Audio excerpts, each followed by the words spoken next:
is hot. Now you got a cold in your throat. Oh no, just call your boss. Take the crust from out your eyes. So tasty, not a coffee.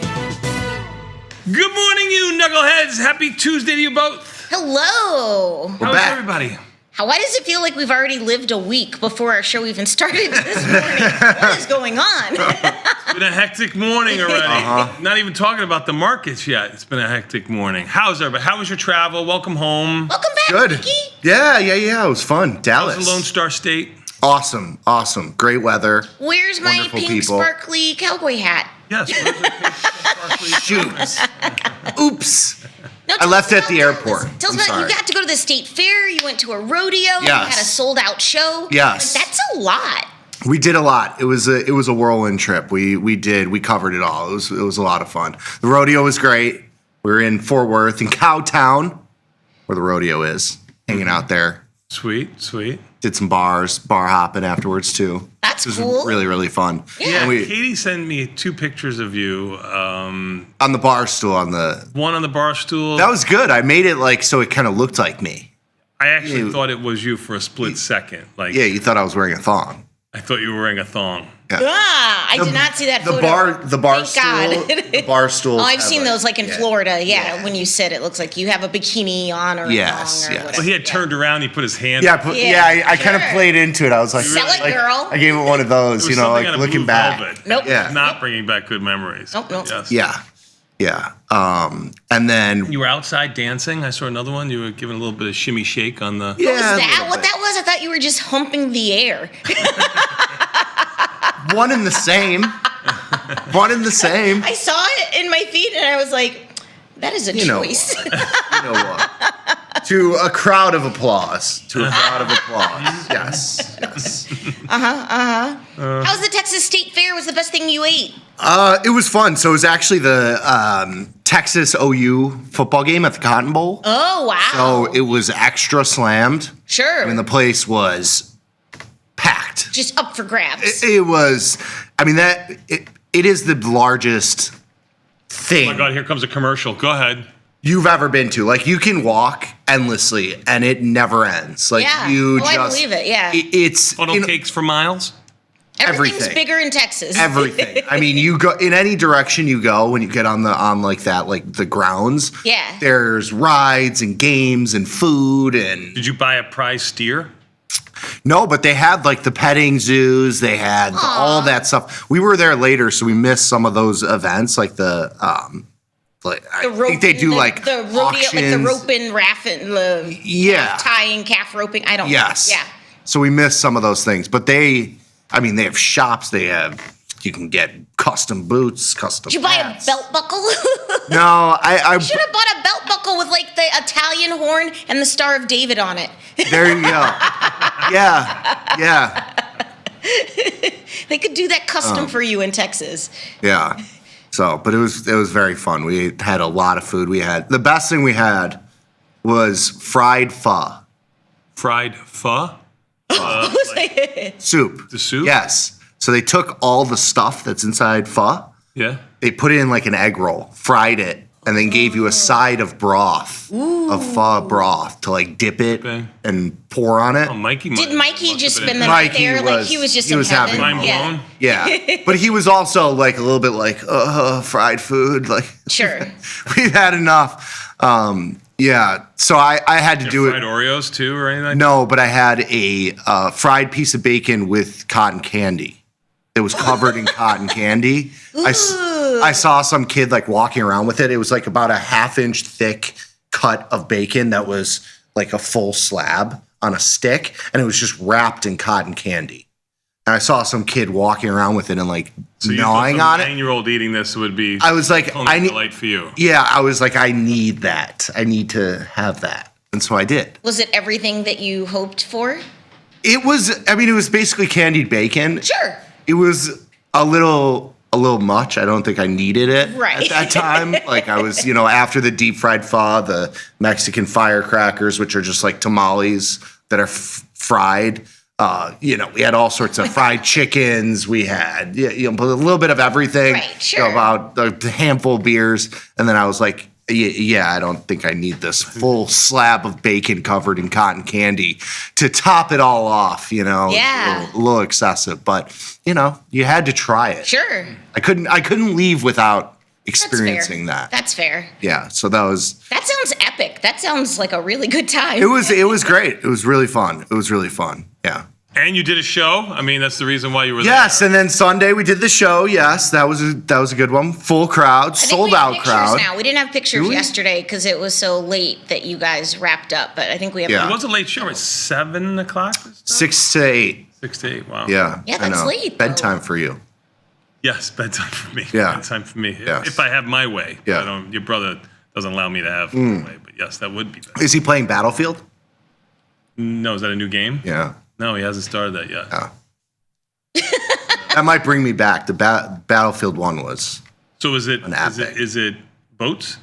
No, it's like a Call of Duty, Oh, like like a Call of first-person shooter. Got it. Yeah. I got it. But they've had some misses in the last couple. And I don't really play video games anymore, so I've retired that. Because you've evolved. Well, I might devolve You've now evolved and to go back to pickleball. that. You've evolved to pickleball Yes. So, but that's the hot new game right now. now. And you have one more whiteboard tour. Where will you be wrapping things up? San Diego. Ooh. Yes. Going West Coast. Yes. Very nice. Good So job. it'll be Do fun. you and Mikey have your tea times already dialed in? You should play La Jolla. You should go up to La Jolla. I actually did try to look into Torrey Pines, which isn't that far from there. Sure. Did your feelings get hurt? Yes, pretty much. Yes, that was a no-go, but November 2nd, San Diego, California. The Music Box. Go to tastylive.com/events. yes. There you go. And then Dr. Jim is next weekend. This weekend. This weekend, I should say. Yeah. Yes. It all blends together. It does all blend together. Yes, he is in Detroit. Yes. And we'll Dr. see him Detroit. here Friday, I think. Oh, I did not know Doors that. open at 5. Yeah. Mm-hmm. So hang out, have a drink with Dr. Jim, get some education classes in session. You can Still also seats sign up. available. Please sign up. Yeah. Support the team. Love to see you out there. That's super cool. How was your evening, Bat? I see you're all no more busted flipper. Yeah, you noticed that, huh? Yeah. Oh, wow. So the doctor said I could wear it like, how I feel kind of thing. You know what I mean? Okay. Oh, your boo-boo feels better. Feels a little better. Aren't you worried about the bones forming all weird? I don't know. Are you going to physical therapy? 20 years left. Yeah. Physical therapy. He keeps saying that to me. He's like he's on his deathbed. It's like, there's not much time left. I got it right. I never was good with my left anyway, so I got Okay. my right. Well, Yeah. you should I'm go to fine. physical therapy and Nah, still. it's all good. What's Hey, the- that's not how science works. yeah, science is overrated. I found out the last decade or so. I'm fine. It'll Okay. be all right. Cool. All right. I kiss it, make it, rub some dirt on it for Yeah. You got another. Practice what you preach. You got another one. Yeah, you got another arm. What difference? Right. Yeah. You remember when you were a kid? You Well, would, that was fingers, because you got 9 others. I want a robot arm. he was hurt his finger. I'd punch him in the shoulder, and he'd say, "Well, my shoulder's killing me. Why? Now you forgot about your finger. Doesn't matter." He'd be Okay, fine. that's a Yeah. Practice what you preach. that's fine. Yeah. It'll be all right. Now Vinny gets an injury, and he's like, let me kiss Vinny you. gets an injury. Let me kiss you, Well, boo-boo. he might be a hand model. I mean, so we have to make sure everything is good for him. Oh, no. I have to do that. Yes. Shenanigans. Hey, congratulations to our Chicago Bears winning with a that was walk-off amazing. field. What? Good win last night. Yeah, walk-off. Nah, that's not true. I will give them the applause. Not a good win. A lot of penalties. Oh, a lot of penalties. Sloppy. They marched down the field to at least try to tie the game with the 2-point conversion, and then Yes. they kicked. They got the ball again and Yeah. had to march down the field. It was good. Yeah, they didn't play Eberflus football. They played real football, which was good to They watch. tried. Yeah. Yeah. I wasn't watching the game because I'm like a little superstitious because I hadn't been watching and they've been winning, so I'm like I'm gonna just keep that up. But then I was checking in on Twitter and I was like, oh, Penalties. that's exciting. Yeah. Bad penalties. Good job, Too many. How's- Penalties. Penalties, Penalties they kill you. You can't. I will say the Chiefs didn't have any penalties in their victory Chiefs looked over the good. Lions. Yeah. Yes. So Yes. there you go. Yeah. Just saying. Very nice. How's your fantasy doing? Good. Good. We're in like the little. I have two that are top tier. One that's struggling a little bit. It needs a pep talk. Some rough some rough losses, I should say. Right.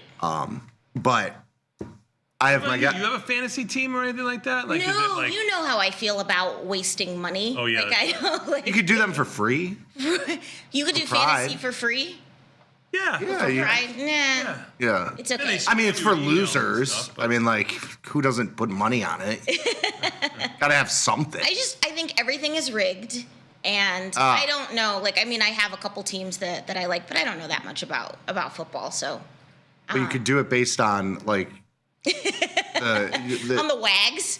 Yeah, exactly. Like I've seen all sorts of ways that girl fantasy groups draft. Yes. It's usually based on like looks. Sure. So like they'll say I'm just going to draft the hottest team. Sure, yeah, that's fine. Or, Yeah, or I am- like the wives. You can Right, go based yeah. on the wives. That sort of thing. So you could go. I don't know his name, but I did know the 49ers player that got injured, like he broke his ankle or whatever. The George Kittle, the one that. no, the guy with the dreads. Oh, Brandon Ayuk. Yeah, because I get like thirst videos of him on my feed of him just running in slow motion, and I'm like, oh yes, I like this, but I don't know anything about him. But then I saw that he got hurt, and I was like, oh, that's sad. He can't run in slow motion anymore.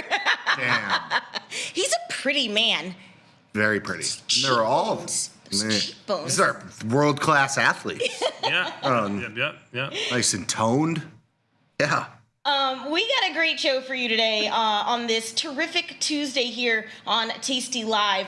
It is a terrific Tuesday. It's October the 14th. Can you guys believe that October is half Ober? Sorry. You worked all night on that, didn't you? You did. That was I'm sorry. A plus. A plus. October is half over. That's wild. It's crazy. Time flies. Degrees today. Yes. Hey, on today's show at the top of the 8 o'clock hour, we got an options jive. Day-to-day longs, shares versus short puts. Yes. Ooh. Okay, gonna take a look at that. Then at 8:40, another options jive, silver's shine, gold's glory. Why does that sound like something at church? I was going That the does, opposite yeah. direction, but okay. Yeah, silver shine, gold's glory. Okay, SEO. I don't know what we're doing with that, but What's that called? Anagram? When it's the same letter or it's an alliteration. alliteration. Yes. Way above Arista and Archon. Way above. Yes, it is. Yeah, it the is- double alliteration it's an right there. alliterative Yeah. title, yes. Yeah. I'm a math guy. I don't know those. That's You did good that's there. right. Me no talk good. Yeah. Then 9 o'clock market measures. How smart stops keep traders in control. Yes. What are we doing? We don't believe in stops. Well, the boys are kind of branching out a little bit. I might have to spank them back into. Okay, well, we're going to see if this pans out or not. We look at all sorts of things like, Sure. like 2 times max loss or 2 times the credit as Right, an like exit. more like a mental stop. Yeah, like here's like if you're gonna do it, here's something to consider. Okay. Yeah. And then we got live from the trade desk at around 9:20. Quinton and G Money in the house. So Woo-woo. there's a little. Quinn's been busy on the desk. We've had to call an audible with him. I know. Every day. You might have a busy day today too with the mini S&P down 56. We'll see. I know it's. These youngins always busy. Come on. It's your generation and below. It's what it is. We were. My generation. I'm unk, dude. You're an unk? I'm unk. He's unk. He is. They're the young guys. I'm not True, the young you've been guy. Replaced. I know. Yeah. I can tell by. And to your- Tom, I lost the young guy title like 6 years ago. Like you turn your middle 20s, You're right. You're right. that's you're not cool anymore. Yep. All right. Hey, that's our run of show for today. Not too bad. Tomorrow, we need your trade ideas. So if you have an underlying with yeah. a directional bias for tomorrow's What's Your Assumption, we would love to hear from you. Please submit your trade ideas. Got nice little reversal in the market this morning, so maybe some trade opportunities that can evolve for you guys tomorrow. Who knows? Everything's up for grabs all the time. Speaking of which, let's just get into it. You guys want your daily dose? Sure. All right, hit me with my theme music. Let's go. Our leading In story. today's Breaking headlines. news. Across the wire. Our leading story. Top story. Just in. In today's headlines. Breaking news. All right, everybody. Today is a terrific Tuesday. It's October the 14th. This is the part of the show we like to call the Daily Dose, where we talk about today's financial news and headlines. My name's Vanetta. Are you ready for the news? Ready for the news. Earnings. Last night you had a few. DBZ was up around $6 in Goldman Sachs, Citi, and J.P. Morgan. But today you got Morgan Stanley and Bank of America. Not your stellar bunch at all. Goldman Sachs right now is down around $15. Oh. Ooh. Off of highs. Off of The stock has doubled. This is Sure. Since April. Citi's up like $1 or something like that. right. I haven't looked at J.P. Morgan. Well, speaking of JP Morgan, they are my first story. JP Morgan blamed the pace of Friday's stock sell-off on levered ETFs. They pinned the blame for the speed at which the sell-off unfolded on a set of funds that offered double or triple the performance of their underlying, specifically a dash by traders to sell positions in levered ETFs. ETFs meant dealers, in turn, had to offload stock to remain hedged, and that amplified market volatility, according to the bank. You know, now if you didn't realize that these headlines were BS, you realize these headlines are BS now. I mean, these triple leverage have been around forever. I mean, are they the reason? Because it's triple leverage bull too. Are they the reason we went to all-time highs? And Sure. logical. Well, I thought it was zero DTEs that caused all the market chaos. Oh, yes, and all yes, that of They were course. supposed to bring volatility to the market. But now it's the levered Yes. ETF. Yes. So This year. who's the boogeyman this week? Yeah, it's all BS. Well, Yeah. if you just admit that, maybe we don't know what That is just exactly random. caused it, and that there were just more sellers that came in on the day. It's not as nice of a headline. You can't blame anybody. Is there it's a kind of the MO. single levered ETF that you guys have traded or have utilized? Because I know you guys aren't super huge proponents of it, but I didn't know if there was like one. I mean, I've traded a lot of them. I know about a lot of them, Sure. all of them, most of them. I mean, there's tons of them now, so I wouldn't Right. say all of them. But yeah, I mean, they are for short-term trades. You can use them. They're just not. They don't have the same dynamics as a single name equity or index or even futures, because you have a drag or drift to it. You have They a don't have roll to to move it. 3 times. You have a cost. 3 times either. It's percentage, not It's percentage, dollar amount. and it's based on the day-to-day movement. So there's not like over a 2-week or 3-week time period where normally if you're selling put spreads in Goldman Sachs here, you're counting on volatility changes and theta decay and maybe to a little bit of directional movement. Those products, they basically reset day to day. So it's not the same You sort of. timed it absolutely perfect. Mechanics, They're yeah. phenomenal. If you're late Yes. by a week or so, they're gonna kill you with the drag. In other news, Goldman Sachs has agreed to acquire $7 billion VC firm Industry Ventures. Goldman is paying $665 million in cash and equity and up to $300 million more based on the firm's future performance through 2030. The deal is expected to close in the first quarter of 2026. The San Francisco-based Industry Ventures has helped pioneer aspects of American VC market since its founding 25 years ago. I guess, like you said, Goldman Sachs down 15. I think Airbnb was one of their big that VC firms. Their claim to fame. Yeah, they were back in the day. And I think Alibaba they might have invested in. Oh, a little interesting. bit. So they've had a couple of wins. Yeah, it said they've made over 1,000 investments, and their annual performance was an internal rate of return of 18%. That's not that great. That's not that 18% is not that great for a VC year. firm. great. A year? Did it That's say? their Over its annualized. inception, I thought you. Yeah, I don't. No, know. annualized. Annual. Oh, annualized. Yeah, Yeah, I mean, you're taking a lot of risk to, let's say, yeah, double, which would what the market has brought for being so smart. I don't think Yeah. that's great. It's I okay. agree. One of your favorites, Nikki, quantum stocks surged yesterday after JP Morgan announced they're going to invest $10 billion in companies across 4 areas. The bank said they're going to invest $10 billion in supply chain and advanced manufacturing, defense and aerospace, energy technology, and frontier and strategic technologies. I don't know what that means. These but it are not my involves favorite. quantum computing. And I thought you the liked the cloud. quantum. These are no longer my favorites. No, I enjoyed trading them for quite some time.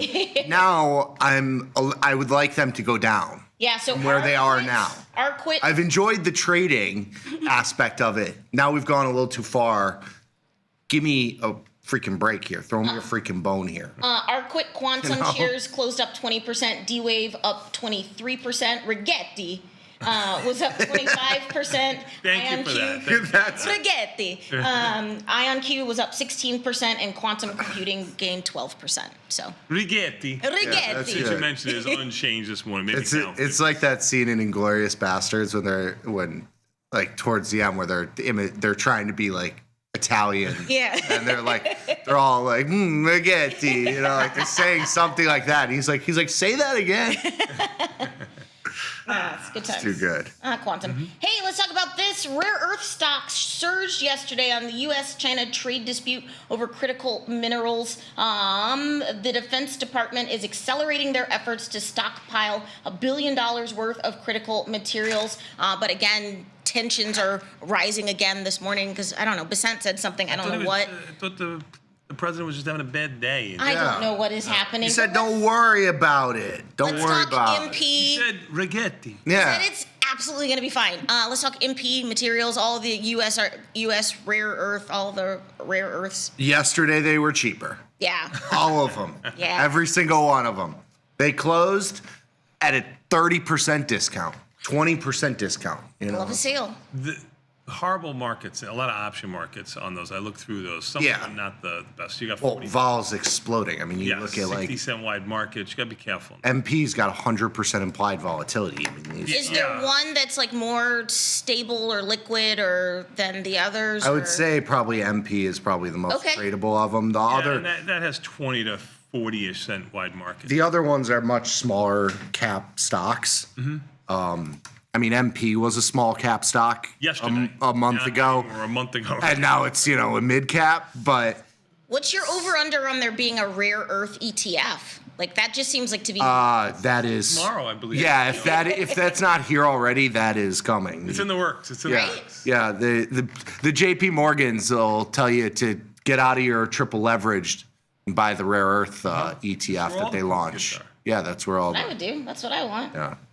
Hey, in other news, after a record crypto crash, there's a rush to hedge against another free fall. Market participants said the crypto sector on Friday saw more than a 19% liquidation. So now it looks like there's a lot of heavy put buying from traders in Bitcoin and Ether, and the hefty purchases of puts looking at strike prices of 115 and 95 for October 31st expiration. Also a sharp reversal in call buying. So there's call selling at the 125 strike for October 17th expiry. It's so funny. Unusual crypto options activity. Woo! For every buyer, there has to be a seller. So this always drives me nuts when they say there's unusual buying. Volatility might be going higher, although it hasn't been. Maybe it is on the way down here. I don't know. I haven't looked. But no put buying from 120 to 125, but put buying down at 115 to Sure. 111 doesn't make a lot of sense to me. But this is kind of the action. I talked about it yesterday, where the E-mini S&Ps would get back to where they opened on Sunday night, which is right around here, 6630.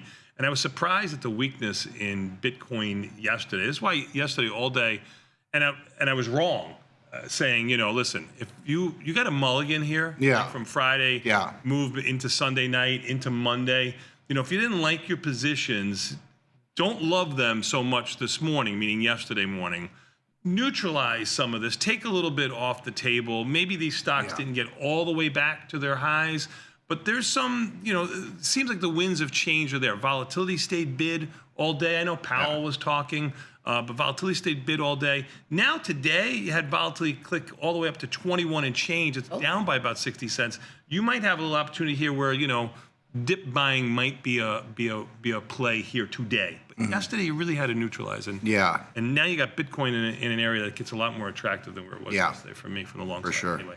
What are some of the other crypto underlyings that are moving? What's Coinbase doing, or like a Circle, or? Coinbase, I mean, it got to 400-ish on Friday of last week before the whole kerfuffle that we had of the downside move, and it was down like $30, $40 into that. It's now back down to $350, $344. It's down another $12 this morning. I mean, it's a leveraged play on Bitcoin, certainly on a day-to-day basis. Like, Bitcoin being down 4%, this is going to open down, 4 or 5%. And MSTR caught a bid yesterday. Go to the next slide. Oh, I'm sorry. No, you're good. No, you're good. Coin 344, by the way, down about 11 to 14 bucks. Yeah. MSTR spent $27 million on Bitcoin before it crashed. I love that for them. Let's talk MicroStrategy. Yeah, MSTR caught a bid yesterday. It's returning all of that today, basically where it was yesterday, around 300 bucks,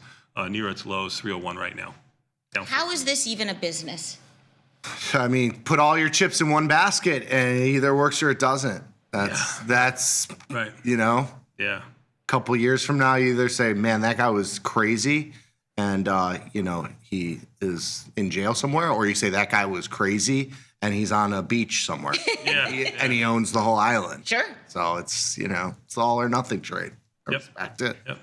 One of the standouts yesterday on a little bit of news, because they what else is left to get scooped up but Broadcom, their stock popped 9% because OpenAI. That's it. Because OpenAI. No, because OpenAI wants to do a custom chip Get all deal. this money.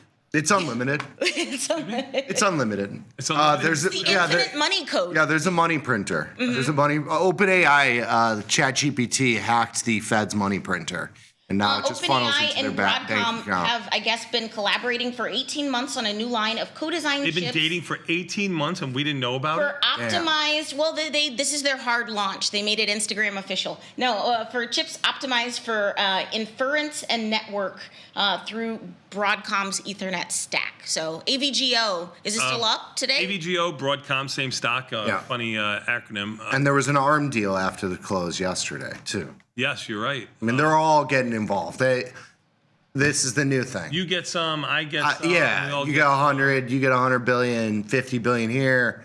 It's just 325 on Friday was near its lows. It closed last night around 356. It's back down around 350. It's down about $6. Okay. Not far off its highs of around 370 or something like that. Okay. Right. Let me see. What about like NVIDIA or AMD, all the other chip stocks? NVIDIA's been catching a little bit of a bid here on Friday. Had a wild day. looked like it was dead. Yeah, yesterday kind of caught a bid again. Yeah, we got up to 185, down about $3. It's in the mid-range of Friday's big move. That Okay. which is $2 or $3 from highs. Yes. We are at it. It had a little bit of a. We traded 6,700 on the E-mini S&Ps last night, over 6,700. Yeah. Intraday yesterday and last night. I mean, we're back down to 6,640, and I'm rounding up there. Yeah. But we really haven't gone too far. Volatility has. Yeah. You just always have to buy dips in NVIDIA. That's it. I guess so. Yeah. Man.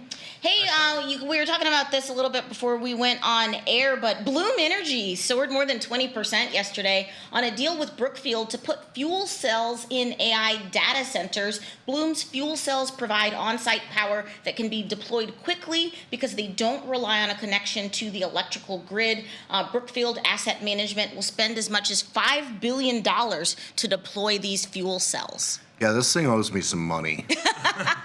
This thing owes me some money. I have a 3-day butterfly that's right at the money, which is going to help a little bit. But the volatility in here, you have 126% implied volatility. Monthly implied volatility. In November. Yikes.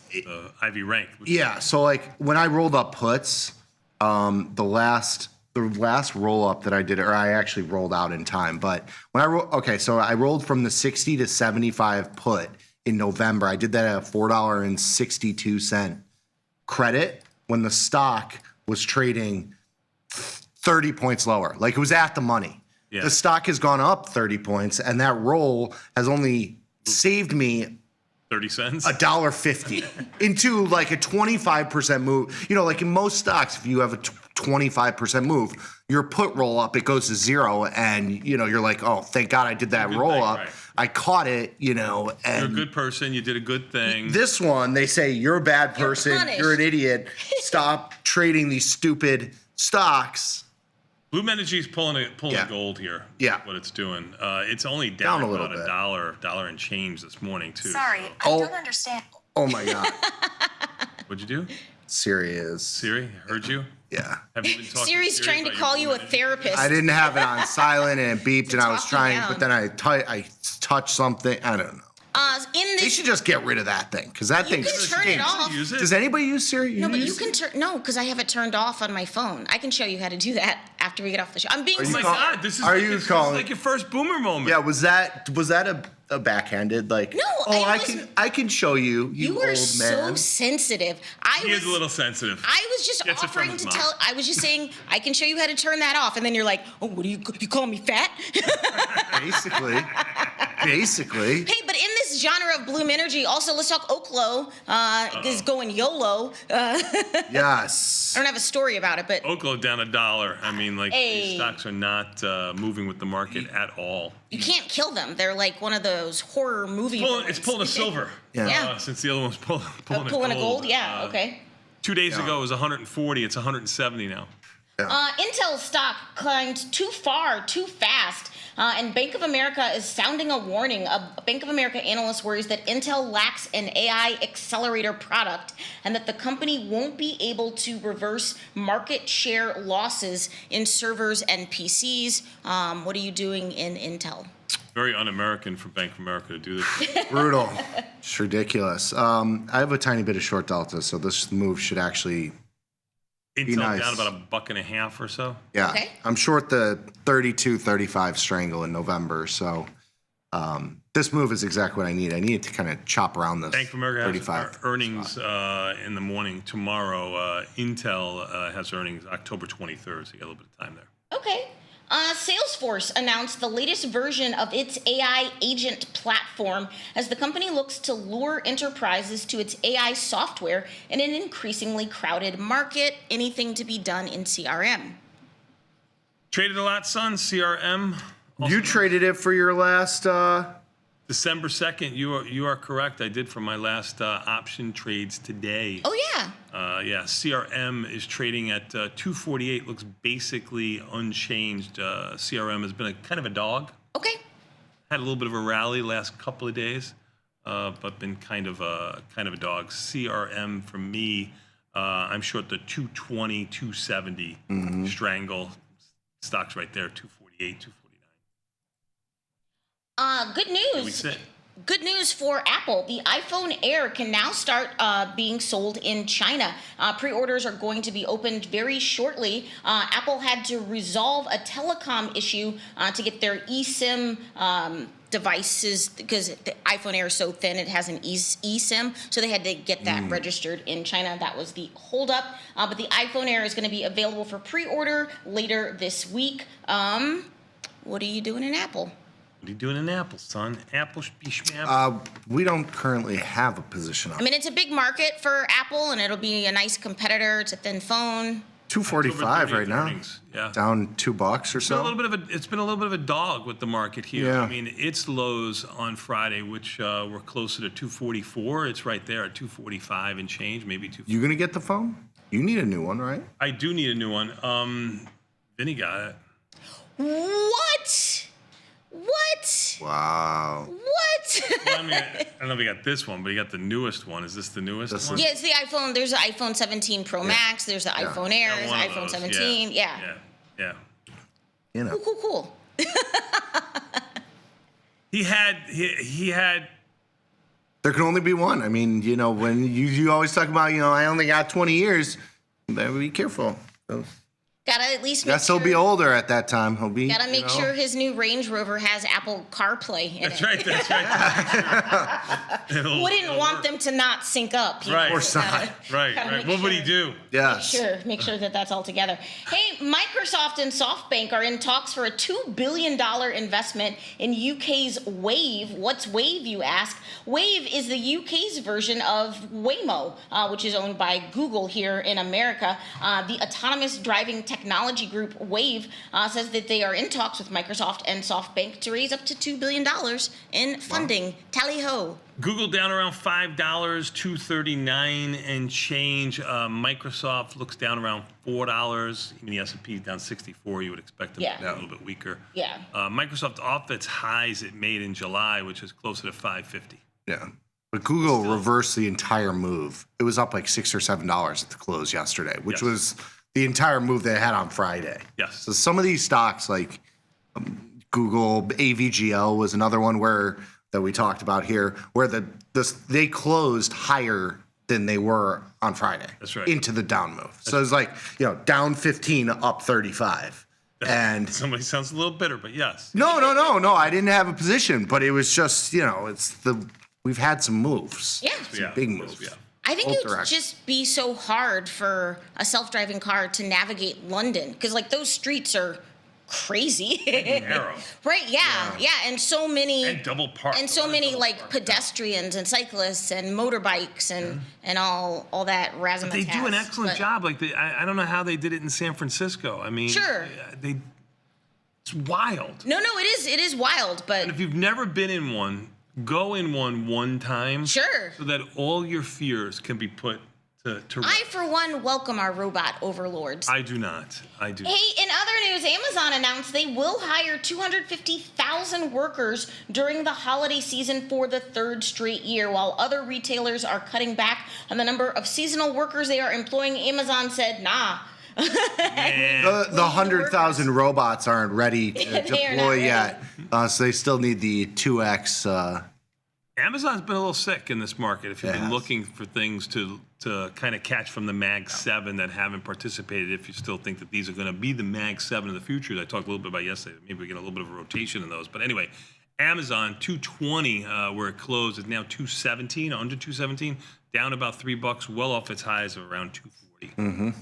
Ivy Ranker 47's pretty good in there too. It does have earnings coming October 30th.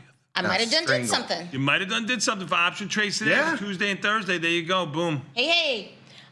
Facebook is bringing back its job board as AI is threatening entry-level work. Job listings are returning to Facebook Marketplace for U.S. users on Android and iOS 2+ years after the social network shut them down.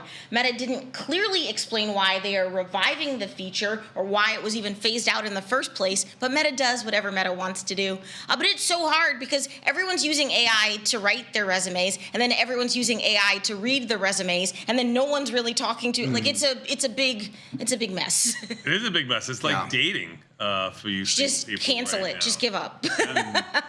705 down around $10. Another one of the Mag 7 stocks well off of its highs. Let's just call it, I don't know, 780, 90 level here. 705. Good Ivy rank of 47. It's going to have earnings coming October 29th. I mean, I always like to point out that I did legitimately get this job through Craigslist. That is true. That is true. That is true. Where would I be if it weren't for Craigslist? The other 10 didn't show up. That said that they were gonna I thought I was going to get murdered. Yeah. I mean, the fact but you went anyway, right? I went anyway. Right. Yeah, the fact that you went to that, which was basically just a room in a 3-floor walk-up. Sure, yeah. And met TP. Yeah, I met TP and Tom. Mm-hmm. Yeah, I'm surprised. I know. Surprised, but it worked out. It did work out. Yeah. It did work out. Yeah. Hey, Tesla stock had a nice little rebound yesterday. Not sure what it's doing this morning. As the EV maker announces they are ramping up production in their Shanghai factory. The Shanghai Gigafactory is the largest factory in the Tesla portfolio, and typically Q4 is Tesla's biggest quarter in terms of delivery. And Shanghai, like I said, is the largest assembly facility by volume. Sorry. Tesla down about $10, $425 off of its highs of around $460, but really $450 is where probably tradable-ish range there. Tesla has earnings coming October 22nd. Ivy rank only 29 in there. No, So. there was another one that was down 40 Yes. on Friday and then up, 20 today. It was back. It was basically like unchanged. Yep. It was a nothing day, but now it's down. So Papa John's stock rallied yesterday as a report adds to takeover speculation. Street Insider reports that Papa John's received a $64 a share offer from Apollo Global Management to take the company private. The stock moved 9.7% higher on the news. It did. It traded all the way up to around almost $51. It's $45 this morning. Sold off yesterday. It looks unchanged today. You're looking at PZZA? yeah. Yeah, it's got Yeah, the greatest yeah. ticker for a pizza. I know, it is pretty good. ZZA. I mean, Pizzazz. November 6th, the earnings. You look You at can't. November. You can't do anything in here. They're junk. You can't do It's a anything. takeover, Options yeah, are it's a- $1, $4. Oh, my So goodness. there's nothing to do there. If you wanted to buy the stock because you believe this article, that would be the only play. Their options are as crappy as their pizza. Yeah, you got no weeklies. When you have no weeklies, it tells you that there's just not a lot of liquidity here in general, let alone on That's a correct. news event like That this. is correct. You do have October options, monthly options that will Yeah. act like weeklies because they expire on For Friday. yeah, It's yeah. expiration. And those are a little bit tighter in their markets, but you only got 3 days. So Yeah. lightly. StubHub is gaining ground after analysts endorsed the stock and eased some post-IPO jitters. Shares of StubHub were up nearly 6% yesterday after a raft of upbeat ratings from brokerages lifted investor sentiment in the ticketing platform. Got to get the stock up a little bit more so the insiders can Sure. exit before it inevitably goes to zero.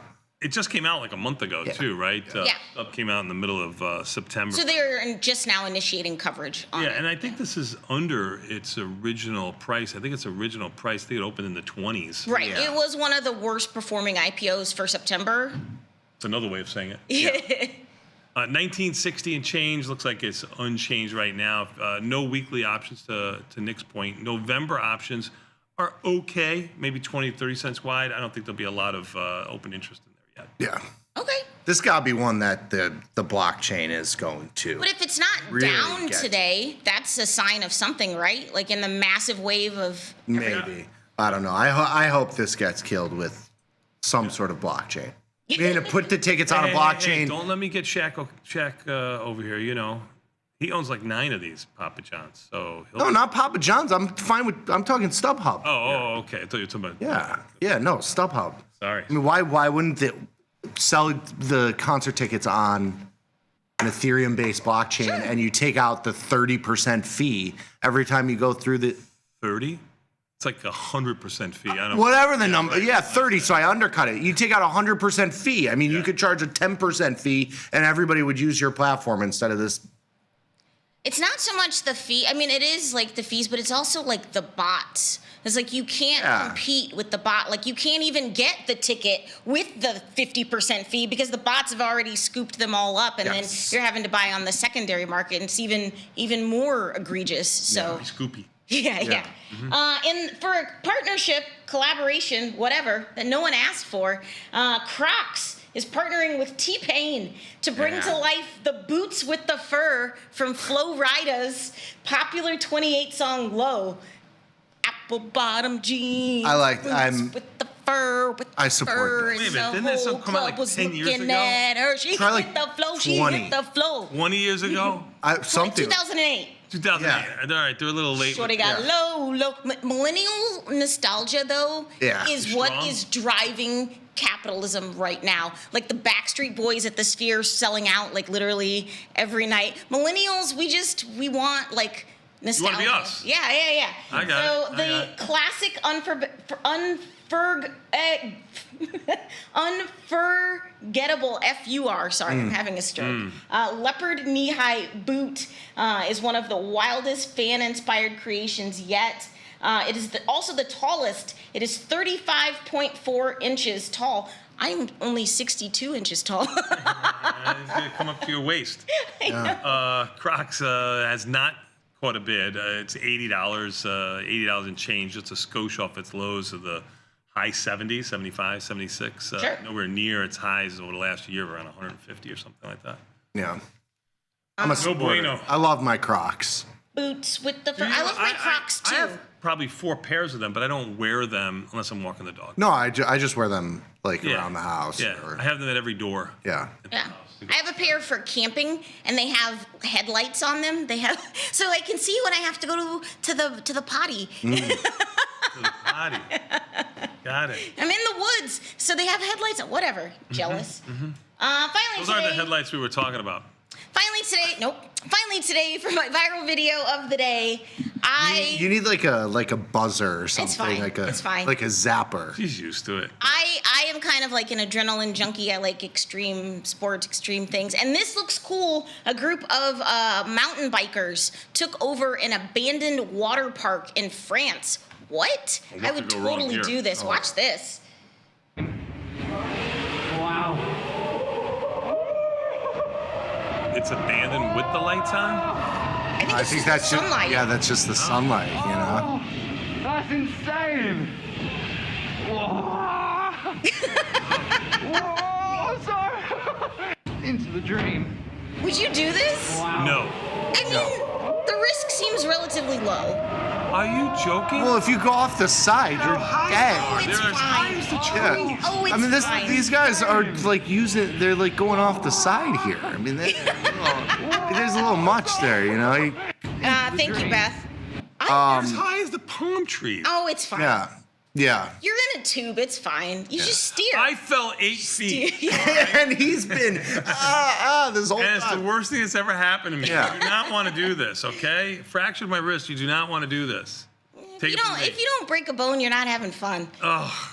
What's coming up next? We're going to take a quick 90-second break and come back with some sort of confirm and send. Yes, if you got some questions, you can throw them in the YouTube chat. We'll pull some of those up Beautiful. too. Love to hear from you.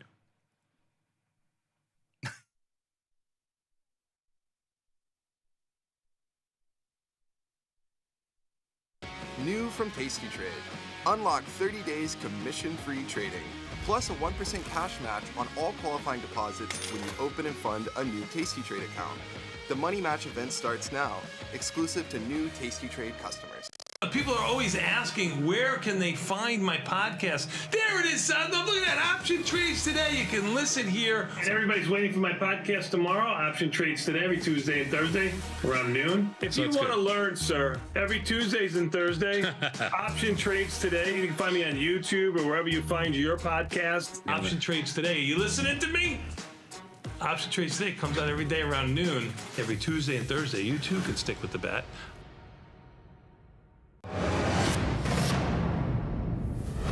Wolf!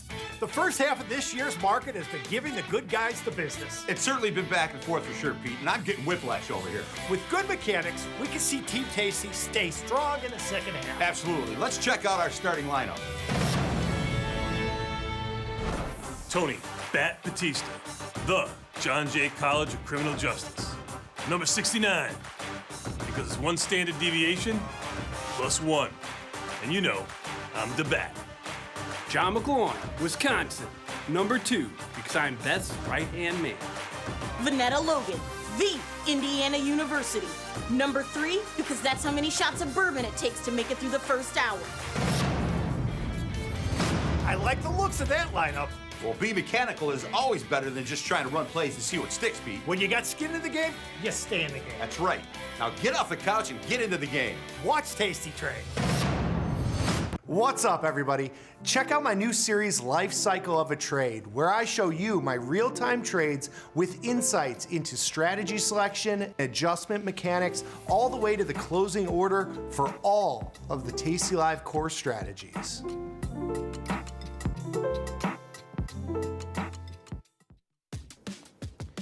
Look who's backtesting. Tasty Trade now has options backtesting for free. Test your trades with over 10 years of data for the most popular symbols. See how your trades would have performed in the past. Look back at profit and loss and take the guess out of guesswork. Oh, did we mention that it's free? Get backtesting at Tasty Trade. Tasty Trade has crypto, and you can trade with zero commissions. Bitcoin, Ethereum, Litecoin, and more. Diversify in one place.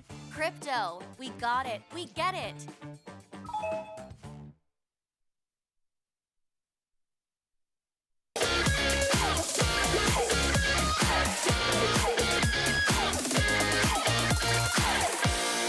Nicky, we are back some. You know what that means. Time for a little bit of confirm and send. Before we do, let's talk about this market. Yes. We've had a good market this week so far, and it's only Tuesday. Even the S&P is down 67 and change. I say a good week because we've had some two-sided action. This is actually the action and level I thought we would do yesterday. Yesterday, we opened up around 60, 70 handles, stayed there for about an hour or so, and then just crept up around 100 on the day. We're giving back about 60, 70 handles of that right now. NASDAQ down 300, giving back just about everything from yesterday.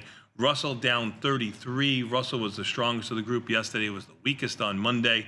We'll see what happens today. Dow down 400 and change here, back to 45,860 and change. So now you've got another reset.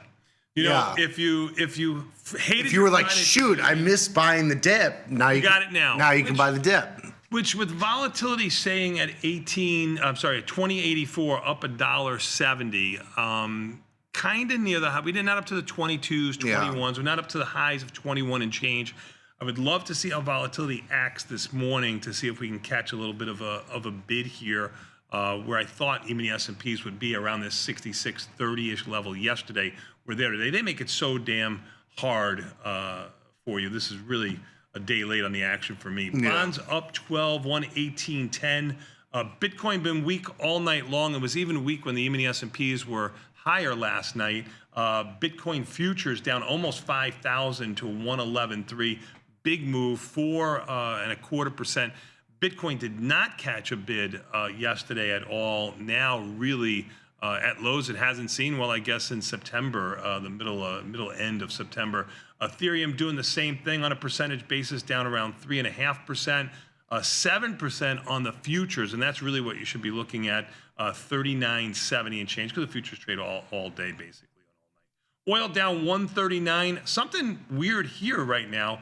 Oil just fell out of bed. Oil was about $100 higher, $85 higher than where it is right now, down 7 to 41.25, basically unchanged, but silver is not down one. Silver, this move in silver is enormous. I mean, it's enormous. It's enormous to the upside. It's enormous to the downside. Well, today is a $4 intraday range, just under $4. Yeah, and that's 10%. 5% on either direction. Yes, it's a big move. Yes, on a big product. I mean, it's like 10 times the size of most products. But you usually don't. I mean, IV rank of 110 on the silver futures.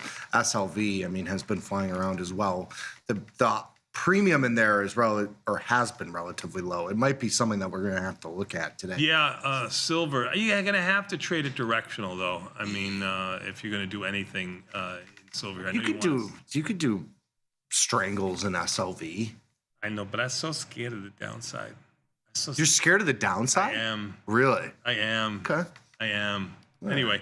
I think you'd get a vol crush into a downside move is the thing. You probably will. Because with these products, they have that upside skew. So even if you're short premium and you maybe. I'm the world's worst commodity trader, so don't listen to what I say when it comes to commodities. Well, I'm just saying, if you skew it a little bit of short delta, short vol, short delta, and you get a little bit of a down move here, you'll bink on both of them, as the Yes, you will. Yes, you will. All right, let's go to our confirm and send questions. Cool. Then we got an option jive for everybody. Let's do it. First one. Are you ready? On the 14th of October, after a volatile session where the market drops sharply and then recovers, how do you assess whether the rebound is sustainable or just a short-term bounce? I apologize. Today, Junior. What's that? Today, Junior. That's right. After a volatile session where the market drops sharply and then recovers, how do you assess whether the rebound is sustainable or just a short-term bounce? I mean, I think this is all in hindsight, obviously. I don't think, I mean, I think a lot of people analyze down moves, and nobody talks about the up moves in the same way. The 1 or 2 or 3% up moves, nobody's like, wow, that's crazy. Like you expect the market to go up every day. Most people are leaning long. Yeah, I know. Most public is leaning Yes. long. I know our traders are directional in nature on Yes. both sides of the market, maybe even non-directional with delta neutral positions, but most public lean long. I think this was you've said it a couple times today of just, yesterday was an opportunity to reset and move things, adjust your delta exposure, close positions if you got bailed out on somebody. I mean, that's how I look at these moves. Like you need the big move in both directions every once in a while because it allows you to bail out of stuff that, has not worked. So I thought it was good. I think it's good that we had. I will say that downside. if you're trading both sides of the market here, long and short, looking at what you were saying just a moment ago in silver, selling both sides, when you have a volatile market or volatile session like this, and the market drops quickly, volatility does expand. So if you had naked long stock, selling a call into high implied volatility, the move might be too great for you, but you get a nice bang for your buck. And then you can reassess because you reduced your delta by some percentage, 30 to 50%. You could do something about the position that you have. How do you know if the rebound is sustainable? I like to lean on volatility. Volatility is still elevated, not near its highs of the day-to-day. Maybe the 66 level will test one more time here. And then I think you should be back to October. We'll see what happens. October. There you go. See what happens. Oh, but Ryan, when he comes in here, I got a bone to pick with him. This October thing in the cryptos has not been good to Boomer. Sorry. I'm sorry. It's okay. Next question, please. When managing a strangle position during a whipsaw day like we had over the last couple sessions, do you adjust both sides of the trade or focus only on the tested side? We're focusing only on the tested side. And if you had a strangle on Friday that was delta neutral, and then you had the market, fall out of bed. And you're really long. You're rolling down the untested side. Now the next day we go higher, then you're rolling up the other side. You're going to be in a situation now, let's say that you're pretty close to a strangle. If you can get some time to go by, maybe a day or two where the market stays a little bit complacent, that would be the time that I'm looking to buy the guts again and sell the wings. If you're uncomfortable with the position you have on, there's nothing wrong. Yes, you're buying the meteor option that's going to be more expensive, but you are selling the out-of-the-money options that have a higher implied volatility relative to the at-the-money option. So it would be a time to say, hey, if I still like this as a delta neutral position, I like to lean a little bit with the delta. Like if I rolled up the untested side, 2 days ago, and I rolled down the untested side yesterday, and now I'm sitting with some sort of strangle. I would be being tested that's closer to a straddle. I would buy the guts, sell the wings, and lean in some direction. Maybe today with the market low, I might lean a little bit of a bullish direction, have my call further out of the money than the put, but that's subjective to your own trading.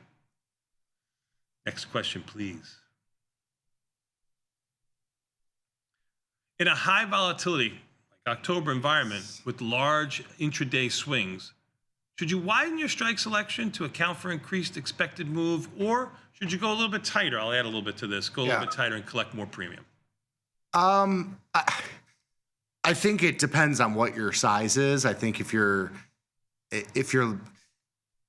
can trade 10 contracts, maybe you go 5 closer at the money if you want to get a little bit more exposure to that volatility. For me, I prefer to be further out on the distribution. I mean, I'm further out, higher probability of success. Yes. Closer, a little bit lower probability. Yes. I think if you have more capital and you don't have to deploy your full amount on entry, you have a little bit more flexibility where you could be like, okay, I'm going to do 2 or 3 of them now to kind of catch this high volatility. And if volatility expands or stays kind of bid, I can add 2 or 3 more contracts further out of the money and trade it like that, as opposed to, somebody where 1 or 2 contracts might be your max. You kind of got to just do the out of the money strangle.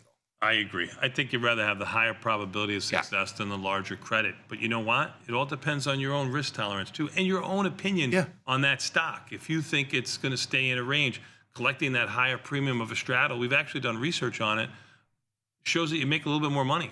So tread lightly, go in your own risk. Next question, please.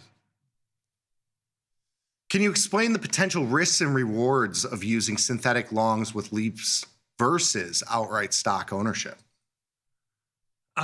Potential risks and rewards of using synthetic longs. Like if you're buying a 90 delta or a 80 delta long call a year out in time, I think it's just the leverage, it's the capital efficiency relative to the account type that you have. You're using about 10 times less buying power, 8 to 10 times less buying power, depending on what strike you're going to, for very little. No, you're using probably 20% of the buying power. If it's a $100 stock, it costs you 10 grand to hold that position in an IRA or cash secured account, 100 shares. All right, I was going in a margin account. Yeah, in a margin account, it's probably much lesser of a difference if you're buying an in-the-money call option because you're just straight up buying it. Portfolio margin, you could get a lot of extra leverage. But in a Reg T margin account, it's going to be whatever the debit is to buy that call or buy that put if you're doing it to the downside. So yeah, okay. So let's just. I just went to SPY, which is a large, high, $650 stock. You're looking at, the option being around $180, $1,800. If you wanted to buy 100 shares of stock, it's 65. Yeah, so it's 20%. You use 20% of the buying power. So it's about an 80% discount. Yeah, about on the cash secured. On the cash secured, right. Yeah. Yep. Yeah. And you're paying about $8 or $9 in premium for 33 days, for 330 days or more. Yeah. It's a very small price to pay to use a lot less buying power. You can make a very wide call spread and almost have a covered call. Yeah. Which would eat up. So if you wanted to go, if you were buying the 500 strike, remember SPY is 650. And I'm all the way out in September, and you wanted to make up that $8 or so, you could sell the 775s, and you would basically have a 50-50 shot, 70-ish long deltas on the overall position. And if you go to 775 in the next 300 days, you'd be quite happy with your purchase. That would be totally fine. There is some, you pay a little bit of premium. Nothing comes for free. Yeah, there's always a cost. There's always a cost to it. That cost is about $800 over 330 days. Pretty small price to pay, in my opinion. Agreed. Next one, please. With zero-day options, how should traders adapt their risk management strategies? Do you think anything changes on a day-to-day basis? No, because volatility is going to change to reflect the risk in the market, and especially in 0 days. They're going to move so quickly. I looked at 0 days yesterday. You remember when we were doing them, there was about an $17 to $20 expected move for the day. Today, you have a $47. Yeah, maybe we look at one today. Sorry? Yeah, maybe sure. We'll But it's doubled, right? Or more. In that time frame. So if you're going to the same 20 delta, just extrapolating out, it's going to be twice as far away from the money, and you're going to probably collect a little bit more premium. Remember, we were doing those for around $2 and change, $2.75, $3.50, something like that. You'll probably get $5 for them today, $5 and change from today. So you get more premium up front. You go wider out. This is the reason why we like to do these in higher implied volatility. Yeah, I think so. Don't these sort of moves. Watch your size, though. Yes, you should expect these. I think a lot of people get caught in I've been doing this for 3 months and it's free money. Mm-hmm. And then you get moves where you lose the full max loss, and hopefully you haven't increased the size over that time period because it was free money for 3 months. Sure. You have to understand that you're going to have these sort of max loss events, and these, they're going to come. In 0 days, you're scalping these. You're trading them. That's what I'm doing. Yes. But I think some people just kind of set them and forget them. Yeah. And just let it go. So sometimes you have to be quite diligent. I think so too. In my own opinion. Good stuff. Because you know what? One day like Friday, wipes out Friday was a week worst. or two. Say again? Wipes out a couple weeks, if not more. Yeah. And especially if you're sizing up now because it's been so easy. I think people get caught with that because they're like, this worked for 3 months. Now I'm going to, do 10 contracts instead of 1. And then you get caught. And then you're like, well, shoot. Well, that's how volatility works. I mean, course. It clusters for a long time. We've done enough research on this, and you never know when it's going to pop out like it has on Friday and Monday, now Tuesday. Everybody gets a little greedy, though. Everybody gets that. And it's like you get a little pick at it, you know? Keep it tight out there, ladies and gentlemen. We're going to take a quick 90-second break and come back. We got more Tasty Live after this. What do we got coming up next? We have an option jive. We It's certainly going to be a do. good one. Day-to-day longs. We'll be back in 90 seconds. Tasty Live.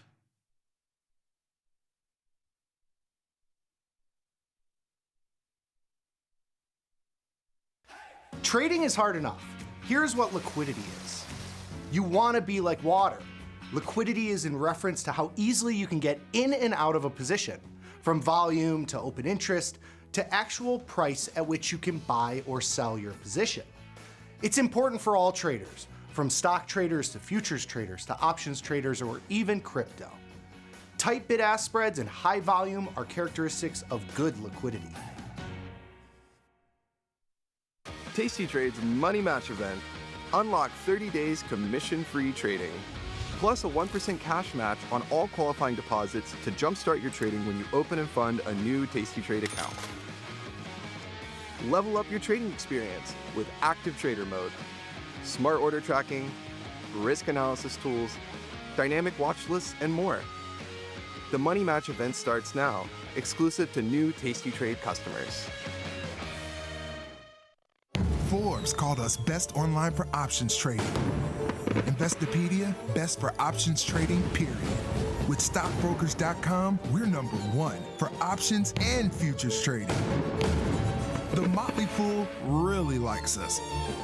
And so does Business Insider. So what else can we say other than, boom, trade like a trader. Tasty Trade. Make your move.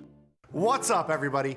Check out my new series, Life Cycle of a Trade, where I show you my real-time trades with insights into strategy selection, adjustment mechanics, all the way to the closing order for all of the Tasty Live core strategies.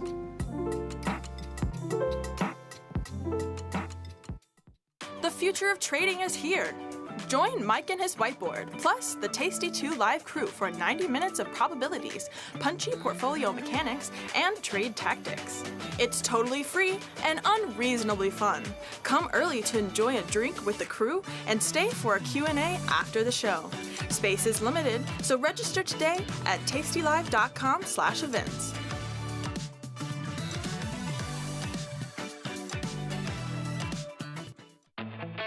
There's a beast in the financial world,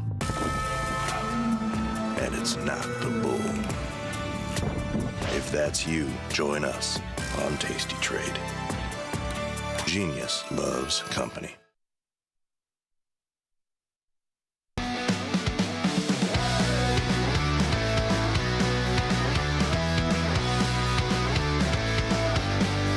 It's option jive. It is time for an option jive. My son with him in the S&P is holding steady down 57 and change. Volatility We're just up down like 70.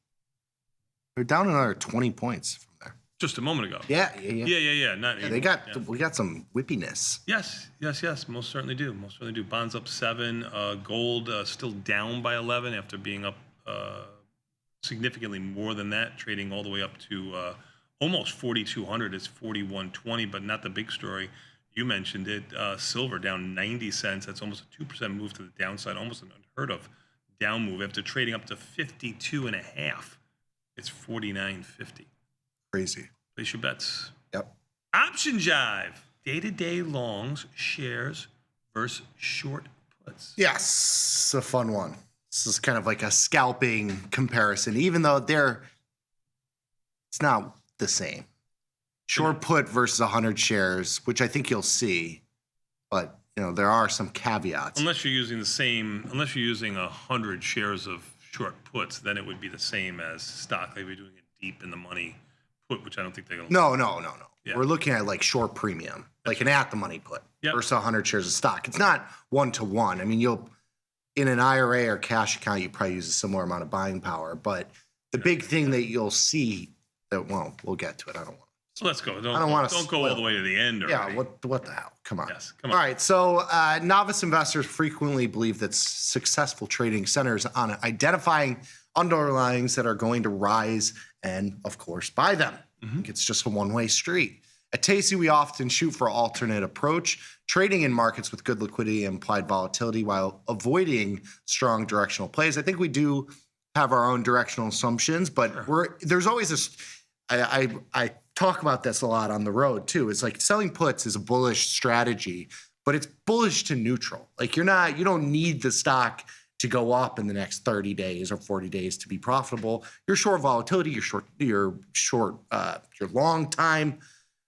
You know, you have more things than just the move. It's not that 50-50 up, down, good, bad. That is true.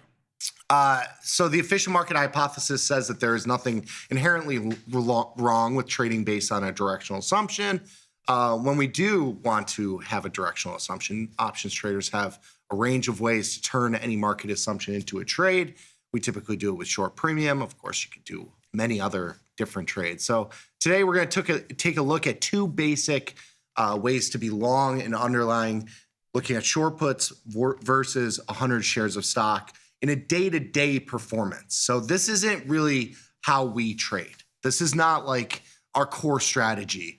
And I think the takeaway here is going to show the difference in our core strategy, but there are things that you forget about with the size of these positions, which I think are going to be inherent here. So looking at the study, so we're using 5 years of data on SPY. We're contrasting getting long SPY via just buying shares or shorting at the money puts. We're also looking at out of the money puts or using put spreads. These are vastly different positions, vastly different amount of capital used to put these positions on, especially when you think about account types. So, in a cash or an IRA account, they're going to be similar amounts of capital, which you're obviously, with something that doesn't have a cap, going to have more upside, which is shares, don't have a cap to it. In a margin account or a portfolio margin account, they're going to be different, amounts of risk on these positions. They're not the same positions. I think it's an important thing to keep in mind here. So we're going to look at the daily results. So the percentage of winning days, the net per day P&L, and the daily CVAR, which is our covariance of risk. So the average loss from the worst 5% of the losing days. So basically your tail risk on each of these strategies. We're going to contrast the overall results of these with by looking at the VIX. So we're going to look at a 15 or less VIX, so quote unquote low VIX, moderate between 15 and 25, which has certainly seemed on the higher end. And then we'll look at like the high end, which is 25 plus. All the positions were open at 45 days and closed at 21 days. That's for the options. And all the trades were assumed to exercise at mid-price. Good. So when we look at this, 100 shares of stock, you have a 50-50 shot, basically the same thing across the board with all of these strategies in terms of the win percentage. The net P&L obviously going to be the highest on 100 shares of stock. When you look, and this is during, a bull market. This is 5 years of basically up. The big thing that you have to keep in mind here is the CVAR.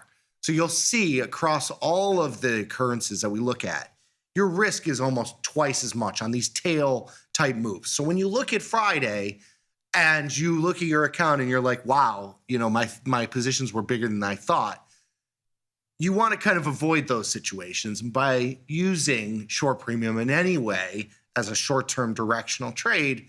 You mitigate a lot of that versus stock. But a compelling case can be made because the P&L is so much more and you make twice as much than even the short at the money put, or if you go further out of the money, you're making a multiple of times on the shares. Now you're going to use more buying power. Yes. That's the other caveat. So, if you looked at two puts here, you'd have the same, and again, I'm just going to go to the 50 delta because that gives you 100. If you did two short puts, I'm just going to double the numbers. It's $18 versus $1,500.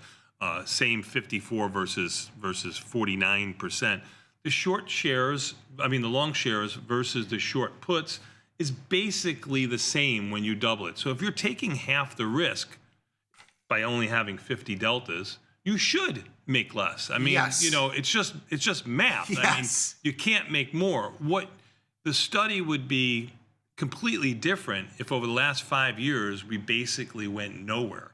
You would find that the long stock, these numbers would probably flip-flopped. It would be 2-3 times multiple on the 50 delta puts, just having one of them versus the 100 shares of stock.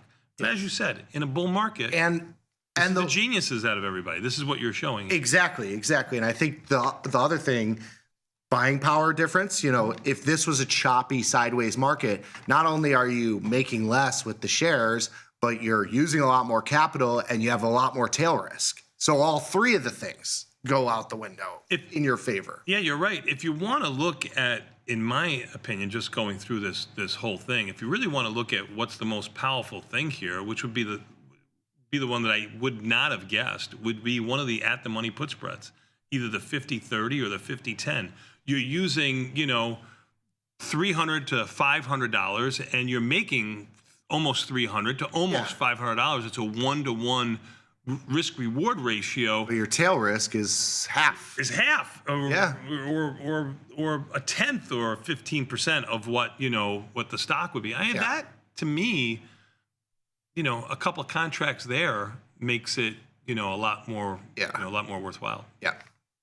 Well, we'll look Especially for the smaller trader. For sure. And we'll jump into the next slide here. We'll get into the isolating like the specific VIX ranges. So here, when you look at a low VIX environment, they're all basically the same. I mean, it's not the sexiest trade in either direction. We've had these sort of environments in the past, a little bit more so than just recently. But you can see across the board, it's all about a 50-50 shot. You can see, again, in a low vol environment, and all that means is, and because it's low volatility, you're likely having these small moves. You're not having a lot of tail events. That is correct. There's probably only a handful of these that happen, but you're basically getting paid the same amount on 100 shares versus an at the money 50 delta short put. So, but you're taking a lot less risk with the 50 delta short put. You're getting paid the same amount, and you're using a lot less capital, and you have a lot less tail risk in the event that something changes, which I imagine the CVAR for these occurrences puts you into, a higher volatility regime for at least a short period of time. It's a great slide on a short put that's basically at the money. Yeah. And the spreads, they it's a slow trade, $1 a day. I mean, very slow. Yep. On to the next one here. So when we look at like moderate VIX, so we're talking about a 15 to 25% range. This is usually the sweet spot. I mean, we talk about looking for high volatility. You don't want super high implied volatility. There's a range, right? So when you look at a chart of the VIX, you can kind of tell the spots where it's probably a good, VIX at 20 and a half like we have today, it's a good day to look, you don't want the VIX to be 50 and you're slinging 50 all hell's breaking tail risk. Yeah, you don't want these sort of, there is a point where vol is too high, and we talk about that frequently. A lot of these stocks that I am now in and getting some painful short delta in have gotten to a point where volatility is a little too high. Like if I didn't already have the position on it, I'd probably be like, let's lighten up a little bit. Doesn't it always go too high though? I mean, do you really ever? Not always. If you're dealing in these bloom energies and these ion Qs, you're setting yourself. Really contracted last week, if you remember. You were able to take off your angle. You're looking for that kind of event again. Yes. Sooner rather than later. Yeah. So anyway, so we're looking at like kind of the sweet spot here, 15 to 25 VIX. When you look at these stats here, they're all in line with what you would expect. I mean, your P&L per day is going to be higher when you have 100 shares versus a 50 delta put. It's totally that is intuitive, especially in an upward drifting market, which is what this study is looking at. Again, your tail risk is a lot lower as well. And so there's always a gimme and a gotcha, as the great Dr. Jim would say. And you get that here. Your win rates are basically the same across the board. I mean, you get a little bit lesser with spreads. Of course, that's intuitive as well because you're defining the risk and there's a cost to that. And so it's going to be, a lower probability trade. I think the key here is that, of course, on an upside move, and if you knew every day was going to go up, you just buy the shares. It's an easy game. You know, you get 100 shares.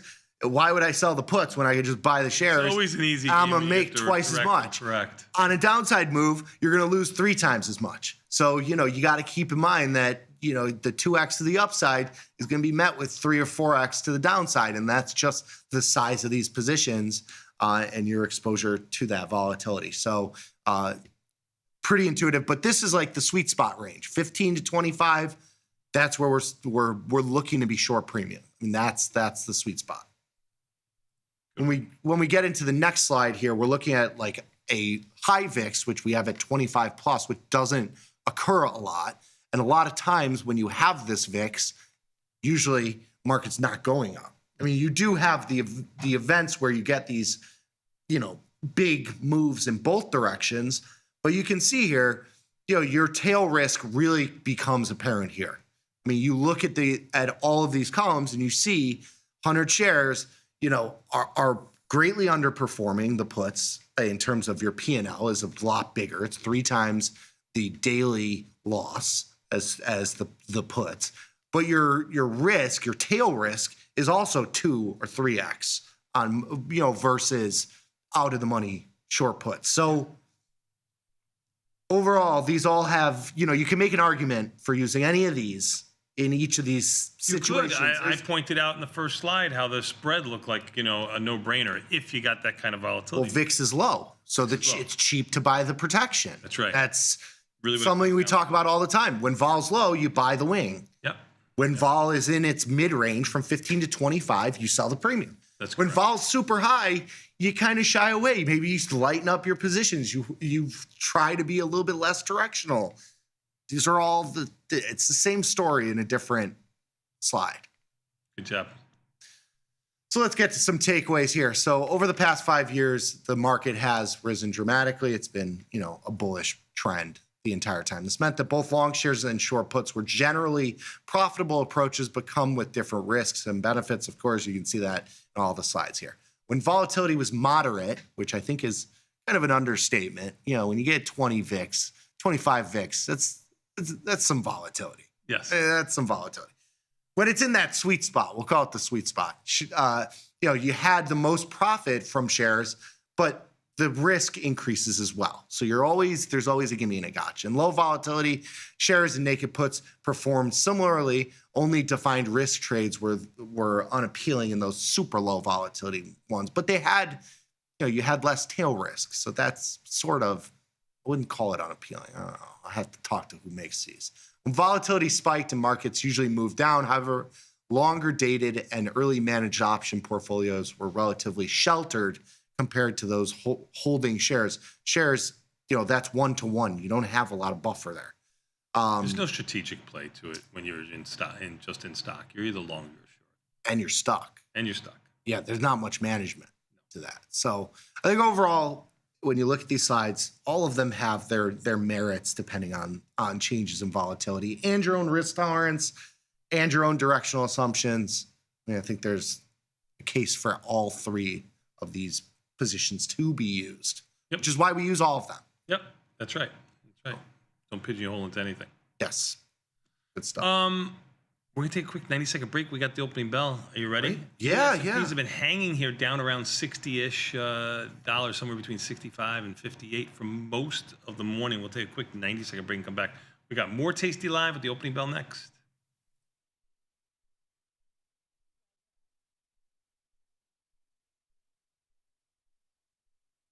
New from Tasty Trade.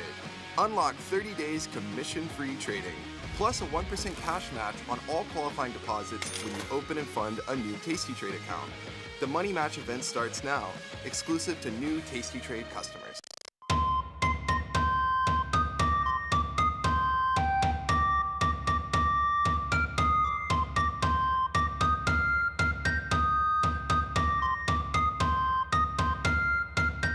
Clip thy waxen wings, thou economic Icarus.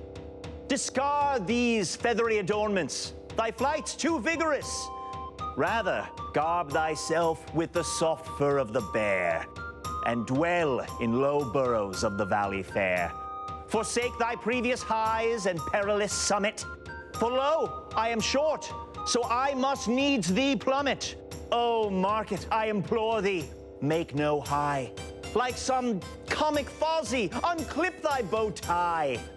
If thou dost tumble, I shall offer thee up a succulent hoagie. So, ye markets, remain as bearish as beloved Yogi.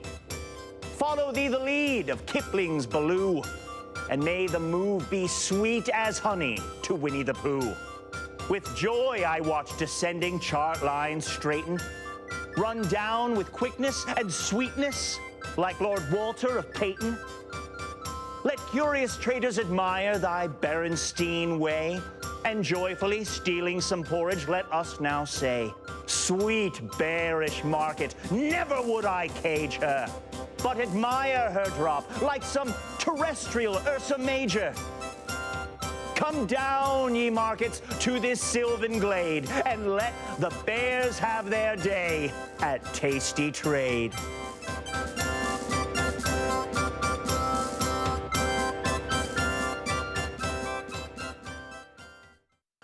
If you've ever been curious about where to start with crypto, join me, Ryan Grace, for the Tasty Crypto Show. Alongside co-hosts and industry guests, we'll break down what's going on in the market and show you how to take advantage of crypto. No hype, no shills, just crypto know-how. Watch us live, join the chat, and fill your bag each week on the Tasty Crypto Show.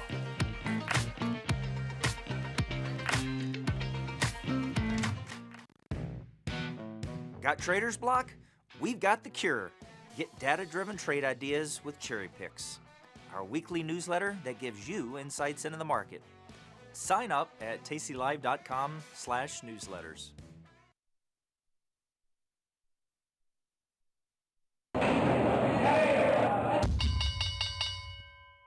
Nicky, we are back, son, and you know what that means. Time for a little bit more Tasty Live. That's right, with the opening bell imminent in about 3 minutes or so. E-mini S&Ps hanging down around 62. Big range last night, almost 100 handles, with an expected move today of around 45 handles on the zero-day options. NASDAQ down 290 and change off of its lows by about 130. Significantly off of its highs, which were over 25,000. We're 24,650 right now. Russell down 33. Dow down 360 and change. Everything down around 1%. Maybe the Dow is a little bit stronger. It was the weakest of the group yesterday. Volatility up by $1.55. That's an 8% move. Decent sized move to the downside. Significantly off of its highs, 21.17. About 60 cents higher than where it is right now, well off of its lows of 1868. Yesterday, volatility never made new lows while the market was making new highs for the day, giving you a little bit of kind of insight that maybe we would get a little bit of a sell-off. Nobody thought, I didn't think, we would get back down to the 66.30 level where we opened on Sunday night. I actually thought we would do this yesterday. The market is so difficult sometimes. But now, what do you do with the market? Bonds are up 7. Bitcoin down 5,000 and change. Bitcoin looks sick, just about $700 off of its lows. It was sick yesterday, too, never getting anywhere near its highs. It did rally into the close quickly last night, selling off even lower when the market was rebounding a little bit last night. Ethereum down 300 and change. That's a 7% move compared to the 4.5% move to Bitcoin, just putting in perspective there, back under 4,000 on Ethereum. Oil's a little bit sicky, son. It is $1 off of its lows. Volatility is creeping up in there, too. What is it? OVZ is OVX. It's OVX colon CGI is what you got to pull up for the oil volatility index, which is a VIX style. Had a pop in volatility on Friday, came in a little bit. It's in the 32 handle, isn't it? Or close enough? Almost 36 right now, but once the market opens, I anticipate it's increasing a little bit. Yes, totally agree. Gold down $4 and change after being higher up to almost 42. It flirted with going down to 41. It's 41.27. And silver, which was just about 75 cents. That's a $750 move lower than where it is right now. It was all the way up to 52.5.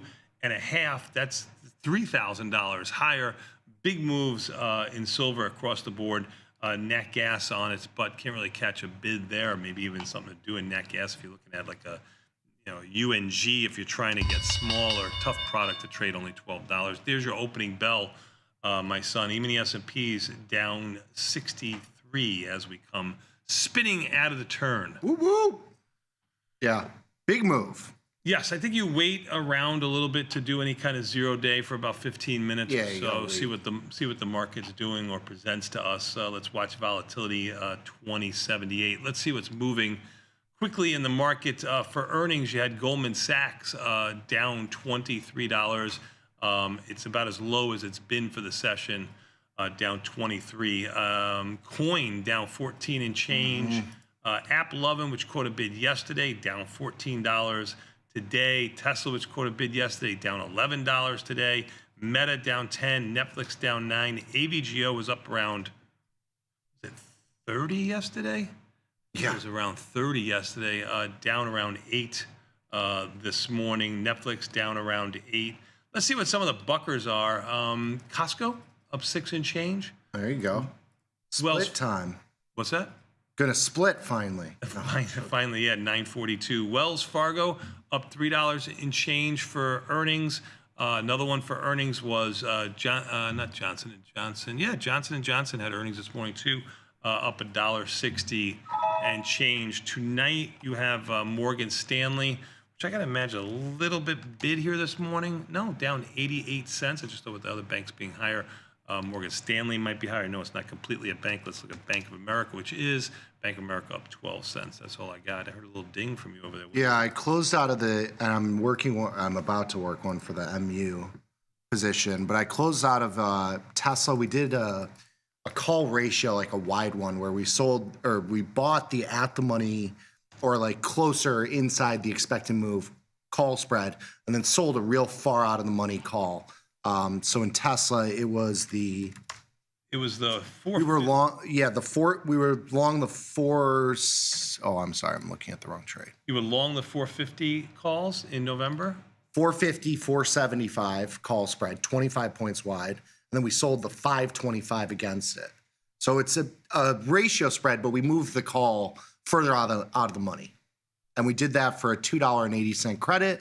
And we closed it for around 72 cents. That's yeah. So we took $200 out of that. Yeah, very nice. I put the spread up there for you. You can see it's short delta with the stock going lower. You would expect that to work, but volatility really contracted a little bit for you too. Time went by. Yeah, you got the direction right. It worked out nice. And we did the same thing in Micron. So we're long the 210, 220 call spread, and short the 240 call. So you had a $10 wide call spread that was closer at the money into the big move in the stock, and then we sold the far out of the money or the further out of the money call against it. It's kind of like a synthetic broken wing butterfly. A lot more risk than the broken wing butterfly because you have the naked option above it, but you've got a long call spread and a short call above it. It's a negative delta. I showed you 7 short deltas. That's with the stock down 10. Yeah, it was 10 or 15 to start because you're selling a 25 delta or 20 delta call against a call spread that might have 5 or 6 or 10 long deltas. So you're short 10, 20 delta. Yeah, so what are you hoping for? A quick down move, which you got. Contraction. Volatility contracts, or sideways action where the stock meanders a little bit higher and your call spread expands and your out of the money option doesn't go anywhere. What hurts you? A quick move to the upside. The opposite of what helps you. What do you think about doing something? So I'm already long oil. Yeah. I got a short put spread that's at the money. I've got a long micro crude contract, which is relatively small. What do you think about doing just a naked put, adding to this long delta here? Is this crazy? How low can oil go? I know Trump wants it low. I would almost rather you do another micro future than sell the put. It's a smaller position. I know there's no strategic to it, and I would look to try to scalp it. You know what I mean? Like try and scalp. Yeah. You know what I mean?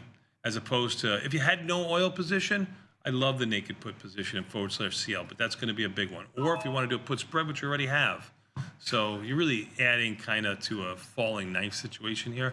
I think you got to go as small as possible. I hate when you make sense. You know? I know. It's true. I know. All right. Anything else jumping off the screen at you right now? Anything else jumping off the screen here? Well, IV rank on a lot of these stocks are. Well, I got one for you, but yeah, go on. Go ahead. No, Sorry, no, please. No, we're not there yet. So I have this. I'm getting a little bit of a breather on some of my stocks here. I had some short delta in. I have this at the money butterfly and Bloom Energy. Don't look at it. I want you to price this. I'm long the 95 call. And stock's 100 and change, right? It's at 103. I'm short. What month you in? 3 days. Oof. So I want to see if we're in the same place. Go ahead. So I'm long the 95 call. Okay. I'm short 2 of the 105 calls right at the money. The stock is 104. So far, it's beautiful. So it's a perfect spot. And then I'm long the 115. Oh, so it's a classic. It's classic. It's a risk. I lagged into a risk-free How butterfly. many strikes you have? 10 strikes? It's 10 by 10 butterfly. What do you think it's trading for right now with 3 days to go? 10 by 10. It's $10 in the money. It's a 10% move to the upside or downside for this to be out of the money in 3 days. What's the implied volatility in Bloom Energy? 100, 110, 20? A million. You see, if the volatility was lower, that spread If this was SPY, what do you think this trades for? $10 wide. It would probably play for almost $5, $4 and change, Yeah. something like that. This $6 is probably trading maybe? for half, $2, maybe a $1.80 to $2.25. The markets are very wide, or like $2 wide, but this probably trades $1.50. Yeah, because you got 3 10 days cents. I was gonna say 20 cents per butterfly, which gave you around per $1. For $1. Yes. Right. You have 10 synthetic butterflies. I think it was $10 wide. Yes. 15 to 20 cents per gets you around $2. This is a home run. I mean, I sit with this. Oh yeah, you got to sit with it. But I'm trying to point out the volatility being this high. It tells you that even this big wide butterfly, right at the money. What's the expected move for the month? It's got to be over $10. No, I have 3 days. It's $14 expected move. No, I mean, what's the expected move for the next 3 days? It's $15 because it's 150% implied volatility. Right. That's why it's so cheap, because you're outside the expected move, even though it looks so juicy. And it's right in the perfect spot. It's right there, and it's like. Yeah, but what's now? Now the stock's down $7. Yeah, it's in the perfect. Yeah, it could be down $15 by the end of the day today. Yeah. Is what this volatility is telling you. It's crazy. Yep. I mean, if you wanted to put in a $4 offer, you could do something like that. See if you get somebody that. Yeah. Markets are a little wide in there, so maybe that that wing. Yeah.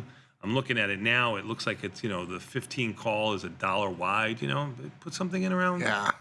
$3.50, $4, something like that. You might get lucky.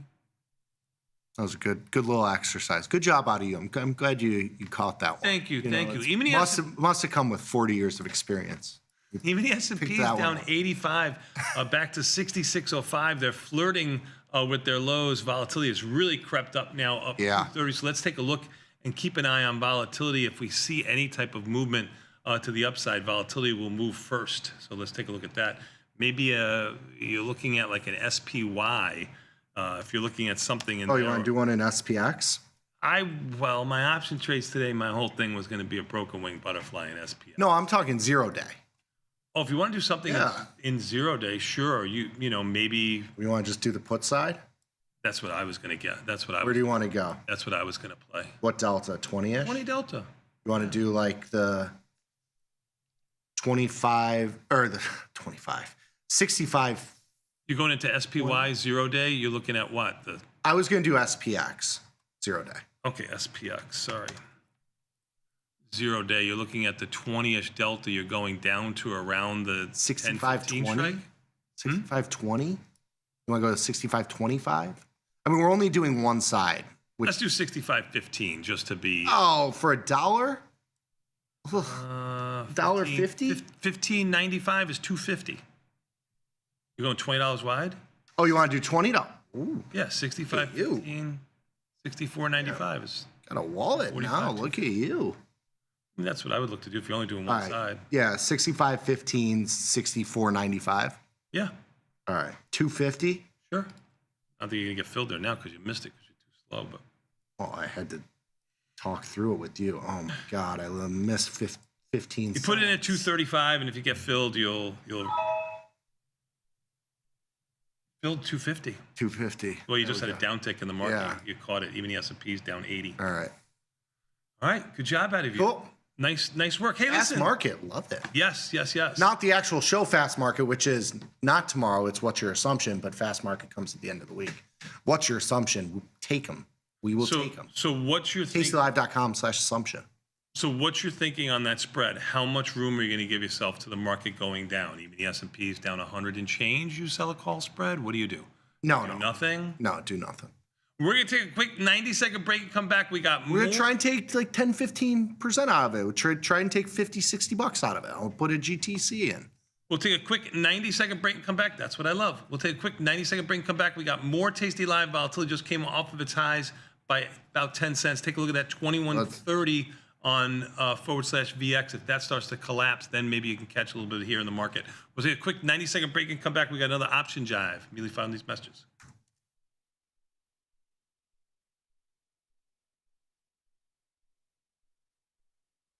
If you missed the live show, here's our cherry on top weekly recap. You became Chicago's most eligible bachelor. What year was that? That was the debate we were having earlier while you weren't on the show to defend yourself. 1988. 88. So Vanetta was right. Late 80s, early 90s. You mean when I was on the Oprah show? Yeah. Yeah. Well, 88. I had flowing locks like Tom. Oprah just made it. Oh, here it comes. I mean, she felt bad. She felt badly for him. You know, you couldn't get a date. You get a car, you get a car, you get a Scott Sheridan, you get a Scott Sheridan. I want the car. That's right. When the market moves, traders need to move faster. Tasty Trade Active Trader Tool offers full depth of market visibility, one-click order entry, and instant position management so traders can react in real time. While others charge for professional tools, Tasty Trade provides them for free. Opportunity can move fast. Seize it with Active Trader. Try it now on Tasty Trade.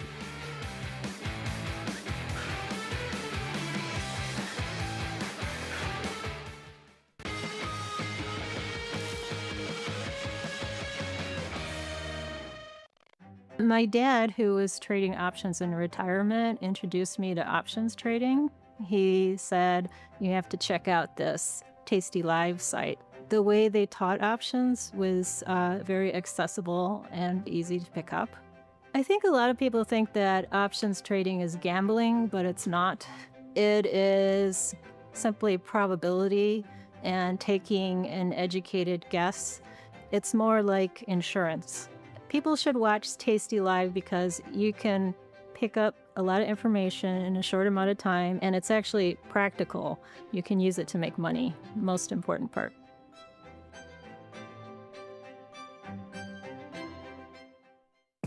Ready to take your trading skills to the next level? Dive into the world of stocks, options, and futures with Tasty Trade courses. Whether you're a beginner or more advanced trader, our courses can empower you with the knowledge to succeed. Watch as our team in Chicago shows you how to use the Tasty Trade platform and go over the basics of trading. Perhaps you'll learn about a new strategy or a potential product for your portfolio. To find our courses, go to the Manage section of our web platform or head to courses.tastytrade.com. Start taking control of your financial future. Visit our courses today.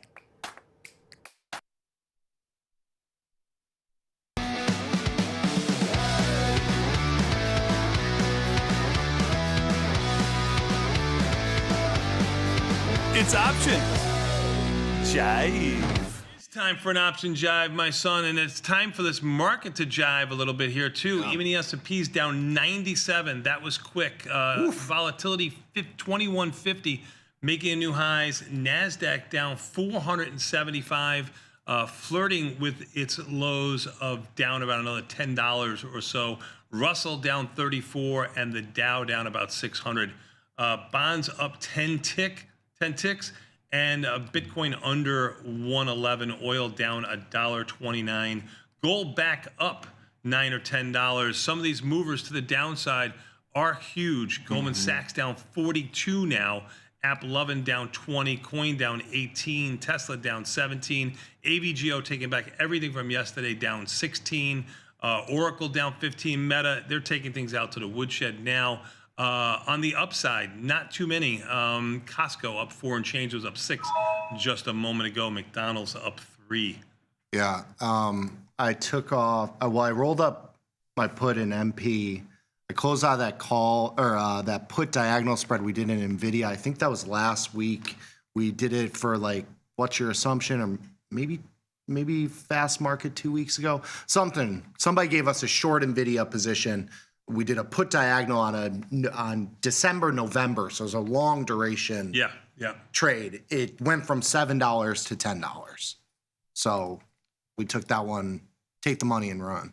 Take the money and run. Do what you can. And then I close off a call spread in NVIDIA as well. You got to manage winners here. Yeah, I mean, and some of these, on Friday while I was on the plane, I was like having trouble, you don't have the greatest internet. And I'm like, I'm missing this 150 point down move to take some of these off the table. And then you're like, shoot, on Monday, market's back all the way up. And you're like, I missed that. And now you get kind of bailed out again today. It goes to what you were saying this morning of like, yesterday was your time to trim some of the long stuff. Now, do what you can when you have to. Yeah, right? and now you got some time to trim some of the can, short stuff, and that's what I'm doing here. Got it. Beautiful. Yes. Okay. Should we do it? I'm ready. All right. Oh, we have a Wells Fargo position too. Okay. Silver shine, gold's glory. What'd you call these? What is this? A hapkui? What is this? What is this? Haiku. This does sound like a haiku. So let's get into it. Let's do it. I forget what I'm blanking on what Vanetta gave us our vocab word of the day. It's okay. Yeah, it's all right. So gold just broke 4,000 per ounce. Woo! Get the 4,000 hats out. You think Frankie's got a 4,000 hat? Probably. He's got something. Probably. Well, no, the gold and the gold bugs, they don't flaunt the gold because they know people come for it. This is true. It's not digital. Like this is physical. This is so silver topping 50. It's also a new record there. Despite these highs, 33 billion flowed into U.S. gold ETFs in September, the largest monthly inflows on record. So not only are things going up, but people are buying. Not a shock because things go up when people buy. So next slide here.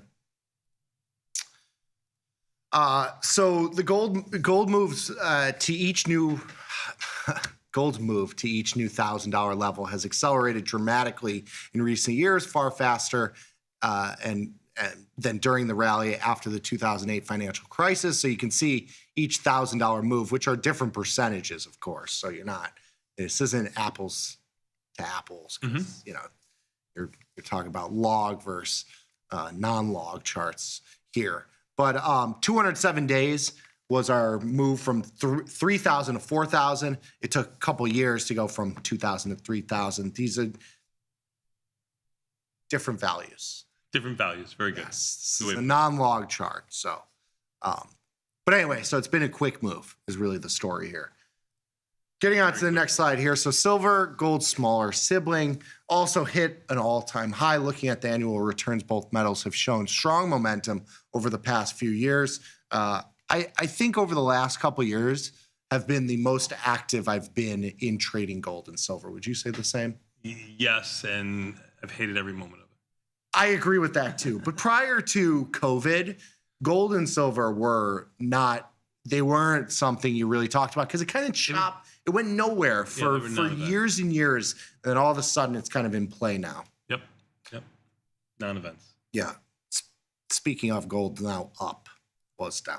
Gold up $6, $5.80. Silver down 60 cents, just about 60 cents. Volatility off its highs now by 30 cents. I mean, the S&P is down 82. Are the lows in? Things be moving. Next slide here, please. We'll get to see what kind of action we got here in the market. Gold has outperformed silver most of the time, keeping the gold-silver ratio high.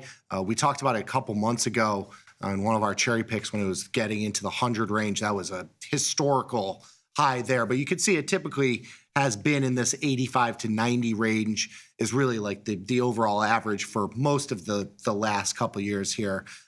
Even with the move that you've had in silver recently, and some of the move in silver has helped kind of tighten up the range of this ratio. It's been relatively high for the last couple of years just because gold has been so strong. This last month has really been the only time silver has moved outside of its kind of trading range. No comments. Next slide. No. Yeah. I mean, there's not much. These are just kind of to talk about what's happening. Yeah, and I hate talking about things that have been, one of my worst trades of my retail career. So that's fair. I have not caught this move. It has not been good to me. I know commodities are trendier in nature, and they always go further to the upside and to the downside than I expect. I am an equity trader. I know what I am. And that's all that I am. And that's Popeye. Beautiful.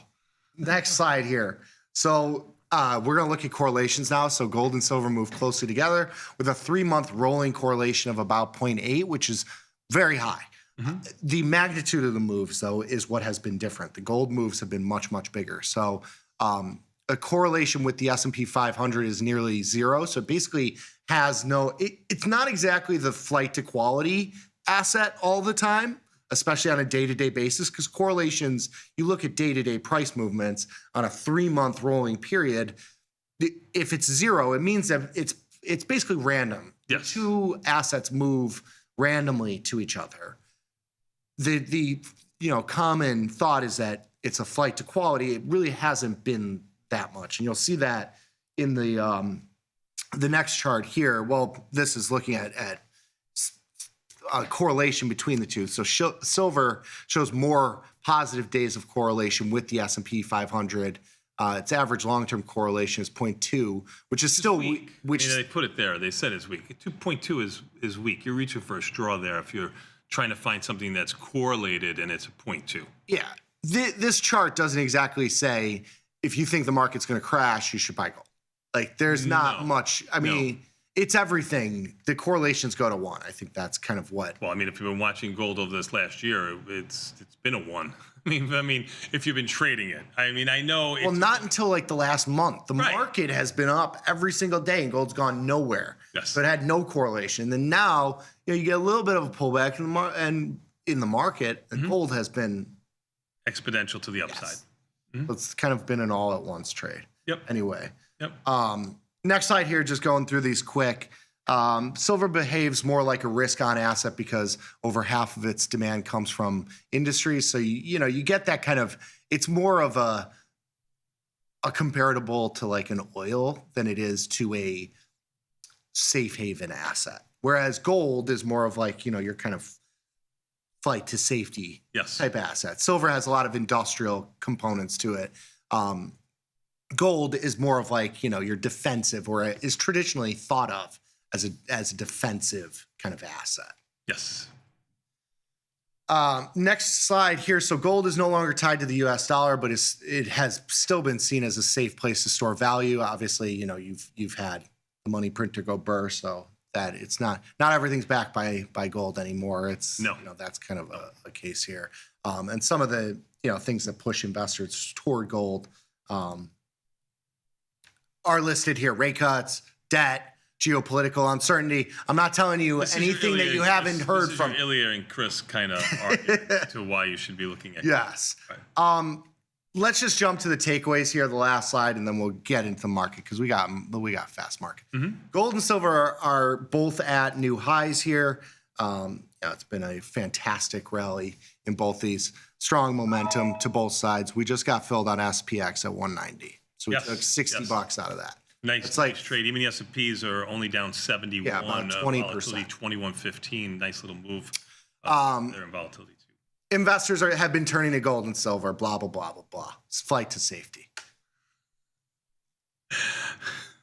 Let's talk about the market here for a quick second. I was talking about maybe that the low was in when volatility traded up to 21.65. It has come off of there nicely. Let's take a look here at volatility to 21.19. Still elevated, up $2.08, which is a 10% move. Even the S&Ps are down 72.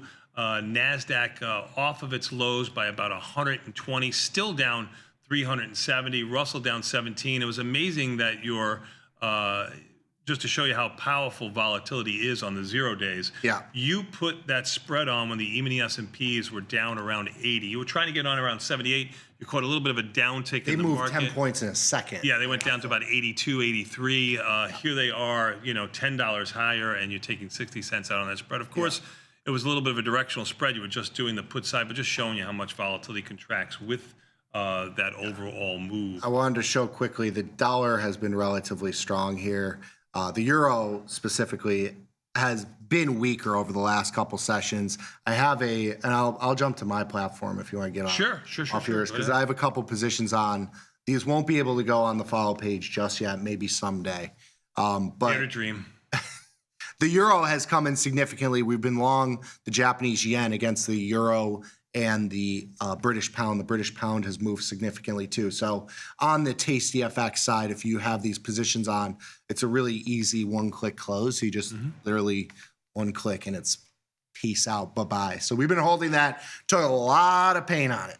Yes. A lot of pain on it, and finally got bailed out today. It goes to what we've been talking about of like, you got some stuff. You got to trade. I mean, this is a trader's market right now. You have to trade. Beautiful. You're gonna miss it when it's gone. I tell people that.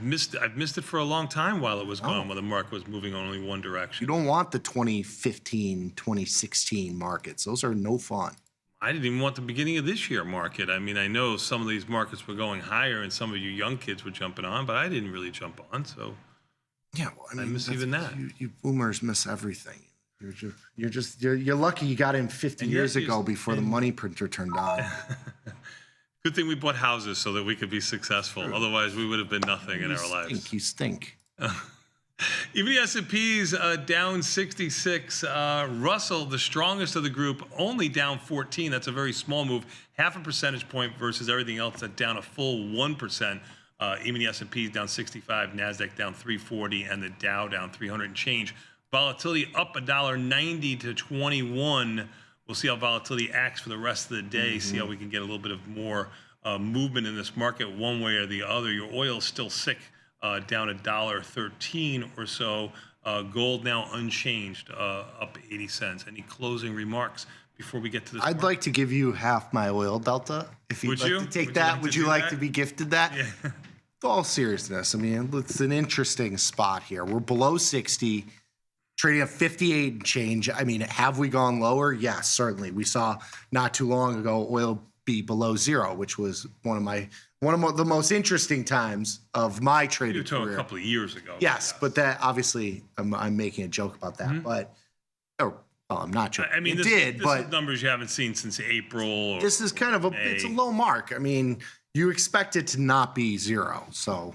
Yeah, net gas is another one too. Maybe if it goes under 3, might be able to do something in net gas. Seems like every time it gets under $3, you catch a little bit of a bid.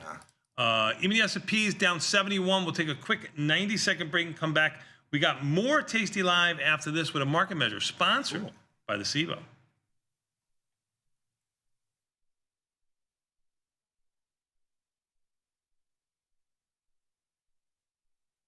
Tasty Trade's Money Match event.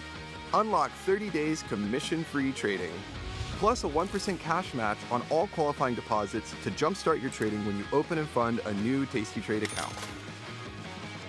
Level up your trading experience with Active Trader Mode, smart order tracking, risk analysis tools, dynamic watch lists, and more. The Money Match event starts now, exclusive to new Tasty Trade customers. We built Tasty Trade's web platform for today's traders. See it, click it, trade it. Research with fundamentals, endless forecasts, and more. Drill into data, find opportunity, and track the action with hundreds of indicators. Track your options profit and loss history over time per symbol. Note your progress and plan your tactics with a trading journal. See probabilities, max profit, and Greeks in one click. fund your account and start trading right in the app. The tools, the data, the knowledge. See it, click it, trade it. Join the club. Tasty Trade. At Tasty Live, we live and breathe the markets. But when the live show's over, are we out of breath? If you want to inhale the latest breaking market news, we've got you covered. The Tasty Live research team and on-air personalities post refreshing content updated daily covering earnings, economic reports, trade ideas, and much more. If you want a breath of fresh air and not stale takes, visit the News and Insights tab at tastylive.com. The future of trading is here. Join Mike and his whiteboard, plus the Tasty 2 live crew for 90 minutes of probabilities, punchy portfolio mechanics, and trade tactics. It's totally free and unreasonably fun. Come early to enjoy a drink with the crew and stay for a Q&A after the show. Space is limited, so register today at tastylive.com/events.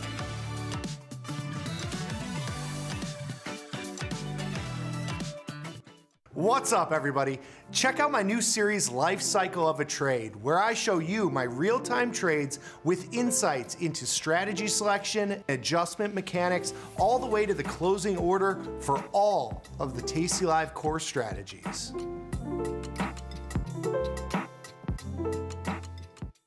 Today's episode of Market Measures is brought to you by SIBO. SIBO is partnering with Tasty Live to provide educational opportunities for traders at all levels. Did you know index options like these can provide opportunities for diversification, lower volatility, liquidity, and other benefits? To continue your education on some of the mechanics learned in today's market measures, check out SIBO's Retail Trader Suite at www.sibo.com/minis. In the world of investing, a beast lurks between the numbers, ready to pounce. Some traders hide from it, some ride it. If that's you, join us on Tasty Trade. Genius loves company.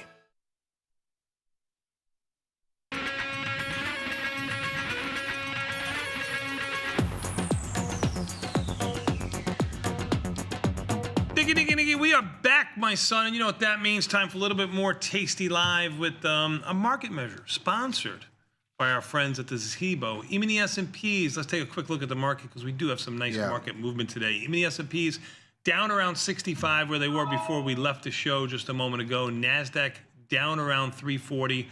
Russell down around 14, a little bit weaker than where we were when we left the show just a moment or two ago. And the Dow down 370 and change. Volatility hanging out at 2110. Seems to have caught a little bit of a bid here, even with the market moving a little bit higher. Bonds are only up 4 ticks after being up 20 some odd ticks higher than that. Bitcoin finally off of its lows by about $1,300 to 111.50 and change. Ethereum off of its lows by about $80, still down 300. Oil down $1.15, and gold up 11. Gold catching a small little bid. Silver has had the biggest move, two-sided action. You can see here all the way on the right-hand side. It's about mid-range for the day, down $27 and change. Let's take a look at my list and see what's moving to the upside. Really not your usual suspects of stocks here to the upside. Costco, which was up $6 earlier, is up around $4 and change. DBZ for earnings up $16 and change. But none of the stocks that we really trade are in that list. They're all on the downside here. Goldman Sachs for earnings down 38 and change. AppLovin down 18. AVGO down 16. Tesla down 15. These are all your names. Coin down 11. JP Morgan for earnings down 12. JP Morgan about $2 off of its lows for the day. And Nvidia and Netflix down around $6-7 a piece. What do you think here, son? I rolled that covered call in SBAT. That was another one of our what's your assumption trades. So I just did that. I rolled to the 17 strike call in November with long stock, short the at the money call. I'm out a couple bucks, basically nothing. But that call we had was expiring this week. So I just did that. I'm looking at some of my positions like. So you had a long delta position in S-bet, and the stock is going lower. So you're rolling down the call. You're rolling down the untested side, which is classic. Yeah. I'm looking at like some of my positions, these strangles, like I have the Shopify strangle that we put on 140, 185, and the 185 call is still at $3. Mm-hmm. You're leaning slightly long delta into this move. You got a short put that's at the 140 strike. It's a 34 delta versus a 19 delta call. It hasn't really moved all that much. Shopify volatility expanding. Expanding here. Do you roll down the call? That's the question. You're in November? I'm in November. And you're short the 85 call? Yeah. And what's your long? It's right at the money, so it's a 140. So you long the 10 points out of the money. You long the 140, 185? Yeah, you got 15 deltas, but it's 40 points to the upside is where your call is versus at the money on the downside. Shopify just came off of its lows. It was significantly lower than this, trading down to around your strike of 145. Expected move for the next month or so is about $25. So you're asking, do you go down? Yeah, do you roll down the call because volatility is certainly expanding. Because you would expect this call, which we put on when we put this trade on. Mm-hmm. Where was the stock? So the stock was like right here, but I rolled the puts up into the stock at 170. Mm-hmm. I mean, I rolled them up we started this as a 125, 185 strangle. I rolled up the puts to the 140 strike when the stock was at 170, which was on the 6th, which was a week ago. Yeah. And now it's come all the way back down. You got scared, and the stock's come all the way back down. Well, I think I was mechanical on the way up. Teasing. So why aren't you mechanical on the way down? Then you have to be mechanical on the way down. The freaking question. And you have to be mechanical on the way down. But it's a hard. So you go to what do you do? Like the 170? Yeah, you probably $2.70. Yeah, you got to go down $10, right? That's what you're looking to do. Market's rallying a little bit. I'm hoping. It's a gift for you. Filled on an up move. Yeah, I mean, I think you're going to still have long delta. Well, I'm going to be flat delta now. Now you'll be flat delta. Now I'm flat delta, but you hope that you get a little bit of an up move and a vol contraction. That's correct, which is not typical, but shop volatility has not gone down no matter what shop has done. Earnings are November 11th, so you still get If you get the inside, like if the next couple days are 20-point ranges, in both direction, like you get a little bit of chop. I know we're so used to the up, down, V bottom, V bottom. Yep. A little couple days of chop, and this would be good. Yep. I like it. Cool. You have to. What do you think that SPX put spread's trading at right now? We did. Would you close at $1.75? We did it. I closed it at $1.90. $1.90. We sold it at $2.50 or something like that. $2.50. $2.50. It's probably trading $1.10. You must have been a market maker. It's a $1.10. It was. Yeah, it's $1.10 right now. Look at that. It moves. I mean, you got the direction right. I mean, it moves. Even the S&P is down 55. Let's do a market measure. Quick one. So looking at stop orders, if you are going to use them, here are some things that you can think about. Let's do it.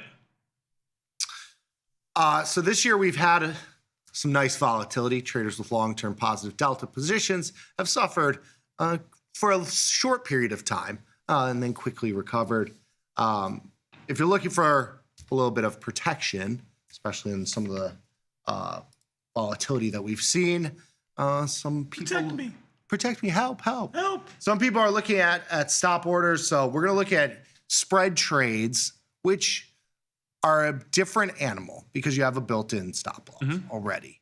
So if you're looking to kind of scalp out of these, here are some things that we're going to look at here. So the study that we're looking at SPY, 45 days until expiration, and we're looking at the past 10 years.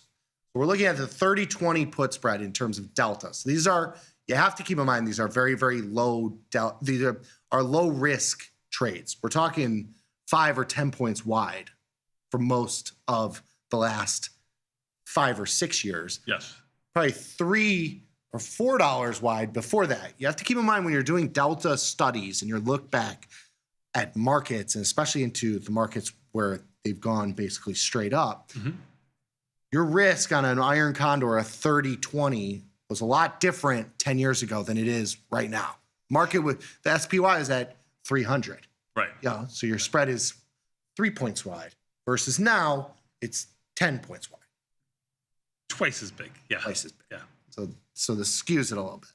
I mean, you got to think about it as we used to. The relative premium, the percentage is the same. Percentage is always going to be the same. Always going to be the same. But it's like a stick. You know, if you have a small stick like you do, it only moves this far out here. If you have a larger stick, it moves a lot further out. The percentages are the same. The movements are so much bigger. Good job. So we're looking at exiting trades in multiple different spots. So we're looking at conservative, 30, 50, 70% of the initial credit, and then 100% and 200%. Those are kind of the 100% and 200% are the ones that we've looked at for short premium positions as a time where if you're going to use stops, that's kind of your mental stop. This, we're going to look at spreads, which inherently have a lot less risk, and they're going to be closer at the money. That's kind of the big thing here is that, the times that you're using these stop losses are on these big moves. They're happening quickly. So of the trades, so when you're looking at the calls versus the puts, obviously the puts have worked over the last 10 years. Look at any chart, put side if you are, but then you get days like today where they remind you. Yes. Sometimes the market goes down. So it's easier said than it goes to kind of the SPX trades. We're talking about much easier said than done. And, there's no crying in the casino. So when, things don't work, don't be a little sissy about it. Okay. You got to take some risks. So positive delta has worked over the, this year and over the 10-year average versus, doing these on the call side. But you have to keep in mind that, there's merits to both sides day to day.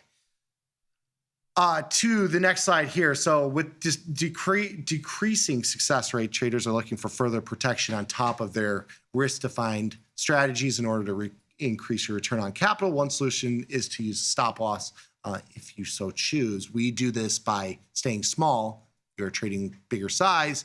Maybe you look at this. And so we're looking at different stop loss metrics here. So jumping to the next slide here. So looking at the percentages. So we've kind of bucketed this into, and I don't like the high risk, kind of metric here, but it is a higher risk. But we've kind of isolated these into, really conservative if you're very kind of risk averse. If you're kind of in the trader mindset, you should be looking at like the 70, 100, 200%. Like that's kind of our realm. But if you're looking at kind of these ranges, we've bucketed this based on your risk tolerance here across the board. So you'll see on this next slide, using no stop loss is kind of the one that you should be doing because your win rate is your average P&L, it's the highest. Your win rate is going to be the highest. Your average return on capital, it's going to be the highest. Like this is where you should be trading. And it's intuitive because you're defining your risk on entry. You have the stop loss baked in. You don't need a second stop loss here. The 50 to 70 range, if you are going to do some sort of stop loss, is where you can think about it on a spread trade. And all it's telling you is that you're basically avoiding the tail risk events. You're giving up a lot of the profitable trades because some of these trades come back. But you're avoiding the big tail risk because on a day like today, if you sold a put spread yesterday or last week or 2 weeks ago, and it's 45 days out in time, it might be 30, 40 points, or not in SPY, because SPY hasn't moved that much. It might be 10 or 15 points in the money. Right. But the spread hasn't moved. And that's because you've been helped by volatility. The trade has a lot of time left. It's telling you that right now, if you have a junky put spread, you can take it off right now and eat the loss, and it makes sense. Agreed. Most times. Now I wish I had that discipline. I know I don't have it either, and I don't think if you're. That's why I sell the other side. That's my discipline. You take advantage of the volatility. That's correct. That's the not run away from it. Like I think correct. This is the situation where you say, okay, I'm only out. Lost, which is a good quality to have. Yes. Like I probably only have one marriage if I had that quality, but I just can't. I mean, I just can't admit when I'm wrong, and I'm going to sell the other side. Yes, I agree with you. I think the point here is that the death by paper cuts is more painful than taking a little heat. Shark Jive used to text me every day when volatility was in the a couple of years ago, 12, 13 handle, and it's like we would have $5. I can't take it. I can't take it. Death by 1,000 cuts. I mean, death by 1,000 cuts. He has said it so many times to me that when I hear it, I cringe to my bones. Like he lost so much. He lost so much money that now his son is in servitude. his son is paying off the debts. Poor bastards. Shark. Like us. Like us. That's right. We know how it feels. So getting to the next slide here. So we're at, we're at slide 7. Yes, perfect. So the SPY tested, so looking at the put spreads here, the 50 to 70% stop area, you mitigate some of those big losses of big drawdowns. I think if you're trading too big, you have to start thinking about this. If you are trading in a normal size, you just kind of stick to the no stop loss and manage your trades and be fine with it. But I think the key takeaway on this is that, these stop loss, the points where they make sense are when you're looking at it. And as a trader, you should intuitively know this, that, on a day like today, if you're short put spreads where vol is increasing, that you have no vol exposure on a put spread. And so the pop in vol helps you because now your long option is closer at the money. And instead of losing $2, you're only losing $1, $1.50. It hedges you into those sort of moves, especially on the put side. And so, that's really the big takeaway here. Totally agree. Good job. The last slide here, just go to these takeaways real quick. So stop losses do help improve your efficiency in some regards there. So adding a stop loss or just putting the spread on as a spread trade at entry, that 50 to 70% of the credit. So like if you sell something for $1, when it's trading at $1.50 or $1.70, that's kind of where you can look to use those moderate stops.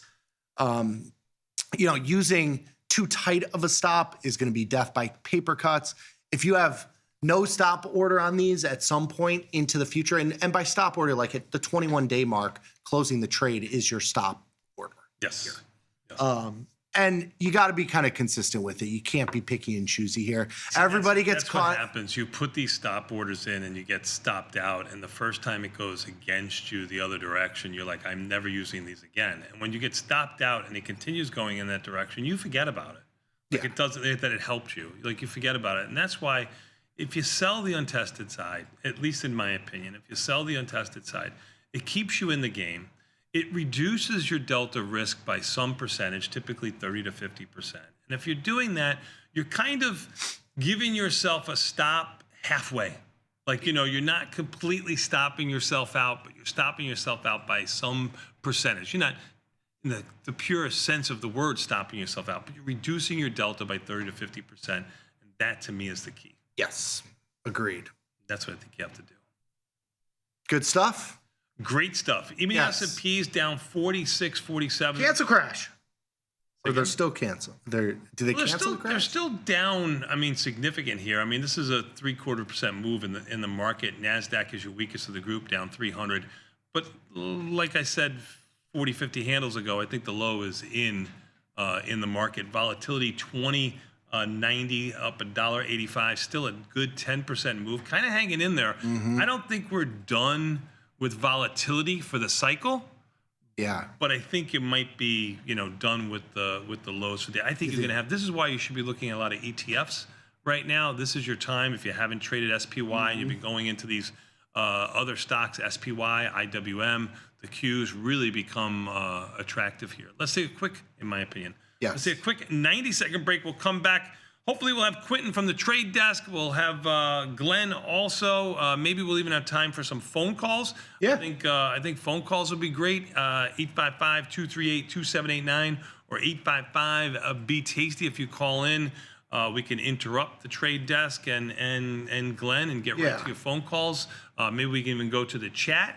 You're chat friendly there, so we'd love to see that. 855-238-2789 or 855-BE-TASTY. That's the phone number to call. Phone lines are open now. I got 4 or 5 lines open. Love to hear from you. We'll be back in 90 seconds with Tasty Live.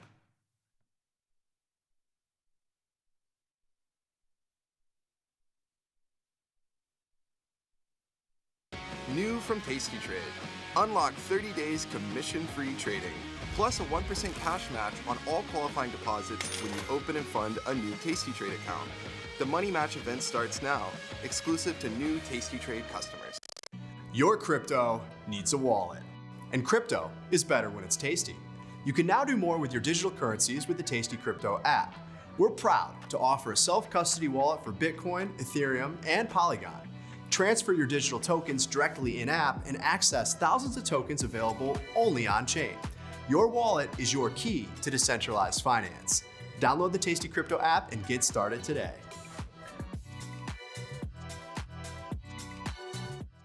In the money. It seems pretty easy to understand. If I'm in the money, I must be profitable, right? Not quite. In the money is in reference to the option's strike price relative to the current price of the stock. An in the money option is an option which has intrinsic value. For a call option, that represents an option with a strike lower than the current stock price. For a put option, that represents an option with a strike higher than the current stock price. Being in the money is a good thing for long options. It's not so good for short options.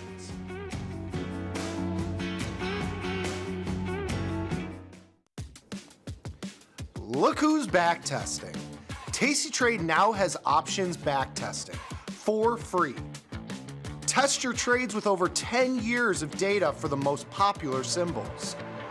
See how your trades would have performed in the past. Look back at profit and loss and take the guess out of guesswork. Oh, did we mention that it's free? Get backtesting at Tasty Trade.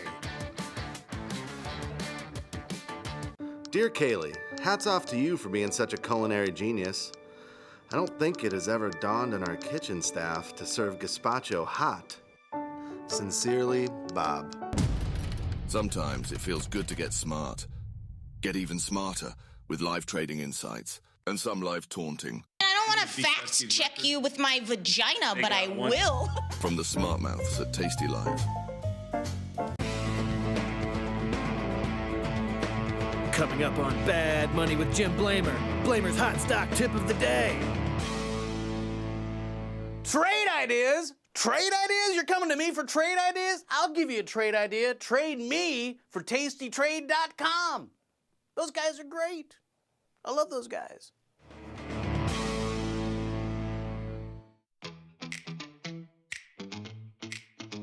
It was a great show, very inspirational and motivating. I feel like you got to know each of the traders a lot better on a personal level. It was awesome.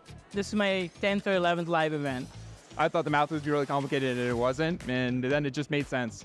They've opened my eyes to many different strategies. And I realized there's a reasoning and strategic planning that you could do to be successful. I love all you guys. Got the need for speed? No problem.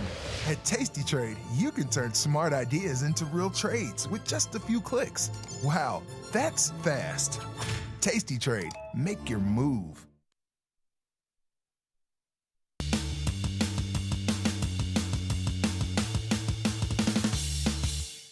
Nicky, we are back, son. Even the S&Ps are back a little bit too.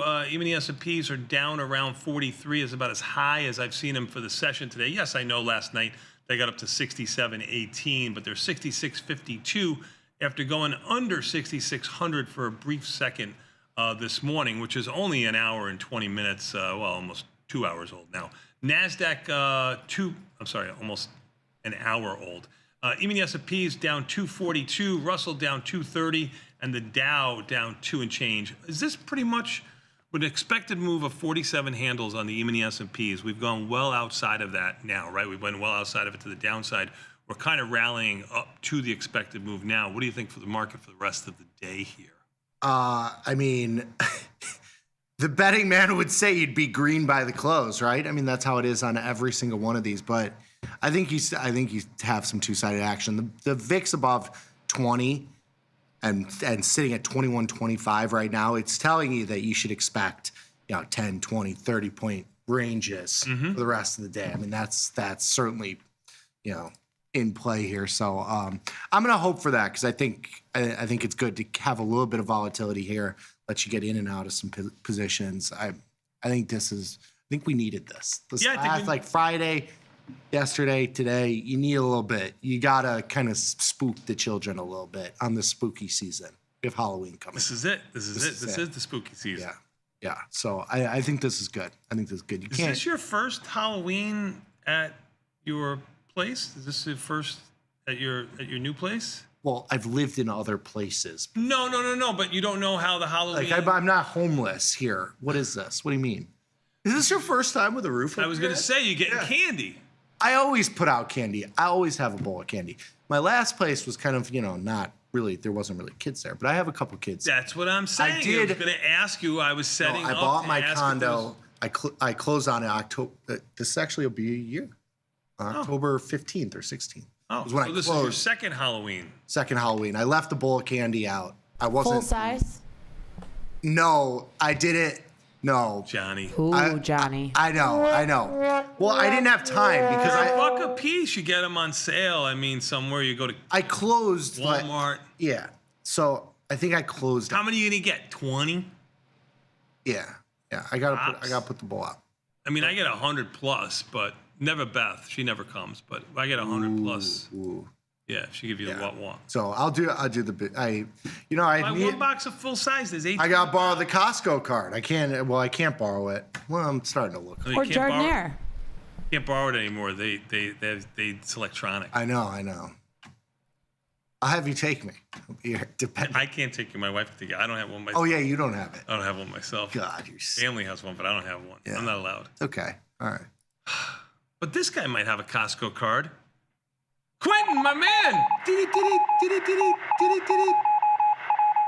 What's going on, brother? Fellas, good morning. How's it going? I do not have a Costco card, by the way. I'm not a real adult. I don't think you really to have one. I was just trying to introduce you. A young guy like you probably shouldn't. An olfacacta like him can have one. Hey, whoa.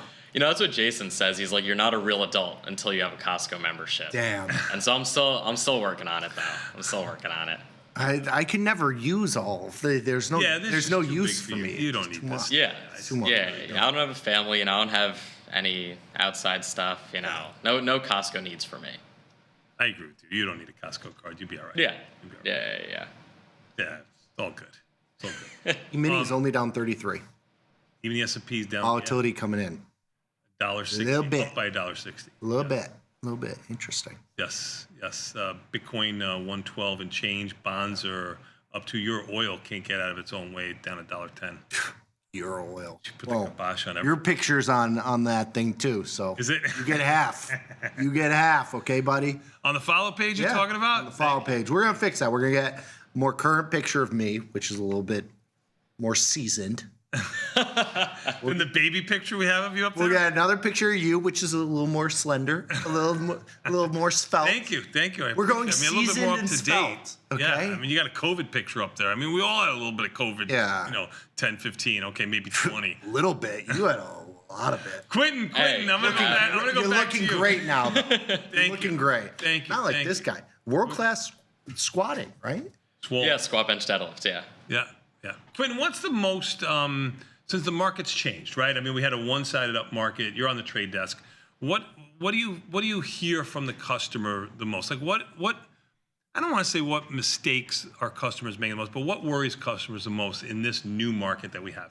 Do you get the questions like new market? We had two down days. 2 down days. 2 down days. Hey, we don't have brave new world. 2 down days. I mean, I didn't think we were going to have the V bottom that we had yesterday. I thought we'd have a little bit more chopping around like we've had for the last 48 hours. I mean, I don't know if that's still going to be considered a V bottom if we rally straight up from here. Yeah. But what's the question from customers? Is it really more like, hey, I have this long delta, what can I do? Or are they really looking for opportunities?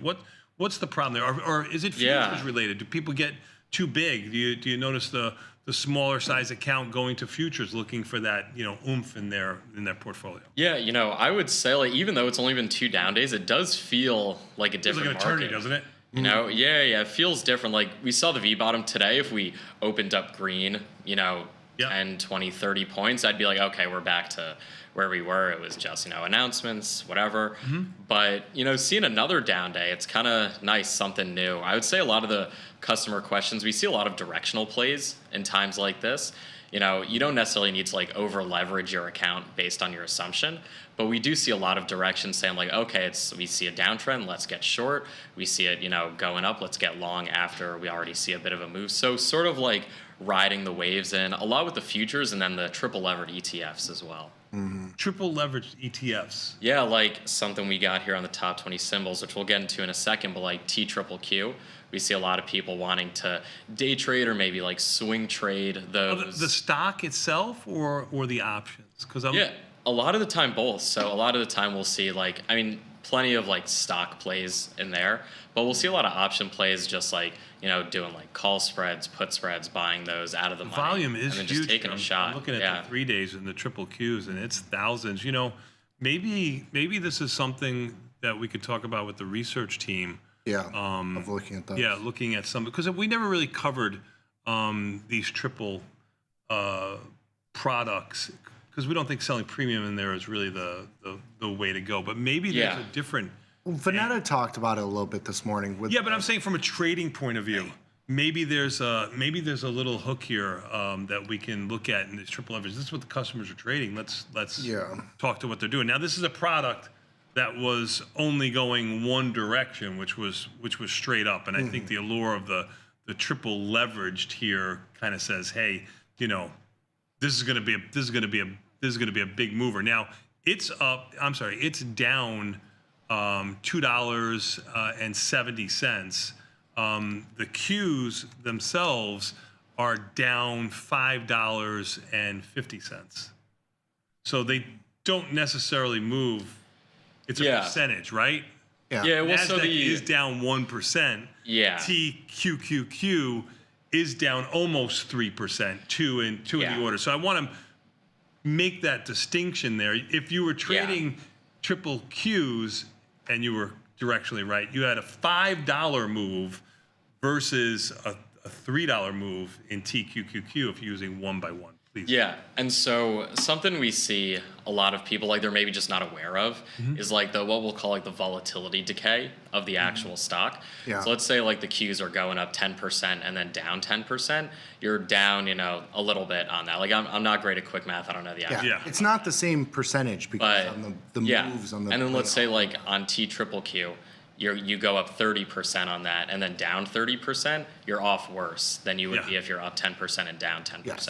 So that's something to really pay attention to when trading it over, a longer duration. That's the big thing, is that the cumulative isn't equal. So it's a trade day to day. It's a rebalance of your position basically every single day. And that if you told me that after a month the Qs are up 10%, and you look at TQQQ and it says a 3x, you would think that TQQQ is up 30%. That's not the case because day to day the movement is how it's calculated, and the moves lower are more of an effect on the moves higher, because what happens is like, okay, so if you get a move lower in the Nasdaq, let's say the Nasdaq's down 20%, and TQQQ goes down 60%.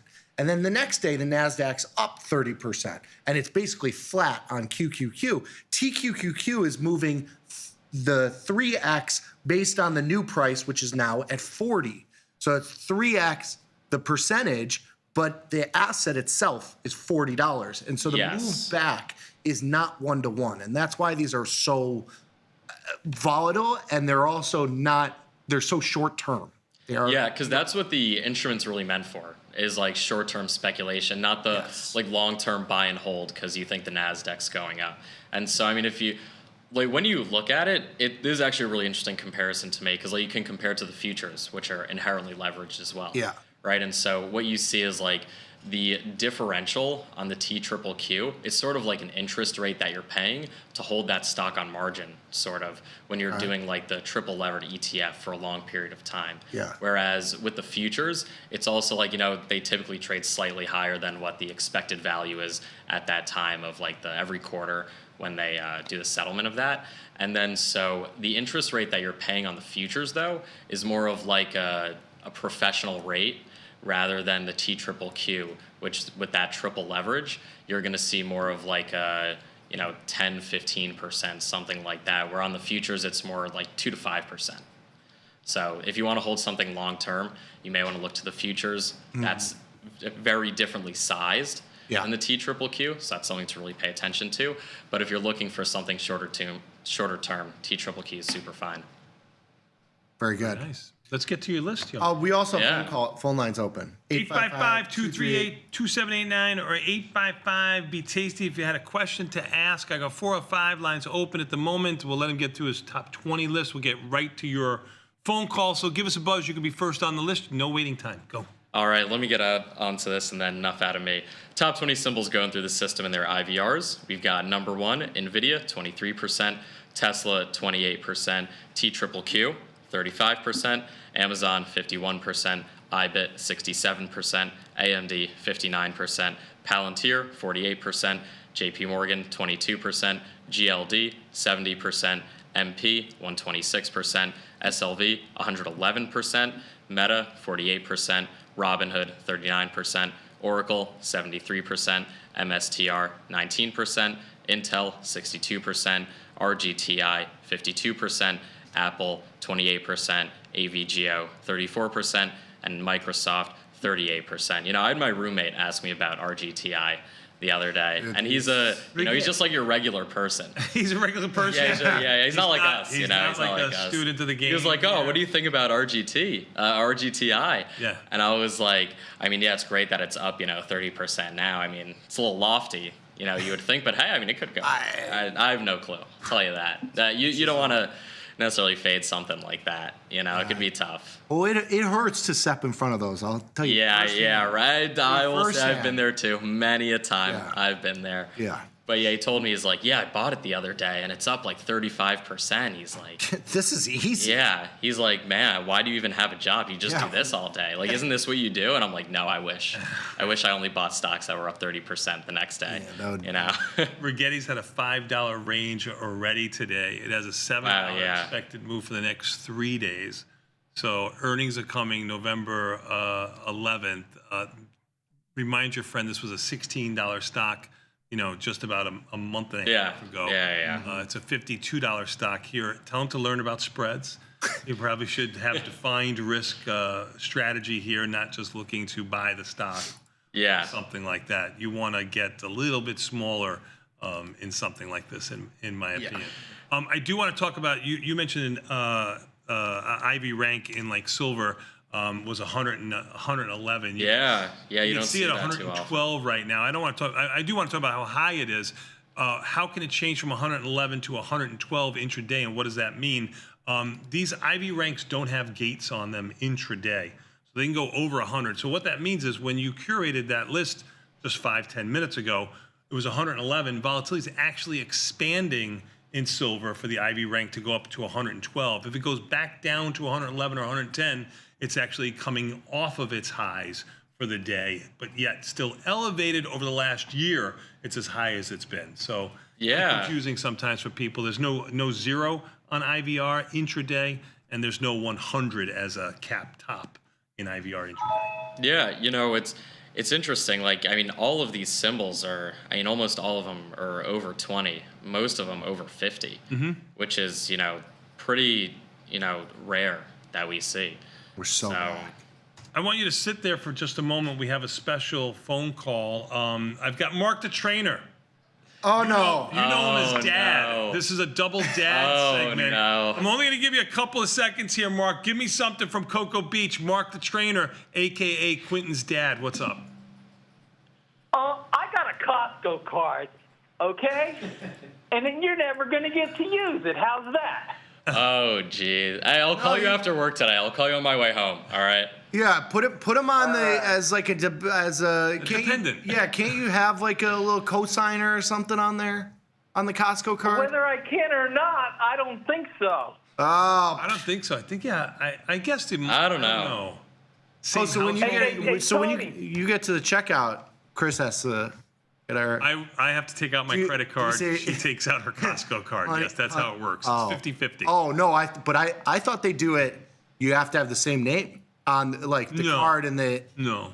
I thought that was always the last name. I mean, I know the last name. It'd be funny if my name was Christine. Yeah, but I mean, you know, they should. You never know.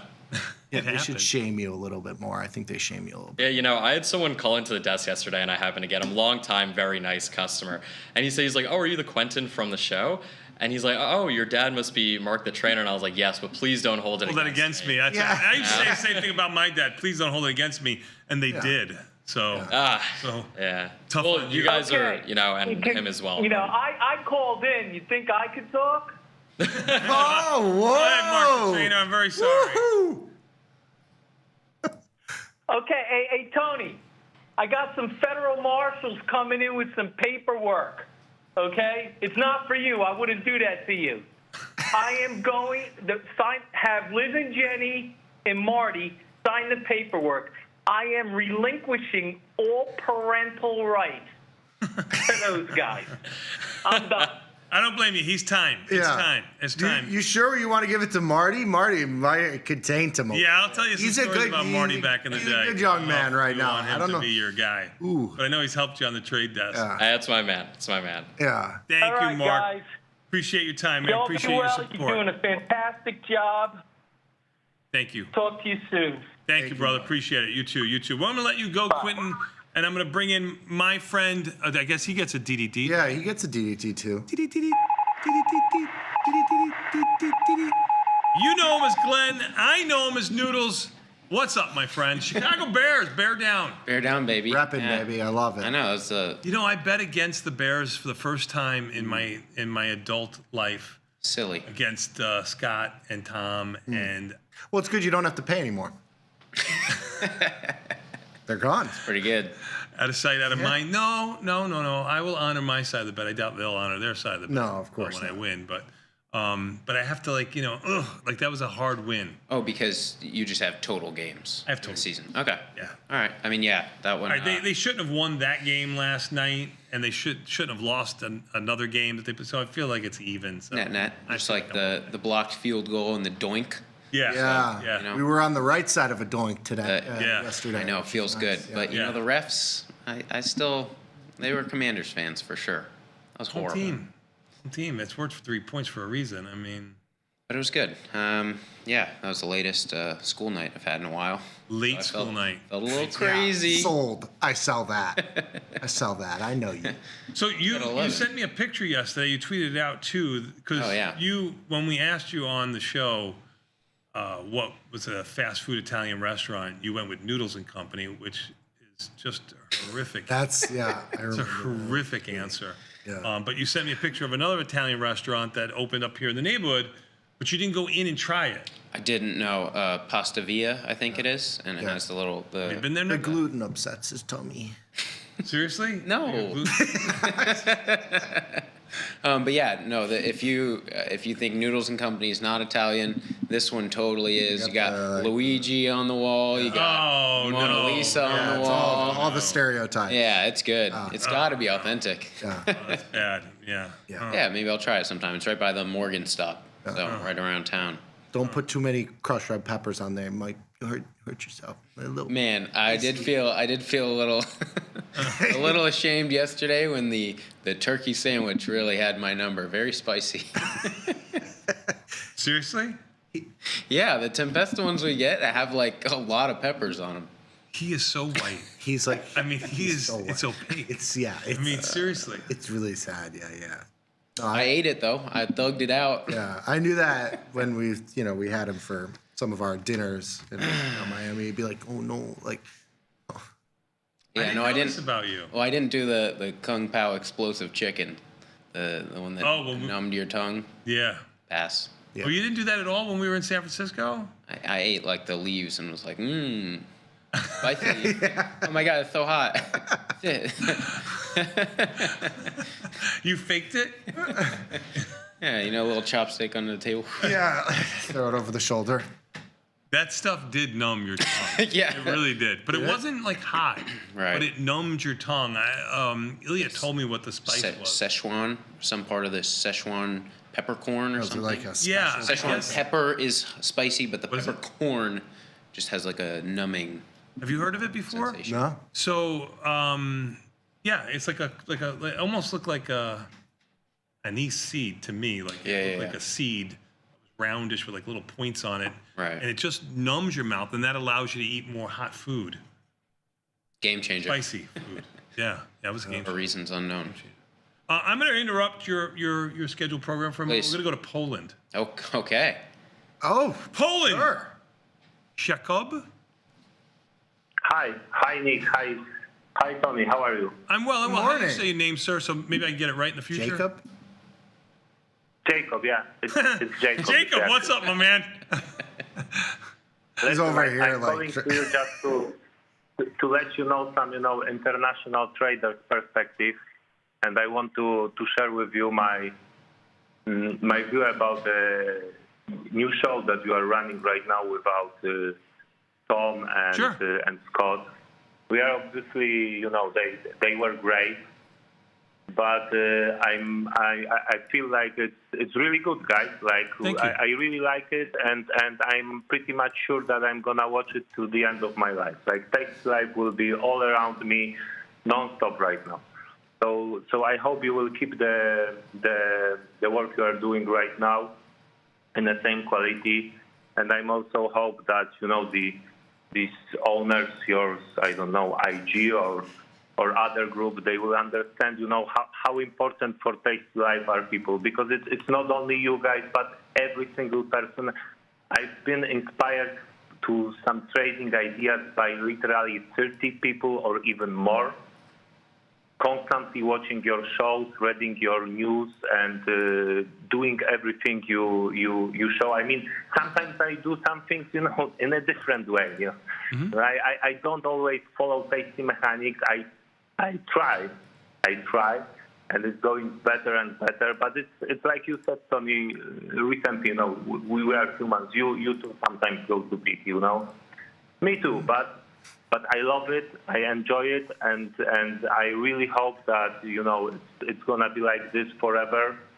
Because when Tom left suddenly, I've been a little bit shaken out. Like, what's going on?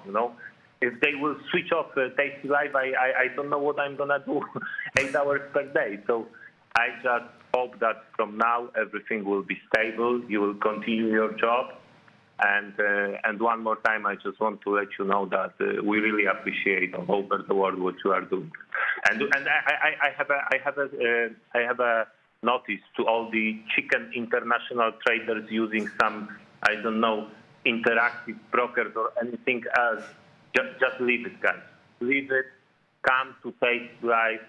Put yourself trading on a very well platform. Forgot about any old craps, and because I was watching your show for much longer than before I switched to Tasty platform. I have to admit it, right now. But thank you. I know it was just the best thing I did. But I'm never gonna be back to any other platform. And also, Nick, I want also to thank you and Mikey, because I follow a little bit. I think the typical tasty guy I was. At the beginning I was selling naked puts. Then I started to implement some other strategies. I went into these iron condors. They killed me in April, but not necessarily killed me. I wasn't too big. You weren't making any money. But I finally understood what you are saying, guys. Like this defined risk strategies, they are very difficult to manage. You don't have a lot of room then to do something with it. Mm-hmm. So right now, But I don't want to go into strangles. I'm not really good with. I don't have a big account, and also I don't like the idea of selling naked calls.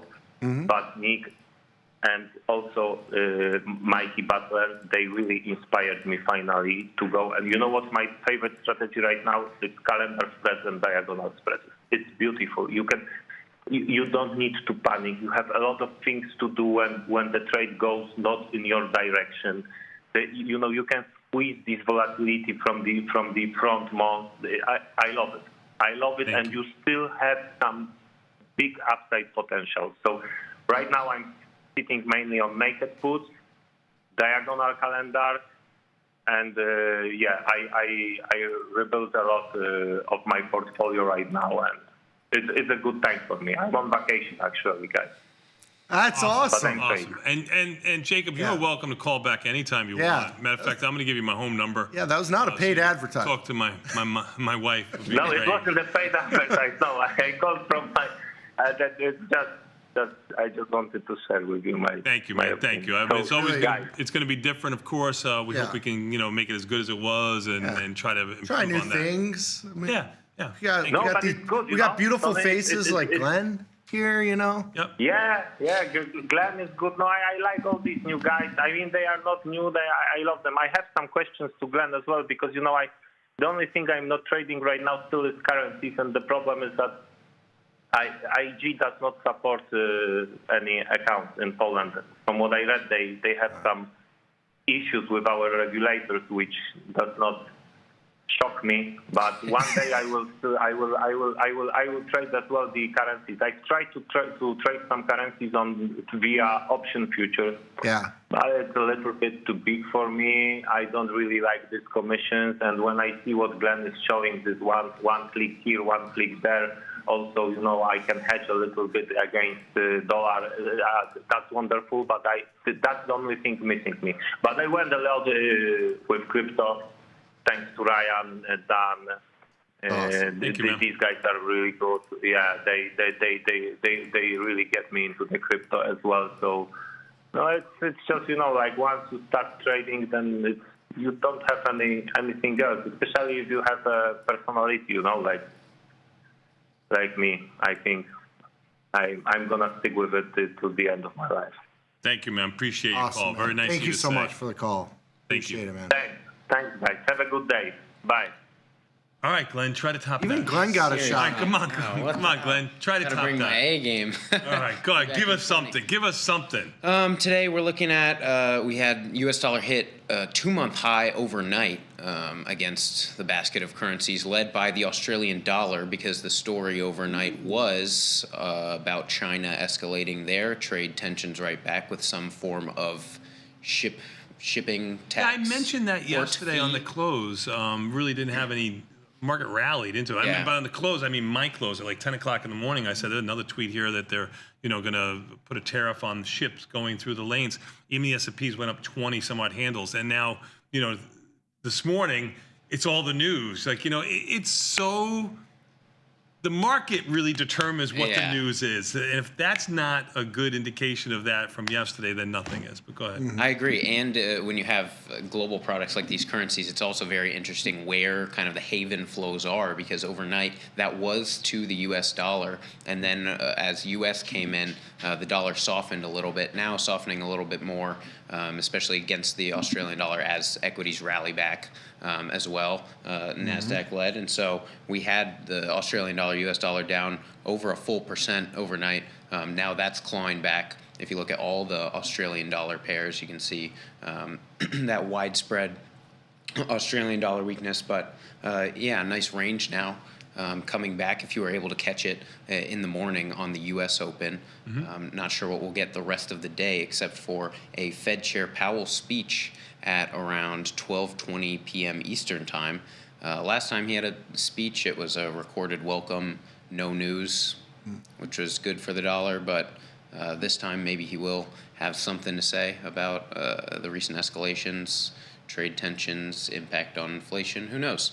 But that's what we're looking at for the dollar today. We've got, if you're looking for a disconnect here, we have some divergence in the euro and the British pound with some dovish Bank of England talk. So the British pound US dollar hit over 2-month low early this morning, coming back a little. The pound versus the Japanese yen, Okay. as well as the euro versus the Japanese yen. So I've been long the yen against the euro and the British pound, and the British pound move today was a huge move. So there you go. Helped significantly. That was the one we closed this morning. The one. Yeah, you did it early on. I remember I was going to mention it. Nice. Yeah. And then if you were completely flat on those yen and you wanted to turn around kind of based on your risk sentiment, it could be interesting to look at Australian dollar, Japanese yen now. That was down a full % as well. If we think about those two currencies, although they are both geographically related to China, very, very close in proximity, those, aside from that China news, are pretty on opposite ends of the risk spectrum, with the Australian dollar being pretty risk on and Japanese yen a traditional flight to quality. So that presents an interesting range if you were going to maybe turn around your position on Japanese yen entirely. But yeah, it's nice that you had a little divergence there that gave your British pound exposure a little more oomph. Yeah. A little stronger push to close. But yeah, that's what we're looking at. From the FX side today, pretty muted otherwise in euro dollar, dollar Swiss franc, Canadian dollar, pretty flat. Very good, very good. Good job out of you, my friend. And you know what else is doing a good job? The Russell has been green for the last 20 minutes or so. Here. It's only up around 40 cents. Even the S&Ps are really settled in, down 33. Volatility 20.45, up $1.40, $1.50 here. Still elevated, giving you plenty of opportunity in anything that you want to do in any of the ETFs or something like that if you've been light in there. Bitcoin back under 112,000. Looks a little bit sick here. Oil down $1 and change. Looks a little sick too, but it looks like it's kind of got its legs underneath it. Gold up $12. Silver down still by 24 cents. Parting words, son? Traders market, this has been fun. We'll close out of stuff if you got bailed out on things. Short side, long side, take some risk off. Don't be dogmatic with your positions. No hero crap. Got a lot of time. No hero crap. Just, you can get some movement. We'll take a quick 90-second break and come back. We got Liz and Jenny next. Peace. Good job, Glenn. Peace.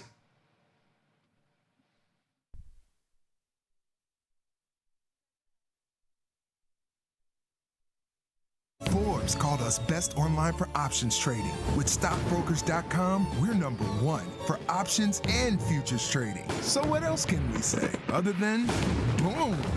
Trade like a trader. Tasty Trade. Make your move. When you define risk, you set a limit on how much you could lose if the trade goes bad. If you have a small account, you might not be so interested in selling naked options. You'd use up much more buying power, and the risk is undefined. Defining risk, though, controls how much you can lose if the trade goes sour, and it gives you back some of that sweet, sweet buying power. We can define risk by combining options into certain strategies. The short put vertical spread is the simplest one. Selling this put sets your max profit with the credit, and the long put at the lower strike blocks off the risk where you want it. And if you're more neutral than this, you can throw on a vertical call spread to make it an iron condor. The only downside to defining a risk is that it lowers both your max profit and your probability of profit. That little compromise might mean you rest easier, though, and a good night's sleep is priceless. So see, we can define risk when we use more than one option at a time. Pretty simple.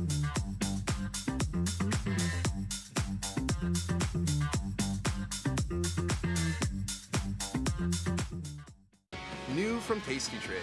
Unlock 30 days commission-free trading, plus a 1% cash match on all qualifying deposits when you open and fund a new Tasty Trade account. The Money Match event starts now, exclusive to new Tasty Trade customers. Hi, my name is Liz Deerking. The beautiful brunette next to me is... What an intro. Jenny Andrews, and we are about to play a very exciting game.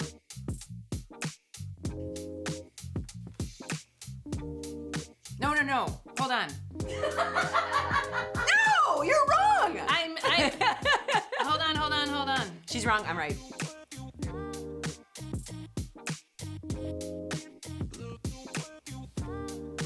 High school party, high school condo. Yeah, because it wasn't in school. I I had friends at my high school who were mutual friends of Liz, and so we were all at the same party. And then parties for the rest of our lives. For the rest of our lives. Same thing with college. She went to a different college. I went to a different college. But we both ended up at the CBOE together. Yep. Traders, start your platform.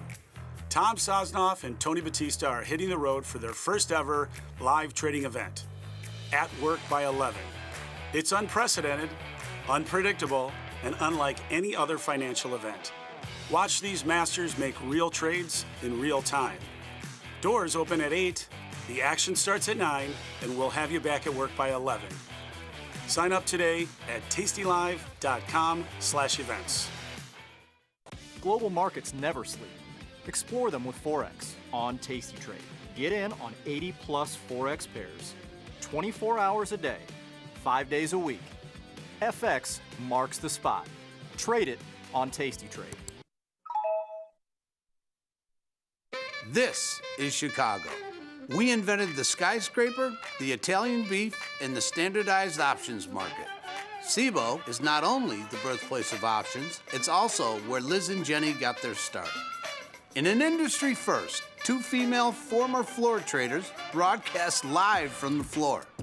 Hear the sounds of live market action and feel the electricity as they present real-time trade ideas and research-backed market studies live from the CBOE's SPX pit. Watch Liz and Jenny live from the CBOE, only on Tasty Live. Tasty Trade is now on TradingView. Trade stocks and futures directly on TradingView charts with Tasty Trade's low commissions. Try it out and leave us a review.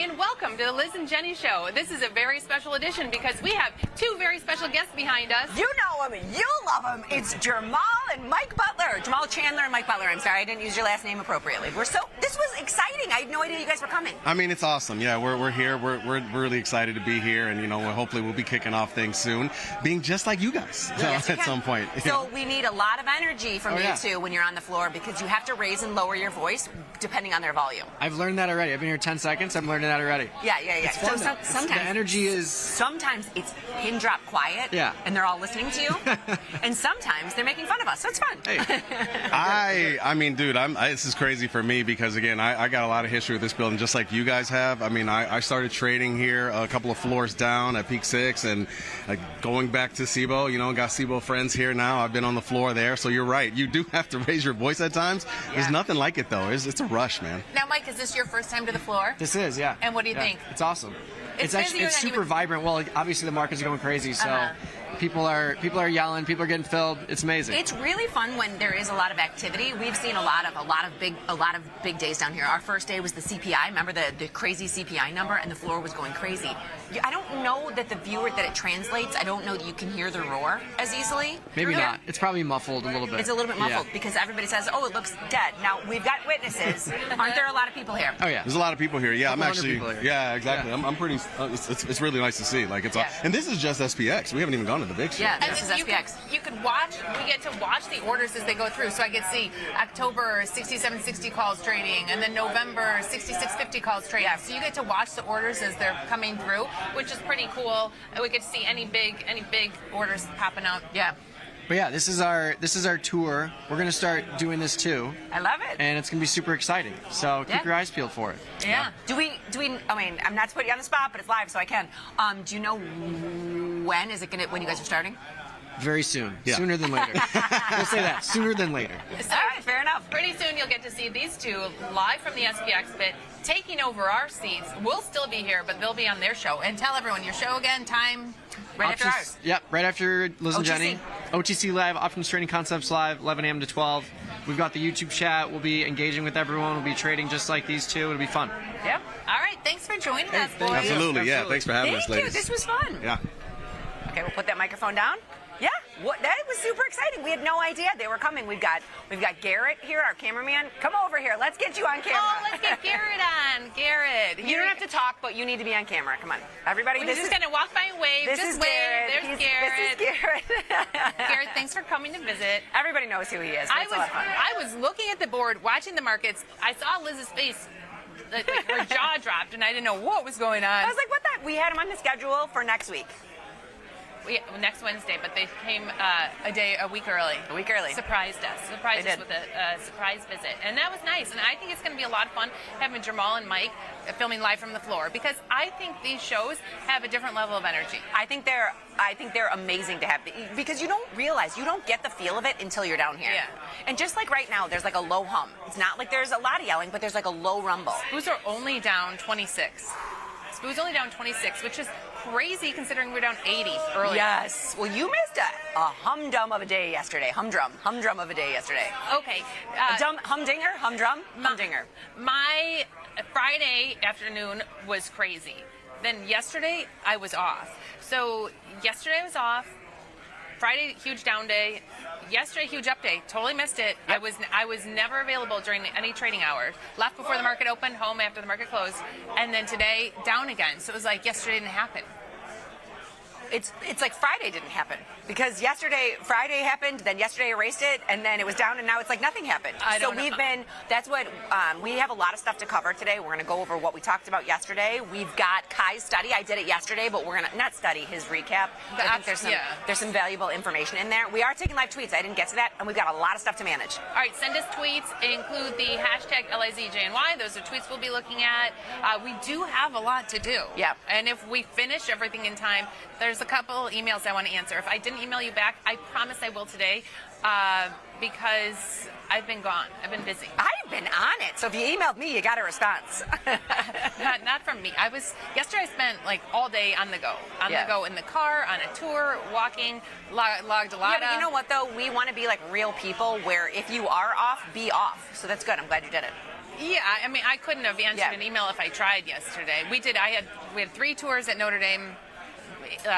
Informational sessions, walking tours, the whole shebang. We were there. She's not attending Notre Dame. Her daughter is. Oh, I might be leaving you and go. I might be leaving you and go. You'll find me there. You'll find me hanging out. I found a nice little restaurant / outdoor patio bar. Oh, where we can go together? Can you take me? I like it. It'll be fun. Okay, so let's jump. If we can, Jack, let's jump in the platform and take a look around real quick. So time to put on my the glasses. big news was oil was down yesterday. Well, not the big news. There's lots of big news, but oil took another hit yesterday and it's taking another hit today. So we're seeing our MCL position, which you can see up here, is under. It was under 60 yesterday. It's under 58 today. It's down another 2% today. Okay, so our short put is the 61. Correct. Do we want to take that call spread off? No, we took a lot of questions yesterday. Let's see what the call spread's worth. We took a lot of questions yesterday about what to do, because most of the questions were from Friday's move, right? Okay. And so I answered one of these, and I would be very curious to see. Now, this isn't a disaster position. I mean, we have the 61 put. We have 61 put, it's trading 58. Not a disaster position. But I said if somebody's nervous, what do you do when there's high implied volatility and you're already in? I have no problem rolling it out in time. We're in the 34-day. Because you can go to this, it's going to be the 60-day. So I said that's one way to avert if somebody wanted to get things the heck out of the way. I mean, here's what I would say. This trade, and I did, honestly, I did this on Friday with some of my positions. This trade itself is only down $136. $136 in my mind, and the grand scheme of things, is nothing. I don't mind closing that trade and putting on a new one. Well, this is a big lizard, because look at this. We've got the, it's the 62.65. I was thinking it was going to be a smaller put spread. And we collected $3. So honestly, our break even's 58. So it's right at our break even. I wouldn't even worry about this. But being down $135 on a position, I don't mind closing it and putting a new trade on if you wanted to. No, I mean, honestly, we've got bigger fish to fry. It was just the first thing on our list, and I know oil was a big story because it kept going down yesterday.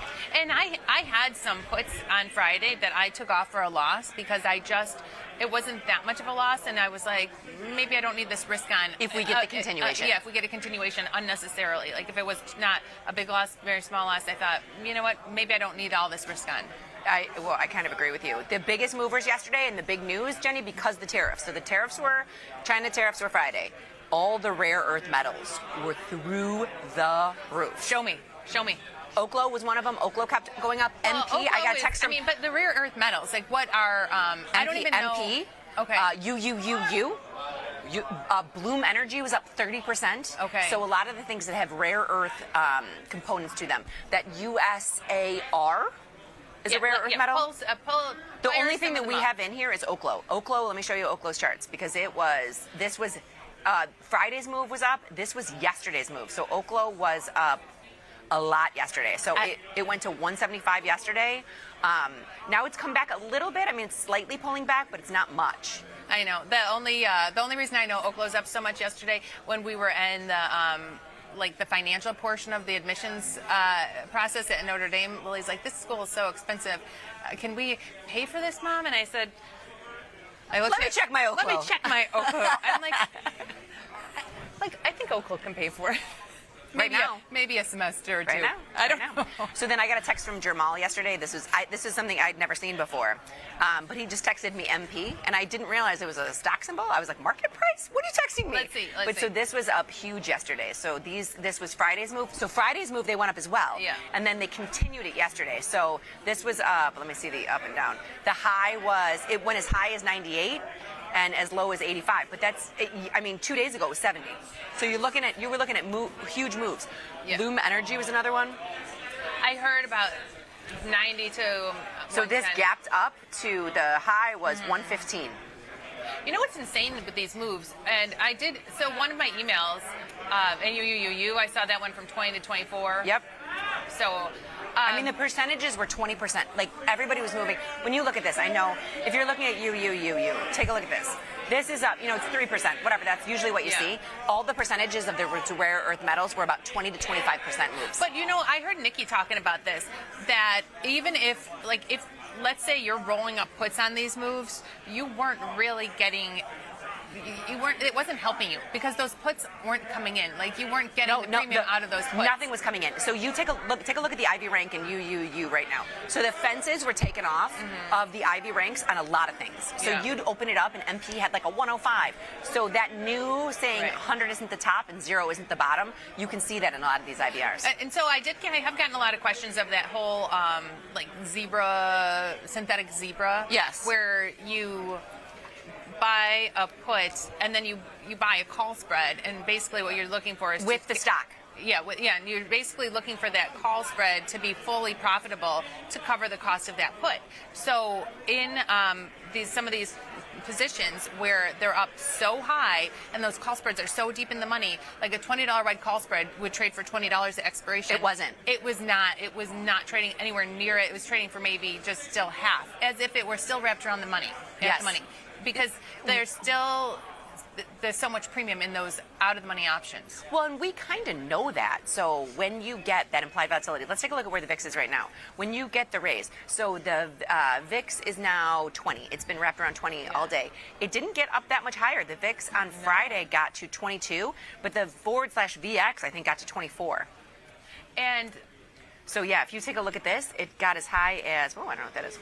That was 22. on Friday. On Friday. Now, we do have just one long call in UVXY, I think. No, I think we have a zebra. Hold on. Oh, a zebra. Yeah, same. One long call with zebra. They'll move the same. So we have a zebra. We put it on when UVXY was 10. It's trading 12. And so here's the lesson on zebras. It didn't really work as well as if you just had the stock. No, you didn't. No, it did. Because, it did. No, because if we put it on when UVXY was 10, this should be up $184. It's only up 100. I think we tried to get it for cheaper. Oh, and we didn't put it exactly. Yes. Because otherwise, usually we sell the at the money, which is right where the stock is trading. We probably sold it just out of the money, is my guess. And this didn't move that much. Now, your choices here. Let's talk about this. So wait a minute, Jenny. Only because you're talking about the other zebra, let's go in here. Could you just close this call spread? It's not going to be trading for $1. It's either trading for half. Yeah, it's trading for half. It's trading for half. That's what you see when you're trying to do this. That's basically how, and I guess that's a way to... That's what I'm saying. I just wanted to look at it to make sure it was like they're all the same. Right. Yeah. Right. So, I know I have, I know in Oklo my call spread is the 120, 140. Take a look at that. It's nowhere near worth $20. It's kind of crazy how... What position are you in, the 7-day? The November. No, the regular Nov. 120, 140. You're that far down? Yes. I'm just hitting. It doesn't matter if I'm buying or selling. And it's trading. It's so far away from $20. Yeah, that's crazy. So it's not worth closing that. No, but it's harder to ratchet that. But that's a way you could kind of take some profits out of a zebra, but keep the dream alive. Just close the one call spread. If you could close it for close to full profit. If you could, but you're not going to do that until expiration. There's two things I want to do real quick. I say we just close our UVXY. Are you in? Yeah, I closed all mine. Let's take our $100 and run like a thief in the night. I'll close this. I want to take a look at our SPX upside broken wing butterfly. Okay. We've got, oh yeah, this SPX upside broken wing butterfly. Hold on, I want to make sure I'm trying to close this. I want to get filled. Make sure you get enough for it though. So I mean, $385 is still $100. Yeah, UVXY. Okay, I'm leaving it. I'm not going to try to take it. If we were down yesterday and down today, it would have been worth more. But that huge up move yesterday kind of settled down the market. I think it kind of settled down some of the fear. The VIX was and then still, the rally the back. VIX kept its wings up. Like today, we're only down. We're only down 30 right now. Okay, so let's take a look, and I hope it still works out in our SPX upside broken wing butterfly. So here we go. Let's take a look at this in here. We've got the broken wing butterfly. It's got 3 days left. The reason we do that is because you want to leave those until the end. Butterflies don't open up until the end. So you've got the 75, 80, 90. I'm going to go into the trade page, and we are. Hold on, I'm going to give you all the details. We're up $88 on that. We can close this whole thing for $88, which we thought about doing. You've got 3 days left. So if you go to the trade page, let me clear this out. It's right in the weekly. Yeah. So we got the 3 days all the way up here. In order to take all the risk off the table, you would unbreak the wing, meaning buying back your 90, selling out your 90 and buying your 85. So just creating a synthetic butterfly, $5 by $5. I'm paying 20 cents to do that. So the question is, do you want to give up 20 cents to turn it into a free butterfly? Let me give you these details. So we can close it for $82. We collected $1. So if I pay 20 cents, I'm locking in an 80-cent profit. So if you close the butterfly, we're locking in $80. If you pay 20 cents for a butterfly we collected $1 on, you're still locking in $80. And you got a free shot. And it's interesting how it works. Whatever way you have it. Because I had on a much wider one, but it was the same situation where I was like, okay, I could turn this broken wing butterfly into a butterfly and lock in the same amount of credit I could take the trade off within pennies. I say within a dime or within something like that. You're giving up very little to be able to do that. And then you have it, because who knows? I mean, what's our center strike now? So I did it. So I'm gonna hold on. Our center strike is it's still the same center strike. It's the 57.80. I moved our wing. 57.80? 67.80. I mean 67.80. Yes, it's pretty far up there. So, but either way, we took in the same amount of credit if we were like gonna with lose the kind of moves we've been having in the market, you never know. You never know. Yes. Okay, so those are a couple things that I wanted to take a look at. Other thing that is of pressing nature, if you will, is Citigroup. Citigroup, we had a double calendar. Fine, no big deal. We are now assigned on the stock. It's crazy Our how... one call rolled off worthless. Okay, so the 105 call rolled off and it was worthless. We were assigned on the in the money put the 10. You can see this is a good lesson on being assigned. So you can see we bought 100 shares at 102. We know we were assigned on a 102 put. Synthetically now that 100 shares of stock and that 102 put is synthetically long a 102 call. That's what the position is now. Oh, worthless. I mean, it's trading 97. I'm just saying. So we were hoping for an up move for earnings. Citigroup had earnings yesterday. It is an up move, not as much as we wanted. Now, so I'm going to close this. Close that call and put, and it should just close for 102. 102, and then plus whatever extrinsic values There's in it. still extrinsic value in it. Yeah, sure. Yeah, because of this market, because of the way this market is whipping around. So I'm going to go 102.22. I would try 30 because it's only got 24 cents extrinsic value. I know, but sometimes you're. I would try to get a little bit more. Yeah, that's fine. I'll go mid-market. And you could keep working it. You can keep working it lower by a couple pennies. So you'll notice that by closing the stock, that getting assigned on that stock did not change our trade at all. It did change our capital requirement. So we're getting back because now we're using buying power in that stock. So look at this. It went from the mid-market went from 36 to. Yeah. I'm going to go with 25. Oh, we're filled in UVXY. Oh, okay. At least we're out of that. Yeah, so all the banks, earlier when we were on the train coming in, Citigroup was actually, or when we got in, Citigroup was actually down 50 cents. So it's had quite a turnaround. Now it's up $1.20. What other banks? I want to get filled in this. Yeah, but we should be able to get something over. There's still at least 18 cents. Filled, 17 cents. Okay. Okay, these are going out. Our SPX is out. Our UVXY is out. You're going to push them through on the other side. And that's all just closing orders. We didn't even take a look at it, the SPX 0DTE. I know people have been doing it. I missed yesterday. You said there was a lot of action yesterday. Oh, I think Jack Tucker killed it yesterday, I think, if I'm understanding correctly. And we will take live tweets, and we're going to be going to that. I want to show you something, Jenny, because I think this is pretty fascinating. This is the top 20 symbols that are going through the platform with their IVR. And I loved getting this yesterday, so I took a screenshot of what they were doing today. And if you take a look at this, notice MP is still on there. It's still 126. But none of those other rare earth metals are.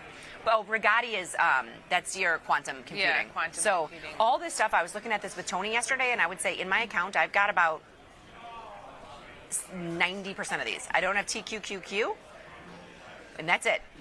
And TQQQ is, I feel like it's on the list more than anything. Yes, I think it is on the list more than anything too. But you'll take a look at that silver and gold ratio. That's the other thing. So that silver gold ratio was going in our favor a little bit. It was yesterday as well. So here, let's take a look at this. So here, gold. We're up $27 in gold and down 17 in silver. Let's close it. And again, we put this on for as an example in a very, very, very small scale. Very small scale. So if you're, I can't remember how much money we used on this trade, maybe $500 or something, and it's up how much? It's up $10. But if you did, $5,000 into it, it'd be up $100. And this is just a small scale version, but I think I would be taking it off. Well, both of these continue to rally. So to get out of this, if you'll notice what I'm doing, I pull up the pairs trader. And then pull up the chart so people could see the movement. You could see we were at that high, the extreme, and now it's coming back into line. It's coming back into line, meaning, so we were saying that silver has gone up higher than gold. Now, both of these are up again. Silver's down today. Wow. Okay, but gold is up again. Silver was up yesterday, but not today. Silver had a big move yesterday. Yeah. So it's coming back in line today. It's kind of nice, this pair. Now this is like 2 times on and off. Yeah, for very small. So we're going to review and send this. Well, again, very small because we're doing, 2 shares of gold to 16 shares of silver. If you're doing much bigger multiplier, which most people are if they're doing a pairs trade in gold and silver. And there is no margin relief. So you're buying if you're silver. You're doing silver and gold. Yeah. There is no margin relief for both of those. I don't even know if portfolio margin gives you margin relief for silver and gold. I don't know. I didn't really pay attention. I don't know. But are you here? So all this stuff is pushed out, and you're doing the other side. Yes, everything's pushed out so far. Except for silver and gold. Got it. Okay. Got it. Okay. Next up, I kind of want to look at the double calendar app. Oh, Apple. I have this on the list. So Apple, we also got assigned. Really? I did not see this yesterday. Wait, no, we've got Archer open. Oh, Archer. I was like, okay, that makes sense. I was like, what? Okay, no, this is a calendar where... no, it's a diagonal. It's a diagonal. So the diagonal, I'm going to open this up, take a look at the trade page. It's before earnings. This is worthless. We can hold on to our long if we want to. Apple's the laggard of the group. Yeah, just, you know what? I mean, I'm guessing we put that on... Thinking we were going through earnings. It was last Friday. No, I think it was Fast Market. It was someone's opinion or someone's trade in Fast Market. Okay, so then I'm going to leave this for a couple days. Apple might rebound. I'm just closing the one short. Sure. Yeah. It's 3 cents. Yeah. Okay. So, because I saw that was from Friday, and we did Fast Market on Friday, so we had lots of trade ideas. And when, on Fast Market, people actually give us the trade. They give us the trade. And so it was an Apple diagonal. I think we probably made it nearer term. Yeah. HIMS, we've got the 55 put. It's trading 53.49. This we're going to take out in time. Sure. Yeah, and you could probably move the strike, too. So we don't mind going through earnings? If you're going to be able to move the strike, you can go to the 50, from the 55 to the 50 and take in a decent credit. You can take in 242. Yeah. That's pretty good. Mm-hmm. There's a lot of premium in HIMS. I'm going to ship that. Okay. Then IBIT, and then I want to go back to that list too. Oops, hold on. IBIT. This is something that we've been doing jade lizards in here. This is the first time we really have IBIT falling. We've got the 64 put on the 10-day. I think this is one of our first tested jade lizards in IBIT. Yes, and we were up. This was almost through. We've looked at this every single day because it's been on for 12 days, and it was almost at 72. We were up 30 to 40% each time when we just left it because it could make more. So we're going to leave this because look at this. It's 10 days. That's a lot. It's an eternity. And I will say, IBIT has got a high rank. I sold more puts in IBIT today, added to my position, because if you go to the chart, look at the fall that Bitcoin has had, that crypto has had. IBIT fell a little bit more. IBIT has a 70 rank. So it's just 70 rank, and it has those options. And people like selling the option premium around their crypto positions. And Tony and I had Ryan Grace on at the end of the show yesterday, and he thinks it's a buying opportunity. I mean, I'm not putting words in his mouth, but he did say that.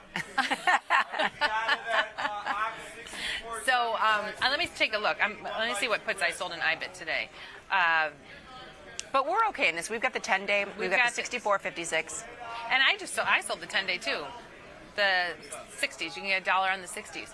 How much is ours? What's our jade lizard worth? So you can't just sell a put in IBIT because it's going to hold up $2,400. We can't. That's why we always do. But I'm just saying, anyone in crypto who wants some premium around their crypto, these IBIT puts are a lot less expensive than selling, getting into the actual Bitcoin puts. Well, because you're not getting any extrinsic value when you're doing that. Okay, then that's that.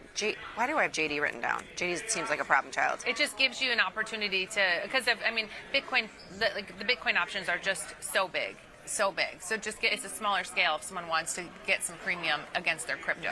They really are. And I don't think the options are that liquid in Bitcoin. I don't know, but I mean, look at that. Look at the volume. Yeah, because they're so big, right? You can always define your risk. One put is using $205,000. So buy something and see how much it is. Here, I'll go and do it so everybody we can share it with the class. You can define your risk. So that you'd have to, because it's like trading SPX. So if you go into October, I'm just grabbing whatever. You know what's insane? Well, I'm curious to see how this comes up. Do you want to? If you look at this, you're getting $550 max profit. You cut it in half. It's using more buying power than the spread width. Do you see that? This infuriates TP. I know. It's using more buying power than the spread width. So you can see max loss 700, max profit 550. So you're looking at a 1250 wide, but its buying power is 1900.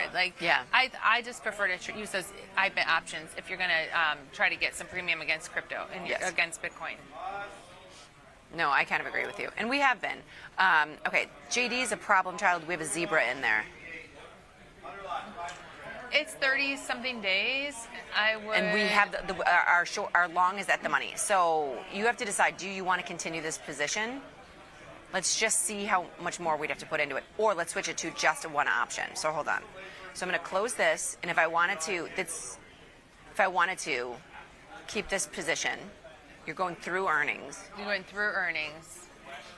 You could just go buy 130 before earnings. If you cancel that for a second, Liz, at 30, and go back to the cycle that we actually have our position in, when you were giving up 60 cents on that, you can buy the 29 and give up 72 cents, and you've got it for a longer period of time.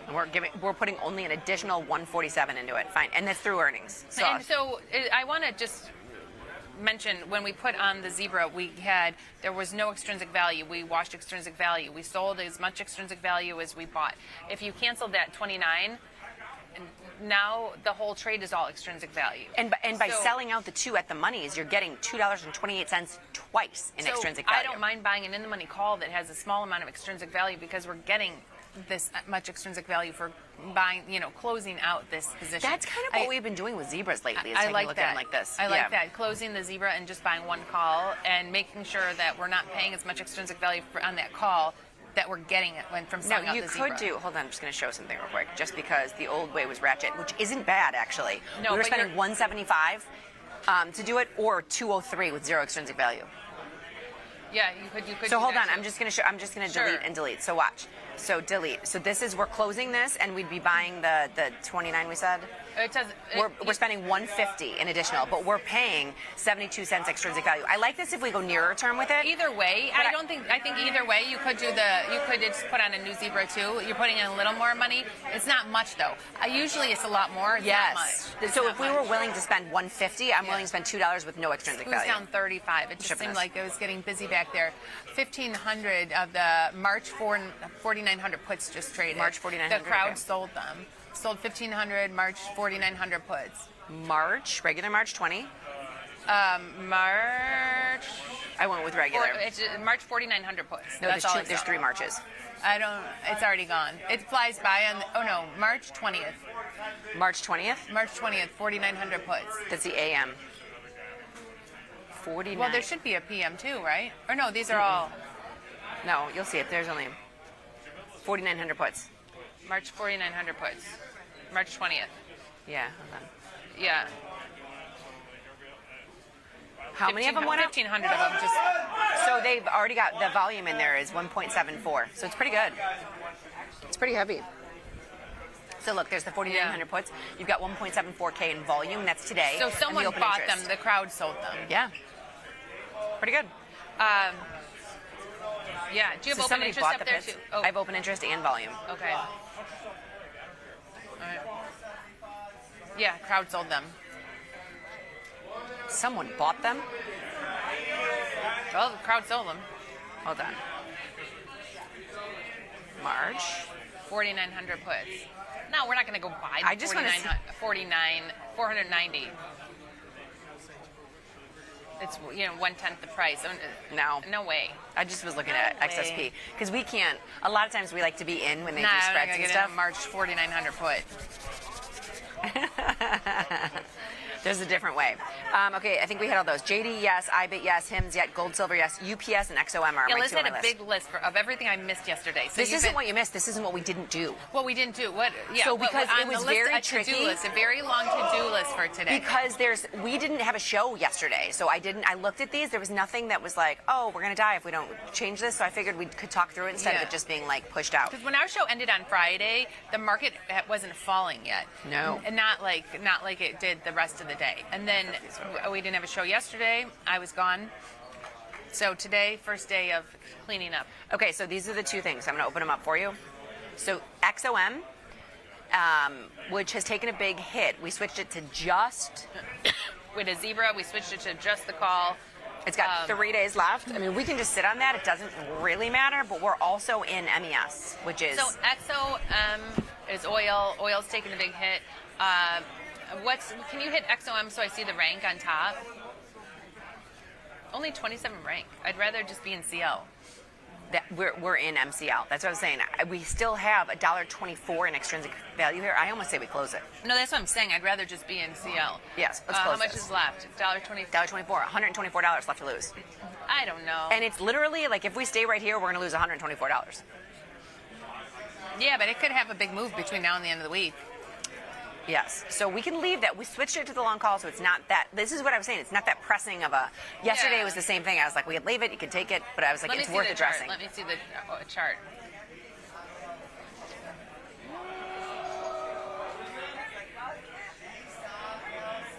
That I remember this. What's your assumption? It was someone who was like super bullish in that Exxon until this date. That's why we put it on this date. Yeah. What do you get if you roll it for a week, like a 1 week calendar? If you sell the 3-day and buy the 10-day, you're paying 68 cents, and then you've got it for 10 days. We can go up one if they think they're super bullish. So I don't know. I think I'd rather be selling premium in MCL like we are. Right. Yeah, whatever you want to do. The other thing I wanted to I would probably just leave those because they were defined risk when I put the trade on. And so UPS is the other one I wanted to take a look at. We have a diagonal here as well. It's the 89.85. We put it on 11 days ago. So let's take a look at UPS. It's gone all the way down. We put a bullish diagonal in. It has not come to fruition, but this is an earnings setup diagonal. Earnings setup diagonal. So this one, I'm just leave it. buying this back for 4 cents. In the event that there's a massive rally, I wouldn't leave things like that now in this market. Well, I honestly, what I was so mad about yesterday, again, glanced at my account a couple of times as I'm on my walking tour. I think I texted you when we had a 5-minute break.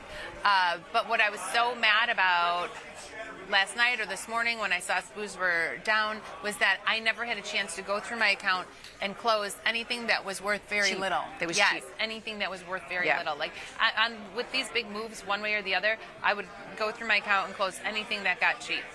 I kind of missed that yesterday, but I don't know if any puts did get cheap yesterday. I think everything kind of kept their wings up. Volatility did not come down much. That's what I'm saying. I opened up all this yesterday, and I was like, it's not as if we're moving that much. Do you know what I mean? Yeah. Okay. Do you want to get to Twitter? Because we did not do that yet. Yesterday. Sure. Yeah. So here we go. I'm going to go top down. I love this Ashvin. I from love it. Hold on. Ashvin. Retry? Well. Huh. Can we? Well, yeah, there we go. Thank you very perfect. much. And I'm you signing. can get it fired back up. I love that message from Ashvin saying, with a small account, he's still killing it with these moves. Can we just give a slow clap to Jack? Good job on the trigger. Oh, he's paying attention. He was. He pays attention. That every was second. amazing. All right, we can jump back in, Jack. Thank you very much. Okay, so I had to relog in. So here's Mikey. Oh, happy Bears victory. Oh, here's Ashvin. This is the one you wanted to talk about first. Well, speaking of the Bears victory, though, you've got to hear this text I got. So, I got this text last night. Now, my husband's in Germany, so he was sound asleep probably in the middle of the Bears game. So he didn't text it to you? So 10:24 p.m. this comes in. 10, 11, 12, 1, 2, 3, 4, 5, and 4:30 in the morning or whatever. 4:30 in the morning. He said, I literally woke up from a sound sleep, turned on the Bears game. Something woke him up, middle of the night, sound sleep. Turned on the Bears game. Last 5 minutes, he got to watch them win. He felt like a higher power was calling him in Germany to wake up and turn on the Bears game and see the win. So he saw the last 5 minutes. I'm very happy for him. That made his day. It's probably because he's up so early in Germany. I don't know, but that made his day, catching the last 5 minutes of the game. So I love it. And I saw Glenn was in a Bears shirt today. Oh, was he? I didn't see Glenn. He was in a Bears shirt How'd today. you see him? On the live feed as we were preparing for our show, just right before us. He was on with the boys right before us. I was like, where's Glenn? I missed Glenn. No, I didn't get to see him yesterday. I didn't see him in person, but I saw him on air. Did you watch the Bears game? No. I was driving. I did not watch the Bears game. Yeah, I wasn't home. Yeah. It was a late start. I mean, I guess at 10:30 I was home, but I was busy. It was a late start. It was a 7 p.m. start. That's late. Too late for my blood. But anyway, everyone was happy. Look at this. Ashvin, loving MS lately. My last 2 weeks have been great for the small account. Shout out to Liz and Jenny, James Schultz, and Tony Batista for all the help. Love you guys. Nice. We love Ashvin, too. Good. I'm glad it's been working out. So look at Eric an hour ago. So Blue Wackadoo comes in. Happy Tuesday. IV rank at a whopping 30.2, up from 22.9 at the open. So you can see how wide that is. I mean, I saw SPOOs down as much as 80. Vol was so high that his Iron Condor is so wide. His short calls are the 60, 650. And right now, with SPOOs only down 20, we're trading 66.33. So he's still out of the money. But I'm going to guess they're going to, on a day like today with the vol so high, it's going to take longer to get out of any Iron Condor. The decay is not coming in as quickly. But I mean, we've had a huge SPOO move since he put this on. Like, where was it? Where's the flag? I can't see. Where's the flag? The flag is 65.80. 65.80, and like just beneath 65.80. And now we're 66.30. So you're looking at 50 SPOO points higher, and his calls are still out of the money. They're only down 22. I know. I mean, can you believe? Did you think that we might be green by the end of the day? There's a real possibility. I thought we threw on an upside SPX calendar, 0 day, 1 day, thinking, if we get a rally, maybe it'll get close to it, and then we got that long SPX for tomorrow. Well, it blew through it already. Yeah, it's already blown through it. So we took that off, but you have to kind of. I mean, when it blew through it, it's like it looked like the market wanted to rally. And I've tried to. This is one thing I did yesterday on the show. I'm trying to get everyone to start calling Frank Walsh Frank the Great. I put together a campaign that everyone starts calling Frank Walsh Frank the Great. Frank the Great. YouTube chat agreed with me. Good. You know who didn't?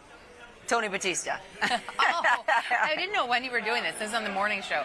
Yes. So, and I hear you did a wonderful job on the morning show. I mean, it was fun. The morning show's a lot of jam-packed with information, and they keep giving it to us. And Gad is killing it with these studies. Oh, yeah. So it was so in-depth. I was like, when I opened it up, I was like, Tony, this could be 3 days.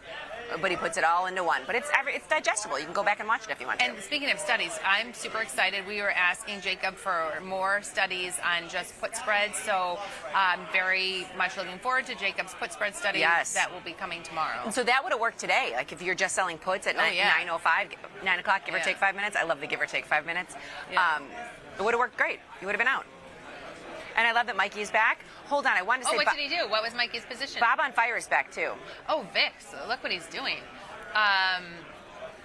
Sell to open, buy to open. He sold the VIX. He's you know what? And That's then he amazing. bought it, but it says sell to open, buy to open. It should say, like if at 8:43 he sold to open, then it should be buy to close. I don't know. Just over 1 hour for $100. Gotta love market choppy, Mikey. I do love choppy markets, and I did see Bob on Fire. Now I don't know where he is. Oh, there he is. Here we go.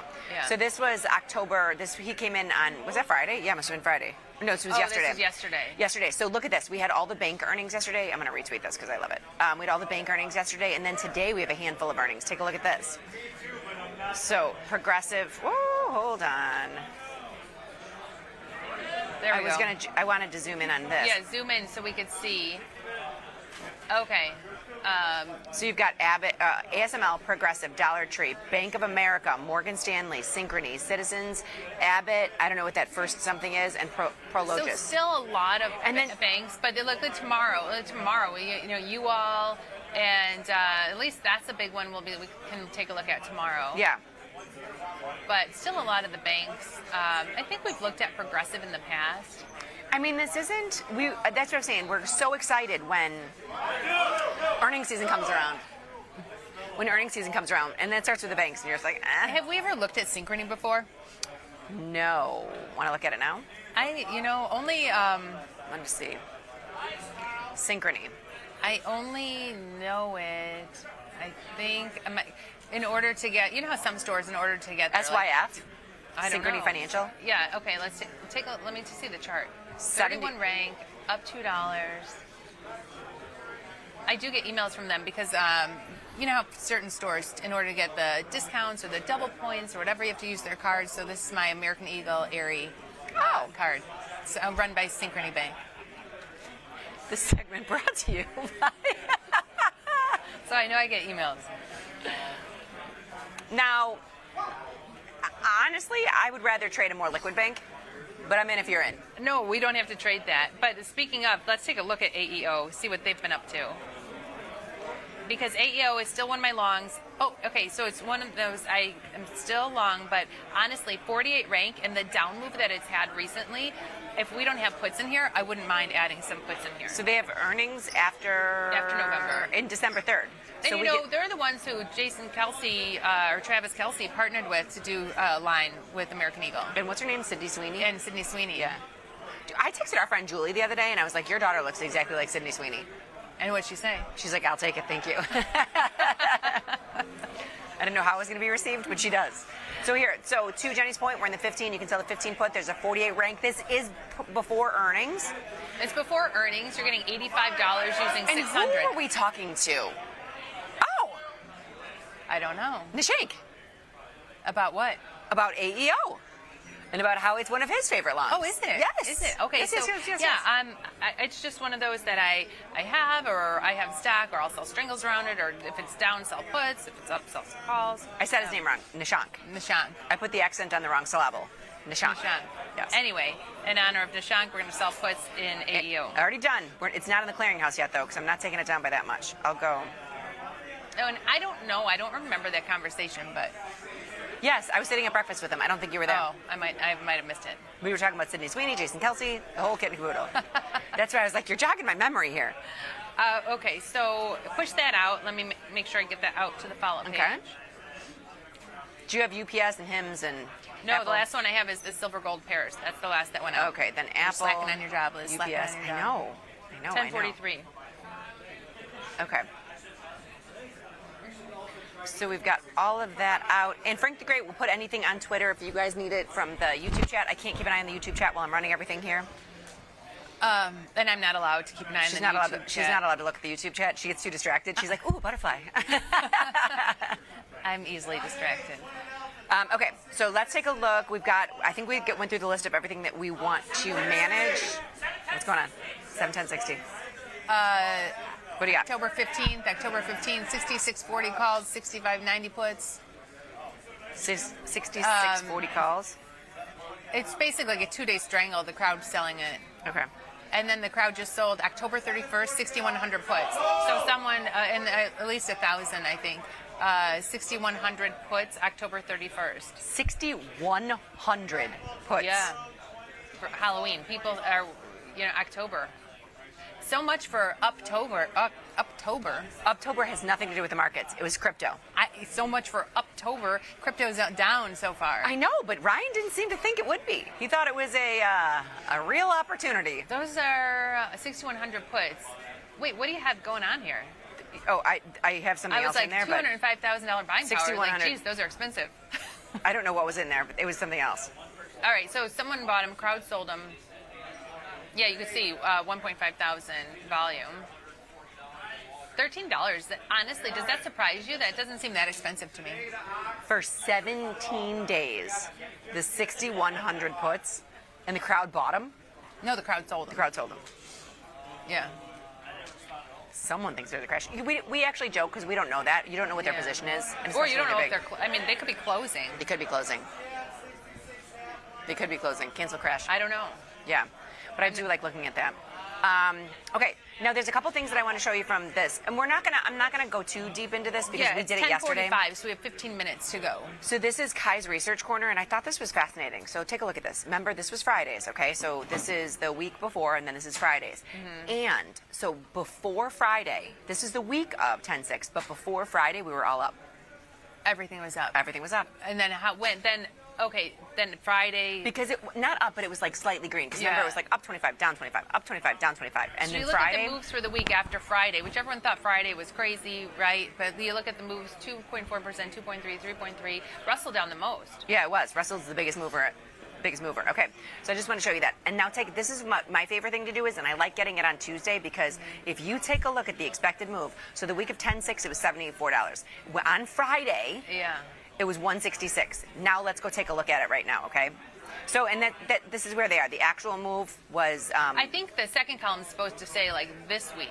So not the week of 10-6, but the next. I think they didn't update that date. They didn't. It's just FYI. Yeah.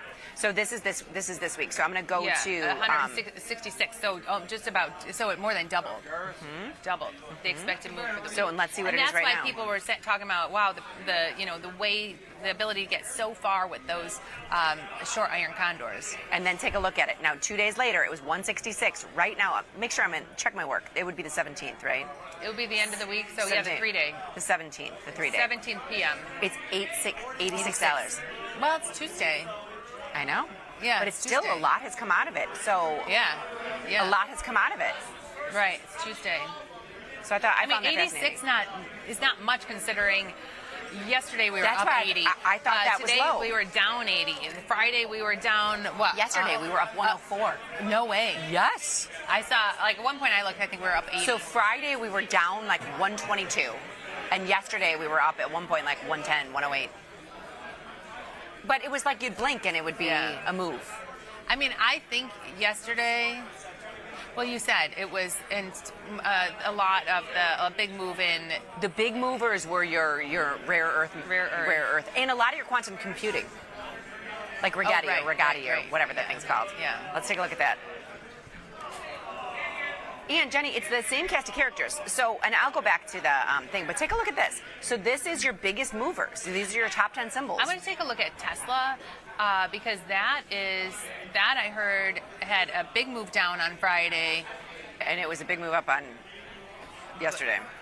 A lot of the a lot of the underlyings were up like more yesterday than when they were down on Friday. But I didn't think Tesla made it. Tesla didn't make its. No, yesterday when I was on with Tony, so it was pretty interesting because the market really rallied after the show. After Tony said, I expect us to go down on the day, which is, I mean, I'm not making fun of him because I believe on Friday I said it's going to be a very complacent market. When we left, we were like, yeah, I don't think anything's going to go on. I mean, nothing's really going to happen. So, but when we were on the show on Friday morning, or yesterday morning, everything only got back 50% of its move, except for your rare earth minerals. Okay. So everything was literally like you'd look at this and the bar would come back up 50% of the way. I think because my account yesterday was up twice as much as it was down on Friday, but that was just your rare earth. You've got a lot of rare earth metals. So much. I've got so much nuclear in my account. Yes. And so that's why I thought like everything made back way more than it lost on Friday. But no, it's only certain things. It was certain. It's a tale of whatever. It depends on. You got to be in the right things at the right time. Yeah. You hit it right, kid. No, I'm for the day. Like usually you can see, like you usually watch your P&L. Like, oh, I'm down this much today. I'm up this much tomorrow, and you can see it's like with the SPOO moves. But that's what, and it was great because Dr. Jim came on with a beta weighted delta segment yesterday, and it was a really good segment. And I would highly recommend everybody go watch it. I think he's going to redo it on a show because Tony gave it 2 thumbs up. But it was interesting because I was like, I wanted to say beta weighted delta is theory. It's theoretical. Because my beta weighted delta wasn't corresponding with it because it was a cast of like certain characters. And honestly, this is what, when you get a market at all-time highs, and so many stocks are at all-time highs, it becomes a stock picker's market, right? It's a stock picker's market. And it's certain stocks that are moving. And things are hot when they're hot. Yes. And that's the kind of market we've seen. It's like you have to pick your own, which is why lately, even though when vol was low, we would say, oh, and we were supposed to be in the indices when vol is low, but we're not. We're just picking individual products because it's kind of how the market led you. When markets at all-time highs, people start just choosing individual products to be in. This is breaking news, and I don't know. I mean, I'm just saying this because our show is about to end. We have 10 minutes left. It says, tune in now for Powell's last remarks on interest rates before the Fed's quiet period. We'll see what's going to happen. It's 10:50. That's what I'm saying.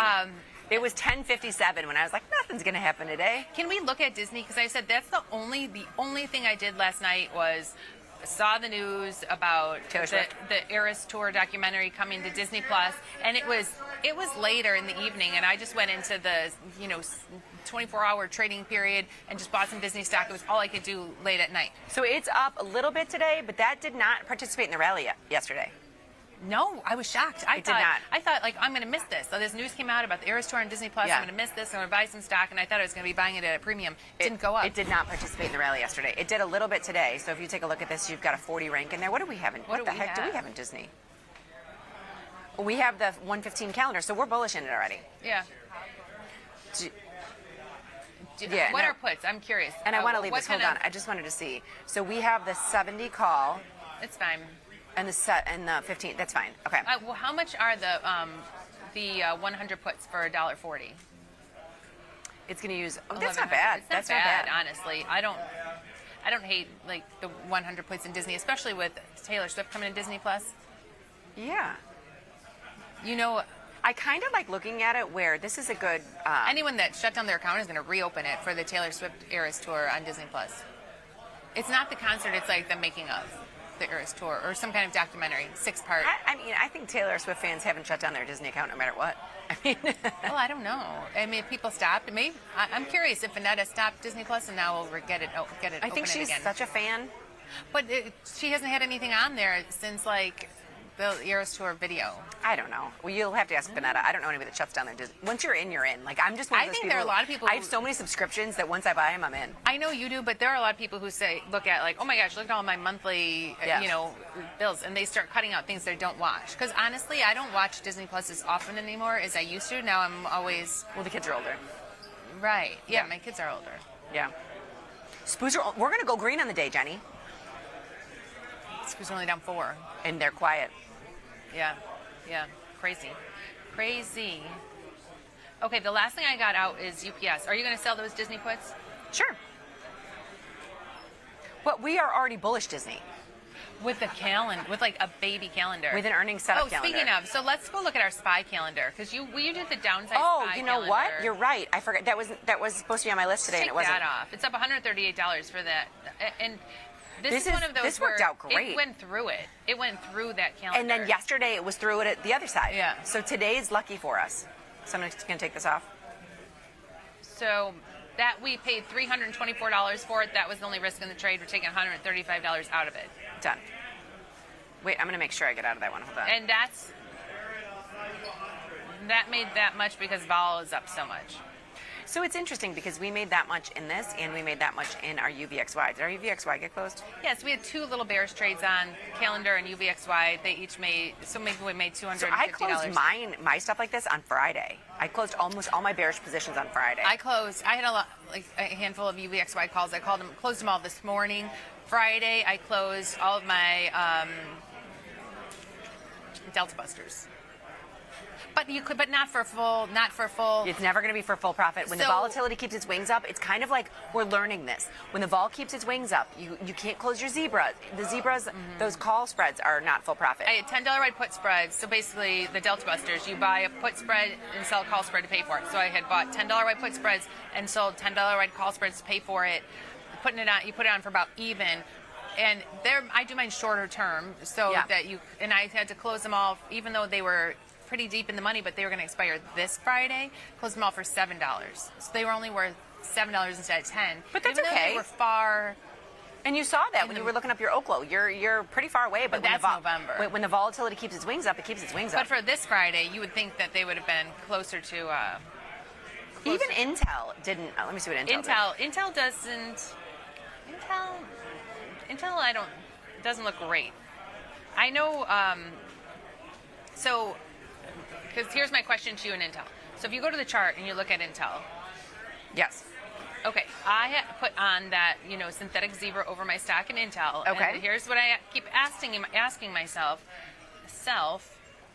Do I want to close the long put portion? So basically it was, buy a put and buy the call spread. And so when you do this, and even when people buy puts against their stock, if they do a collar, when the stock's going down, do you want to sell your puts? Do you want to sell your puts for a profit and help that? What cycle are you in? I have the November 34 puts. They're worth $235. So I think November 34. The November 38 day. 38 day.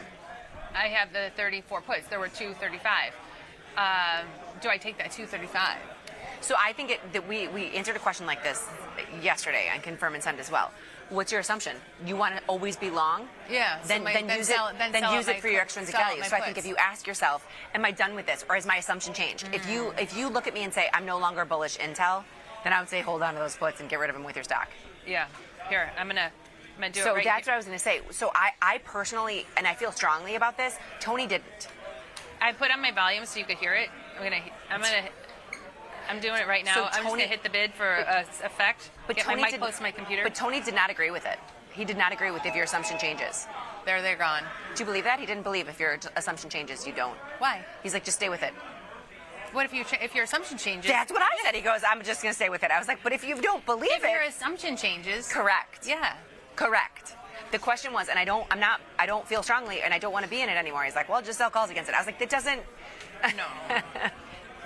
I mean, if your assumption changes, change your position. You don't have to keep, just because you put it on a position doesn't mean you have to keep it if your assumption assumption changes. changes. That's what's great about trading options. They're only for the amount of time that you put them on. You're out of your 37-day, 38-day, 34-day? Whatever, the regular NOV, I just closed them.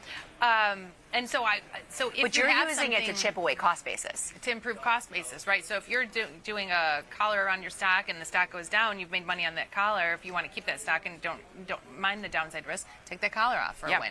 And we do that. You ping pong around. It depends on your assumption. I think that's pretty interesting.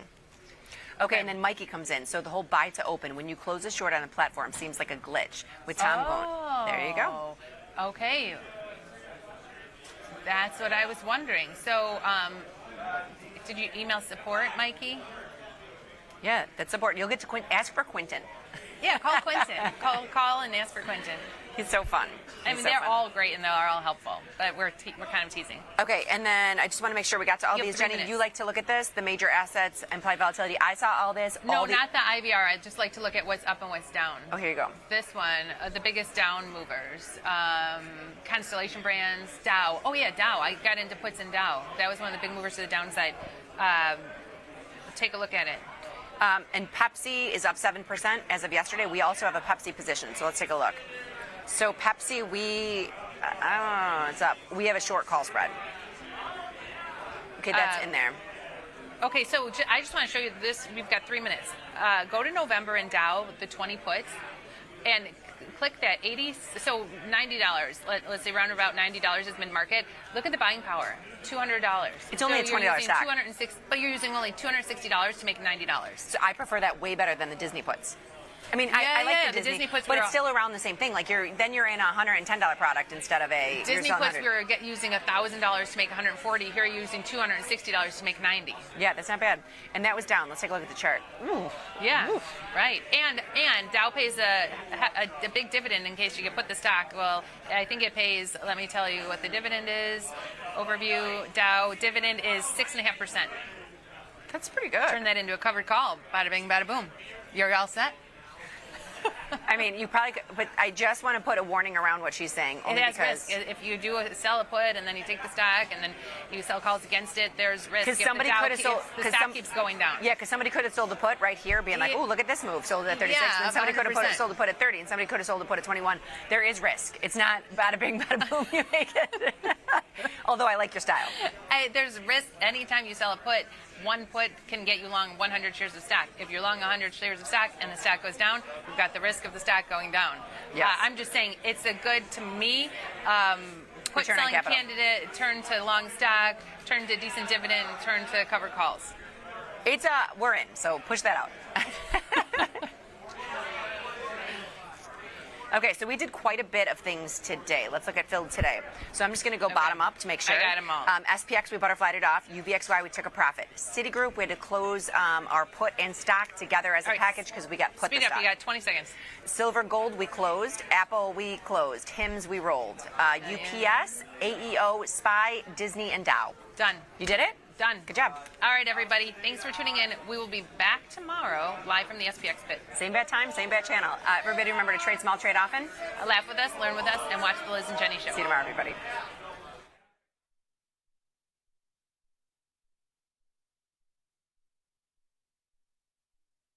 Tasty Trade's Money Match event. Unlock 30 days commission-free trading, plus a 1% cash match on all qualifying deposits to jumpstart your trading when you open and fund a new Tasty Trade account. Level up your trading experience with Active Trader Mode, smart order tracking, risk analysis tools, dynamic watch lists, and more. The Money Match event starts now, exclusive to new Tasty Trade customers. Your crypto needs a wallet, and crypto is better when it's tasty.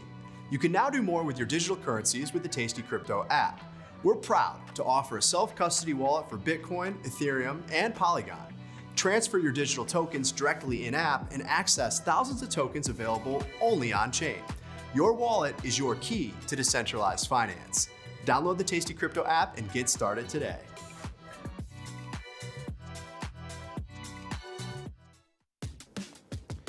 Look who's backtesting. Tasty Trade now has options backtesting for free. Test your trades with over 10 years of data for the most popular symbols. See how your trades would have performed in the past. Look back at profit and loss and take the guess out of guesswork. Oh, did we mention that it's free? Get backtesting at Tasty Trade. This is Chicago.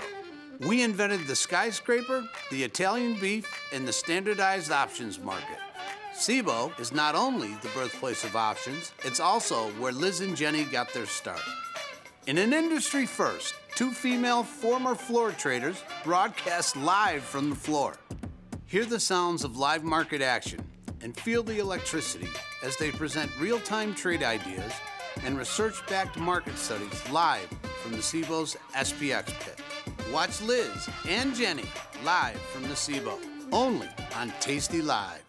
In the world of investing, a beast lurks between the numbers, ready to pounce. Some traders hide from it, some ride it. If that's you, join us on Tasty Trade. Genius loves company.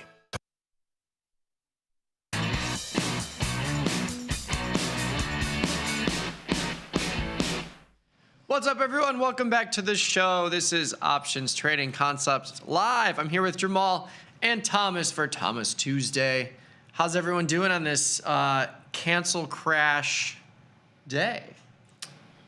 Yeah, it's pretty crazy out there. I mean, it's all headline driven. Yeah. We still haven't recovered Friday's move, so I mean, there's still some hesitation in the market. I mean, volatility is still a little elevated from where we were last week, so I mean, we're above 20 still. It's pretty crazy. Yeah, the vol futures being flat is not something I had on my bingo card, but the markets are trying to push higher here. You have some individual names making big moves. You got some individual sectors making big moves. E-mini's only down 8 right now. NASDAQ down much more, 120. Bitcoin can't catch a bid, down 3,300. But everything else kind of floating around that 1% range. You've got oil down 1.5%, below 60, interestingly enough. I think it's time to dive right back in there, personally. I think that's maybe what we'll be talking about today. Yeah. Gold, well above 4,000. Silver above 50. Like, when are those trains stopping? Or is it just... First of all, I gotta say something. Let's go Bears. Let's go Bears. Let's go Bears. Hell of a game last night. Yeah, it was a good game. Yes. Hell They do deserve a round of applause. I was telling Jamal, I was talking to my friends, and they're like, there's just no way I can fall asleep now before midnight, because they're like, one of them was pacing around the living room during the final minutes of the game. Like, this is... It's 3 in a row now, right? 3 in a row. Yeah. We are officially above 500. Yeah, how about it? Which is rare.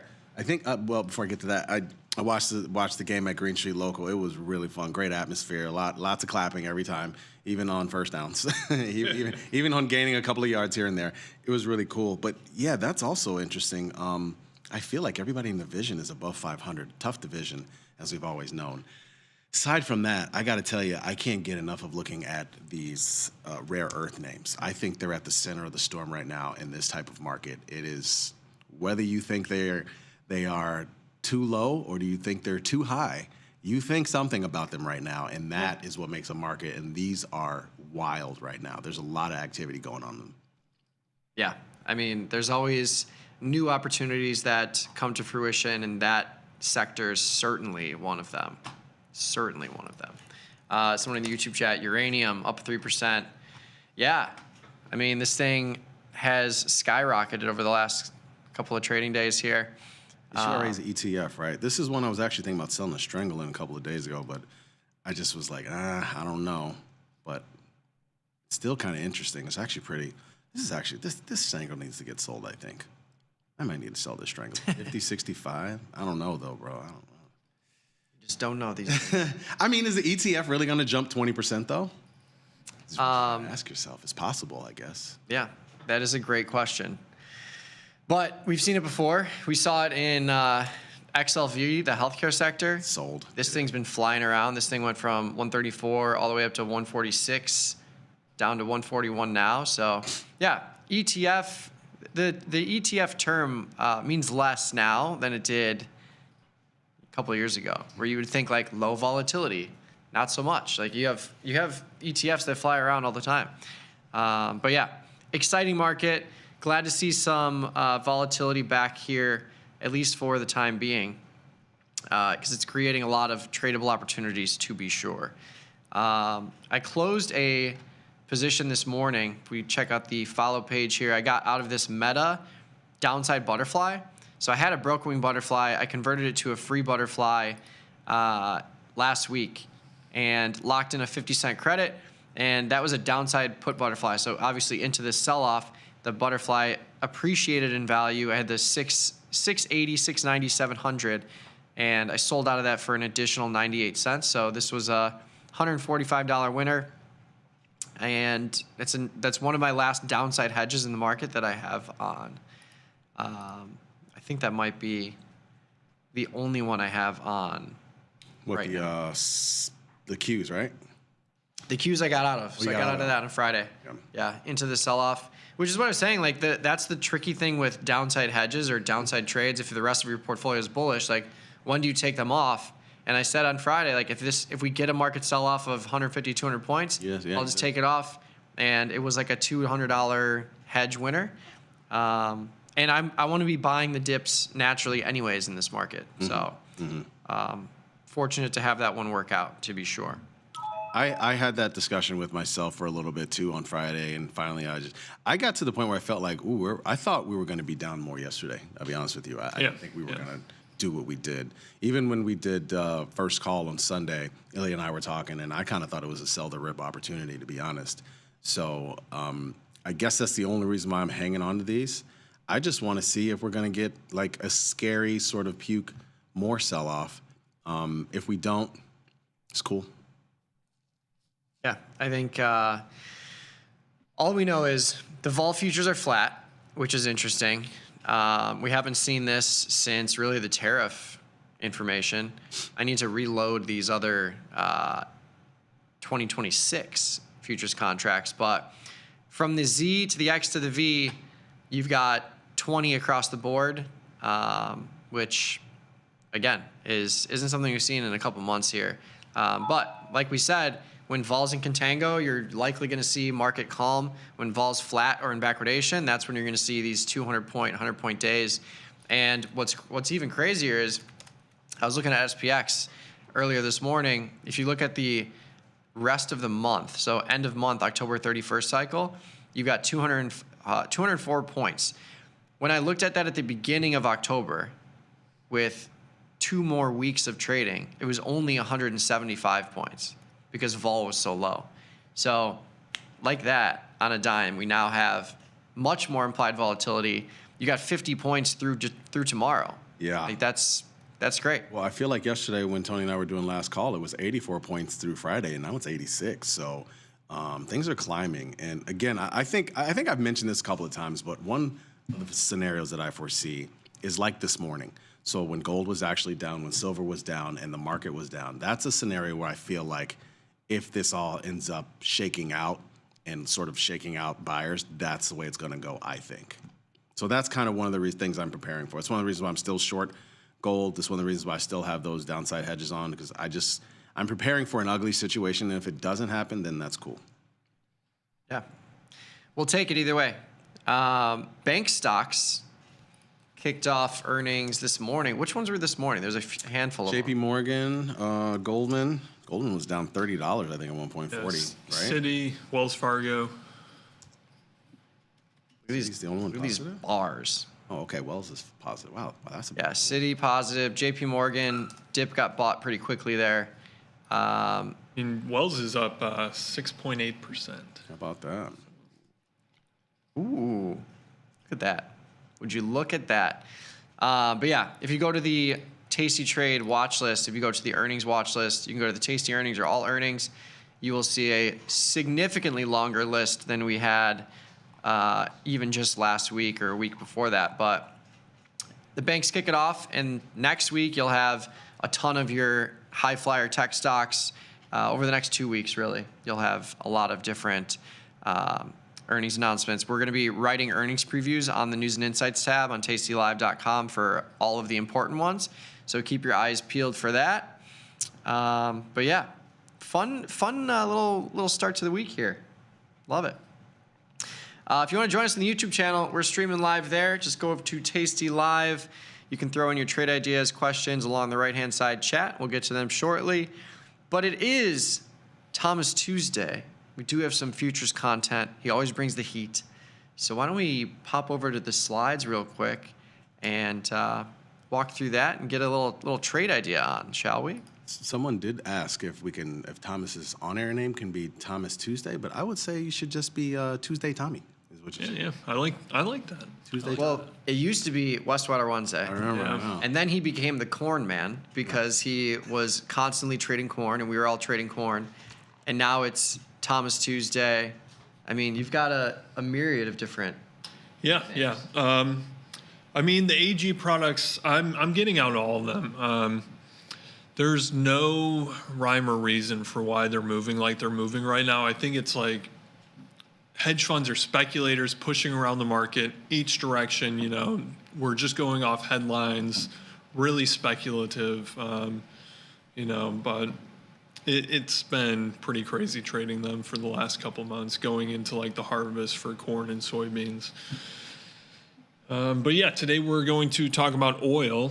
So I mean, it made the big move under 60. That was the range for a while. It was respecting that, and it seems like over the past 2 weeks we've broken into new trading. We're now trading at the lowest levels since June. So I mean, we've broken this multi-month range that's been pretty respected for quite a while. And I've been playing iron condors on crude a few times over the past few months. It's worked out. Luckily, I wasn't in mine when this latest move happened, but now we have to see if we're going to establish some kind of new range, something between like 60, 61, and maybe 55, where the lows were back in May.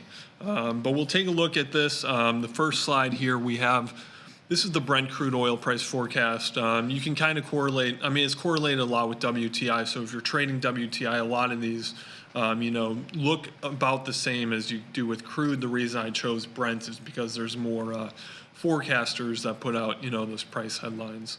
But here we see, Q4 2025 trading all these ranges between 62 and 64. So that's where we were. You go into Q1, which is the next dot.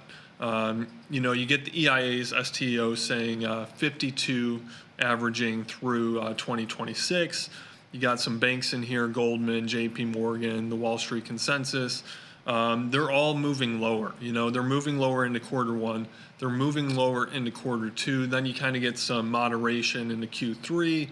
And then pretty much more moderation just through the rest of the year. But all these forecasters have as Q2 sub 60 prices, and most of them have 60 or under for Q1.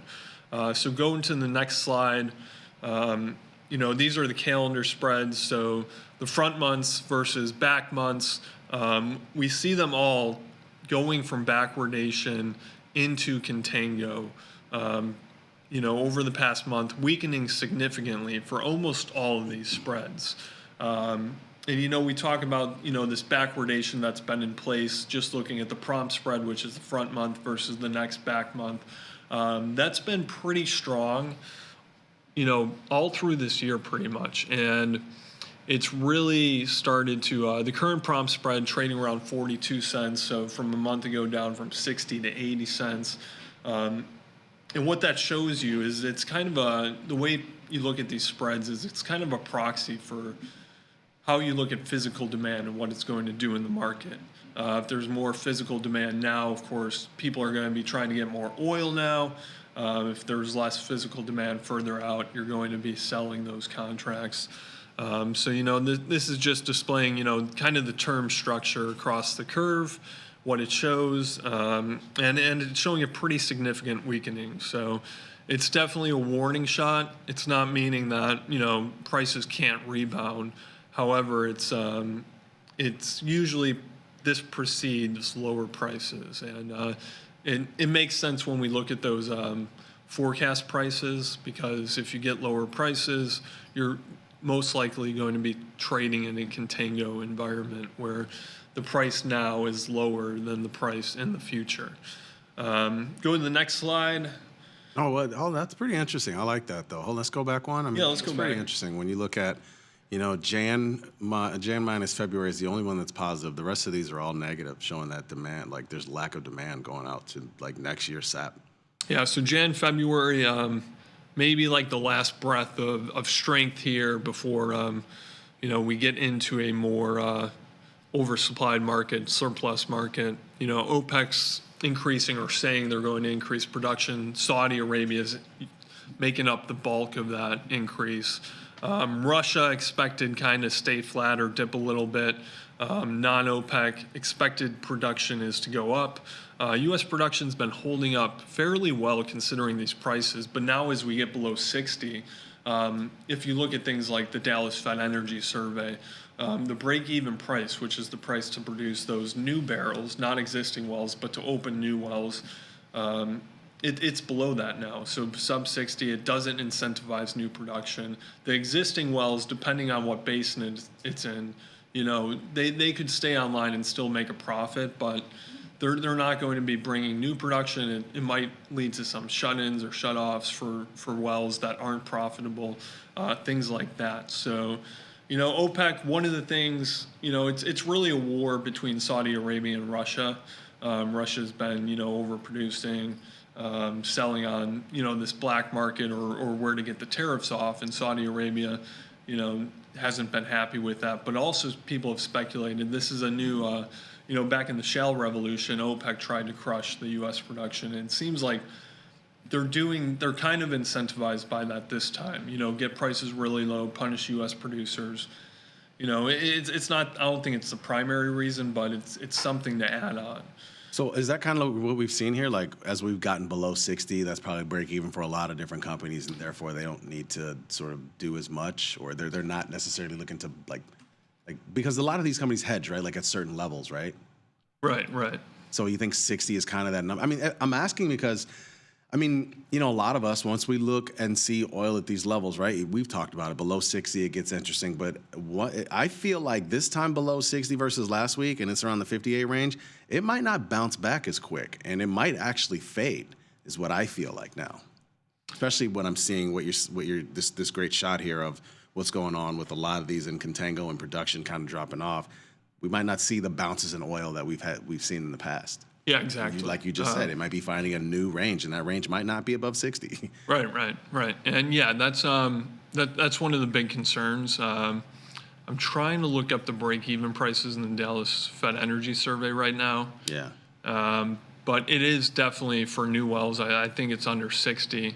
So the last one, Q1, on average, respondents expect a WTI price of 63 barrels at the end of 2025. Ranged all the way from 50 to 80, so a pretty wide range there. But if they're expecting that 63 and you're getting 58 or 57, that's of course going to push these people that are producing into a more bearish scenario.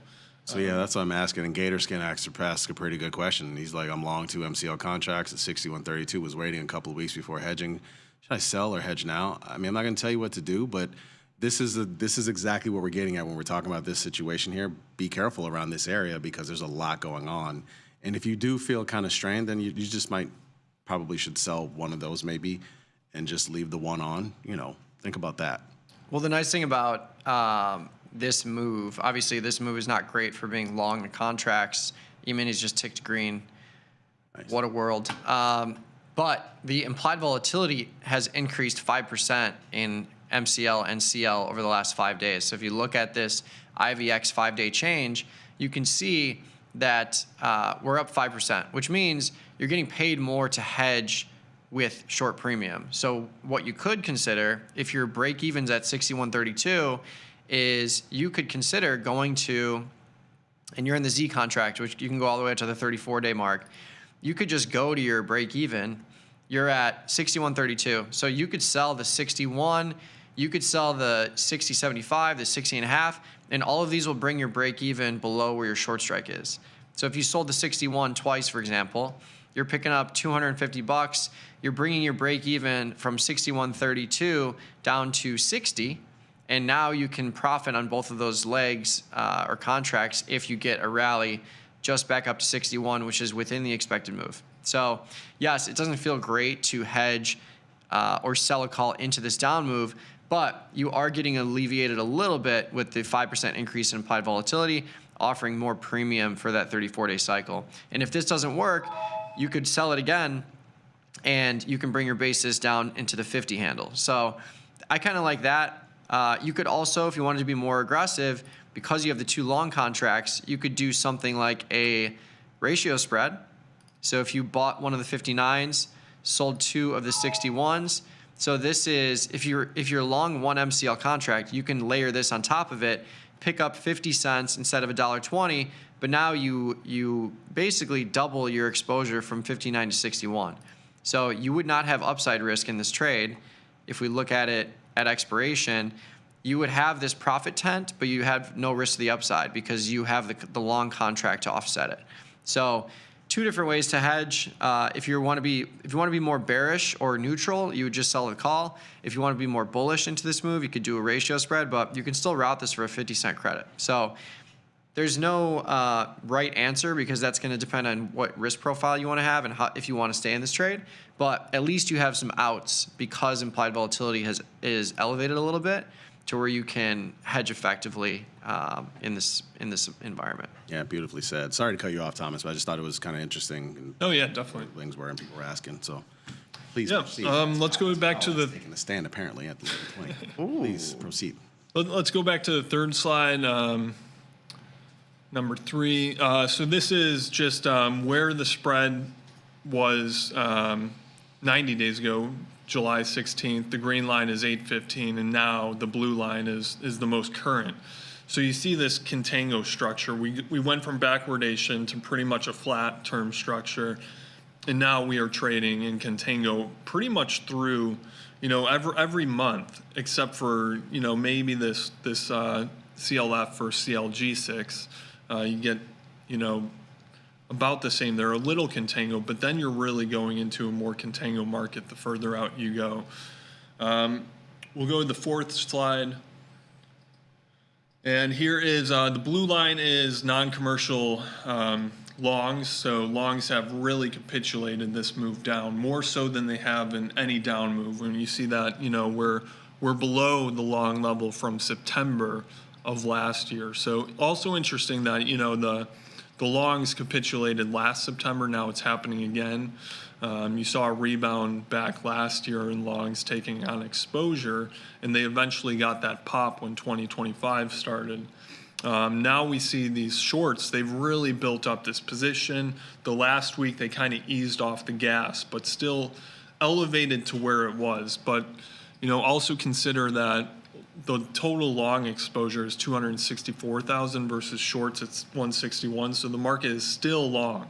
It's just that shorts have really ramped up the past month, excluding the last week.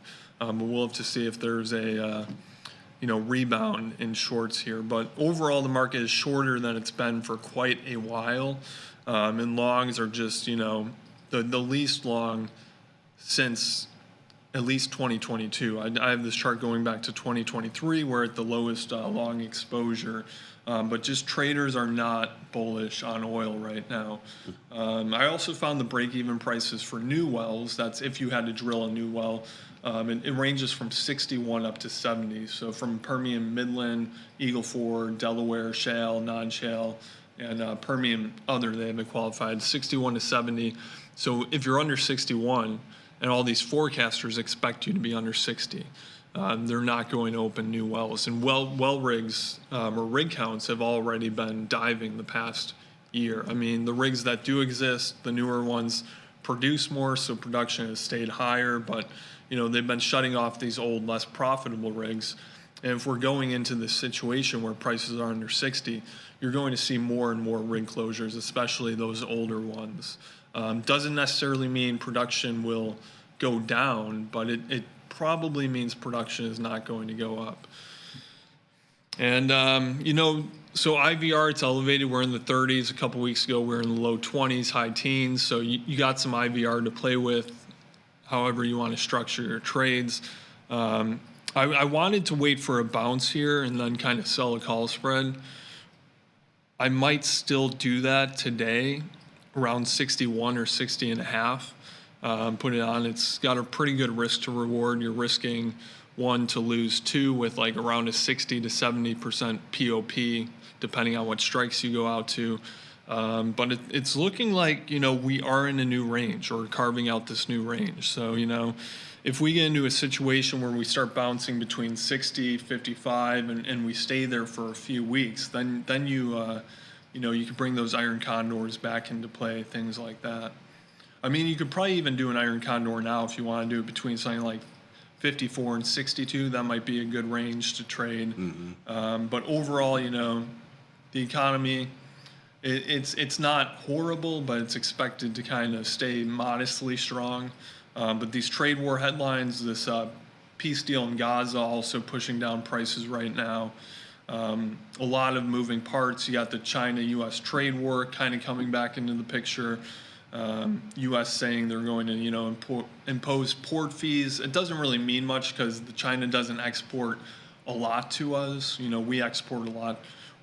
They export a lot to us, but we don't export a lot to them. So the port fees for going out, U.S. flagged ships going into China, China's not going to be able to, really hit the U.S. a lot. But what it does show is that China is willing to go one-to-one or toe-to-toe with the U.S. for now.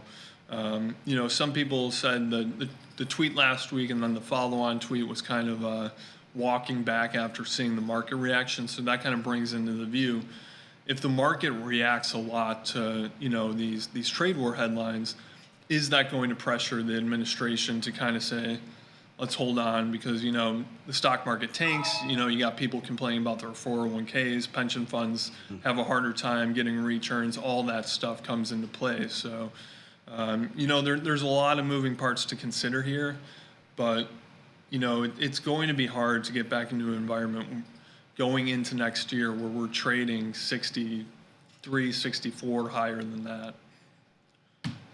Yeah, I like it. I'm cooking up a little iron condor now, like you said. See?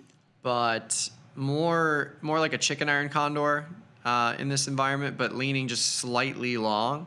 So I'm looking at the 55-54 put spread and the 63-64 call spread in the 34-day cycle.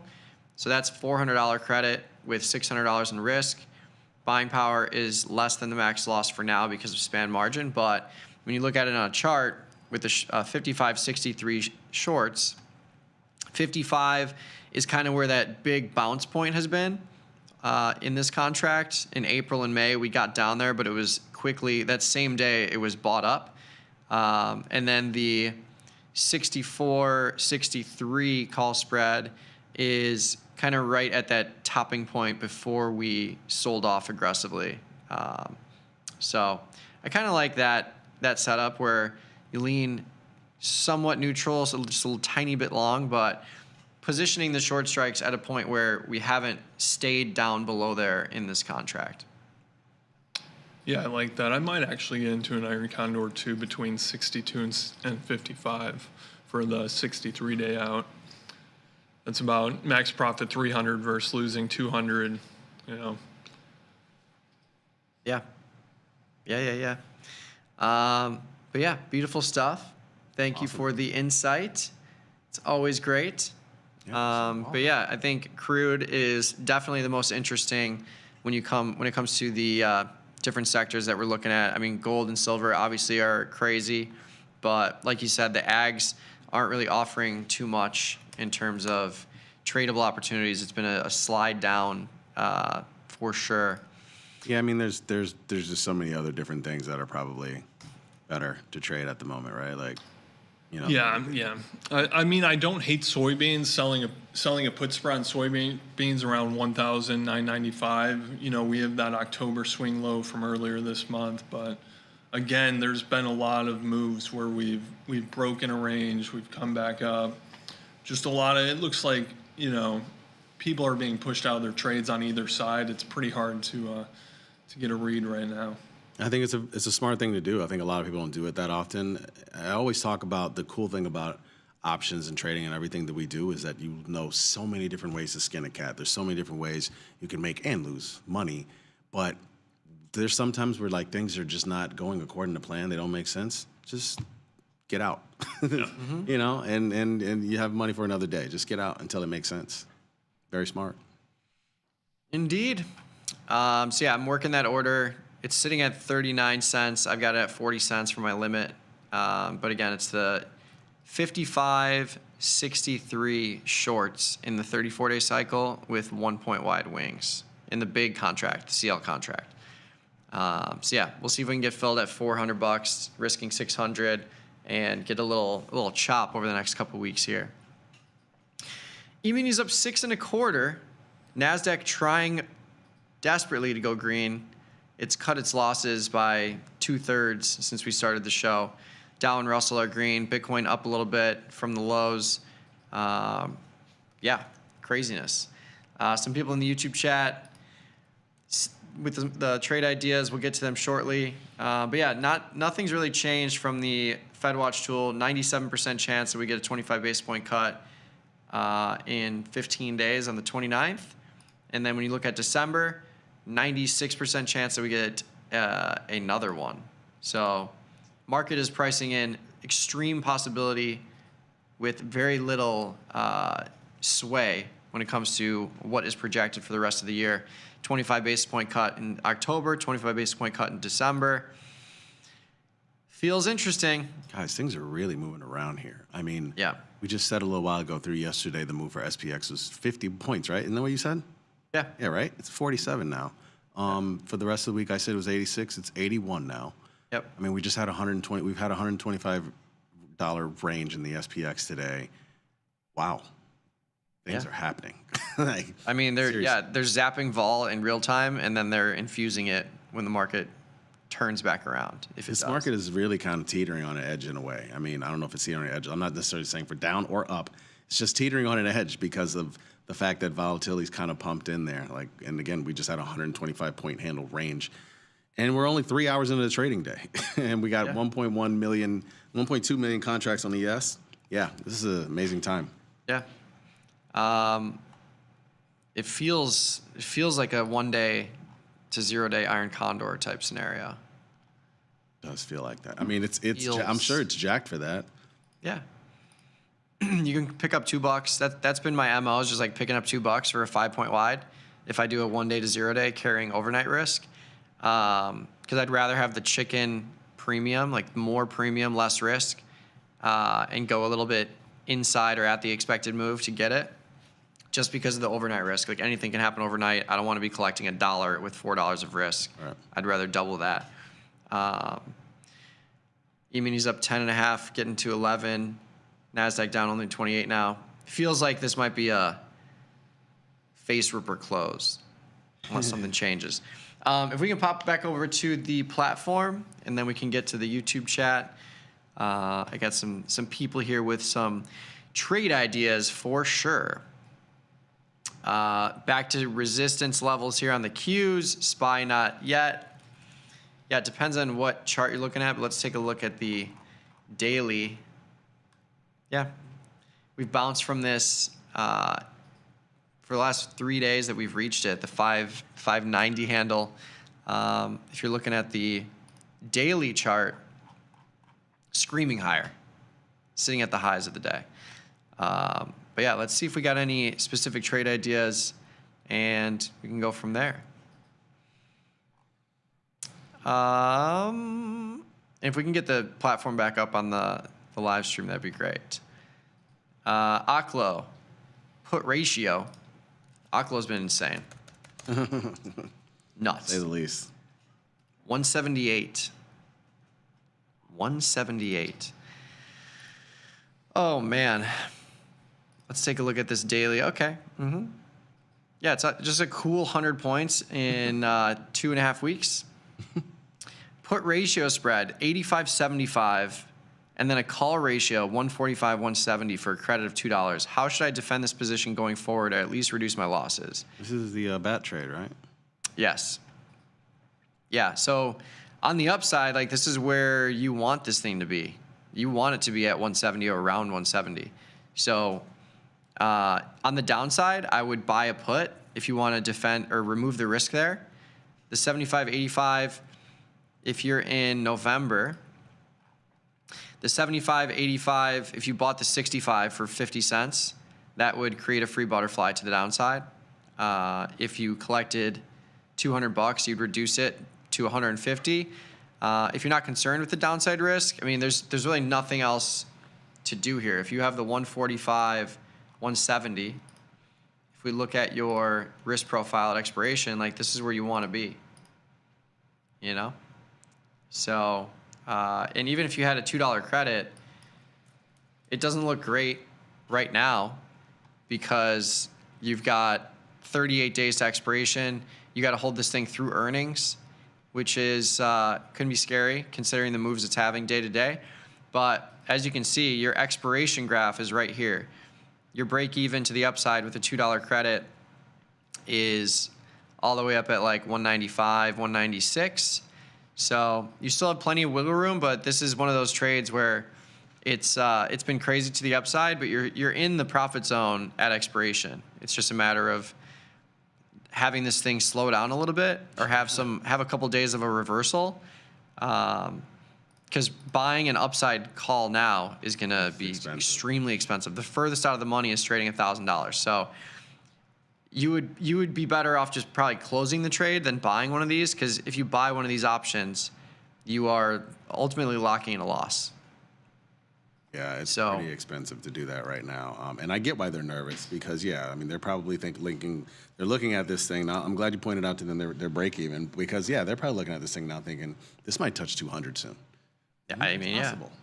Very possible. But it's good to know your break even. Like Mike said, I mean, dude, you don't want to buy an upside call right now. Those are expensive. I mean, those are crazy expensive. I'm looking at even near, like, obviously 3 days isn't going to help you, but I mean, anything you would buy is really not going to help you. So I'd say you don't panic just yet, but yeah, that's a tough one. Yeah, I mean, these are the trades where it's like, you have to have a huge account to be trading undefined risk on these trades, because these moves happen, and when they happen, buying power can increase. But yeah, I mean, you're right here. This is where you want this product to be. It's just you need this here 3 weeks from now, and you'll be looking at a very different position. One other thing you can possibly think about, it's not necessarily always, some people debate this, but you're looking at another name that moves along the same lines. There's not as many, though. I know that there's SMR, there's NNE, but you could maybe look, and maybe those calls are cheaper. I mean, this is something that we used to do a lot, but to be honest with you, that's just if you maybe want to. You could look at URA. URA is definitely, because URA actually holds, from what I can see, URA actually holds Oklo. So that should actually move in line, and check the holdings on that. I'm just seeing this somewhere else that it's held within that. That might, maybe you could find a cheaper call in there, maybe, to buy. That's probably the only other way. I just don't think you want to buy Oklo calls. There's no call strike that I can see right now that would make you feel good. And the only ones that possibly exist are 3 days out, and there's no telling what happens in the next 3 days. Those probably just expire worthless anyway. Yeah. Yeah, that's a good call out. If you have you can always go to the ETF that contains it, but it's not going to move one for one, of course. So you could buy Oklo shares. It's another thing. Like if you wanted to hedge with some shares, but to fully hedge, you need 100 shares. So and that would shift your risk. You would have no upside risk if you did that, but you'd shift it all to the downside. So it's up to you. But hopefully that walkthrough helps at the very least. Let's see. Question on Microsoft. Short a 485-550 strangle. Earnings trade I've been managing can exit for a scratch today, but $1,300 extrinsic value still exists. What would your move be? Good question. 485-550. November. So yeah, this is another one where you're in the earnings cycle. You're gonna have to hold this through the earnings cycle to get a big crush here. If you want to shift it, you could. But yeah, that's the question. I think you need to ask yourself, do I want to hold this through earnings? October 29th after the close, you're right there. Like this is not, before I even look at Microsoft, I was like, is this in the money? It's not. So this is another one where like this is where you want this thing to be. But for you to get a big crush out of this, you need to hold this through earnings, because as you can see, there's a 3% higher differential from November to any of these back months. And you're likely going to see all of these drop into the low 20s after earnings, unless general market implied volatility stays elevated. But yeah, it's just one of those where if you are comfortable holding through earnings and you are expecting kind of an inside move, that's where you want to be. But yeah, other than that, I think if you've collected $1,300 and you're at a scratch, you could also consider defining the risk. If you turn this into like a wide iron condor, if that would make you feel better, you'd reduce a lot of that buying power too. This is using $7,500 in buying power. You could do like a 30-point wide iron condor or convert it to a 30-point wide iron condor and go like 580, 455. You'd bring your credit down to $800 and change, but you'd reduce your buying power from 7,000 and change to 2,000. So plenty of opportunities that you can deploy here because you've collected so much premium. But yeah, if you're comfortable with the risk of Microsoft or strangling Microsoft, you're kind of right where you want to be. You guys ever taken a look at the stock Irene? Yeah, I've been seeing it in a lot of different places recently. I haven't done anything, but yeah, this is it like a Bitcoin miner or something like that? Or They were a Bitcoin miner. Now they're transitioning to an AI data center provider. So they're financing their operations with their Bitcoin, which is kind of interesting. Interesting. And yeah, they're they've done a lot of good moves. I haven't looked into it much, but it's kind of a play. They're aiming for data centers powered by 100% renewables. So nuclear, solar, hydro, all that other stuff.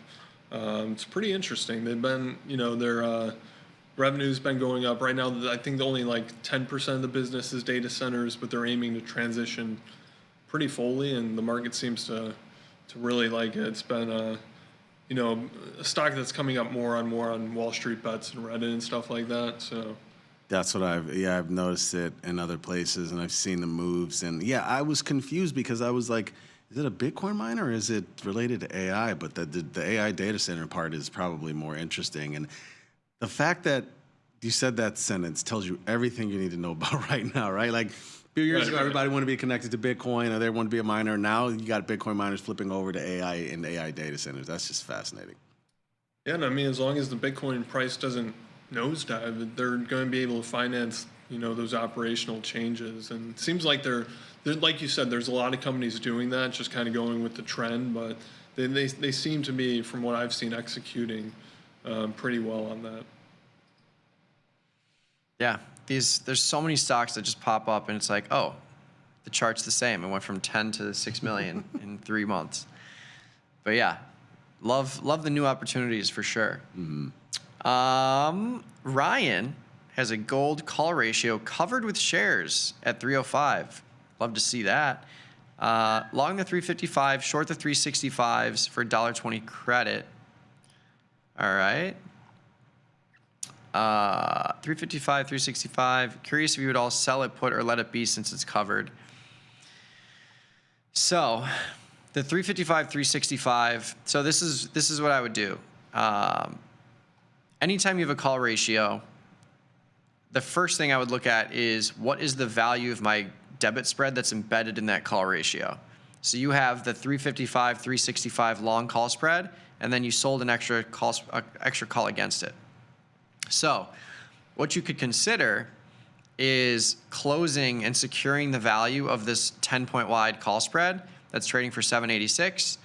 You would be giving up $200 in premium that this will appreciate to at expiration if you stay above 365. But if you secured this and you sold this for, let's just say you sold this for $8, right? You would ultimately have, you would add this $8 credit onto your $1.20 credit, so you'd have $9.20. You could then take your additional or extra 365 call, so you'd be converting this into just a straight up covered call position because you'd be securing your call ratio value and you'd be left with this extra short call. Now, you could buy this back in November. You could go to December and move it up a little bit if you wanted to. You could move it up 5 points for basically a scratch. It's harder to do that when it's in the money. Ideally, you're making a move like that, an offensive move like that, when it's about to go in the money or just out of the money, because then you're not replacing intrinsic value with extrinsic value. If you're trying to move this out of the money, you probably have to go to like February. Yeah. So if you have a longer term assumption, you could do something like that. You can move it up 15 points, go to February, and basically remove this intrinsic value cap you have on your shares and replace it with extrinsic value. So you're moving it up 15 points. You're paying $1.20 to do that, which is where you get that $1,300 extrinsic value infusion. So this is what I call like moving up and out if you have a covered call position, but that is what I'd consider if you're trying to make an adjustment.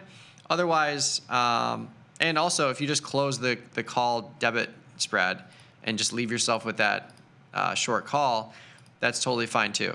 You just remove that, you'd be basically just securing that value. So that would be the one thing I would consider if you're trying to keep it simple. E-mini's up 20, NASDAQ just went from flat to up 9. How about it? How about it? How's about it? But yeah, very nice trade regardless, but that's the first thing I look at with ratio spreads, is just closing that vertical spread that's embedded there.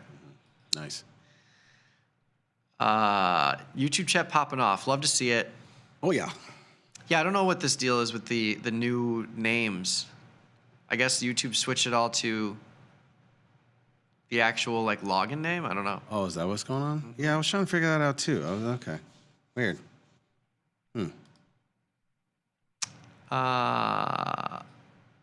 Any commentary on wheat, Thomas? You got anything? Or you're done with it? I'm pretty much done with it now. I got a put spread. It was at 510, 520. It blew right through it. So I'm waiting for the next, hopefully a one more day bounce, and I'll get out of it. Yeah, this thing's crazy. Wheat. Yeah, it's just stair stepping down. Yeah. Yeah, it's tough to not have two-sided action in there, especially when you have other futures products that are definitely offering that. But eventually, this thing's gonna pop, I would assume. Yeah. It's just hard to gauge when. Yeah, and I mean, Russian wheat exports have been weak. It's just a market that's kind of, not making sense to me. So I'm gonna stay out for a little bit. I feel that. Fair enough. All right, we got 10 minutes left here. E-minis and NASDAQ ripping higher. Bitcoin having a hard time to do so. Still down 3,100. Oil's catching a little bit of a bid here. Down 80 cents.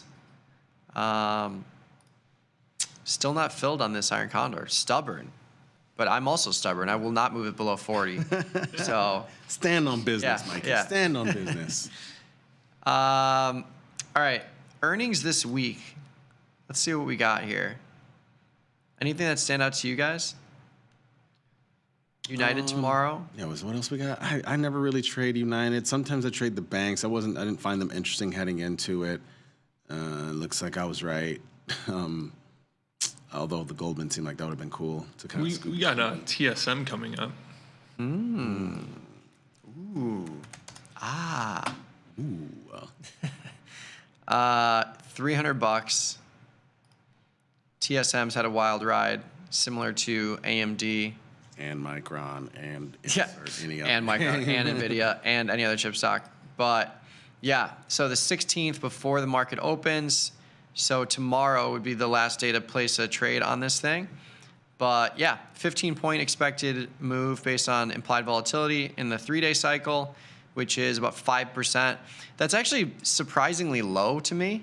I would have expected to see in this economy, maybe like 20 points, 25, like closer to 10% of the value of the stock.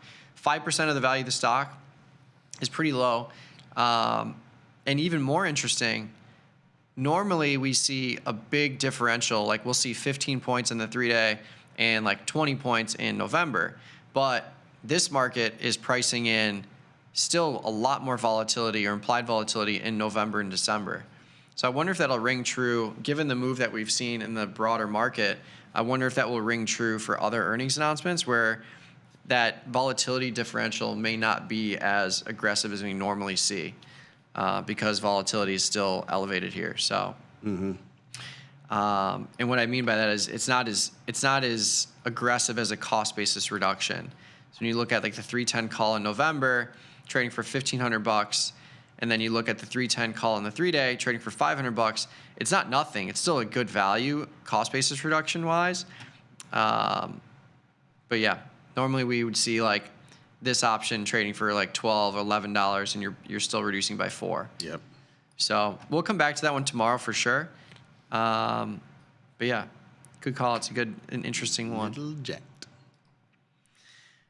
I mean, that's actually one of the more interesting ones I would say for the week. When I look, I don't see. I mean, there's interesting as far as trades, and then there's interesting as far as economy. Like, American Express is like an interesting one. That's basically a measure of consumer spending, right? Like, you can look at that one, but I don't necessarily know if I trade it for earnings per se. But yeah, that's pretty much it. There's a bunch, but throughout the rest of the week, but I don't know if there's as many I'm interested in. I'm just more interested in things that actually are moving and have vol to trade versus earnings, which is unusual, but kind of like that. Yeah, I mean, Tesla is next week, October 22nd. After the close, you're looking at a almost 40-point expected move, $430 stock. That's big implied volatility. But like we saw with TSM, you're still seeing plenty of implied volatility being priced into November and December relative to the weekly. So this is an interesting time for sure. What I'll be interested in seeing for some of these earnings, like a TSM, is, will they make the big move on earnings? Will they make the big move on earnings, or will they not? And it'll be a muted move, but it'll just be more of a bigger move based off of the current environment, right? Like how much are they gonna actually move on earnings? I feel like sometimes when this type of environment is happening, when you see what's going on with semis and all of that, they move more off of those news, deal with OpenAI than they do on actual earnings. Yeah. Those are really their earnings moves these days. So I'll be curious to see if that's the case in this one. Yeah, I think to your point, when you have broader market volatility, earnings don't mean as much in terms of like people participating. I think there's less people participating because the overall market is offering implied volatility. But I do think there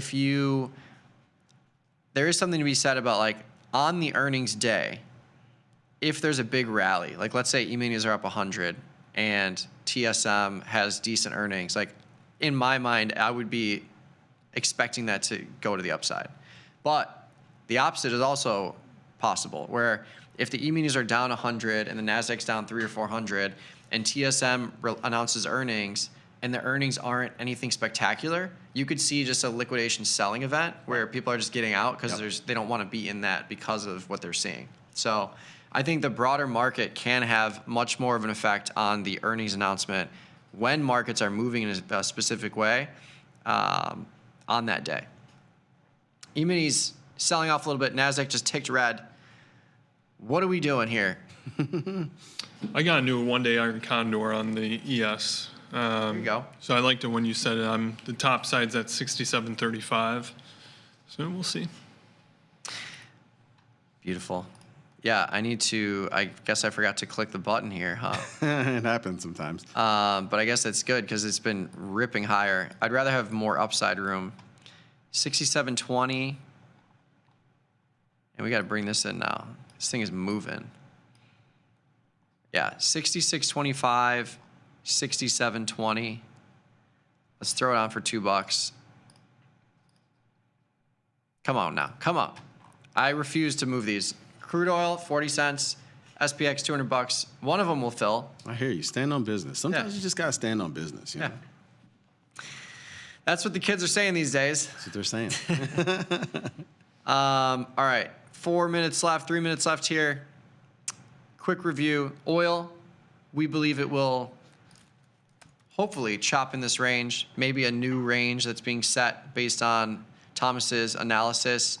I've got the 55-54 put spread with the assumption that if we get down there, maybe we see this bid that we saw the last 3 times we got down there. It did not stay there during that trading session.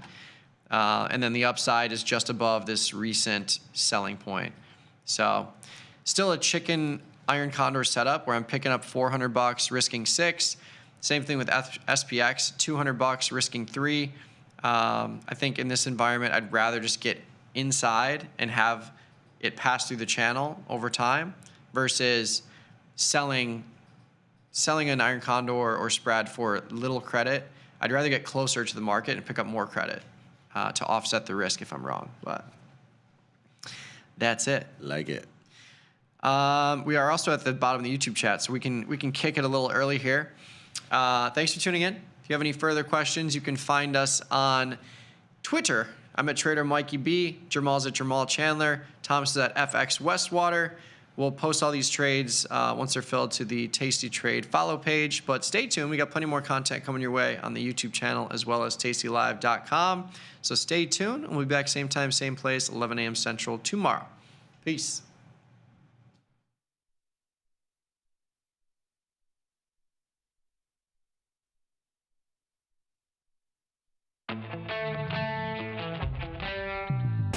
In the world of investing, a beast lurks between the numbers. Some watch from the safety of the sidelines, but others saddle up and ride that one-ton rowdy ribeye for all he's got. If that's you, join us on Tasty Trade, named best online broker for options trading. Genius loves company. The future of trading is here. Join Mike and his whiteboard, plus the Tasty 2 live crew for 90 minutes of probabilities, punchy portfolio mechanics, and trade tactics. It's totally free and unreasonably fun. Come early to enjoy a drink with the crew and stay for a Q&A after the show. Space is limited, so register today at tastylive.com/events.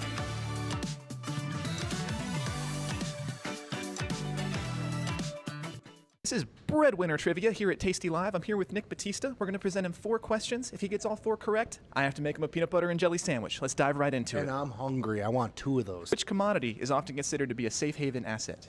Gold. Gold is the correct answer. The shiny rocks, boomer shiny rocks. What does the Sharpe ratio measure? Return relative to risk. That is correct. What is a credit default swap? It's a credit that originates somewhere else, and it's traded for different amounts across many different parties. That is correct. It's not gonna exactly match what they have on screen here. No, you know, come on. I'm not the smartest guy here. For all the marbles, for the PB&J, what is the national animal of Scotland? It's the Highland cow. It is a unicorn. What? That's a trick question. I hope nobody heard that, because I want to see a peanut butter and jelly sandwich get made.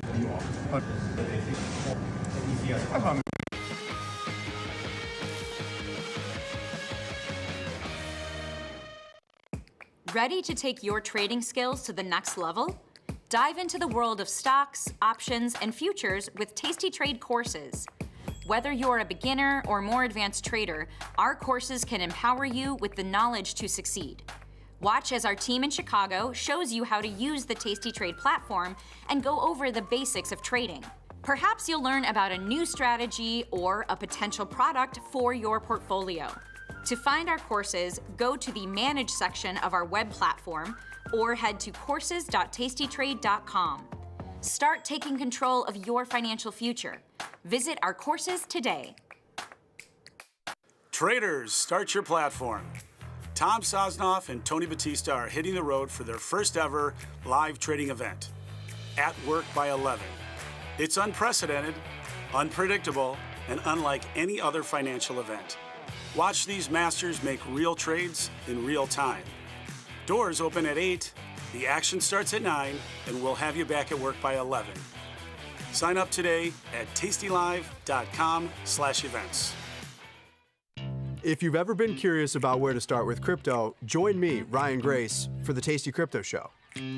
Alongside co-hosts and industry guests, we'll break down what's going on in the market and show you how to take advantage of crypto. No hype, no... Traders, start your platform. Tom Sosnoff and Tony Batista are hitting the road for their first ever live trading event, At Work by 11. It's unprecedented, unpredictable, and unlike any other financial event. Watch these masters make real trades in real time. Doors open at 8, the action starts at 9, and we'll have you back at work by 11. Sign up today at tastylive.com/events. If you've ever been curious about where to start with crypto, join me, Ryan Grace, for the Tasty Crypto Show. Alongside co-hosts and industry guests, we'll break down what's going on in the market and show you how to take advantage of crypto. No hype, no shills, just crypto know-how. Watch us live, join the chat, and fill your bag each week on the Tasty Crypto Show.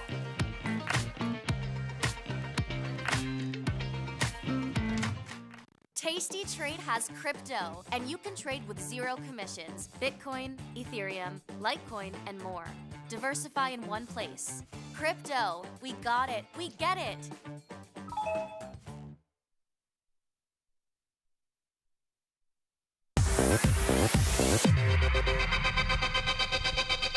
What is going on, everybody, and welcome back to another segment of Risk and Reward. It's been a really volatile day. We got a gap down, a sell-off, a rebound. If you don't check your portfolio, nothing happened. So we'll get into all the details before we do that. Gus, how we doing today, brother? It's been a volatile day. It has been a volatile day. Yeah, doing good. Always doing good. We basically got the price action today that I was expecting us to get yesterday, which is where we opened way lower and then have just, since chugged up for the rest of the day. My portfolio opened 4 figures in the red, and I currently am $52 in the red. So that's sort of indicative of how the portfolio is allocated right now. But yeah, no, doing good. I saw Grumpy Mike mention he doesn't have any bread for a PB&J. I am an advocate for the PB&J tortilla, Mike. If that's what you were floating with the burrito idea, just go half PB, half J. It doesn't matter because you're going to roll it up anyway, and then. Bada bing, bada. As my dad would say, it's all going to the same spot. It is. So, it is. It all gets mixed in your mouth, So it's like. That sounds. It's true. It's true. You're right. It's all going to the same spot. It's all going to the same spot. It is all going to the same spot. Yeah. No, we're gonna get into all that today. Domino's. How about Domino's? We'll circle back around to that. We'll get into the Tasty Trade platform. We had Domino's earnings last night, right? What's a quick update on that? Yeah, went really well for Domino's. Big old gap up, 4.5% as of right now, 4.17 to be more precise, a little less than 4.5. But yeah, real good earnings call for Domino's. I predicted on air yesterday that it would be some kind of parabolic move. Domino's, such an earnings mover, really slept on as a earnings volatility vessel, Domino's Pizza. Right. I did not do anything through earnings, and honestly, I was kind of hoping for the downside gaps so that I could get a little longer against the move. That didn't pan out, so I will be sitting on the sidelines, but congratulations to Domino's. And I was telling Errol earlier, guys, that best deal ever at Domino's Pizza right now is legit. Any size pizza, any amount of toppings, it's a deal. $9.99 delivered. It's like you ain't beating that. They got the recession deals out. Yeah, they do. They're breaking out the recession deals. They're breaking out the recession deals. Yeah, I mean, that's freaking competitive with Little Caesars these days. Little Caesars has completely lost the plot. I think they're at like $7.50 a pizza. Oh, they've been lost the plot. They lost it when Subway lost the plot. Subway, Little Caesars, they're gone. That's true. It's Subway lost the plot like 6 years sooner. At least 6 months in, they lost the plot. They said they got the demand right away and ditched their. They didn't. I think Subway didn't properly realize how much they were going to tie themselves to that $5 price. I mean, that marketing, that song. Oh yeah, the marketing. I know it's so playing good. in your head right now. Yeah. Oh yeah, absolutely. It was a banger marketing campaign. $5. Yeah, everybody remembers. But I don't think they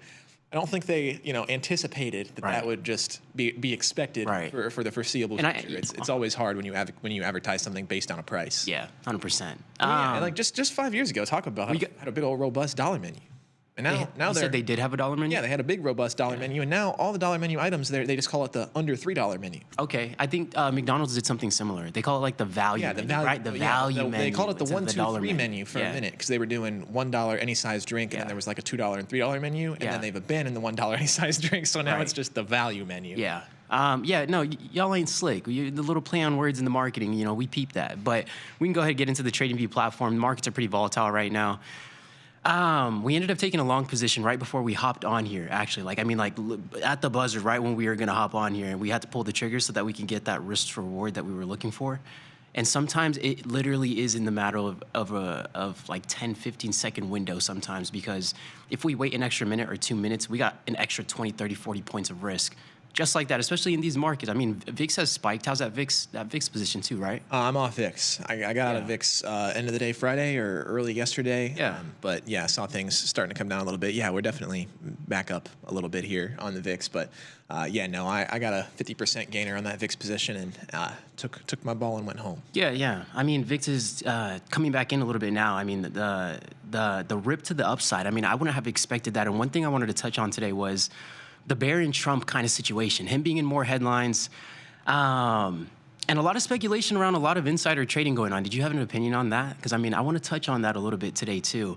Yeah. It's a common topic online right now. I mean, I ultimately just don't think that insider trading is any worse now than it ever has been. I think that this is a giant, prevalent problem on both sides of the political aisle and has been for some time. Yeah. So, yeah, I mean, I absolutely think that it's happening. I don't know about Barron's case specifically. Have you seen the headlines? Yes. Just as of late? Yeah, I have. Yeah, Barron and all the crypto stuff. I don't know. It's interesting.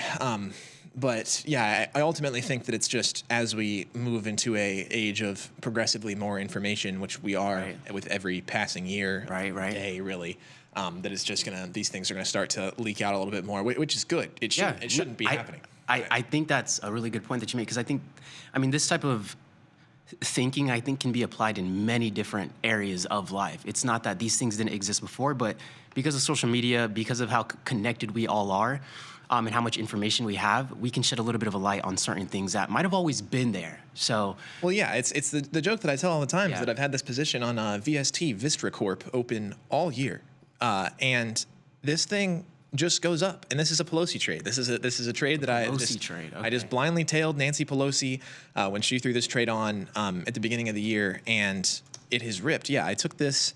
Let's see. I would have tailed in about February at like the 150 level, where it's currently at 206. Pelosi's time of entry was perfect, of course. I think she got in at around the 130 range. But yeah, I mean, we're talking about a 35-40% run up this year on Vistra Corp. I still couldn't tell you what they do. I don't know that anybody could. And it's like the fact that we got politicians that just happen to be right in all of those spots. It's crazy. So yeah. Widespread issue. Just tail the politician. That's the way to do it. The issue right now, and with what's going on right now, is that these aren't. It's not politicians insider trading. It's friends and family and whatnot, which kind of changes the dynamic on things. But yeah, guys, if you don't got a Quiver Quant subscription going, I don't know what to tell you. Quiver Quant, they're so great. Yeah, they just said I believe the new reuse slang is clocked that arrow 6'7". You've been on social media a little bit too much. We're a little too connected right now because we're speaking the same language. Clocked that, Errol. Clocked that. Skibbity toilet. Skibbity toilet, everybody. Jared, Gus, we definitely did the right thing on Friday, selling some vol. Yes, sir, we did. That's been profitable to this point. I was a little bit worried with where we opened today that I might have been too soon to the punch on that one, but it is definitely manifesting. You always take your first bite with your eyes. That's true. Warm flour tortilla with butter and sugar. A little-known treat, little-known treat, known only by few. Absolutely agree. I love the butter, cinnamon, sugar tortilla. It's good stuff. Oh, that's fire. It's good stuff. Ball. Ball. Dude, it's awesome. It's the same principle as like cinnamon sugar toast, which is a classic struggle meal. Still know what 6'7" means? 6'7". That's what it means. There's really 6'7". There's really nothing to it. Over the last 24 hours, I think we took about 6-7 trades. Actually, so we can count those up. But we did take one last night after we got off. Posting these to the follow page before we.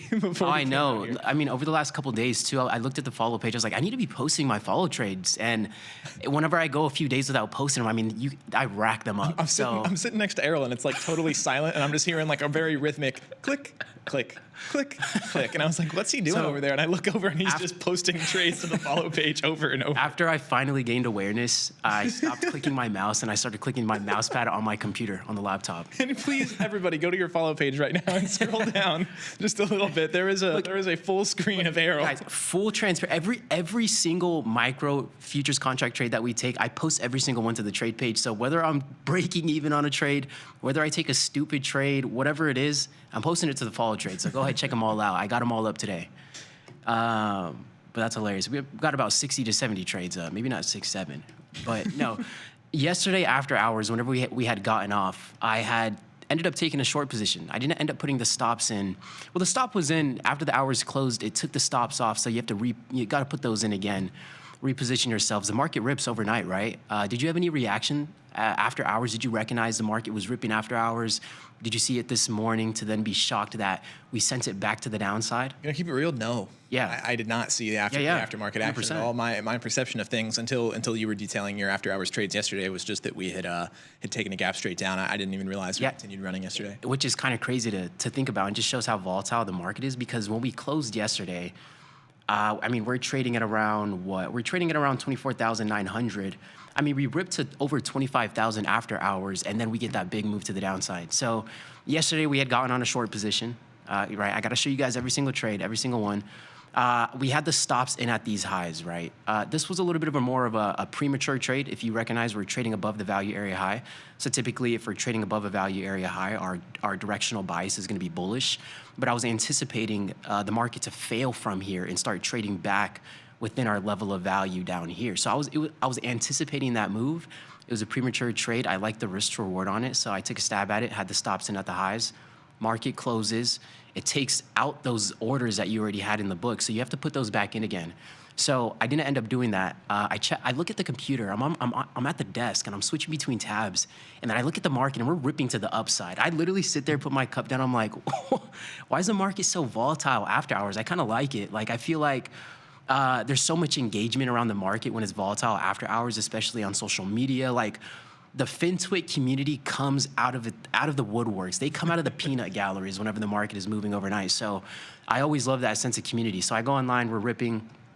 And the next thing you know, I wake up this morning and I mean, we sent it to the downside like 300-400 points. So it's nice to see the volatility in the market, how to manage that position. But that was the first trade from last night. We'll go into the second one here, but lots of volatility. And I don't know, volatility is a trader's best friend. It's always fun because we know we're gonna have something to talk about today. Yeah, our good friend Emmett Morrison saying, Errol, put your stops in as GTCs. They don't come off at the close. I'll start to do that. I didn't really realize that was a thing either. That's what I'm going to need to do. Sometimes it's just by habit, too. Just right-clicking the screen, you know what I mean, and then just hitting stop. So we're going to have to pay attention to what orders we put in so at least it won't cancel them. That's true, too. Good till canceled, right? GTC, good till canceled. Good till canceled. Yeah, and especially with the fluidity of the trading view, direct trading, I'm sure that hurts a little bit. All right, guys, we're monitoring this trade here. It's working out pretty well so far. We put the stops in here. We're going to slide this up to near break even now. We're up about 250 ticks. We have the sliders changed from the dollar amount to the ticks amount so we can really focus on risk to reward.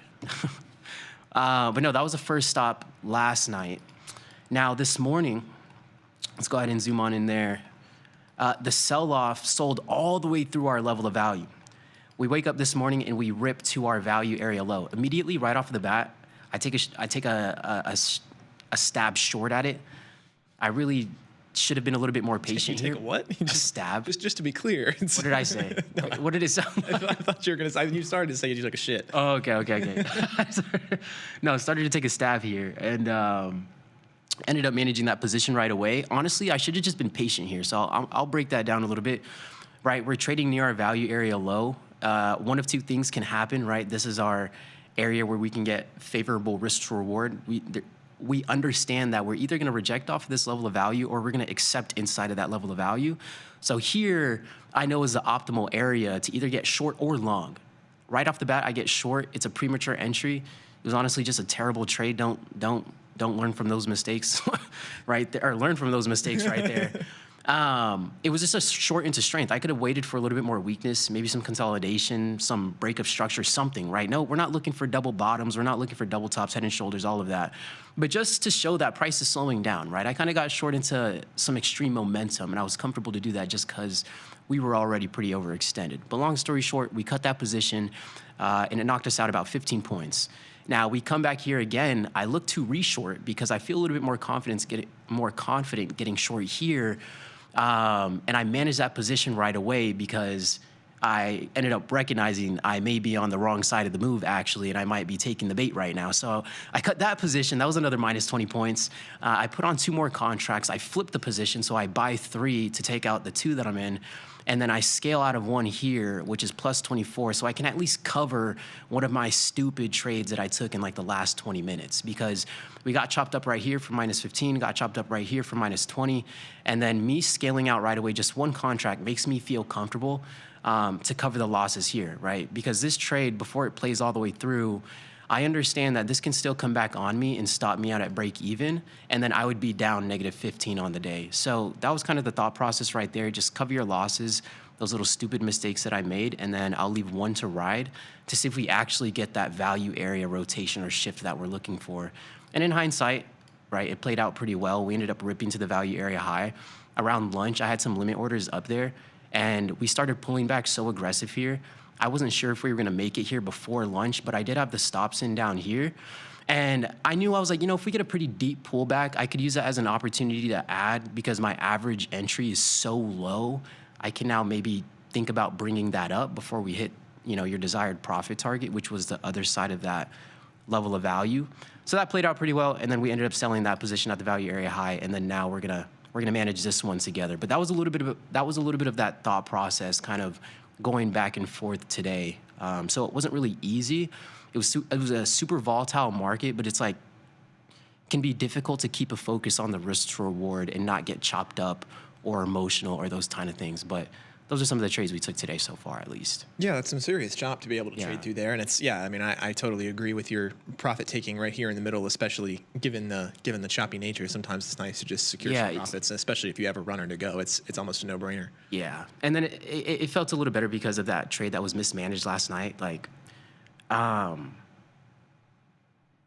think also too, like there's certain stupid trades that you'll take, and it's like those two initial trades where it's minus 15, minus 20, like some of those can be avoidable. And like, although it worked out today, like if this last trade didn't work out, it would have been like 3 or 4 negative trades on the day.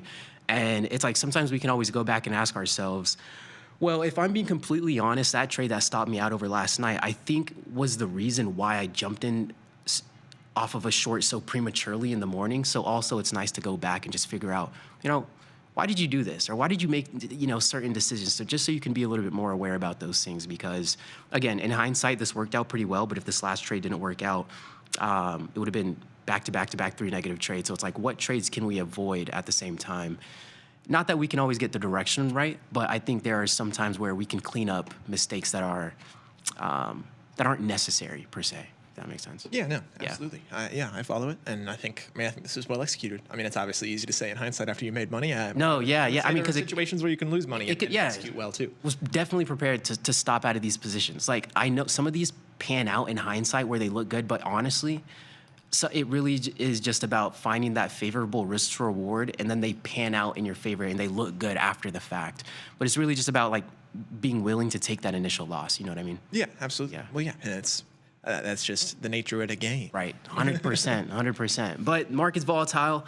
Gold isn't pulling back too much as I would have thought it would. I mean, we got a little bit of volatility over there too, but metals, we might have to start looking at that market a little bit more often. I do finally have a dog in this fight. I got short silver a few shows ago. I believe I did that while we were on air. Okay. But yeah, I'm 78 DTE, exact end of year, December 31st expiration date on silver. I am long the 43 and short the 42 call. So we need this under 42 by the end of the year. Okay, you got a lot of time on there. Yes. I have plenty of time. I do think SLV is going to die before gold does. That's part of my thesis here. I think it's almost a small cap, large cap situation, and the small caps tend to die first as things weaken. Yeah. And so I'm viewing silver as the small cap in this equation here.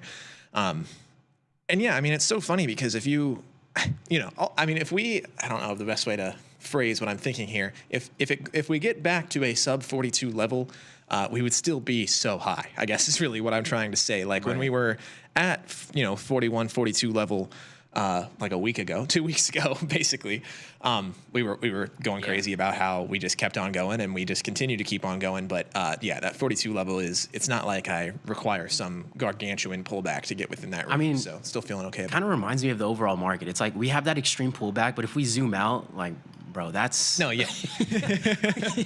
This is not how it's felt. Exactly. Yes. Even just the vibes and the sentiment. I mean, I think it was social media too, and I think it had a lot to do with even crypto.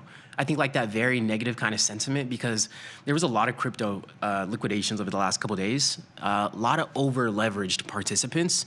And you always want to be mindful about using leverage, but that's even more common in the space of crypto. So I think that also just, I don't know, the sentiment of crypto I think can rub off on the sentiment of the equities. I think so for sure. Yeah. Can you show me a SLV on a weekly 5-year time frame? Let's zoom out. I think that you get sort of the same impression as when we zoom out at the market there. So we got weekly 5-year, right? Yeah. So this is kind of what we're talking about. It's like it feels like we're up so high and these levels are insane. I mean, and they are insane levels. That is my point. We are at insane levels. This metals tend to be something that run mostly flat and make slight gains against inflation, and we got metals moving like Palantir. So I'm not particularly concerned. I mean, if you look at the 42 level and the broader scope of this, we're still talking about a 5-year high. So like, I think that's plenty of room. So like what, 6, 7? You mentioned Palantir for a second. I want to stay on metals, but you mentioned Palantir. I'm pretty bullish surveillance companies. Sure. Now that I think about it, with how things are going, I'm pretty bullish. Anything that has to do surveillance, so Oracle bullish, PLTR bullish, anything that I think the government can leverage, I'm bullish. Yeah, Palantir is just one that needs to breathe for a little while for me and needs to rein back in and start trading a bit closer to its PE and its valuation and things like that. Because, I mean, the way that Palantir has moved, it's just like, I mean, it's like an even way more exaggerated of what we've been talking about in the broader market for months now, which is that, like, are you really going to get long at these highs? Like, it's too crazy, and it's even crazier because at least the market is the market. I mean, when you're talking about the S&P 500, that's highly efficient. It's a aggregation of 500 individual companies and their price action. So something is substantiated and market wide if the broader market is running like that. When you're talking about an individual name that trades this far ahead of its valuation, it's like, I don't know, it's really, really hard for me to get there on Palantir in the immediate. I think that they could very well be one of the largest companies in the world 10 years from now. I just don't know. The price action is just hard for me. I completely agree. Palantir feels like everything else. It feels like you're trading gold, silver, the overall market. Everything's at all-time highs. And I'm all about trading outside your fundamentals. All-time high. Yeah. Say that again? I'm all about trading outside your fundamentals. Like, what do you mean by that? I'm not one of these people that's like, because if Palantir was trading at, say, 100x, its forward PE, I wouldn't have nearly as adverse of an opinion about it, but it's like 300, like 600 times its rear-looking PE, which it has, to be fair, stabilized since really since the beginning of August. So we kind of are starting to get into that stagnation and chop that I was expecting to come as we wait for Palantir's fundamentals to catch up and match their share price a little bit better. I'm interested to see if it'll sustain. But it's worth noting that since the beginning of August, the broader market has done nothing but rip, and Palantir really has not made much headway. Right. We'll see if Palantir has any types of decent pullbacks, because it's really difficult to trade these markets at all-time highs. By the way, my 6-7 reference was straight out of the Wall Street Journal article today. Frustrated teachers who can't use those two numbers due to unhinged teen reactions. I can't even imagine the field day that school teachers are going through in the day of social media.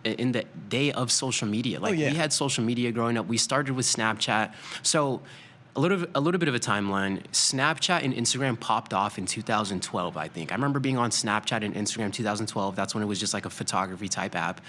That's when we were about kind of middle school era. From there, that's when iPhones started to get a little bit more popular. For a little bit more timeline reference. That's when, like, the Galaxy S3, that started to compete with the iPhone 6, the first large iPhone 6. That was kind of that era. So we were just getting the software side of things down, but also the tech was developing. Everybody started to have a larger iPhone or a touchscreen type smartphone in their pocket. We don't even use the term smartphone anymore. No. When did that get? Just say phone. When did that leave our vocabulary? I'll tell you what I think is crazy is that these kids, if you say, like, mime, like you're on a phone call, they do this. If you say mime? Yeah, like, how we would say, like, oh, call me. Yeah. Like, you do this, but kids now, they do this. No or they way. do this. Yeah. No way. That's like how they, like, say, like. No way. Oh, no, yeah. Like, we got to test. How do we test this? I don't know. There's no way. We would need, like. That's we would crazy. Need children. We don't got This feels so natural. No, yeah, like, this is a phone, but like I've seen videos of people, like, doing it, like, in elementary schools and stuff. And, all these kids, they're like, show me on the phone, be on the phone. And well, we've done this and we picked it up because of what we've seen in TV shows, movies, growing up, whatever it is. So somebody's doing that. Because phones used to look like this. Right. It used to be a C. Right. loosely a C shape. But when you had a home phone back in the old days. Anyways, everybody pray for all the teachers, because I can't imagine what it's like being a teacher in today's age. Act like genuinely with social media, brain rot. Oh yeah. And all the above. I mean, we had social media and we had brain rot, but it, like, wasn't to this extent, and also we weren't, like, brought all the way up with it. 100%. That's the thing, is these kids now are seeing memes from when they are 4 or 5. I think it's like the feedback loop of dopamine. It's a lot quicker now. Yes. We get quicker hits of dopamine at a higher frequency. Yes, absolutely. And algorithms have improved to make these apps all the more addictive, and you're constantly seeing exactly stuff catered to you, which I think is a big part of it as well. And I think it's funny too that everybody gets the same memes now. When we were kids, it was like, but we all see the same video. What a good point. Yeah, but by the time, like, when we were kids, like in middle school, the college kids would make the meme, and then it would make its rounds, and it would just trickle down and down and down, and then we would just get the crappy granulated, reposted 8 times version of the meme, and it would finally trickle to us. But now these 8-year-olds are just seeing the same memes that I am. Coach Patty, to your question about the wheel, I think Steven hit the nail on the head. I couldn't have said it better myself. Literally, I have nothing to add. That is great synopsis, Steven.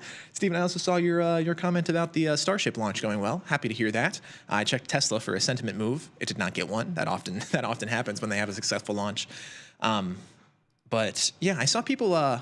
Steven, if you know anything about this too, the Google trend this morning was actually, it said mega rocket. SpaceX mega rocket was the term people were using. I had never heard that before. If we have any elaboration, let us know. Rocket Lab's coming down. Oh, is Rocket Lab ever coming down? Grandpa Mike says social networking was a case of beer and fixing a car with the gang. See, the thing is, I think that those things still exist, just in different forms. Sure. I mean, we play video games. 1,000%. I think us as our human nature always prevails. It always shows itself in different forms. Always video games, Discord, right? It's like those relationships we form on chat. My friends that I talk to on a nightly basis are in Cincinnati, are in Boston, are in Florida, and that's become more prevalent as we've gotten older, right? Oh, absolutely. Yeah, absolutely. That's how I keep in touch with those people. 100%. Yeah. I mean, Facebook blew up because it was trying to keep everybody connected, especially family and friends. And we don't use Facebook as much anymore, so we're going to connect in different areas. And Discord really capitalized on that, and other social media forums. Absolutely. Yeah. Well, yeah, and it's like my dad always talks about like moving. He moved to Nashville after college at Ohio State, and you kind of just grow distant from all your friends in that time. But now it's like, everybody's so interconnected. We're constantly sending each other Snapchats, and you see each other's posts. I mean, just sending each other memes, sending each other videos. Video games and talk on a regular basis. It's a way to stay connected. Yeah. Back then on Facebook, you had to poke. It's a poke. Like, come on, what's that? We got a few positions in the portfolio. We got Baidu. Some of the Chinese names have been hit over the last few days as well. They're recovering a little bit, but they definitely came off their peaks. Gold, still in the gold position, sold an out-of-the-money call spread. As you can imagine, got to stay really patient in there. That one's in the money right now, but we have 38 days left till expiration. And then we have IO&Q, some of that quantum computing bubble that we're trying to take advantage of. And we got some RGTI. A lot of us are trading that. I'm trading IO&Q. We have some other popular names in there. Those ones are sitting around break even. I'm still feeling pretty bearish on them. I like that they're defined risk. I want to take advantage of the short-term hype kind of bubble in the quantum computing space. 38 days left to expiration. We'll be patient. And then Oracle. I know we had more talks about TikTok, so Oracle's been a little bit more relevant in the news. This one's down on the day, but overall it's been doing well. It had a really great day yesterday, and then it wasn't doing too hot today, but we've recovered from the morning at least. I mean, along with the overall market, I thought I was looking at SPY right here. Yes, this basically does just look like the overall market. Yeah. So we'll be patient with Oracle. QQQ, I thought this one was coming back in my favor, Gus. I mean, like, you can just, from one day to another, you just never know. I mean, last Friday, I remember we were talking about how, a couple of these bearish positions that we have some negative delta on, it might come back by next week, and I might be able to, crawl out of those ones at maybe break even, a get out of jail free card. And then Monday, did we gap up or did we sell off even more? I'm almost forgetting already. What was it, Monday? Oh, right, we gap up, we're ripping. It's almost like the sell-off on Friday didn't happen, right? We got Trump's tweet, I think Sunday evening it was. And then Tuesday, it was a whole nother story. We got the sell-off, we got the gap down, and then now we're ripping to all-time highs. So it's like, depending on which 12-hour window you ask on, you might get a different answer. Oh, yeah. And we're pretty much, have we completely erased the gap down today? Oh, yeah. I mean, yes, big time. I mean, we've engulfed yesterday. I mean, yeah, we're just back on this train. I mean, this market just refuses. It just refuses. I mean, I think you'd be hard-pressed to find a time where there is a red candle on the daily on SPY as big as the one that we got on October 10th that is not followed by another red candle in any capacity. It just goes straight back to green. I mean, it's crazy. Usually when you see that type of momentum, it's an indication that things are stalling a little bit. There might be lower lows. But yeah. Does this worry you at all? And what I mean by that is we got a little bit of a pullback in these assets, especially crypto, the overall market. We felt the sentiment. And it almost feels like the sentiment shifts almost every 24 hours, depending on what's going on. Not that everybody's bias shifts, but like the sentiment and just the feel. Sure. I mean, I wouldn't say it worries me. I just think things change so fast. I mean, I think this is really, when you zoom out, it's very comparable to the first Trump term. So more so in a sense of, it feels like we barely got a pullback, and it felt like all hell was about to break loose. Imagine we get a real pullback. That's where my senses are kind of like, should we be worried? Are we overly long in this market if we barely got a little bit of a pullback in even crypto and we heard horror stories already? Well, sure. But I mean, I think that in any, constant market conditions, there are going to be people who get too deeply involved in that regard. I mean, I keep joking about it, but like I am too deeply long for sure. I mean, I have roughly 75% of my portfolio deployed. I got 93 portfolio beta. But you're aware of that. That's yeah. and that's the plus side Sure, of that. and I'm right? ready to move on my toes very quick. Yeah. If should things go wrong, and then there's nothing here that's going to completely sink me or get me margin called. Should things go completely against me, like I've done everything with those factors in mind. But yeah, I mean, I think anytime you get neutrality, there's going to be people who are overly neutral. And I think anytime you get directionality, there's going to be people that are overly directional and just never, ever expect it to stop. But at the same time, my thing would be, unless you're being really stupid and increasing your position sizes every single time you win such that your whole portfolio is constantly allocated into these things, if you've just been blindly long since the beginning of April when we took the big dip, how could you not have enough profits to fall back on should things turn against us? Because like that's the thing is, I talked about my portfolio being 4 figures in the red this morning, and that was true like on the day, but my yearly is still 4 figures in the green because all I've done is get long over and over and over and over this entire time. So should everything turn against me, should I max lose everything in here, I think I would be at like 0 year to date, and that would hurt. But you should have that cushion if you've been right, and that's still managing that risk profile almost from like a portfolio level at the same time, which makes you comfortable to make those micro decisions, those micro risks, right? Yeah, and I think it's just I also think that the biggest losses are just the loudest on social media, which is like a big part of it. Is only ever hearing about the parabolic losses. So because if things turn over and I lose 10% of my portfolio value and get out of all this and reposition. That ain't nobody's upvoting that on Reddit, but people are going to upvote when you throw a $500 portfolio, YOLO it into some dumb naked short puts and you get margin called. That's haha funny. No, that's true.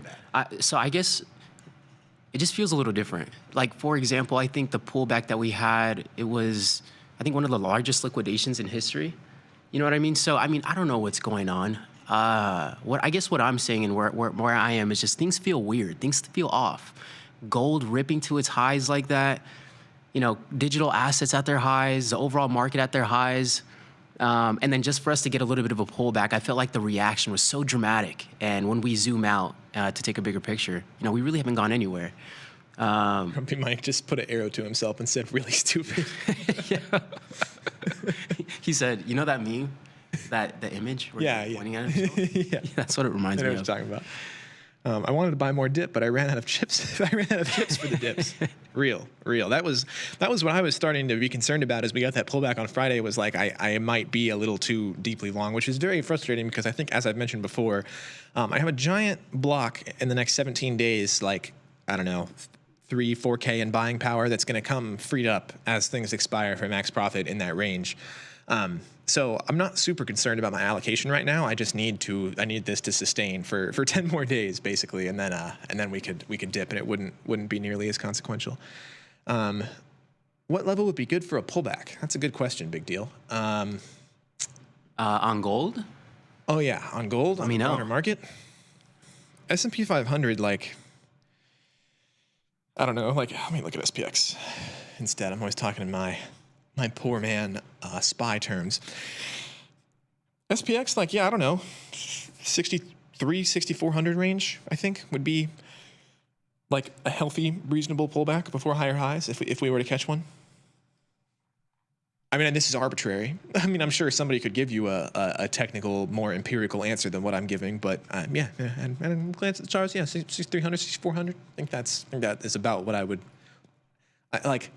Looking at the chart, I think if we took a dip to 6,300 and then went higher, that would look very normal. Is what I'm trying to say. So I wouldn't be super surprised as much of a retest as that would be. Jesus Christ, Errol, what did you do to the follow page? Did you guys check it out? I told him to. Errol. I even checked it out myself. After I got all of them up, I literally went to my name so I could see it. Again, if you guys are wondering poor why Thomas Westwater squeezing in 2 trades in the middle of your trades here. If you guys are wondering why we have a rush of trades, I had to get up the trades over the last couple days. Right, we spoke about every single trade here every single day, but wanted to get those up. So if you ever want to follow along, see what we're taking, how we're managing the trades, don't get confused. Those MNQs is me. That's me.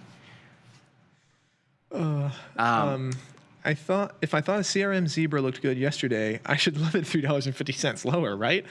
Well, Mikos, as someone who got long CRM yesterday, Yeah, I wish I would have gotten along now instead of yesterday. So I would say that that's valid. I mean, yeah, CRM, it's just, it's been stagnant. I mean, the reason I put this on yesterday is because it popped up on the 52-week near low, watch list that we had built into Tasty here. So obviously beaten down, but yeah, I mean, their fundamentals are still very good. I mean, they're still an incredibly strong company. I don't see them going anywhere. There seems to be really good resistance building at this 230 to 240 range. So yeah, CRM is the position yesterday for those who were here. You may recall I accidentally took it 17 DTE instead of like 180 like I was planning to. So I need CRM to move quick if this is going to get home. CRM trading 245 right now. See where it's at on the platform. Thoughts on Chipotle? Don't care for their food. Oh yeah, this is a good call out. I hadn't looked at Chipotle in a little while. This is really beaten down. Chipotle is a nice Old Faithful. Like you're gonna get a solid meal. Nothing too crazy. Hopefully the quality is not too bad, but it's solid. The real ones remember reliable. Chipotle was Rely like on it. $1,300 a share before they did that split. Yeah, they were massive. Interesting. Is this a spot to get long Chipotle? I mean, the last time they were below this level is like, we're getting back to 2023.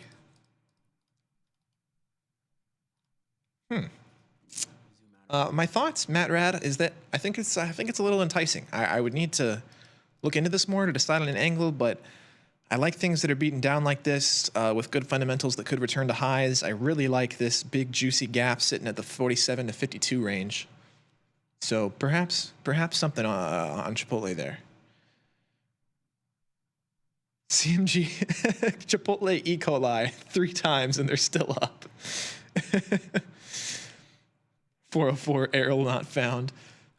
We've stumbled across the error pun here. Yes, guys. If you, Arrow likes to correct to error if you type it on. That's hilarious. Like in a text, it wants to correct. That will never get away from me. As a kid, seeing that error, ever since I came upon computers, and I seen error, it's just always resembled my name every single time.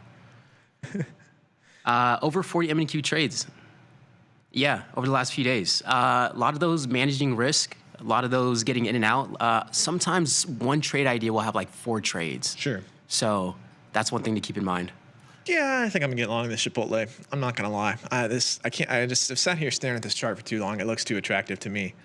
We got some earnings Chipotle soon. October 29th after the bell. Yeah, I mean, how long ago? July is the last time we were at these levels. July's 3 months ago. It's like 80 days ago specifically. Let's go 120 DTE. 129 sounds good. Something vertical. If I was a little more convicted, I may be enticed to do a 2x1 here, but I'm not. So we're going to stay small. Maybe a 40-45. Ooh. Yeah, love. Okay, yes. I'm going to buy the 41. I'm going to buy the 40 put, short the 45 put on the February 2026 expiration cycle. Kaboom. What is this, Chipotle? Yes, this is $2.58 or $258 notional. Sorry. Let me start over. Scratch everything I just said. It's $242 in buying power for $258 in credit. Nice. If I could get a fill, maybe $255 in credit. IB rank is there. Maybe like $250 in credit. Okay. $246 in BP, $250 in credit. Pretty much a 1-to-1. There it goes. So yeah, we are long Chipotle. There we go. Chipotle ripping today. No, Chipotle's Old Faithful. I love me some Chipotle. I remember Chipotle proportion sizes used to be a little bit larger too. I remember they were known for those fat burritos. Well, the portion sizes have been the problem this entire time. I know it's been a large issue plaguing them for like years now. It's the inconsistency of the portion size. You're talking Chipotle specifically. Yeah. Like there was that guy who did a Chipotle every day for a year or whatever, and he would like weigh them all.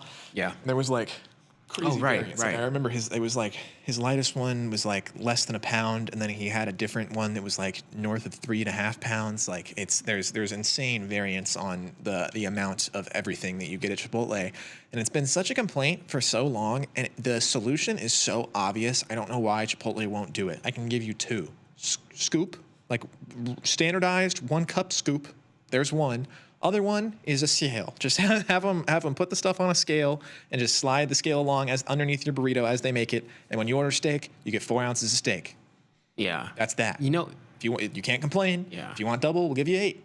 But just standardize it somehow. Yeah. Because is it not also hurting their bottom line if you have random Chipotle people who are giving out way too much? No, stuff? I mean 100%. The thing that I think about is, I mean, solution number 1 is already implemented. No, I mean the spoons. I'm pretty sure they 2 spoons for X, Y, and Z. Yeah, but it's not right? standardized though. It's just like an open large spoon. Right. So it is an open how large much spoon. piles up on top of the spoon before they dump it is a highly variable amount. Right. So that's the issue. If it was like a proper like 1 cup like scoop that was like deep, and you could be sure it was the same size every time, and maybe they like flatten it off at the top or something. But just some kind of standardization. Yeah. I'm very passionate about this issue. No, that's true. I mean, I guess that would be a pretty simple solution. I was thinking about, would that slow up the times now? How would that hurt your bottom line if it slows up? But if you just switch out the scoop, I was just thinking that you would still get a level of variance even if you're using one of those scoopers, just because they're using the spoon already. You would think that you'd get a similar. You would think that there wouldn't be that much variance. Sure, but I mean, although it it's just not all like depends. You know, if you scoop out the middle, it's like Right. that's different. But if you scoop, like if you do like a corner deal, like sometimes more piles up. It's just there's a lot of variance. Yeah, good point, guys. Subway has this figured out. You're so right. Subway has this figured out. What do they do? They have like a scoop, right? That's the deal. Somebody correct me if I'm wrong. You guys, you both got it. I know Subway had something to where you could just like throw it on the bread, like the meat on the bread, and it was like in a It's like a tray already. Yeah. I might be something mistaken. like that. I don't ever I haven't been to Subway in forever, and when I do go, I don't get anything that's a I was at Subway like less than 24 hours ago. Did you really? Yeah. Oh, did you get a scoopable meat? I got a meatball marinara sub with pepperonis. Okay. Well, that's very standardized. Very standardized. Quantity of meatballs. But the thing is, I don't know about that though. I think I've gotten different. That's what I'm saying. I don't think so. I don't think so. I think the cheese is because they put 8 slices of cheese. Bro, I don't even want. Why do we think of this? They put 8 slices of provolone cheese, and I don't think you count the meatballs. So I think there's always going to be a level of variance. It's just a matter of like what's the realistic skew of variance can we actually get? Like, what's the realistic? Sure, yeah. It's just, I mean, the further and further that we can cut down that margin, it's just, there should never be a restaurant where I walk into your restaurant thinking, I hope I get enough food. Like, that's not a good consumer experience. No, that's true. And it's crazy that does cross your mind. Like, I hope this time, I get the good batch this time. Yes, and it's like Russian roulette for food. Chipotle, that's like incredibly prevalent. And there was the whole thing last year where the people had, figured out a life hack that if you filmed the Chipotle employees, they would give you more stuff. It was true, wasn't it? Yeah, no, it was true. I think somebody had done like a study or whatever. But then you had everybody and their mom walking into Chipotle, walking up to the poor minimum wage employees and going, "Make my burrito." That's crazy. You better be careful. That's crazy. That's absurd, bro. That our generation, see, that's one thing I will say with our generation that would be a little annoying. Oh yeah, it's one of many. I will admit. There was a place we used to go into in Boyle Heights that had 5-pound burritos. Maybe go there once a month in high school. It wasn't great, but it was cheap. My Subway gives you 1 dip, no lip. My weed guy in high school was also a Subway worker and hooked me up. Nice. One-stop shop. He said one-stop.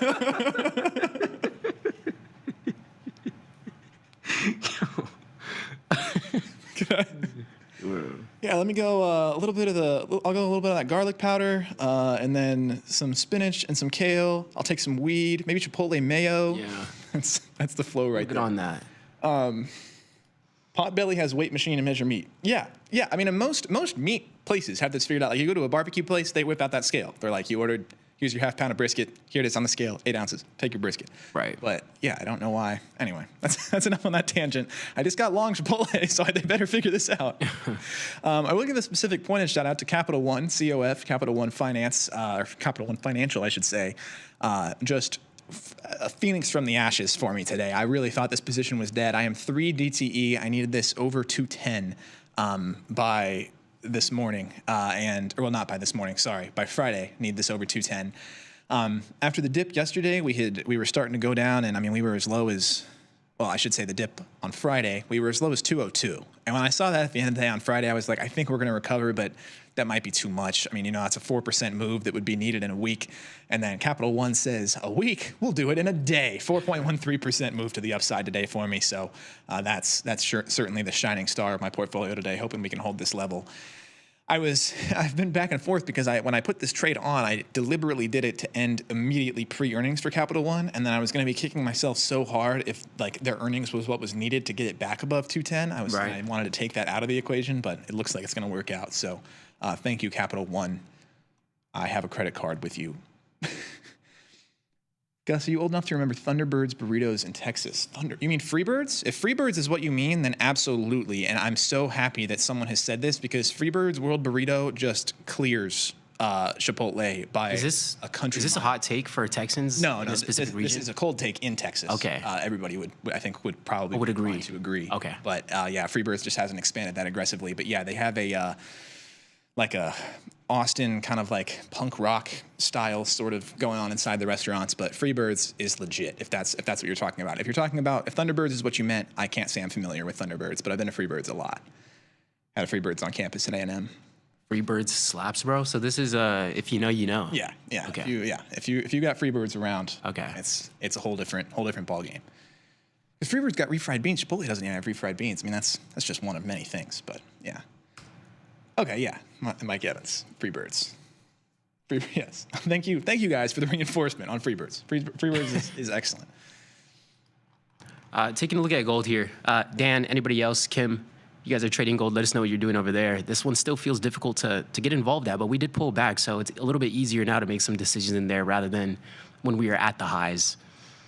And you said you were doing something in silver, right? So you got some exposure to the metals. Yes, short silver.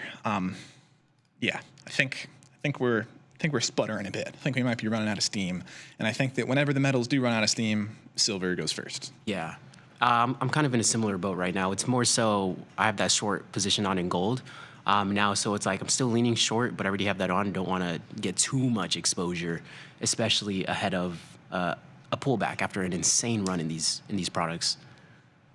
Qdoba is better than Chipotle, and I'm not even mad at that take, Ash. I'm not mad at that take. I think that's valid. I think the I just had Qdoba for the first time in my life, like maybe 4 months ago. No way. Yeah. Was it over here in Chicago? It was actually while I was up in Wisconsin. Okay. Wisconsin Dells with Ivan and them.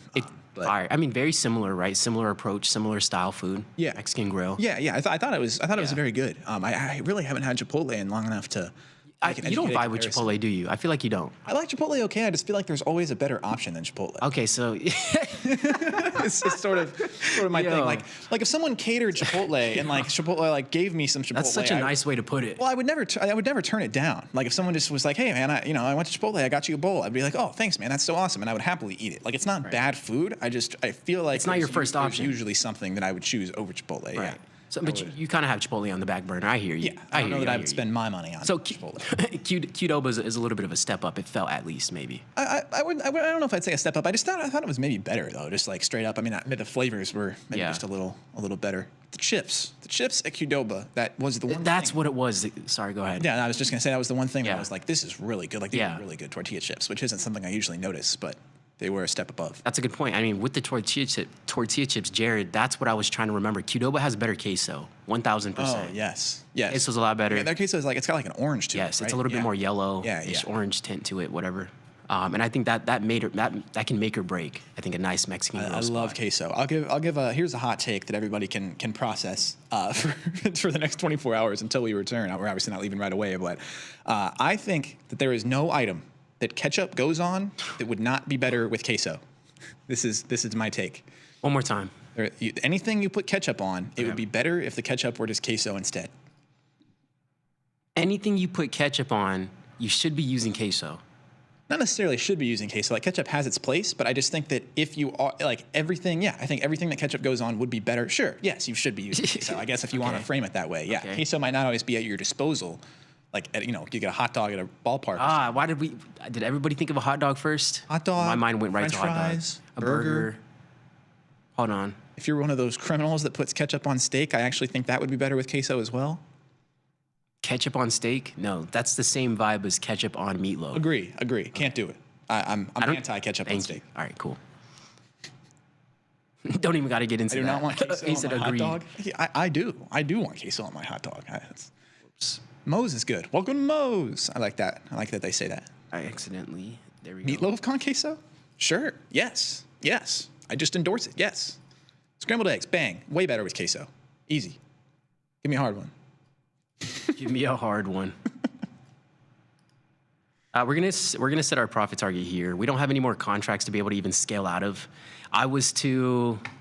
I just didn't add to the position, and I didn't enter with 2 contracts because of the, you see, and this is where it can be a little frustrating because this would have been an entry with 2 contracts if it wasn't for these 2 stupid trades earlier this morning. So now I have to account for those 2 things, and then I have to size down less into this one. And if I didn't have to do that, that would have allowed us to at least scale out one, and then allow the other contract to come stop us out at break even, and not cut ourselves short from the run, right? So you don't have anything open right now? No, we do. We only have 1 contract. Okay, that's what I was going to say. Yeah, so we're not going to be able to scale out. So it's either going to have to hit our profit target or come stop us out at break even, which is a little frustrating because it's nicer to be in a trade where if it's running in your favor, you can at least get some off of it and at least have like the last contract come stop you out. But because we only have 1 on, it's boom or bust with the 1 contract pretty much. It's binary. So yeah, it's a little bit more binary.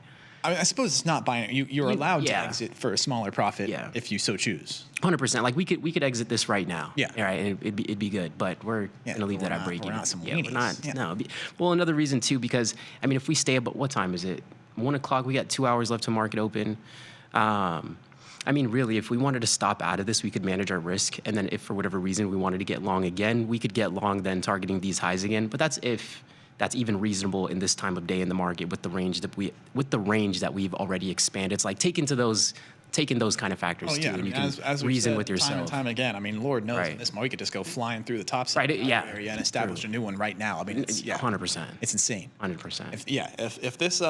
If trends are any indication, we're going to get off this show, and Errol's position is going to instantly go against him, really aggressive. Has that happened the last 2 times? I think so, or like 2 of the last funny. 3 or something. Yeah, It's like by the time we sit down, somehow you're like, oh my god. Well, then again, it is. I mean, we do get off at around the same time every single day. Yeah. I mean, we experience certain peaks of volatility around certain times of days. Figuring this out. Hey, banks, institutions, who's turning on and off what algorithms around the world? JP Morgan watching the segment and then turning off Whoever the algo. has the 1 p.m. session. Whoever has a 1 p.m. session algorithm. Stop using it. Seriously, because we get the entry during the beginning of our show almost instantly when we hop on, and we're pretty much managing the position all hour. You gotta go like crazy opposite your convictions from like 12 to 2 every day. I'm gonna need to. I don't know. That's just now I'm living in just straight cognitive dissonance. My mind's messed up. I can't even operate without walking in delusion. Trading astrology out in full force.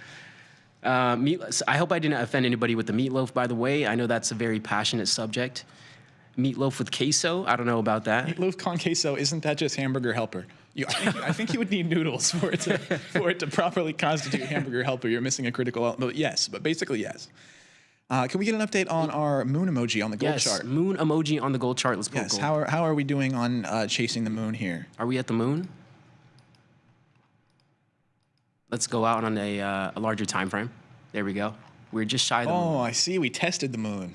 Yeah. There you go. We're going to have to put it over here. We're chasing it. Moving the goalpost. Oh, I didn't do that. We're moving the goalpost. Hey, the politicians can do it. Why can't I? We can move the goalpost. You heard it here first, folks. We have put an arbitrary ceiling on gold. Yeah, for what reason? Have no idea. Gold has never traded at these levels before. There's no good reason for it to be up there, other than the fact that we're at all-time highs already. I guess if it goes higher, we'll just have to put something above the moon, like another planet, maybe like a Saturn. Yeah, we could do a Saturn. We could even do the sun. We skipped that one. We gotta test the moon first, though. Of course. Let's not get ahead of ourselves here. No. With that being said, anything else on your mind before we wrap today? Yeah, quick couple I'll rip off here. I got active in some Forex today. Okay. So I have been long dollar against Mexican peso, dollar against Canadian dollar. The former is doing excellent. The latter is doing terrible. Today I added dollar against Swiss franc. I added dollar. Think about what I did here. Yeah, I added dollar against New Zealand dollar. Dollar's down right now, so I'm basically just dip buying on the dollar. Then I got involved in 2 non-US dollar Forex pairs, which I don't know if I've ever done that before, but I am long the, I'm long the yen against the pound, and I am long the yen against the euro, which the yen is a little bit beaten down compared to those two right now. Looking for some recovery. So don't forget that TastyFX is a thing that exists. I have a blast trading crypto, and I do not know what I'm doing. So the wonderful people over there work very hard on this. If you guys have ever had any passing interest in Forex, I implore you. It's fun. It's enjoyable. 100%. You could trade some shekel. Yeah. Some Swiss franc. You can throw whatever you want. Down. Yeah. Yeah. I didn't even know. I didn't really realize that the New Zealand dollar was its own currency. I didn't. I also didn't realize until Rets Media brought it up again. He said, people in Chicago don't put ketchup on hot dogs, right? Somebody told me that already before. It slipped my mind until it was brought up again. I asked for ketchup on a hot dog at a golf course and got grilled by the lady that was serving it. But that's a story for another day. But yeah, no ketchup on the hot dogs in Chicago. That is true. Gotcha. Well, guys, that's going to wrap it up for today's segment. Rets Media, Theta Trader, Grumpy Mike, big deal, the gains. Everybody, thanks for taking the time to hang out with us. We'll manage this position. We got our stops in. You know what the targets we're going to be targeting, and we'll see what we get. That's going to do it for today's segment. Thanks for tuning in with us, and we'll see you guys next time. Peace.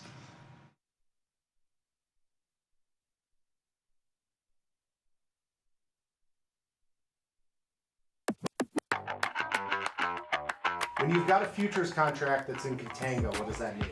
Futures, unlike stocks, have multiple prices appropriated to them. That's known as the forward curve. So when a futures forward curve is in contango, that means that the front month is trading cheaper than the corresponding futures back month. So you'd see that forward curve most likely looking like this in terms of prices. And backwardation, what does that mean for futures contracts? Backwardation is the opposite of contango. So where contango front month futures contracts are trading cheaper than the back months, backwardation is the opposite. So those front month futures contracts are trading richer than the corresponding back month contracts.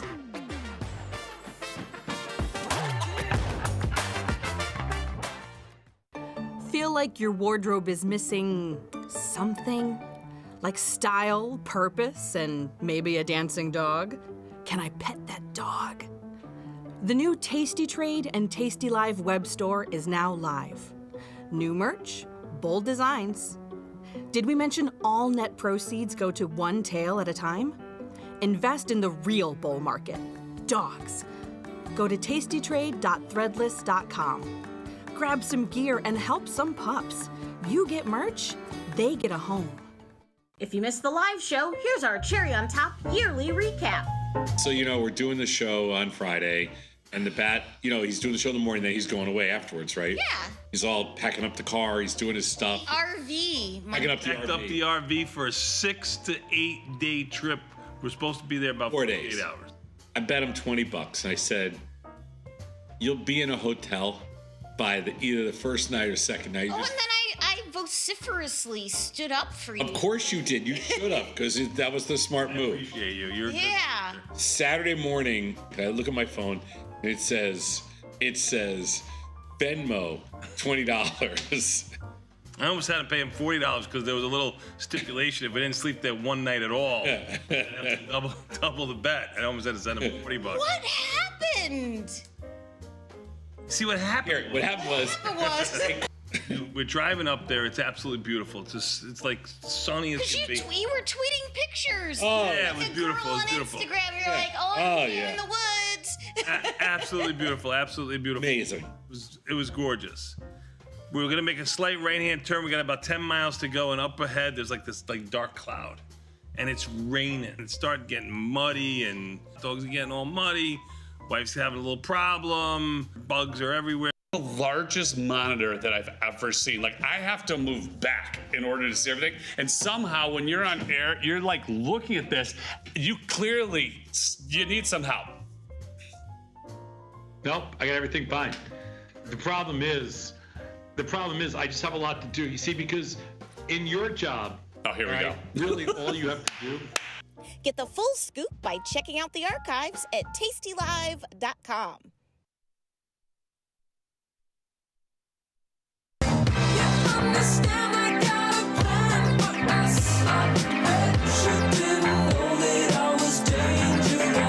I'm Jim Schultz, and this is From Theory to Practice. Welcome to the show today. Welcome to the broadcast, man. Welcome to the Tuesday edition of what it is that we are trying to do. I am glad that you are here. Man, you dodged the bear market of October 2025 on Friday. You dodged it again here today, and look at us together as a team. So I'm so glad that you made it to the show. If you're watching over on the Tasty Live Network, I would actually bounce on over to YouTube because you can join the conversation and join the discussion and communicate with our brethren who are also watching the program. You can celebrate if you're a bull. You can commiserate if you are a bear, but it is indeed a good time had by most. Speaking of good time had by most, maybe even good time had by all, let's not forget this Sunday. So Matt, go ahead and cue up that art card.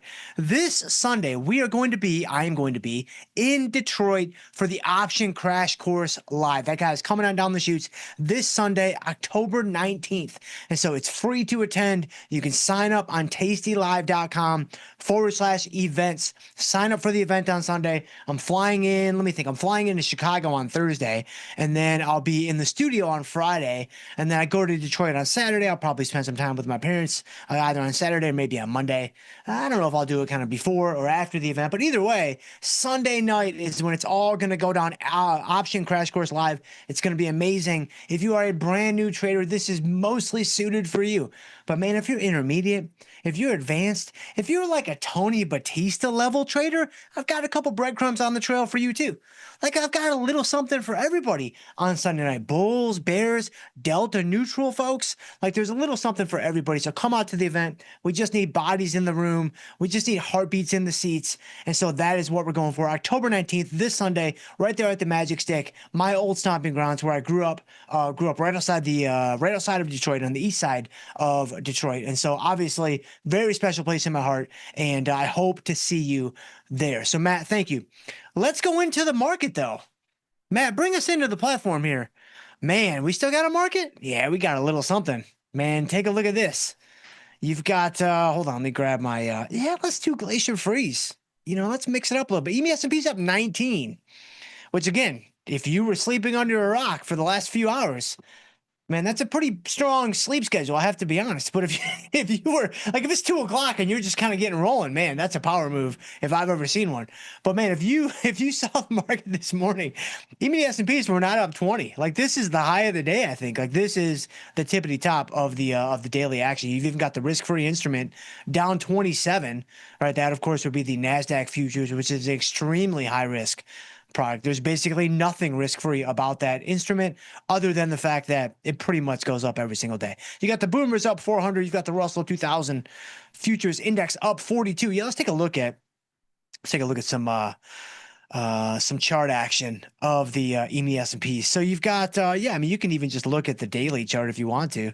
It doesn't quite do justice to what we've been through today, but you can see that, EME S&Ps were down to 55.93 on the low. So they were almost down 100. In fact, I think they were down 100 at the bottom. I mean, we could do some quick futures math to figure it out. But it looks like almost 100, maybe 102 was the bottom, the bibbity bottom tick on ES. And so now it's 67.12. But if you, 65.93. That's pretty hard to believe. Like, that's really, really hard to believe that the market was all the way down under 6,600 just this morning. I mean, it was just, let me grab, let's get my man Errol Coleman some royalties. Let's go to a 1 minute chart. If I zoom out, this was pretty much on the morning, I think, right? Like right after the opening for EME S&Ps, right there. So right after the opening, you can see 65.93, and then they just ripped them back higher, man. Just 100%, just ripped them back higher. The Nasdaq's going to follow a similar pattern, of course. You can see right after the open, you can see the Nasdaq bottomed out at 24,453. So it was a clean 400 points lower than where it is right now, with the Nasdaq at 24,900 essentially. And so, wow, what a day. What a day indeed. And then, of course, the metals, man, can't stop, won't stop. Man, silver, I mean, bonds are up, notes are up, UB40's up, oil's down, whatever. Man, look at the metals, man. You've got gold up another 33 today after having a pretty weak night. I mean, the evening yesterday was very back and forth, and even a good amount of weakness on gold there. But gold now up 33. You've got silver.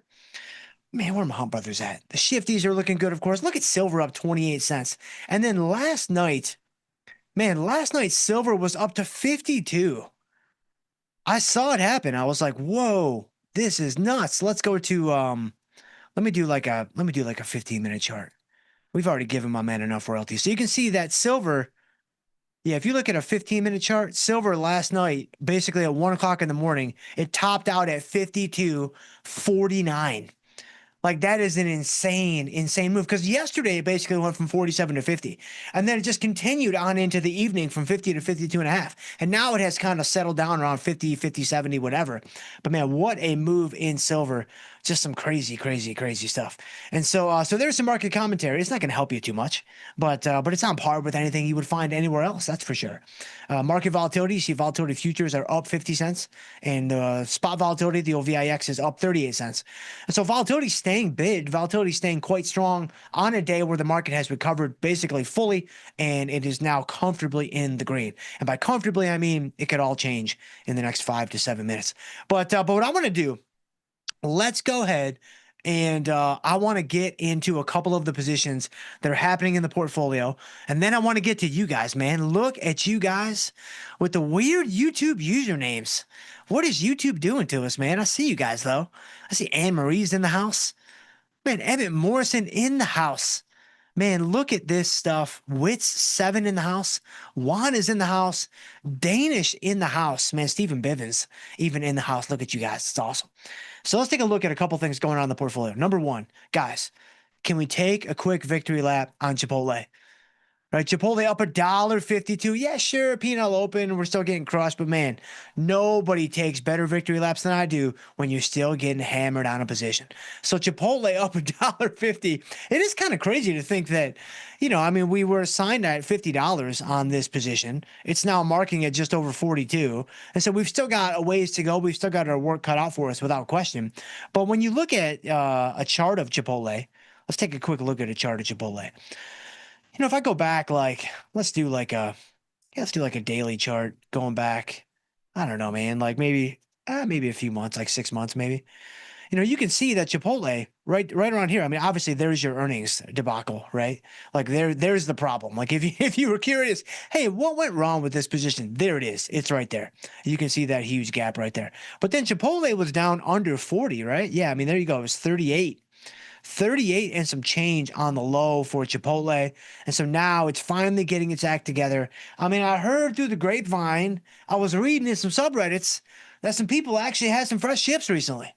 Now, again, those were probably bots. There's no way those were actual humans, but it's a start. Like, we're moving in the right direction. And so I'm like, all right, man, maybe this will be enough to get us back to 50. I don't know. We'll see. So Chipotle, looking pretty good, pretty happy about that. And then also, obviously Starbucks having a decent day in the portfolio, which is good because we haven't had very many of those recently. But Starbucks actually up a little bit, which is nice. You've got even Palo Alto is down today. And so, man, what a day when you've got GDX down. We need it down. You've got Palo Alto down. We need that down too. And so basically everything else in the portfolio is up. We kind of need it to go up. IWM being the exception to that. But Palo Alto is actually down on the day, which is surprising given the strength of the overall market. I mean, the NASDAQ's around unchanged on the day now. It's slightly down. And so Palo Alto being weak is really good for us. We're getting very, very close to scratching this trade too. We're still down a few bucks on the trade, so I don't want to do anything just yet. Let's let this guy cook. Let's let it kind of percolate there on the old back burner. I'm not sure that you can let things percolate on the back burner, but we're gonna roll with it because it's already out there.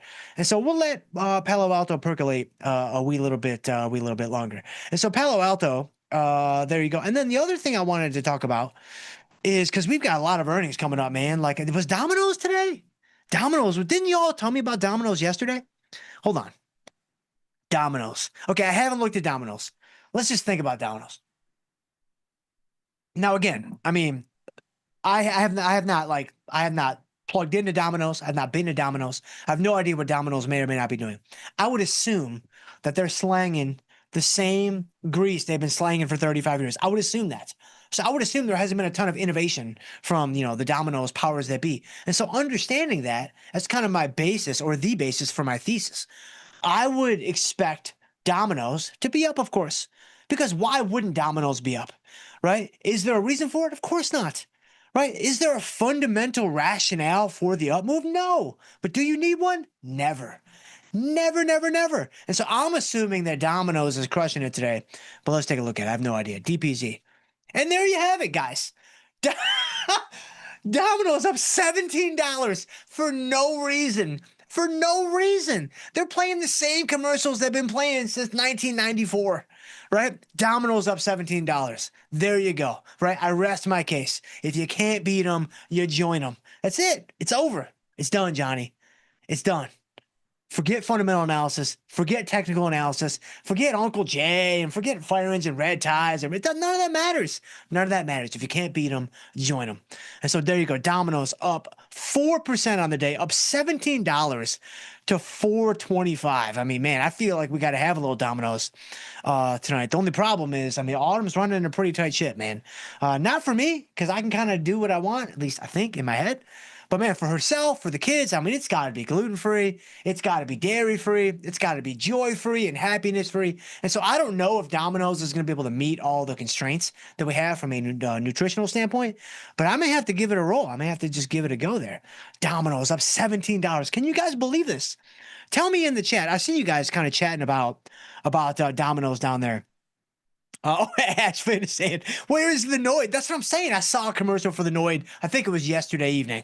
Like I saw the Noid on my screen. I'm like, there it is. That's 1988 stuff. Like, that's it. That's what I'm saying, Ash. Like, you know what I'm saying. So Domino's up 17. That's crazy, man. Again, you can't beat them, join them. Forget all this trying to outsmart the system. Forget all that. You can't beat them, join them. And so, all right, let's go. I can't believe that. I'm really blown away. Like, I'm a bit shook here by this Domino's situation.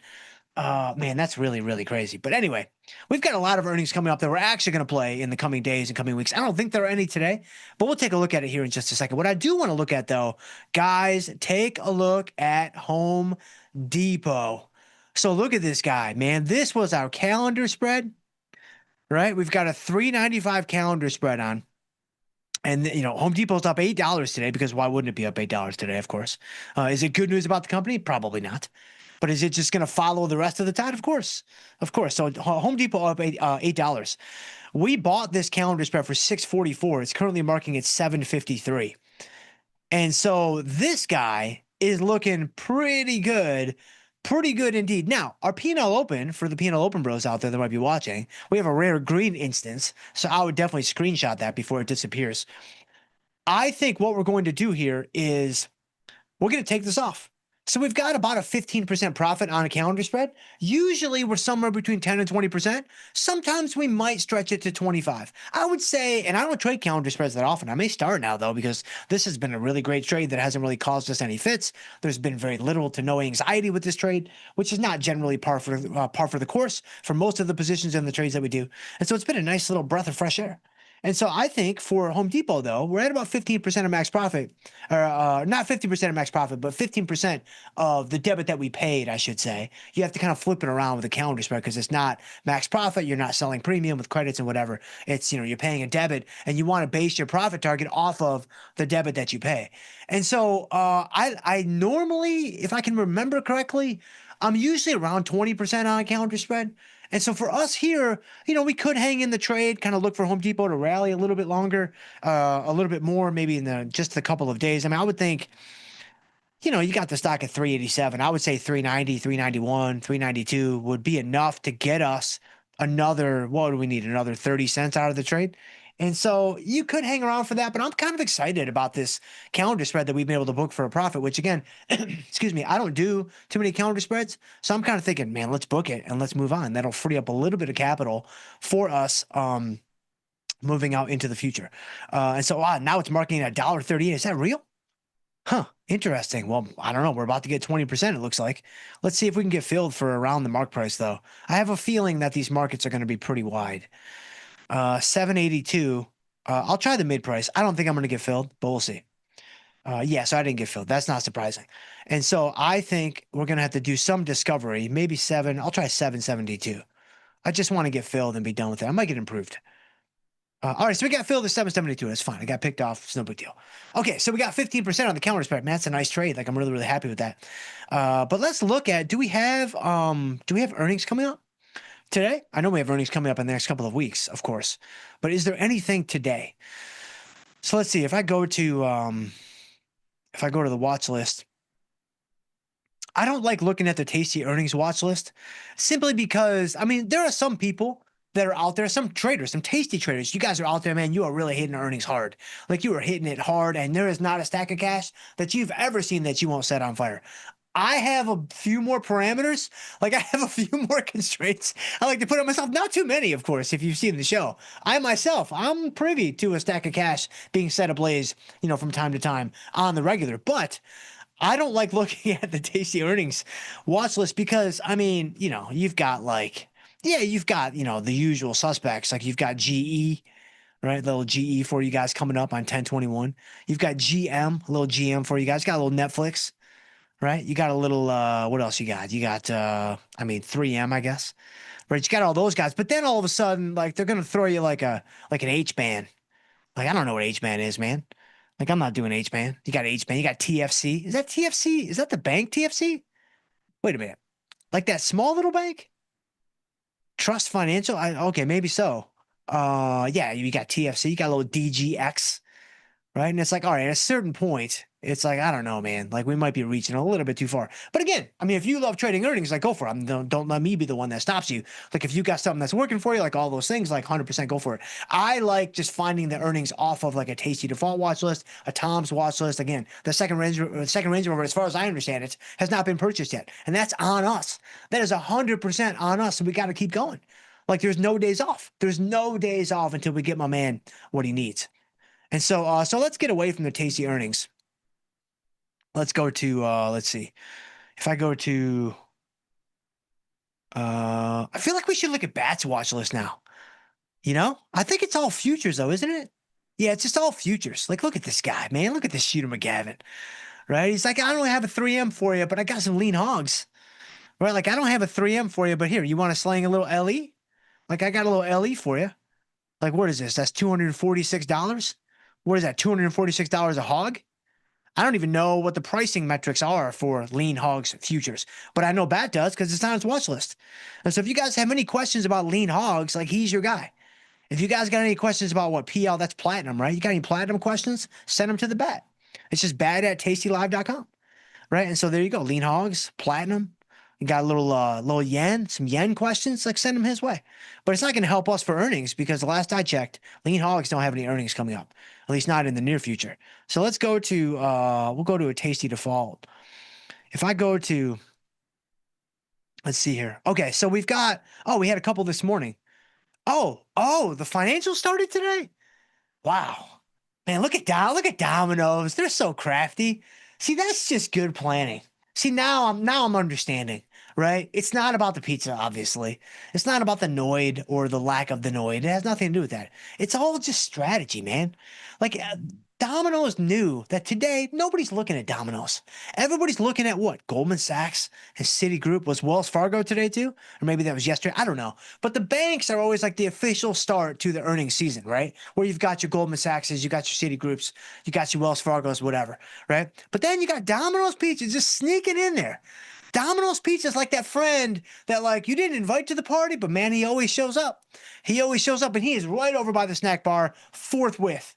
Like, my man is just crushing those Cheetos, right? And that's exactly what Domino's did this morning. They snuck right in there, up 14%, right? They probably didn't even have good news, but everyone was just kind of confused around Domino's Pizza earnings, that they just kind of pulled the wool right over their eyes there. And so it's funny stuff though, man. Domino's. All right, so Citigroup and Goldman Sachs, there you go. The unofficial start to the earnings season. I think Domino's is now going to be my new start to the earnings season.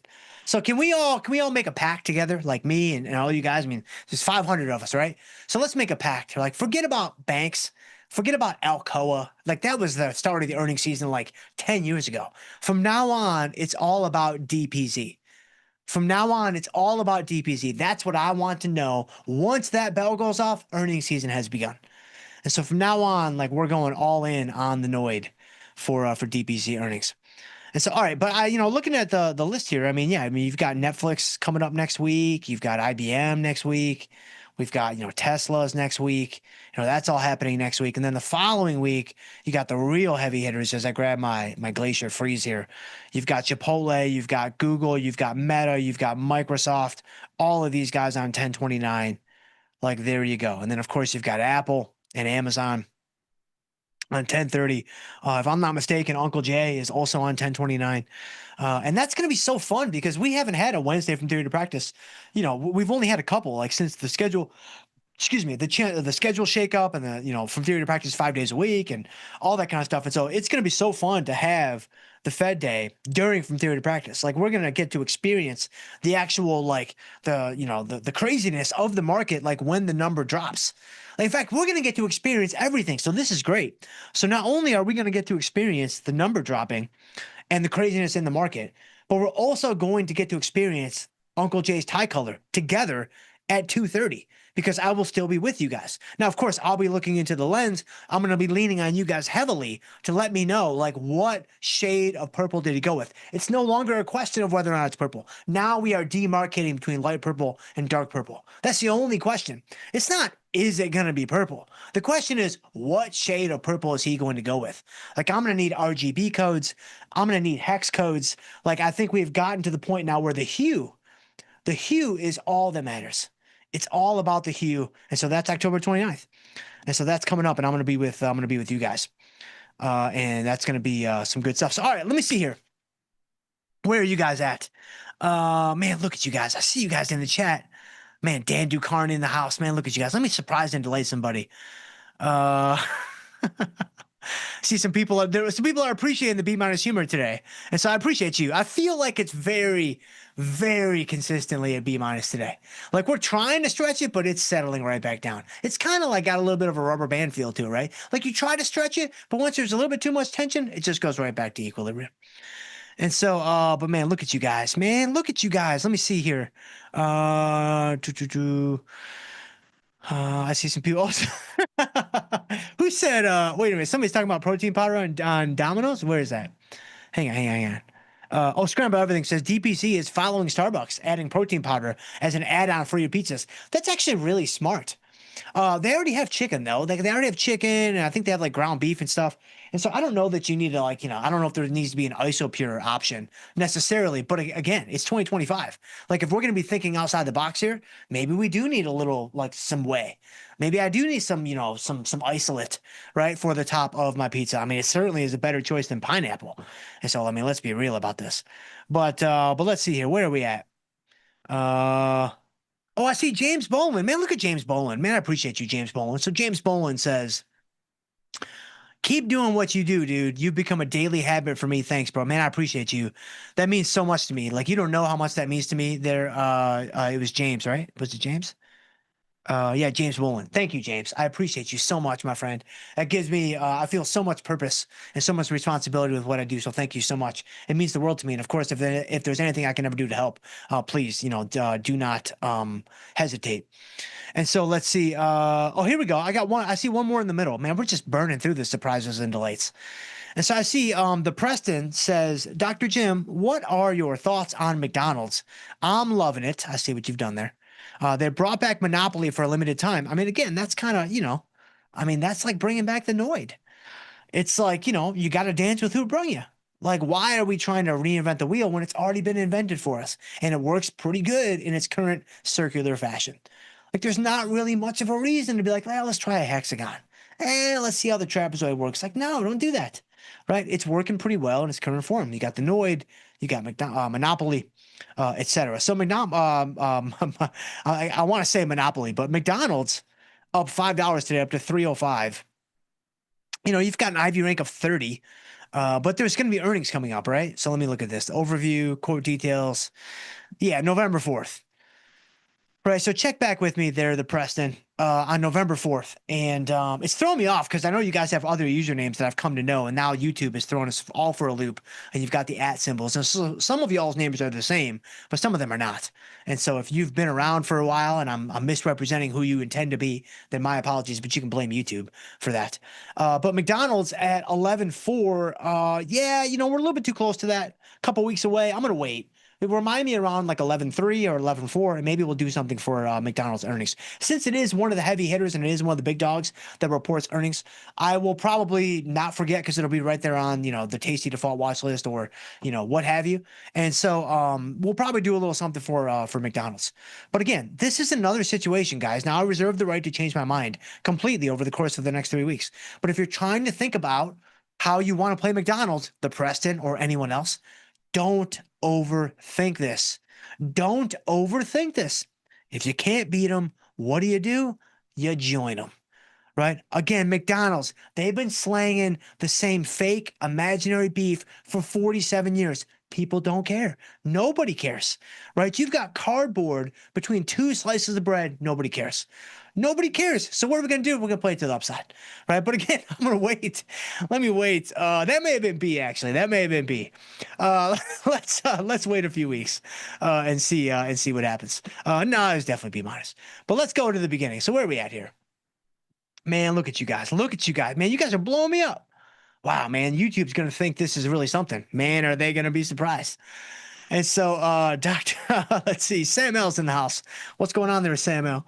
Sam L says, happy Taco Tuesday, Doc. Was the market red today, or was that just the hot sauce dripping from our open P&L, bro? One singular, bro? Not even like a pack? My man, the P&L open bros are rolling at least 8-9 deep. So I can't imagine there's one singular bro that's controlling like the whole, mechanism that is, all the P&L open shade that likes to get thrown around. It's got to be a pack. It's got to be some type of group. But yeah, it's crazy, man. It's crazy that, I don't know what's the reason. What was the narrative? Was it another Trump tweet? Was it a China tweet? Was it something else completely unrelated? I mean, it's just like, man, this thing is just crazy. But again, enough control alt deletes, and this is what happens. So it's always up to you. It's always up to you. You control your own destiny. You get to control what happens next to you. And by that, of course, I mean you have no control over what's going to happen next. But Ash Fan in the house, what's going on there, Ash Fan? Appreciate you, my friend. Thank you for being here. Thank you so much for being here. I appreciate you so much. Let's see, Sam L. says, oh, look at Domino's, Doc, up 5%. There it is. I told you those hypercaloric gains finally paid off. Who needs financials when you've got pizza fuel momentum? That's what I'm saying. Apparently not. That's why this is day number 1. And I don't mean day number 1 from like a market drop standpoint. That's obviously over and done with. If you can't beat them, join them. I'm talking about day number 1 in terms of just a paradigm shift where we are just going to be looking at Domino's as the official start to earnings season. Forget about Goldman Sachs. Who cares about Goldman Sachs when you've got pepperoni, mushroom, and isopure? Like who cares about Goldman Sachs when that thing can be at your doorstep? Isn't it 30 minutes or less? Are they still doing that? Again, I saw that commercial last night with the Noid, and I think he said that I'm going to get it to you in 30 minutes or less. I'm like, that's pretty impressive. And so, good stuff. Emmett Morrison, what's going on there? Emmett Morrison says, Gus, don't go to Wiener Circle and order ketchup on your dog. You will regret it. Oh, yeah, it must be a previous thing. Man, Gus and E, can we give it up for Gus and E? Like, they are holding it down, man. Like, they are absolutely crushing it on risk and return, right? E's telling you guys all the secret sauce about the volume profiles and looking at charts and looking at order flow and doing all the things that he does with MNQ, which is really, really awesome. And then, Gus he's being Gus. I mean, Gus stands alone, right? In his uniqueness, right? Like Gus stands alone. And if he goes to the Wiener Circle, then he'll get to kind of join a little bit of the Chicago vibe there. So, man, Gus and E are they're absolutely crushing it.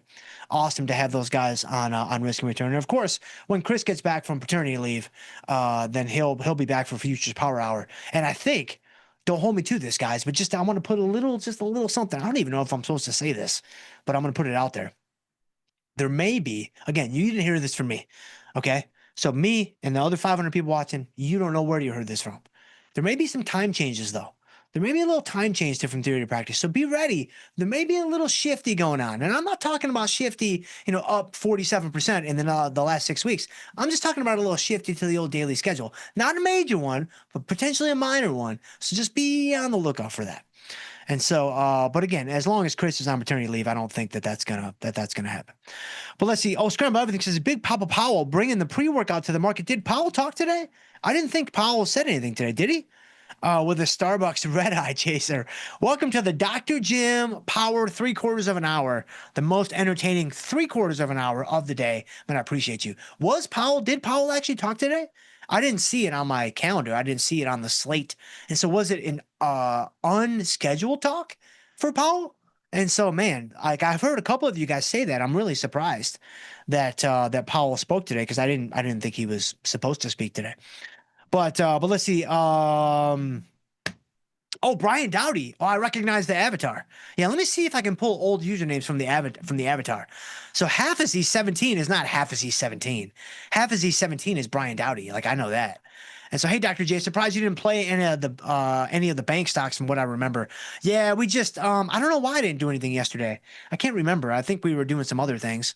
And then tomorrow we're gonna do some educational stuff tomorrow and Thursday. You're actually gonna see something you've seen recently, like that Monday morning piece. I thought it went over really, really well. So we're gonna do that again for this show. Tomorrow I'm gonna talk about short delta, and then the next day I'm gonna talk about long delta, and then that'll be the piece that goes up on YouTube over the weekend for all the new people and things like that.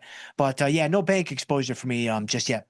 But Grumpy Mike says, last time I had Domino's was my 50th birthday. I picked up a pizza and a 12-pack. There you go. And that's what Domino's is going for. Like, I think Domino's, they're not really, I'm not really the target market for Domino's, I don't think. Because I'm kind of thinking like, okay, I'm going to get this meal, and then where can I get a banana daiquiri? I don't know that they're marketing to me, and they're missing an opportunity. I think they're potentially missing an opportunity because I might do a banana daiquiri, I may do some natty light ice, but I could do a little pepperoni mushroom and ice pure. Like this is again, I mean, in terms of like a palate cleanser, I mean that goes perfectly together. And so yeah, Theta Trader's in the house. What's going on there, Theta Trader? But thank you, Grumpy Mike, for being here, my friend. Theta Trader says, perhaps a month ago, I bought a 700 call in Jan. Despite the pullback, I'm still up about 60% on what I paid and sold a 685 call against it in November. How badly will it go against me? Well, let's take a look at it. Theta Trader goes on to say, theoretically, I sold the call for more than I bought it. For more than I bought the long, so I can't lose. But short calls always bite me, so I expect this to go the same. Well, let's take a look at Jan. So Jan is it's Jan, right? It's not coming up for me. Did you say Jan? Yeah, you said Jan. Jan. It's not. Nothing's coming up for me for Jan. Jan, right? Is it Janks? No, that's not it. You said Jan, right? Huh? Jan's not coming up for me. And so I don't know what the ticker symbol is there at Theta Trader. So try to put it in the bottom. If you're still watching, put it in the bottom of the chat. I'll go to one or two more questions and I'll try to circle back because something's not, and maybe it's just not populating for whatever reason. But if I'm misrepresenting your ticker, let me know. But let's see. Oh, Sam L says Bank of America is tomorrow. It's time for another round of assigned shares and covered calls. But it's fine. You've already got your Starbucks dividend fueling those B minus trades. Yeah, the trades are not. The humor is B minus. The trades are C plus. And so just to make sure everybody's clear on what you're looking at from a quality, kind of partitioning standpoint. And so, yeah, Bank of America tomorrow. I mean, man, I don't know. Do we want to play Bank of America tomorrow? I don't think we do. Wow, it's up to 50. Man, this is really a can't beat 'em, join 'em. I mean, it really is. I don't know what other rationale there could be. Are we going to do a butterfly for Bank of America? I don't know, man. That just feels wrong. Hold on. Can I do this thing for like a quarter? Hang on. If I buy a 50 and I sell a 52 and I buy a 54, 50 cents. Yeah, I'm not going to do that. I'm not going to do a 50 cent. Well, maybe I will. What if I do a 49 and a half? 52 and 40, 54 and a half, 77 cents. Okay. So okay, we're going to do this because this is going to be fun. We don't normally do super cheap butterflies like this, but this is a $50 stock. Like most of the butterflies we do are $100 stocks, $200 stocks, $800 stocks, whatever. They're bigger butterflies. We do them in the indexes, of course, all the time. But this will be a fun little play for us for tomorrow with not much on the line one way or another. And so we've got Bank of America is in the morning, I believe. We're going to do a 49 and a half, 52, 54 and a half butterfly for expiration on Friday. Now, because I'm going to be traveling on Thursday night, I'll be in the studio on Friday. So I have to manage it on Friday. I'll be obviously in the studio at the HQ at the mothership. And so 78 cents on the debit. This is a super cheap butterfly. If you have a smaller account, you've got 10 grand, you've got 12 grand, something like that, and you're looking for, small, cheap ways to play earnings and kind of take a shot. I mean, these butterflies on really cheap stocks can be one way to do that. The one thing you want to make sure that you do, though, is don't go super narrow with your butterfly. that, you really leave yourself essentially no way to make money.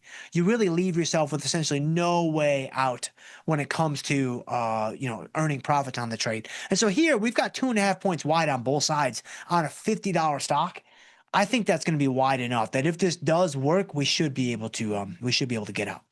So I'll try it for 77 cents. And all right, so we got filled at 77 cents. So there you go. Samuel, thank you for the Bank of America trade. Did Theta Trader tell me the ticker? I see him in here. Oh, Theta Trader says SPY is the ticker. Oh, did I miss that? Hold on, was that in the thing? Or did you just assume that I would know that? That's not a good assumption. Hang on. Where is this Theta Trader comment?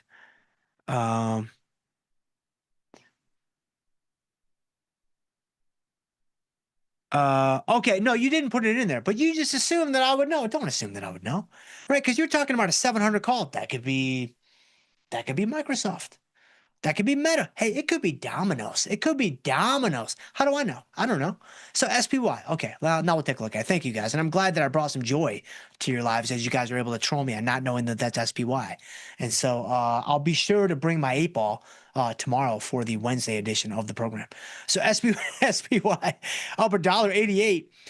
You said you bought a 700 long call. I think it was a leap, right? Yeah. And then despite the pullback, I'm still up about 60% because you sold the 685.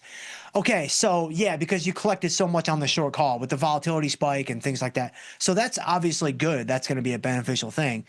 Is this going to burn you? Well, because you've collected more on the short call than the long call, not necessarily. But of course, the Goldilocks scenario for you, and I don't know, did you say what the expirations were? Let's see. So you sold, yeah. Well, that's where the Jan came in, of course. So yeah, it's not quite a leap. It's like a miniature leap. So the Goldilocks price for you, of course, is 685. So that's the perfect price for you. 680. It's very similar to a covered call in that regard. The perfect scenario for you on a covered call is it runs to the short strike and no more. It runs to the short strike and just sits there. So obviously the Goldilocks scenario for you here is SPY at 685. You're still 20 points away. And so that could easily happen. And since you sold the call for so much, good job out of you, by the way. If SPY does go down, then you're going to be able to manage that short call and you're going to really be in a decent spot to protect and cover that long call. And then you'll just be free rolling all the way to January. And so, you've got the 685 call in November, which still has 38 days to go. And so, between November and January, you've got 2 cycles, right? You'll have December, and then, of course, you'll also have January if you want to do something in January against that long call. And so, I like this scenario. The worst case scenario for you here is it runs up through the short call, and then you essentially just end up with an in-the-money short call spread that's calendarized. So an in-the-money kind of short diagonal spread, you could say. But because, again, you sold that call for so much, that's not going to be necessarily a really undesirable situation for you from a losing standpoint. It's going to be undesirable in terms of what could be with the position. But you just did a nice job of positioning it such that, you took advantage of the volatility spike when volatility was high, you sold that call, and because of that, now you've collected a decent amount of premium. And you may have even sold the call like on an uptick or an up day in SPY, but because volatility is much higher than it was, because I remember you bringing this up. This was, a couple weeks ago, I think, or maybe a month ago. Did you even say in there? Yeah, you said about a month ago. There you go. And so, volatility was much lower about a month ago. The VIX was 14, 15. So the fact that now it's 17, 18, 19, 20 is a big difference in terms of what you're able to sell premiums for. So good job out of you there, Theta Trader. Nice job, my friend. Let's see. Hothead in the house. Too dangerous. Oh, I think you're talking about Jamal. Although my song is actually more suited for his show, which is funny. And so maybe we'll work something out, right? Every man's got his price. Right? You see like baseball players and athletes like selling numbers to other players. It's like, hey, I'm open to talk. Like, let's start some negotiations. Like, where should we begin the bidding? Right? Because the name of my song for my show is, of course, Dangerous by Big Data. But I digress. So Thomas in the house. What's going on there? Thomas CMG, Dr. Jim, let's go. That's what I'm saying. 100%. Weiss in the house. Hey, Dr. Jim, greetings from a plane to San Diego or maybe South Dakota. That's a very, very different outcome for you. I'm not sure which one is better, but it's just very different. And so, man, I hope that you enjoy wherever it might be that you are that you're going. Let's see, Jared Kramer. It's funny though. Whenever you see the abbreviation SD, I would assume no one thinks of South Dakota, unless it's somebody who lives in South Dakota or maybe North Dakota, but nobody thinks of South Dakota. The only reason why I was thinking of that is because my son is learning his map now. He's 8. So he's going through like the map and he's going through like the United States and whatever. And like, with like no initials, no anything. He just sees like the shapes and the locations of the states. And he has to point out like, hey, that's, North Carolina, that's Florida, that's Michigan, that's Illinois, whatever. Right. Well, he crushes the Dakotas like every time. He like starts with the Dakotas, which is kind of a weird place to start. Like that would be like, opening up a puzzle box and like, let me grab these middle pieces. Like nobody does, like nobody starts with the Dakotas.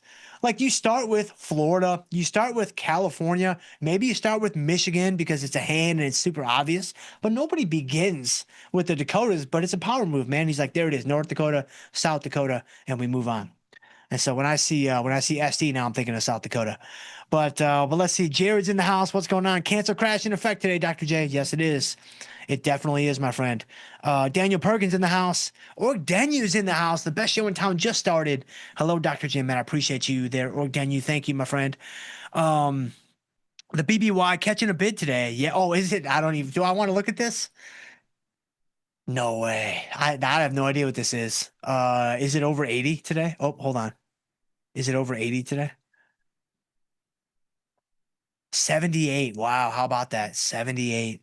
That's crazy, man. Look at that stuff. Again, you can't beat them, join them. Just forget everything else. Forget everything you thought you knew. Like none of it matters. And so let's see. Oh, E-Media said Best Buy at 77. He should have held on to it. I agree. There's a reason why the do nothing strategy is the default strategy. Like there's a reason why doing nothing is so powerful and so effective. And so Emmett Morrison, Dr. Jim, Uncle Jay saved the day once again. I was waiting for him to rip off his shirt mid-speech and show us his superhero outfit. He did talk today. That's crazy. I can't believe I didn't know that. Let's see. Stephen Bivens says he'll be there in Detroit. That's amazing, my friend. I'm excited to see you on Sunday. It's going to be awesome. I cannot wait. I'm really, really looking forward to it. Sergio's in the house. Anne Marie is in the house. What's going on there, Anne Marie?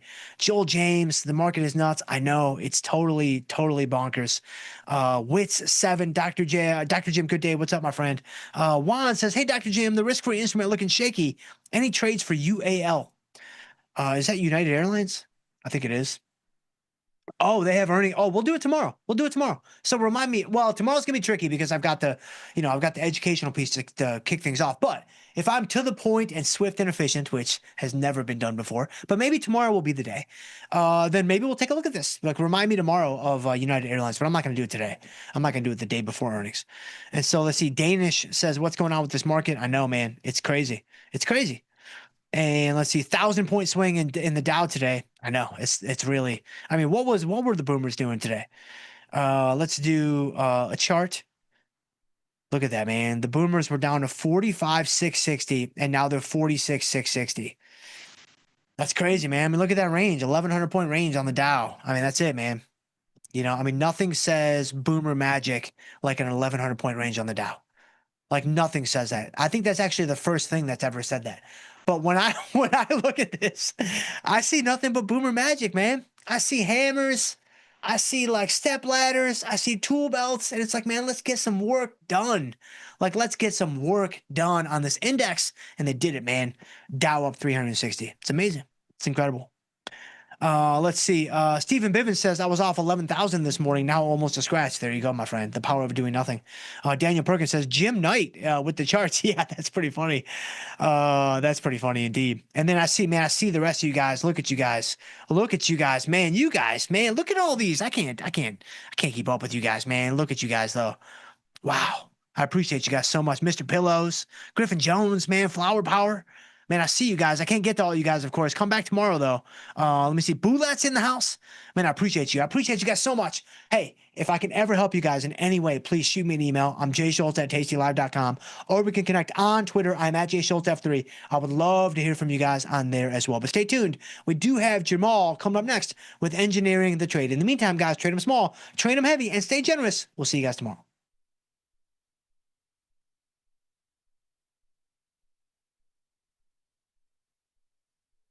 Global markets never sleep. Explore them with Forex, now available on Tasty Trade. Get in on over 80 Forex pairs, 24 hours a day, 5 days a week, with the Forex platform that adapts to your style and speed. FX marks the spot. Trade it on Tasty Trade.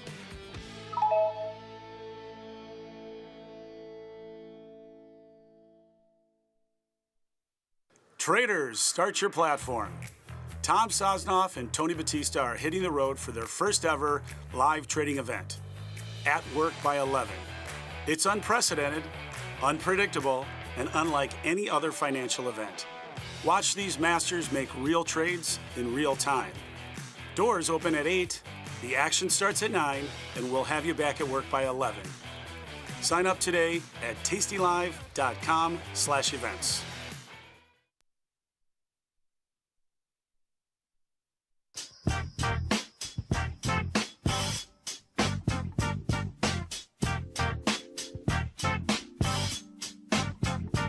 What's going on, everybody? Trade tensions. Yeah, they're moving this market around, man. Look at the range we've had today in the S&P 500, over 120 handles. A lot of that is due to what's been going on with this China and U.S. trade war. We'll talk about it.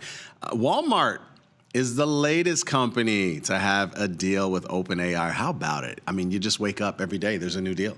OpenAI, new deal, OpenAI every day. We'll talk about what's up with that one. Finally, car prices. They reached a new average threshold. So we'll talk about those three things and more. Bank earnings happened today. We'll discuss that a little bit. There's some earnings after the close. Of course, it's really the bank deluge of earnings coming up this week. And we'll take a look at the ever-growing portfolio I got here. Welcome to the most dangerous show on the Tasty Live Network, folks. It's Engineering the Trade. I'm your host, Jamal Chandler. And the Bears won. That's right. Oh, man. It's pretty sweet last night. It's pretty sweet. I mean, a Bears win is always good. It's even better when it's a close. That was a tough game, too. Really tough game, I would say, to not win for any of the teams, how it went down, because you could see that it started to rain last night, started to be some miscues. It went against them. They lost the fumble, came right to us. That had nothing to do with more than the rain. It was just a light, misty rain. You know what I mean? Like that's actually probably worse almost than just straight up hard rain, because then you're prepared for it. But if it's like a tiny bit rain, yeah, what a big deal. But it definitely creates a situation when you're talking about slippery hands and slippery footballs. So that happened last night. But it was kind of fun to watch. Last night was pretty awesome in general. Like besides, I shouldn't say besides, including the Bears win. There was just a lot of sports on. It's a great time of year for somebody who loves sports, which I do. And a lot of you out there, I know you do. It's a great time of year. The other time like this is May, when you got a multitude of sports on. Last night, I was sitting there watching, obviously, the Bears game. The game before that, the Atlanta Falcons and Bills game, which is a shocker there. Atlanta wins that game. The Bears game versus Washington, that was on, right? Those two games kind of almost simultaneously. Then you had, of course, playoff baseball, Brewers and Dodgers last night. Dodgers eked one out. That was a wild one. There was a wild play in that one. If you haven't seen it, go check it out. And then there was hockey on.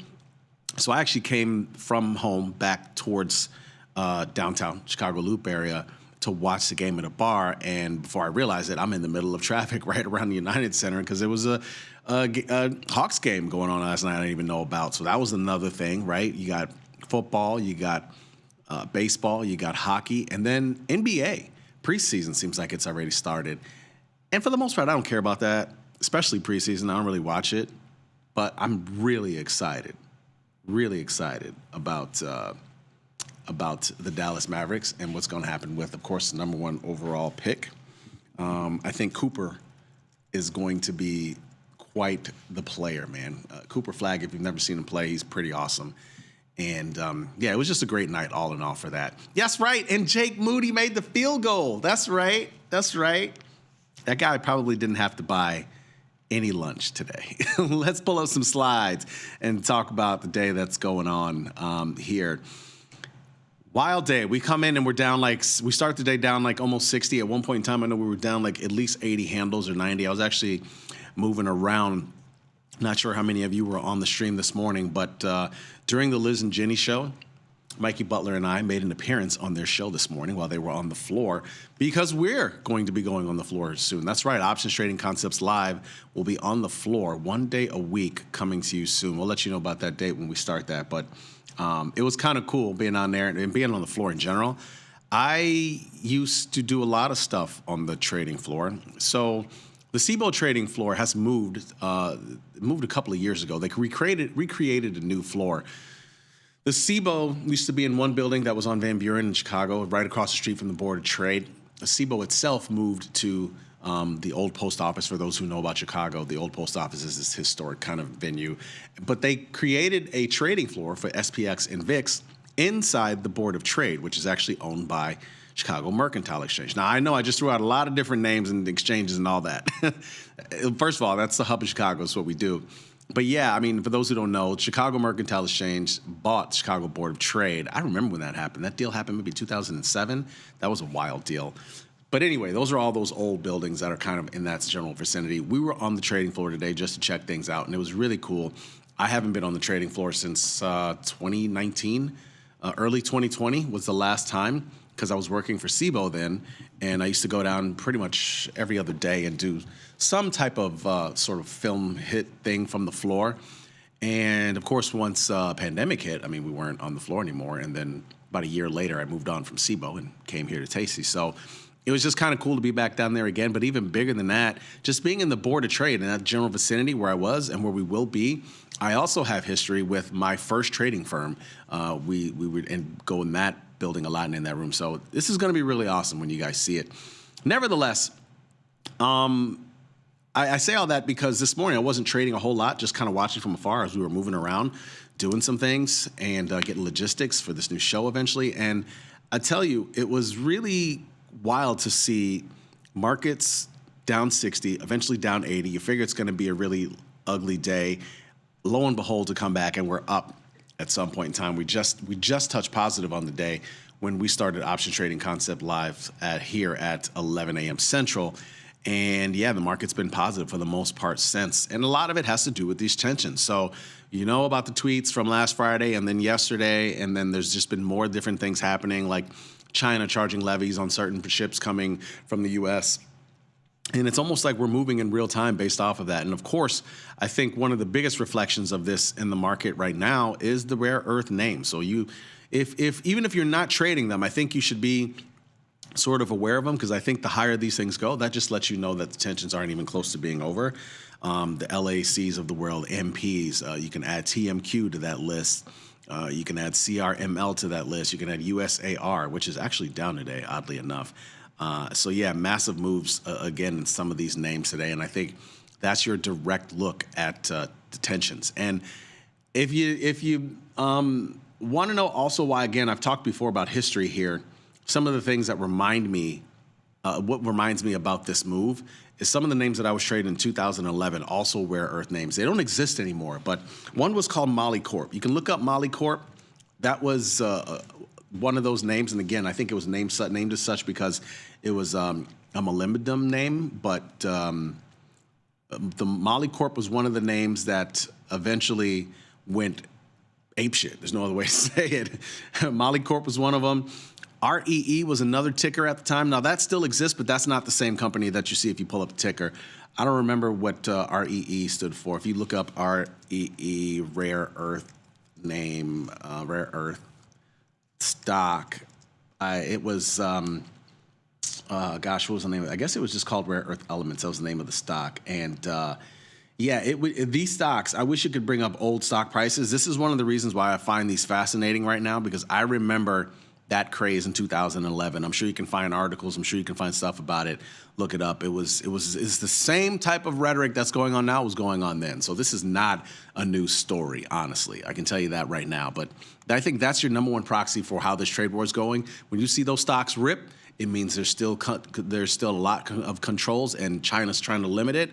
And if they come down, it means we're closer to some type of deal between the U.S. and China. It's just that simple. Walmart is gearing up for a partnership with OpenAI. It's another partnership with OpenAI. Obviously, OpenAI is down to do all these partnerships because they want more and more data, right? I mean, that's what all these data centers are being built for. That's what all of this energy is needed for. And OpenAI is like doing their part by saying, we're going to take more and more data from all these big companies, public companies. We'll do it. We'll do it. And this is how Skynet gets started. No, I'm just kidding. I mean, you got to wonder, though.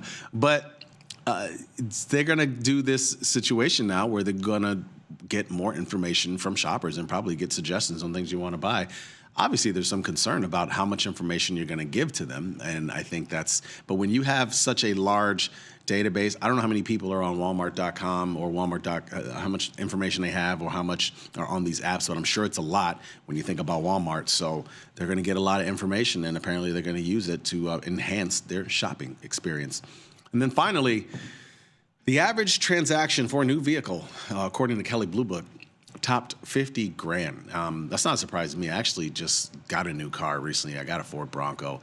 I love it. Yeah, Bronco Chandler is the best. But they're easily 60 plus grand. I mean, you can't really find it. The idea of a low-cost car is almost gone these days. I mean, unless you want to ride a scooter or something like that, like it's almost gone. So it's not a surprise that we're at 50K. And they put so much tech in these vehicles now.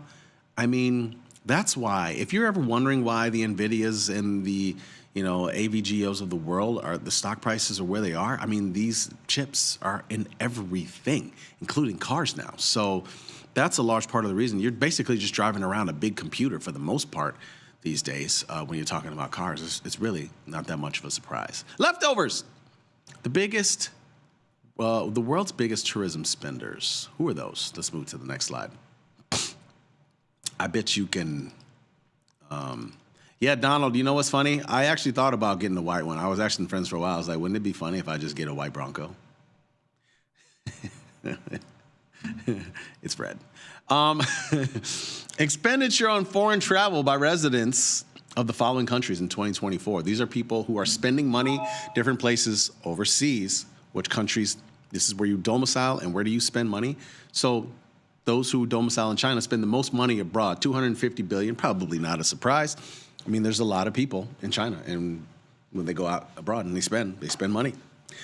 U.S. is next, $177.8 billion.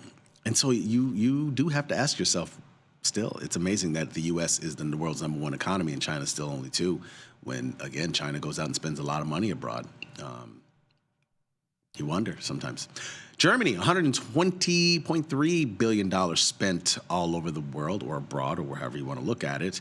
UK, $119 billion spent abroad.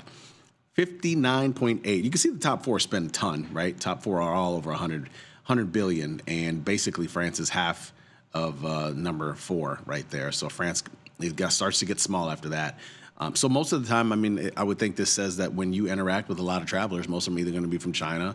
I mean, if you're here, it's going to be from China, from Germany, from the UK, and maybe some francophones. France, $59.8 billion abroad. Australia, $48.6 billion abroad. Canada, $43 billion spent abroad. Russia, $38 billion spent abroad. Italy, $35.7 billion spent abroad. India, $35 billion. As many Indians as there are, it's surprising that they don't travel as much, at least according to this thing, or spend money abroad. I don't know. Yeah, that's your world's biggest spenders. Let's move to the next slide.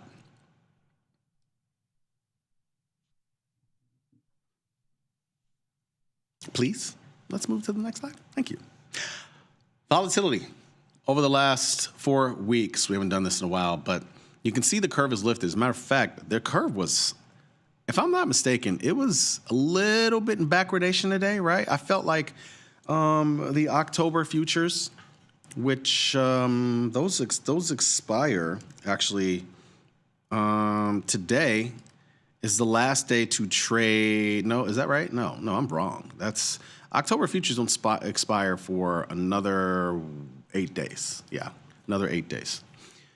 But still, yet October futures, I thought for VIX were kind of flat across the board. The first 3 months, I thought this morning, I thought October VIX was trading about 20.6. I thought, and then in November was trading 26.5 or something like that. They were only like a dime or a nickel apart. I saw at one point this morning. It was very flat across the front 3 months, which means if we had another spike down, I think we were going to see backwardation. But yet and still, this is where we are now. And so when you look at the front 3 months, they're still pretty close, but we're still in contango slightly for now. Compared to the last week, I mean, you can see the whole entire curve has lifted up higher after these couple of days of selling here and there and the big moves that we've had. Again, we've had a 125-point range today. When I did last call with the great Tony Batista yesterday, I remember us looking at expected moves, and the expected move for the rest of the week was about 84 points. Earlier today, that had jumped up to 86 points. Right now, it's 75 points. So expected moves are literally moving all over the place over the last couple of days. Let's move to the next slide.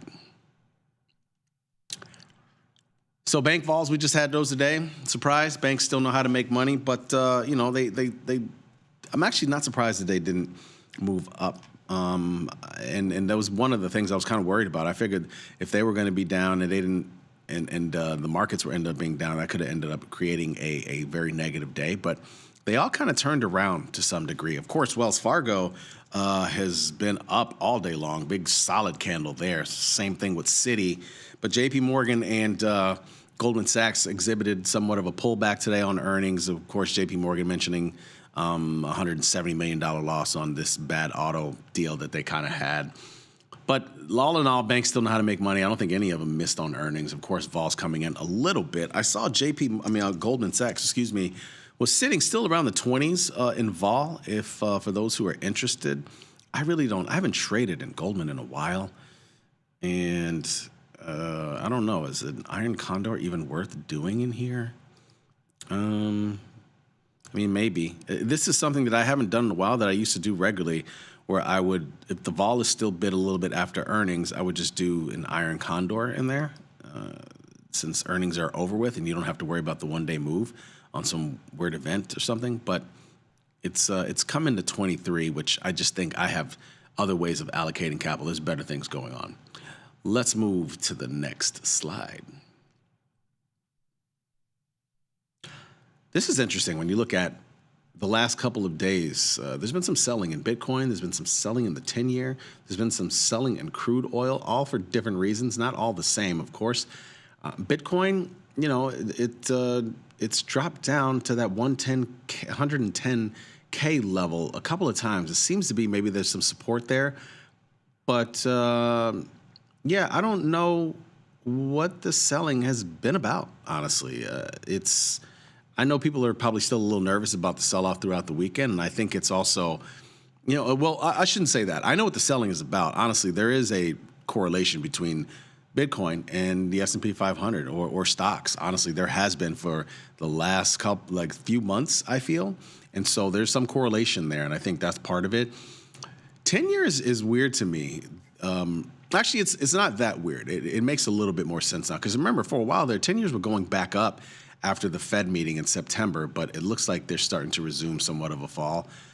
Almost what you would expect. I mean, again, rate cut doesn't necessarily mean automatic drop in the 10-year, but if they're pricing in more and more cuts, that should really leads to some pressure. And then crude, this is one we had a great discussion on this on Option Trading Concepts Live this morning. It's with Tuesday Tommy. We talked about what's driving oil prices lower more recently. You can see contango and a lot of the difference between a lot of the futures going out for a year, and it just seems like supply is fairly low.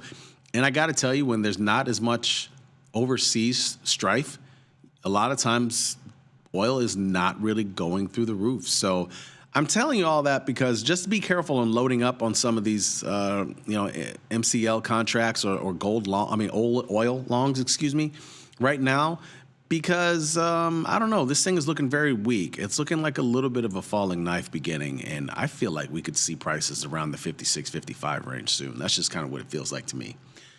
Let's move to the next slide. Earnings. We got ASML. We got bank, of course. More bank earnings. Morgan Stanley in there. PNC. You got Dollar Tree earnings coming up. Where's Dollar Tree? God, I really haven't been. Ooh, Dollar Tree has risen the last couple of days. Dollar Tree chart looks like a dollar chart, literally. Progressive earnings. Got Abbott earnings. Again, we're not likely to see CPI, PPI, or retail sales reports this week. There's going to be a lot of backloaded reports coming up. And then October options expiration on Friday, which, again, that's what makes it unique. That expiration is this Friday, but VIX expiration is next week. We usually get them in the same week, not this time around. Number of S&P 500 stocks above the 50-day moving average, 252. We're at 50%. Let's move to the platform. You know what, Grumpy Mike? You're right. If it wasn't for OJ, we wouldn't have the Kardashians. Yes, can we blame OJ for that? Well, I'm gonna let you in on a little secret that I think. This is what I believe. You could be right or wrong. One of those chicks is OJ's daughter, I think. I'll let you figure it out, but there's one who is way taller than the rest. I've been saying this for years. I'm telling you. I think so. I think it is. I think it's obvious to me. Like, how can most of them be? I'm not, obviously there's Bruce Jenner's daughters and they look like Bruce Jenner. That's pretty obvious. But how can three of those girls? How can two of them be like under 5'1", and then there's one that's like 6 foot tall? You explain that to me. I'll wait. What a day here. I'm kind of glad I almost got rid of this call butterfly yesterday. 6650, 6700, 6750. You know, it feels like this is a week where we could end at a very big round number like 6700, but who the heck knows what could happen when you got the idea of potentially 40 points between now and tomorrow, which probably is low when you think about the last couple of days, and you got 75 points at this point between now and the rest of the week. So there's a lot. There's a lot that could potentially go on, but I do like my positioning here. I'm going to hold on to that. You know, I've been looking for different things to close, and I really haven't really like a lot of my positions right now. I just don't know.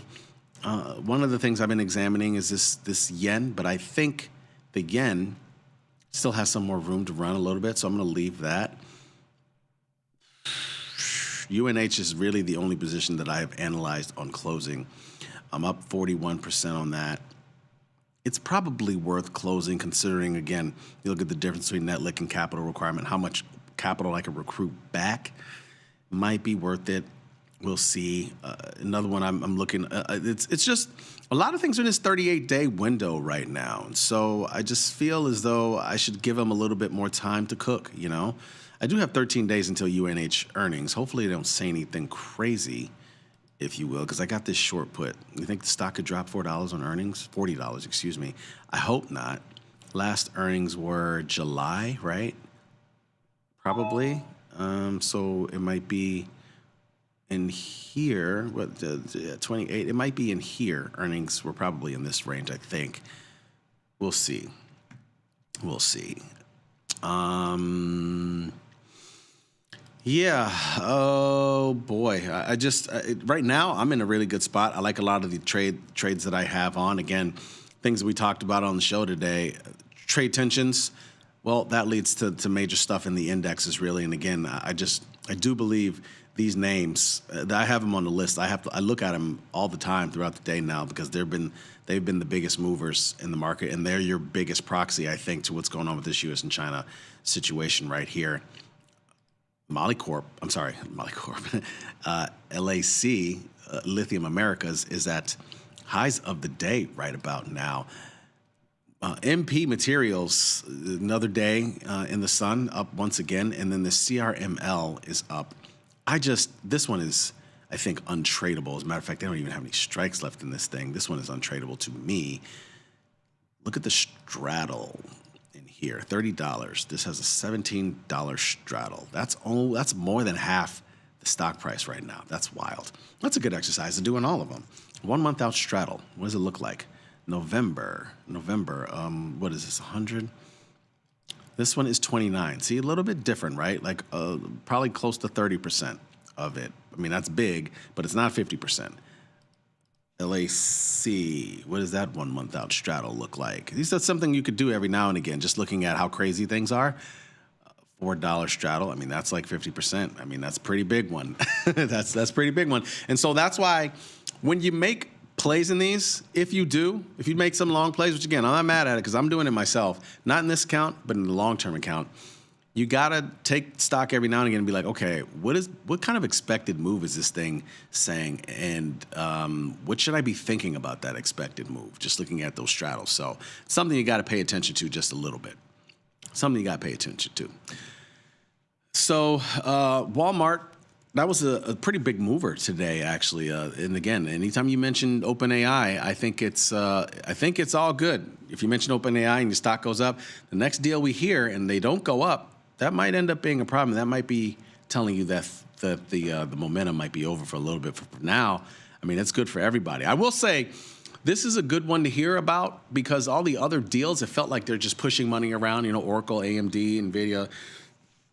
In this case, Walmart is a whole new, different area compared to a lot of the tech names. And again, this is definitely a data grabbing situation, it would seem like, by Walmart right now. And then as far as cars, I mean, does that mean, is that a good thing for cars that the average price is up to $50K now? Is that going to be something that they can leverage or not? I'm not exactly sure. Who knows? Earnings today. Who did I say, by the way? Speaking of data centers, what's IREN doing? This stock seems to keep going higher.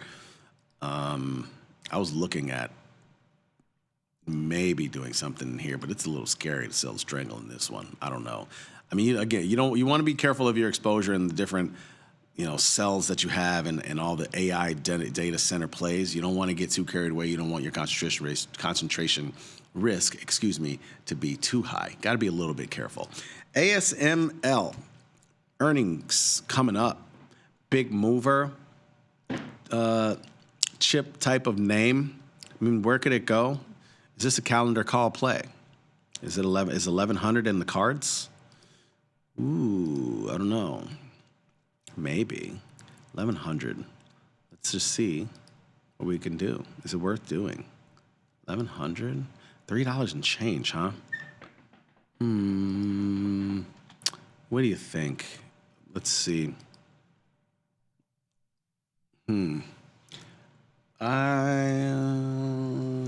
something. I mean, I don't know. I don't know if I need this right now. I got so much so much risk related to certain things. $3 is actually it's a lot for a calendar call, but it's not that expensive for a calendar call and $1,000 name. So this is maybe we'll try and put that on $345. What do I think of SCRV? That's the robotics company, right? I don't really have much thoughts about it. I mean, in what way? As far as like selling vol, I don't necessarily know if I'd want to sell vol in this name. And again, I don't think it's that high. I don't think I would say I don't think I like the strangle in this situation. It's not high enough. $1.72. It's high enough for the name, for a $16 name, but I just would require more money. I don't like that aspect of it.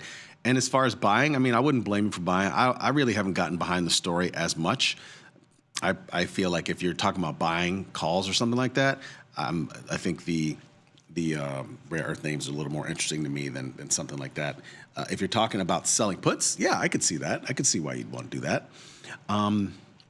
I just personally, I like to sell puts that are 20 to 15 delta, that are just on the edge of the expected move, and I usually like to sell for $1. I really don't like to sell for this. So that's kind of my criteria. I like to sell towards the bottom of the expected move, and I'd like to sell for at least $1. That's what I like to do. So that's why I wouldn't love it.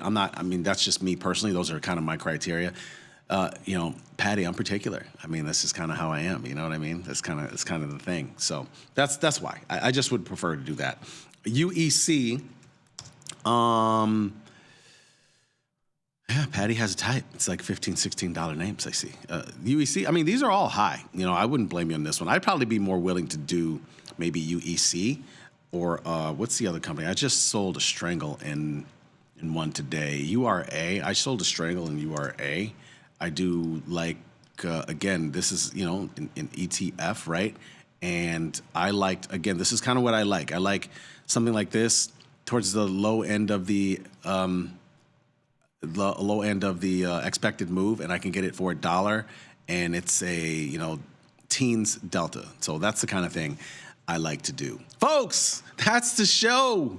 Time flies when you're having fun. Thanks for watching, and as always, be smart, be patient, trade them small, trade them often. Tweet at me, email me. I'll answer all your questions later.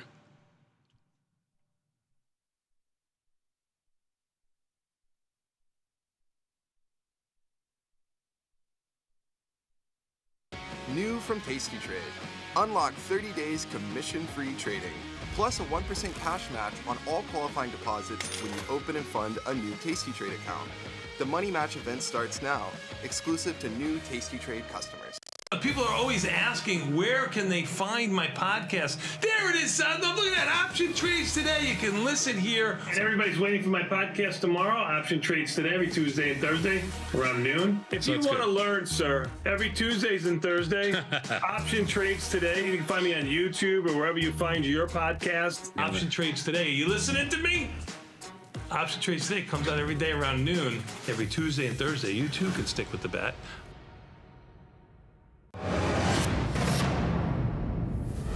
Wolf!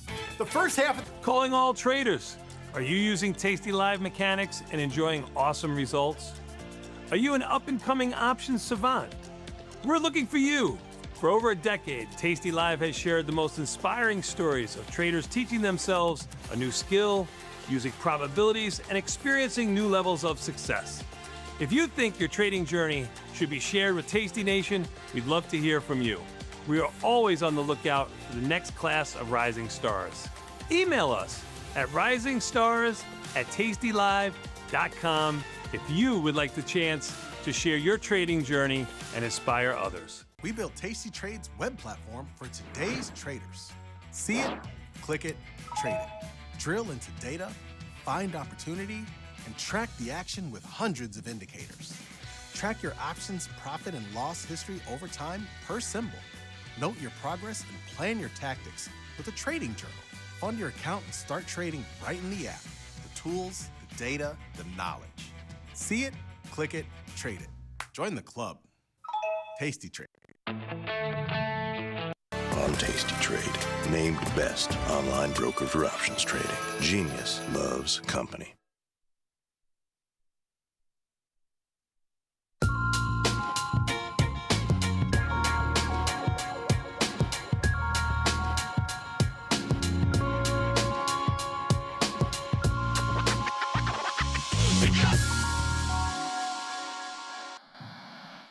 Hello. Tim Knight here, and it is another data-free trading day. Earnings are starting to come in, but it's banks this week, and I think Goldman Sachs and JP Morgan report this morning, total non-event. I'm not even going to show you the charts. It's so boring. It's been a good and a bad day. It started off great because what had happened overnight was exactly what I'd hoped for, which is that, of course, Friday we had the big plunge. Then we had a huge rally yesterday, and it should have started a weekend from there, and that's exactly what it did. All through the night, lower and lower and lower and lower. So I woke up to incur down hundreds of points, all the equity futures red, every single short position down for the day, just great start to a day. And the White House saw that and said, oh, we have a date and a time for the meeting, with China. And then that was reason enough. That's all it took. So the market blasted higher. So we are almost entirely green now. The small caps in particular are quite strong. They're up over 2%. And it's been quite the bounce. So for myself, I dialed back my risk. I mean, when I saw what was going on this morning, I started to cover the big positions like the cubes and the SMH. I dialed back from like 200% down to like 70. So it's a bit messier right now in terms of what's going on, and you'll see that with the small caps in particular.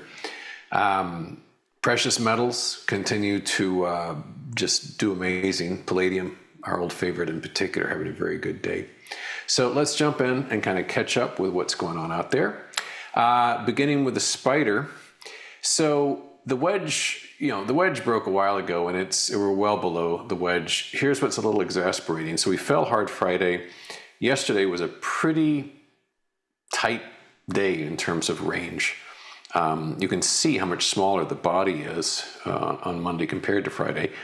Today, we opened weak, and we almost got below Friday's low, and then boink, up it goes. We're basically we're near the highs of the day right now. We've got a bullish engulfing pattern, so there's a lot of uncertainty here. There's a lot of wiggle room because this huge drop on Friday essentially established a very wide range the market could play, and it played with it. Like I said, the low today almost exactly matched to the penny, the low from Friday. So we could easily just tromp higher and get to where we were at the peak on Friday without really adding any clarity to the situation. So this has carved out a very large field of uncertainty.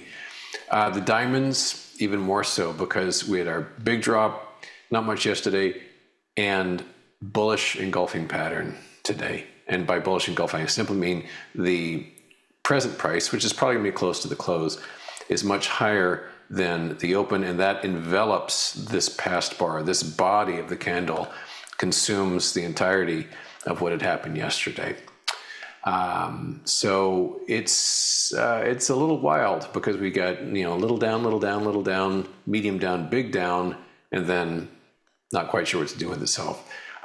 Today's range for the diamond is roughly what we had on Friday. Pretty extraordinary. The low almost exactly matching the low, and today's high getting quite close to the high on Friday. So a lot of smoke out there, but not much in the way of fire. Small caps in particular are quite vexing because in this case, they have jump roped back to the other side of the trend line. We had a failure here, and we traded around it yesterday, opened quite weak, and whoosh, up it goes. We are at a lifetime high on the small caps. So that, and like I said at the top of the program, that's the strongest one today. That's up over 2%. One surviving interesting critter is the emerging markets. In this case, the trend line, the price's relationship to the trend line is just picture perfect. We broke it hard Friday, had this little doji going on yesterday, opened weak, pushing higher, but we are right up to the underbelly of the trend line.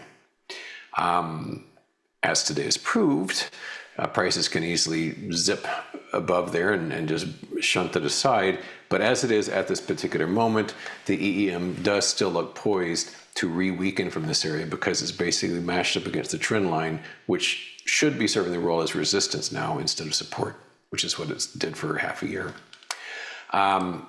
More specifically, with China, it's up barely right now. Huge plunge Friday, a rise, although a red bar yesterday, that is to say a close weaker than the open. Today, a weak open, and we are roughly where we closed yesterday. So, during his first term, the Trump administration's first term, there was a lot of this, endless 90-day extensions and everything will be fine and just constant placations. And it really wound up going nowhere. But months and months and months of like, it'll be fine, we're meeting again. And there's no reason to expect it'll be any differently this time. Just one 90-day extension after the other. I guess the latest so-called deadline is November 10. I wouldn't bother marking your calendar. Over in cube land, the NQ itself is the teeniest bit red right now. The cubes over here, Once again, today's low roughly equal to Friday's low. Didn't take them out though. And we've been pushing higher. We are very, very close to unchanged at this point. We're down just a skosh, like 1/100 of a percentage point at this point.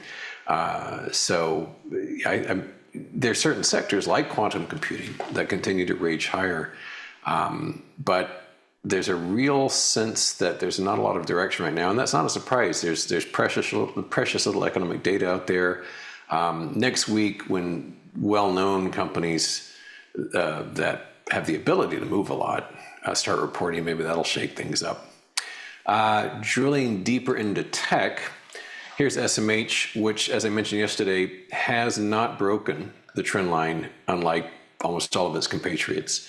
Semiconductors have been so strong that even Friday's plunge did not fracture that trend line. So that's still completely bullishly configured. Although I will say with NVIDIA is looking a little bit messy right now. NVIDIA for a while had been just stomping higher without interruption, and it had formed this basing pattern like so, burst above it here on the last day of September, and its lifetime high was just on Friday, just 2 trading days ago, and yet it gave all that up, cut below that line again, and rather astonishingly is below it right now. So this breakout is kind of ruined. It's a failed bullish breakout. It's not a huge one. It's just this little portion right here.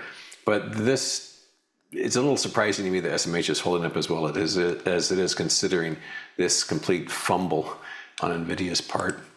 As I said, the quantum computing space, your Rigettis and your D-Wave and so forth, those are doing quite well in recent weeks. My favorite, ever since we started talking about this sector about a month ago, continues to be D-Wave QBTS, up again. Another double-digit day on this one. It was up massively yesterday. And as you can see, even following this breakout, this was this consolidation zone for a while, even following this breakout on the 17th of September, it has, it's more than doubled. So tremendous run based upon this new enthusiasm. So there's certain high-tech sectors and things like nuclear energy and space, which have really captured the public's imagination. So quantum just having an amazing year. Now, everybody's favorite topic these days, I heard that they were asking even Jerome Powell about gold today. Gold is at a record high. Again, the front month is up over $33. We're getting in the vicinity of $4,200 an ounce. I'll remind you that when Bill Clinton was in office, gold was a couple of $100 per ounce. And I actually did a post last night looking at silver in particular in real money terms, and silver could have a long way to go. But gold's doing great. Here's GLD, quite obviously at another lifetime high, up about a full %. Silver is a little more uncertain. It's got this, it's called a spinning top and candlestick lingo, which is supposed to connote uncertainty, which is fair. But this thing was up wildly last night and then down hard, and now it's just kind of hanging out with about a 0.5% gain. So, it could shake those blues right off, but gold definitely ruling the roost today. Let's be fair, palladium's ruling the roost. We'll get to that in a second.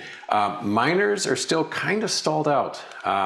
They are been hanging out here for 5, 6, 7 trading days, not really making a lot of progress, considering how powerful the precious actually is. Same with juniors right here. The highs over the past 5 days, pretty much in the same vicinity. The standout is, for whatever reason, XME, which is kind of a superset. It's not just precious. It's metals and mining generally, including precious. And it is at yet another lifetime high. And I finally learned not to touch this on the short side, but it's just exploding higher, just an exponential looking graph on XME. But as I made mention, our old dear friend Palladium, God bless it, it's up again, that 2.73%.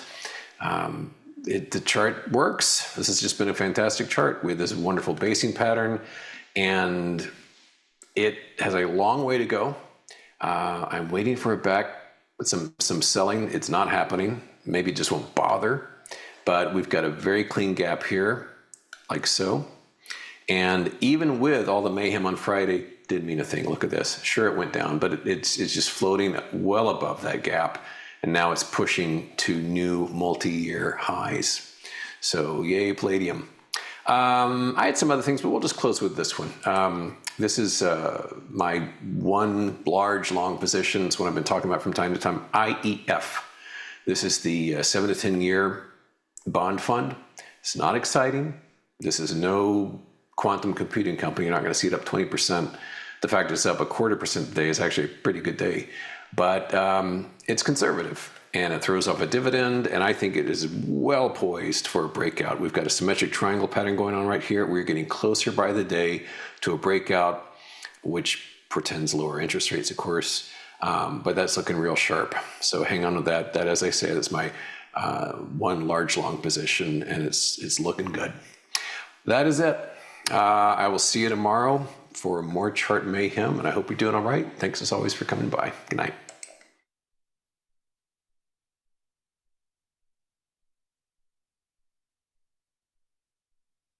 Tasty Trade's Money Match event. Unlock 30 days commission-free trading, plus a 1% cash match on all qualifying deposits to jumpstart your trading when you open and fund a new Tasty Trade account. Level up your trading experience with Active Trader Mode, smart order tracking, risk analysis tools, dynamic watch lists, and more. The Money Match event starts now, exclusive to new Tasty Trade customers. The market doesn't stop. So why should you? Diversify your portfolio with stocks, options, futures, crypto, and more from Tasty Trade. Focus on the markets that matter to you. See the odds before you trade using curve analysis, IV rank, and more tools. Get industry insights that help you find your next trade right where you need it. Tasty Trade. Download today. Traders, start your platform. Tom Sosnoff and Tony Batista are hitting the road for their first ever live trading event, At Work by 11. It's unprecedented, unpredictable, and unlike any other financial event. Watch these masters make real trades in real time. Doors open at 8, the action starts at 9, and we'll have you back at work by 11. Sign up today at tastylive.com/events. Got trader's block? We've got the cure. Get data-driven trade ideas with Cherry Picks, our weekly newsletter that gives you insights into the market. Sign up at tastylive.com/newsletters. Feel like your wardrobe is missing something? Like style, purpose, and maybe a dancing dog? Can I pet that dog? The new Tasty Trade and Tasty Live web store is now live. New merch, bold designs. Did we mention all net proceeds go to one tail at a time? Invest in the real bull market, dogs. Go to tastytrade.threadless.com. Grab some gear and help some pups. You get merch, they get a home. Global markets never sleep. Explore them with Forex, now available on Tasty Trade. Get in on over 80 Forex pairs, 24 hours a day, 5 days a week, with the Forex platform that adapts to your style and speed. FX marks the spot. Trade it on Tasty Trade.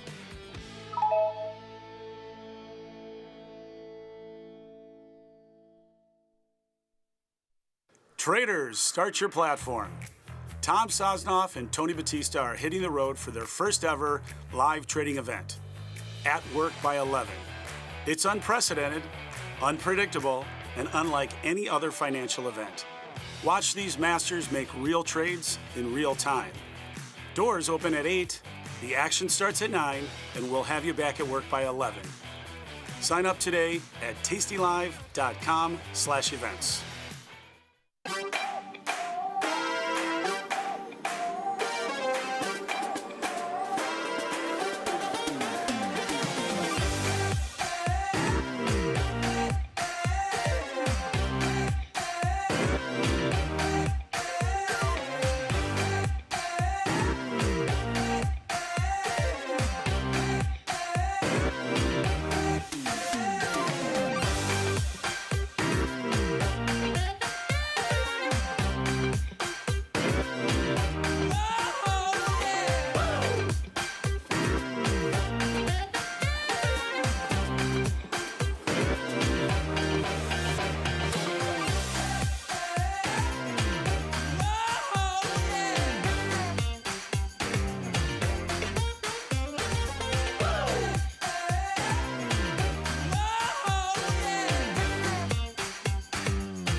All right, Katie, what is the Widowmaker? The Widowmaker can be any spread that is volatile that might dink you if you're on the wrong side of it, but at tastylive, the Widowmaker historically has referred to a spread in natural gas futures and the seasonality of...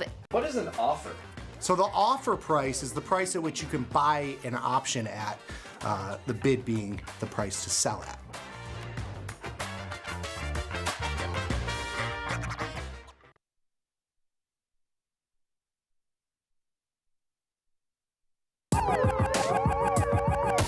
Ring the alarm, hey, ring the alarm, boys. Turn up the charm.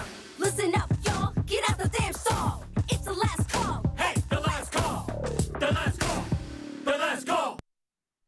Jenny, we are back with a vengeance. They can't keep us away. How are you?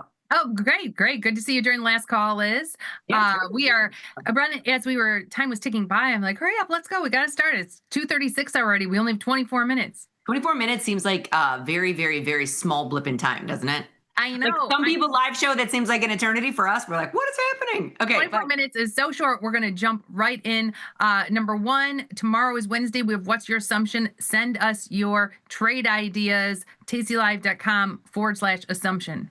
Yes, please. We're very excited for it. And the boys do it in front of, before us. So you know what we're going to do right now? Did I spell this right? Assumption. Let's see if it works.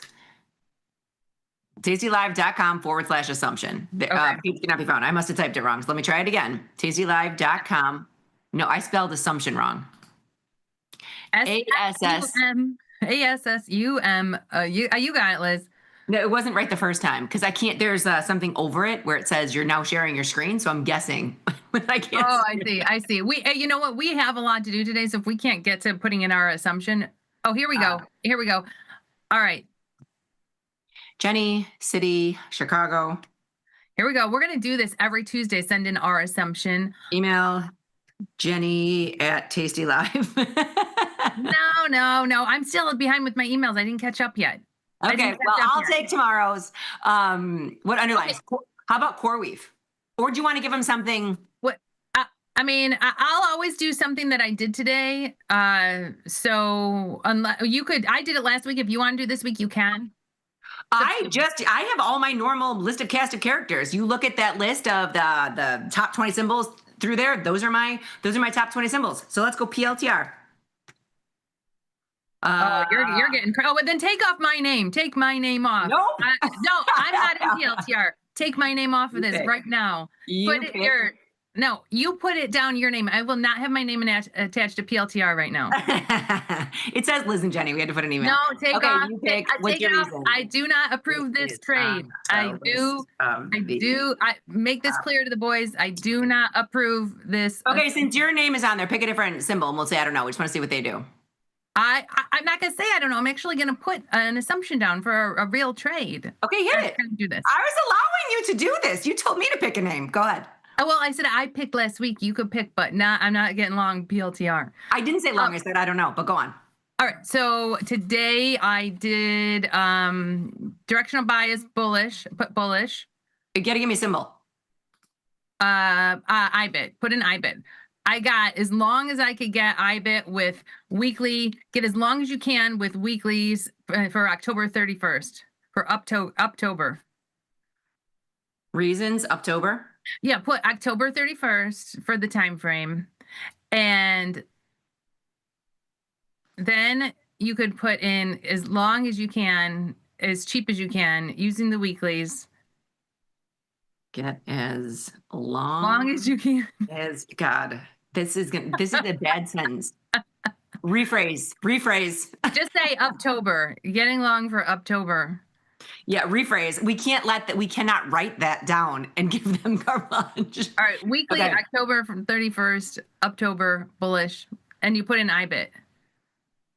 Yep. Got it. That's it. I mean, I could say that was the last trade I did before the show. I'm with you because I quadrupled down on just my absolute crypto, not my premium selling in cryptos. Because I figured something might happen. Wait. Oh, what just happened? What just happened? Why? Where's Booze? Down. Ooh, but like they went from like up 19 to down 2. They went up. You just saw it. They went from up 13 to down 5. Okay, then hurry up. Let's get in some other trades. Let's pop in the platform. Interesting. We're in the platform right now. So there's lots of things that we can do today. There's a 100-point drop in NASDAQ. Okay, and so I guess we've got stuff to do, but we also have to talk about cherry picks, but we could wrap the show with cherry picks. Somebody says I'm watching the chat too, and I appreciate you guys. There's a Trump tweet meltdowns. He must have said something. Okay. All right. Well, I did throw in a short-term 10-day Delta Buster just in case this market turns around. SPY? Yes. So if you're doing short-term, fine. Let's go 10-day. Let's just. I did a 10-day because otherwise, you know how those debit spreads don't pay out if you go too far out in time. Okay, so let's. What do you think? What do you think you want to do? So, I guess here, start first with the call. Well, I bought a put spread. I mean, you could buy a put spread. You can make it as wide as you want to, right? You can make it. Well, tell me what you did, just because we don't have a lot of time to like fact find here. You know what? Move your long put a little bit, just to make it a little cheaper. Because the more you pay for just to make it a little cheaper. There we go. So how wide is that? So that is $7 wide. Sure, that's fine. I mean, I made mine wider, but we're not going to take as much risk as I took. And then I wanted my call to the 680. Like I had a price point in my head. So I put my short call at the 680. Okay. And I did, it's not as good now because we're down 11. Maybe move it down to the 677. 677, you got it. And make it like a $3 wide call spread, 677, 680. $3 right call spread. And then I did like multiples of the call spread. Until you got to a credit, I'm assuming. But you know what I would say? If this is a little bit of risk definition, do less call spreads because we don't want to take too much risk and pay a little bit for it. So here's the 3 lot. Let me take it. What do I have here? I've got 4. You have 4. Do like 2 and pay a little bit. You're paying 87 cents. That's 87 cents. You can make $7 if it goes down. Yeah, it's just going to give us a little bit of help in a down move in the next days. All right, let's ship this. Then we got some short delta. I did not do this in here. I actually took off all my short deltas. I didn't reload yet. I took my short deltas off this morning, but I just I didn't reload on the train. I came home and it was so hot outside. Okay, so this is a crazy market though. Look at this. SPYs are down 11. Nasdaq had that 100-point drop, but the Dow and the Russell are keeping their wings up. Bonds are at the 118 level. Oil caught a little bit of a bid because when we were on the show, it was under 58. What else? Your gold still maintaining its rally. Is silver still up too? Silver was down. Silver was down earlier. And silver still is down. So that's what's happening. Bitcoin's still at 112. October, I kind of agree with you. October, schmuptober. It's not happening. I mean, the crypto took such a hit that like looking at everything, what took a big hit, I thought that's something. When I say go as long as you can with the weeklies, I mean I literally just bought in the money calls in the end of the month. That's all. We are long IBIT in this account, so we are slightly long. So if it pops up at all, we will reap the benefits of it because it can go all the way up to 72 within the next 10 days. Yeah, I mean we have this is kind of a baby position. All we can make on it is $100. So what do we have? $90. What did we collect on that? $90. Yeah. Well, that's what we've been doing in there. Like that's the slow and steady.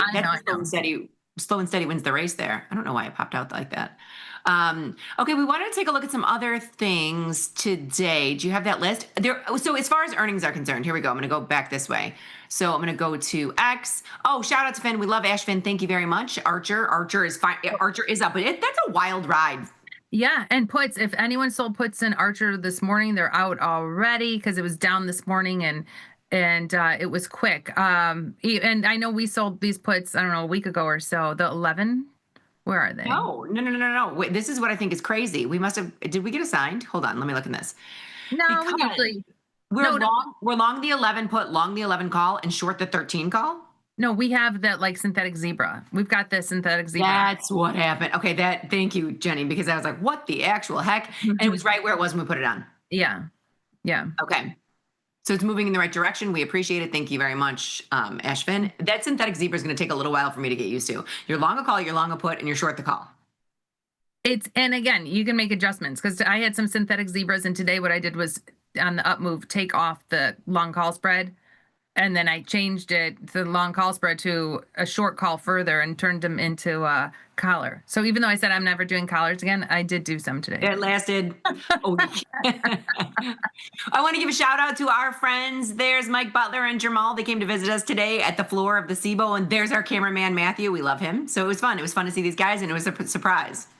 Oh, yeah. We were shocked when they turned the corner on the floor. I was like, what are you guys doing here? They thought we knew. I mean, we're the last to know anything. Nobody tells us anything. So it's pretty funny.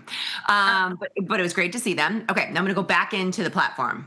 So we did do quite a bit of things. Now, we were talking on the train home about the rare earths. Now, Jenny, and I'm going to ask this only. Yeah, look at that. It goes down 25. Did you get filled on that SPY Delta Buster? Let's see. No, it's still working.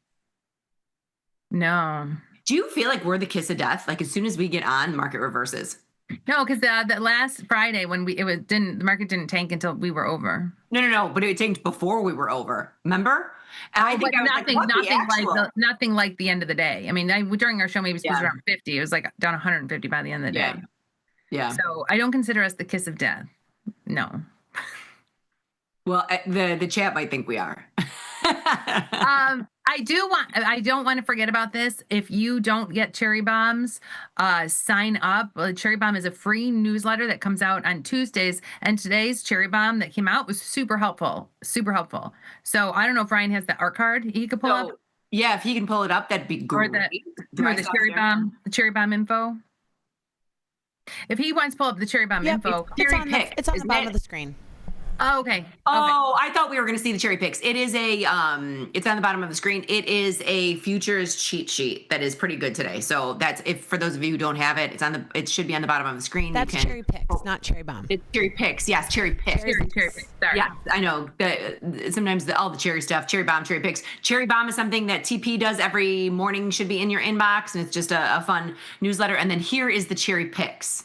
And this futures cheat sheet is very helpful, especially when you're trying to make sure your size isn't getting too big. It can help keep you in check. You get the overnight margin, the notional value, every tick size. So this is in today's cherry pick, which was awesome. Data and Nikki put this together for everyone on Tuesdays, and it's really a great tool. I actually printed this out, and I have this here somewhere nearby, the printout of the futures, and it's good to have it. It's something I need. I'm not Pete Molmat, right? So I'm not Pete Molmat. This stuff isn't stored in my brain. So I love having this stuff.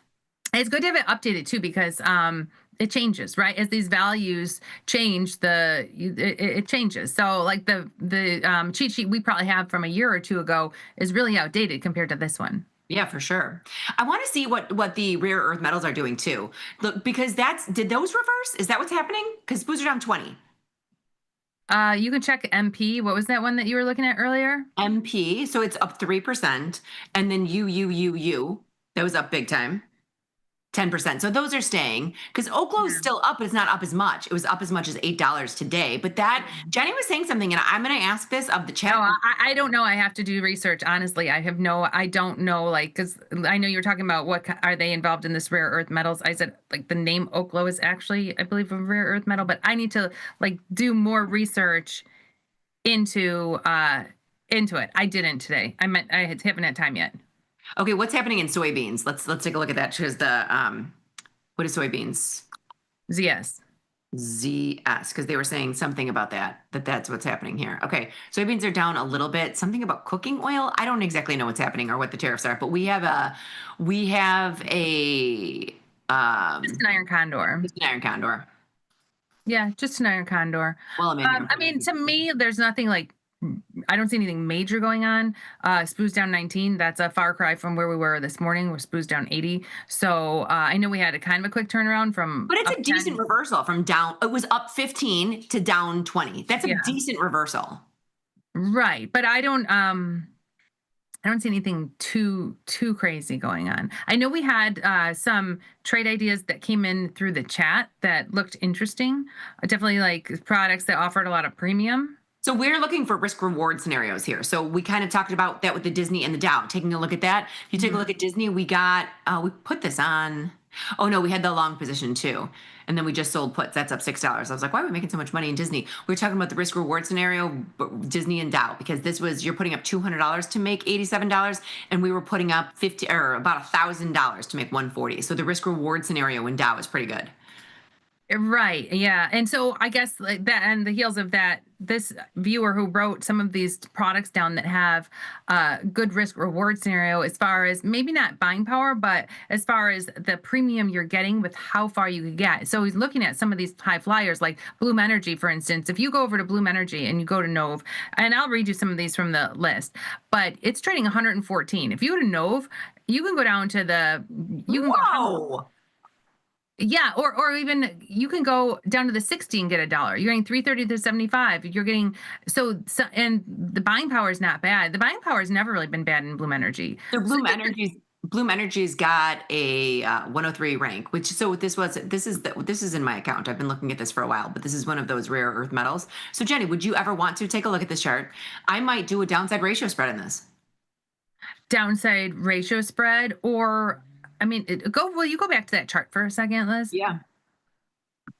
So meaning that if it comes back down, there's so much premium. When you can get that much premium for something, sometimes I'll look for a downside ratio spread, because if it comes back into this 90 level right here, you might be able to make some money, right? So I'll look at that and kind of pick my price point. Like, okay, I don't want to get long anywhere above X, or I'll kind of pick my entry point from looking at that. That's what I was saying. So when I looked at this, in 90 was its last range right here, right? So I just made that my long, put the two shorts in. That'll get you to 70. That's not bad, and you're getting 195. But honestly, I prefer the 70 put better for $3. The 70, yeah, it's a wide market though. Look at that, 235. Wait, where's the 70 put? 235 at 320. They're wide markets. Right, but so normally, if you do a ratio spread, your break even on that ratio spread and your collection should be similar to the put. And I guess it was. We were only getting like 195 on the ratio spread, and we can probably get 275 on the 70 put. Yeah, I have no problem with this. It's about, like, in theory, I thought you should get the exact. There is no gaming of the system typically. When you're putting on a ratio spread, you should get about the same amount as that put. So let's ship this. Well, do you want to compare any others? It's a decent return on capital. Like I said, it's a wide market. We'll see if we can get filled, and then we'll go back and look. Okay, so these are on his list. Again, risk reward for puts, and you can get yourself pretty far. IONQ is another one on his list. So IONQ is a quantum, right? And I'm just curious to see how far we could get. And you'll take a look at the chart, and can you get out of the way of the recent move up? Can you get yourself down to like 50? Oh, you want to go all the way down to 50? Let's take a look. It's pretty far down. That's what I want to see. 50 is $2 for $500. That's not bad. Right. We're filled in SPY because we bounced back up to only down 10. Okay. Let's push that out, because we'll get that pushed out before the day ends. Okay, it was here we go. And that's kind of a delta buster, right? Bought a put spread and sold some call spreads to pay for it. Activity. Okay, that's good. Okay, so we're getting that out to the follow page. So that's out. And then what were we just in? IONQ. So I'm glad I really like this list. That's a very cohesive list. So far, they're 2 for 2. Well, and they compare them to and on Twitter, it's, I don't know, it's like Tozy. I don't TA. That's not Twitter. Yeah, not on Twitter. It's on the chat. But this isn't bad. Oh, if you're getting 188 and putting up $500 to do it, it's not bad. And I thought, Jenny, looking at that, the 50 level was aggressive. If you can get down there, now we are in November. I will say that we're in November getting this far, but it's a decent return on capital. And so they mentioned, like, this is similar to how it used to be in Reddit and Carvana and App11, and we remember those days, and I remember this in CoreWeave and Circle. When they were going crazy, you can get really far down and get a decent credit. Other things on his list are Rigetti, Oklo, LEU, IREN. We were just in that last week, in and We out. got in and out of IREN, I believe, in a day. So let's take a look at IREN too. 92 rank. I'm going to go to November. It's before earnings, which I like. Let's take a look at the chart. So, I mean, honestly, I want to get back down to 50 in this too. So let's see what we can get for the 50. Look at how close that 50 is. You're getting. Well, I was going to say way lower than that. Like, go to that chart again. So, but comparing apples to apples, I would move from IREN because you're using $2,200 on a $70 product. So I would close this up and go back in IONQ. Because we really don't care, right? I'm not saying we don't care, but we're looking for them to have a good price point and a good return on capital. And exactly. So low buying power reduction. And it can change. It can change. So you might put something, we might sell puts in here and it's only using $500. And then one day it looks like our buying power has changed. I can go to my cap required and see what changed. And maybe IONQ is using 1,500 instead of 500. Your buying power can change. It's kind of like, if they decide there's more risk in these, it can change. And if IONQ starts falling. Yeah, it's pretty interesting because remember that with CoreWeave, when you brought it, I was like, do not bring it up to Scott. Do not bring it up to Scott. Do not bring it up to Scott. Oh, and CoreWeave is another one of those. And CoreWeave's down today. CoreWeave has been, if you look at the CoreWeave chart, CRWB, that's one of those where you've got, this has not risen like everything else. No, and if you go, let's say, 110, can we get 110? Isn't CoreWeave crypto? No, you're thinking of Circle. Oh, I'm thinking of Circle. You're right. Okay. And if you go to the trade, if I pick I don't mind getting in around 110. If I go to Nove, what do I get for the 110 put? $5. Using 1,000. That's the number I can live with. Look at this. Wait, you can move it all the way down to the 90. So I would like to stay out of the way of the expected move, I just want to see if it's taking you down that much. Let's split the difference and go 95. Okay. 95 for $950. You're getting 248. That's not bad. Right. And would you consider CoreWeave like a little less risky than some of the quantums or not, or equally? Well, this is, and I appreciate the chat for this, it's an AI data center. AI data center. CoreWeave? Yeah. It's an AI data center. Yeah.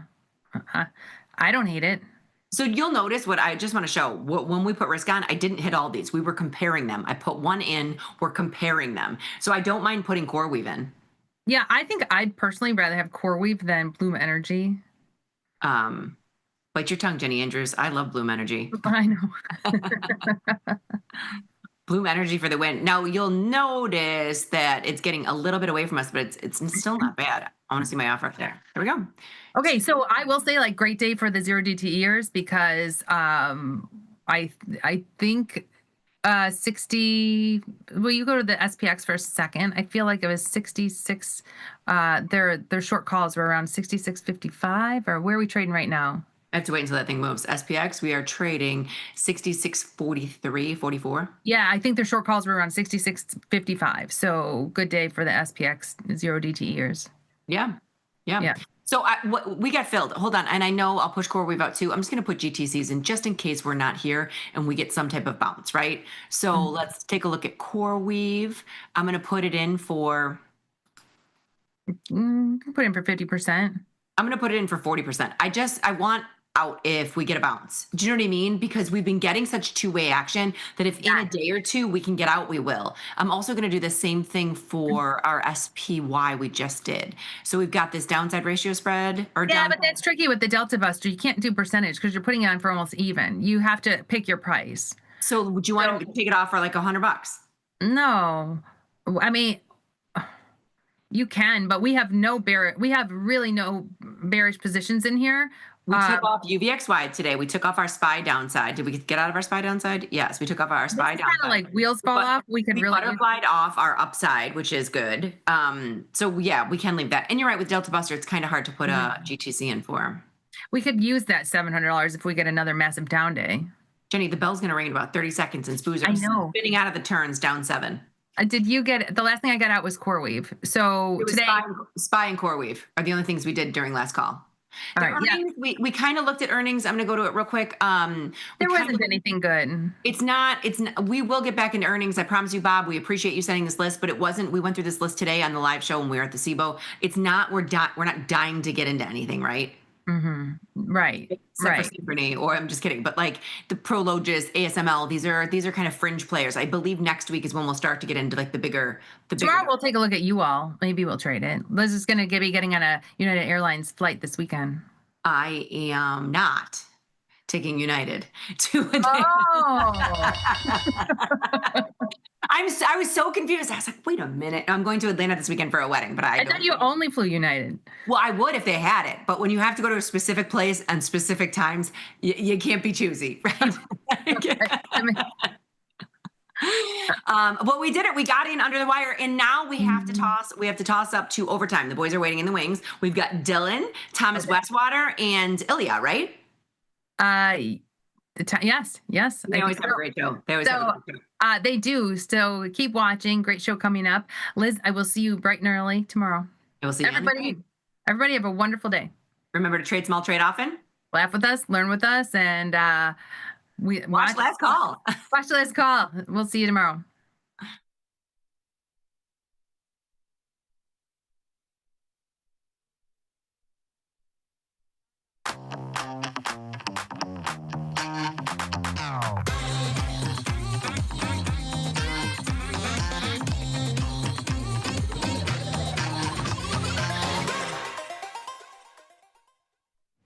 Calling all traders. Are you using tastylive mechanics and enjoying awesome results? Are you an up-and-coming options savant? We're looking for you. For over a decade, tastylive has shared the most inspiring stories of traders teaching themselves a new skill, using probabilities, and experiencing new levels of success. If you think your trading journey should be shared with Tasty Nation, we'd love to hear from you.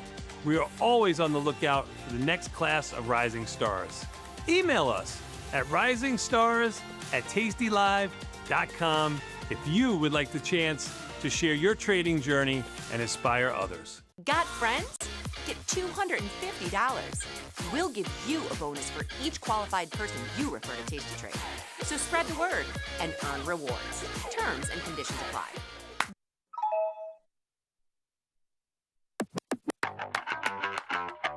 When you've got a futures contract that's in contango, what does that mean?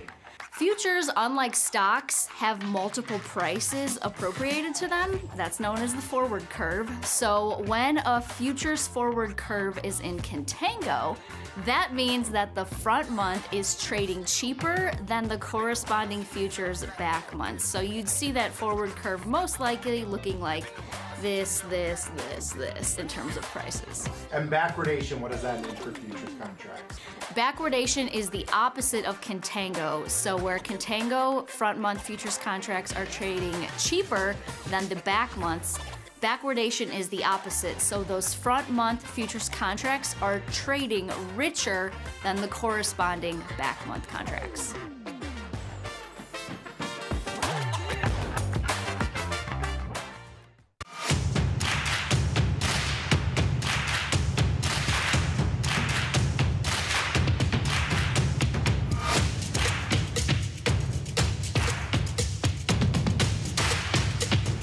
How we respond to the most difficult situations is ultimately how we learn to build on our successes.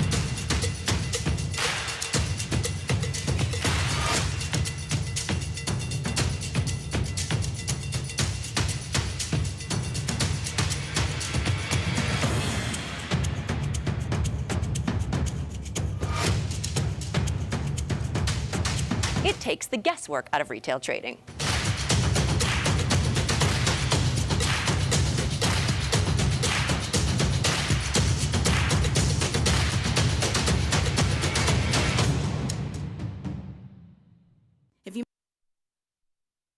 Regulation time may have expired, but the conversation is just getting started. This is Overtime, the post-market scrimmage for market junkies. Join Chris Vecchio, Ilya Spivak, and me, Dylan Radigan, as we analyze the X's and O's for everything from earnings to politics to macro events and more.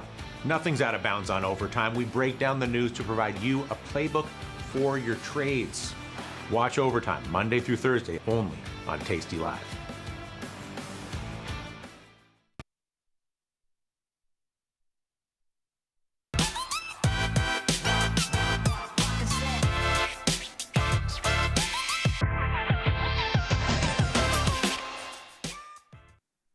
And we are back. This is Overtime. I'm Billy Spivak here in San Francisco. That's Dylan Radigan in Milan. Thomas Westwater in Chicago. Gentlemen, does your neck hurt? Because mine is starting to get a little whiplash here. A little bit, yeah. Good Lord. I mean, I know I'm bearish. I know you all probably think I'm crazy, but this market doesn't want to give either of us a bone here. We don't know. Not at all. We don't know. We're up. We're down. What are we even doing here? I was joking with you before we came on with there's a Tasty Live meme of the dog flying all over the place. I mean, it doesn't help that there's no government data. So you really have every possible option here for madness. You know what I'm saying? Like, it's like, there's no rhyme or reason. And I mean, I was also just thinking about what you said yesterday, where the Friday sell-off, as much as I still feel somewhat dismissive of it and sort of just more as manipulative than anything, but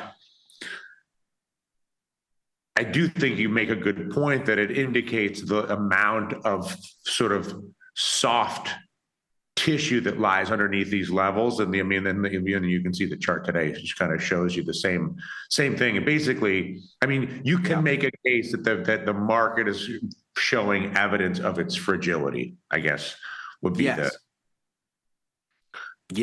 sort of, whether it's the Friday whiplash or the behavior today. I mean, it sort of brings up, let me put it this way. I feel like it's an interesting time to speculate on things that might be vulnerable to giant sell-offs. Yes. Like if you were to kind of try to position because it seems like there's going to be more, even if they last an hour or a day, we've sort of opened a window where you're going to get some sort of bombing runs to the downside. And I guess the question is sort of whether there's a way you can strategically position yourself to increase the probability that you might be in the right place when it happens. It's a very interesting thing, and I think you make an excellent point. I mean, we don't have a convincing reversal. What we have is a market that has kind of revealed itself to be, if nothing else, scared of its own shadow. Exactly. And it's not like it's walking down a dark alley and it doesn't know if anything is going to be the matter, but it's concerned. And when something goes bump or there's a weird shadow that comes across the wall, it all of a sudden starts to panic. So there's a sense of unease. When it starts to panic, where is that? Like, I mean, right now, I guess the obvious place is we're just looking at the index charts because it's sort of whether it's an S&P swoon from Friday or just the sort of weird candle up and or down and around the horn today kind of thing. Yeah. I don't know. This is a perfect time. Has volatility expanded along with this? It has, and so certainly worthwhile to have a look here. But what a perfect segue to take a look at the sector performance today. The only sector with meaningful losses today is the super glide contingent. So technology down today, and everything else looking pretty solid. 1.5% for staples, 1.1% for financials. Not surprising. Financials had pretty good earnings reports, and I know Thomas is on top of it. He wrote the report, so he'll explain these to us surely. Industrials up 1.2, materials up 1, real estate up almost 1, utilities up 0.75%. It's not a bad mix, but the technology side of it is just such a huge sucking vortex of market cap that if it's having a bad day, it's really tough for the market to do anything but show losses. I mean, so but also, I mean, listen, listen, there's a bunch of ways at this. The obvious thing is take the highest beta names and at the very least take advantage of the volatility and maybe sell some sort of with room to, well, God help you. So this could be a little madman's delight. I got to be careful what I say, but take the super high beta names, take advantage of the high volatility, and maybe ease into a few call spreads a bit north of things and see if you can get a combination of compression. Anyway, the other thing I was thinking was sort of contradictory, maybe not contradictory, but is just old school tasty. That take advantage of the expanded volatility, even if it's a condor on an index. It's but again, it's sort of like the whole thing with the conversation we have about getting short oil and whatever the things are, right? Sure. Timing is everything. And so it's like, obviously it's easy for me to sit here and say, oh, maybe you sell some volatility here. But then again, it's things, it's only this thing's only just started. Well, and this is where it gets interesting. So if you look at, we just said tech was the problem child today. If you look at who had the biggest losses, it's not the names you want to see. Intel, NVIDIA, Oracle, SMC. These are not names we are unfamiliar with. These are sort of right there in the supernova contingent. So these are not things you want to see down when you consider sort of how important they are for the overall landscape, because there's, again, so much market cap in this story. Thomas, talk to us a little bit about these bank earnings, because as far as I saw, they all beat but for BlackRock, which missed by a little bit. But the performance was kind of a mixed bag, right? I mean, if you're looking at the big ones, J.P. Morgan, Goldman, Wells Fargo, Citi, I mean, they all did pretty good. I mean, most of them beat their numbers on revenue, EPS. Jamie Dimon's comments were something like, the labor market has softened a little bit, but the U.S.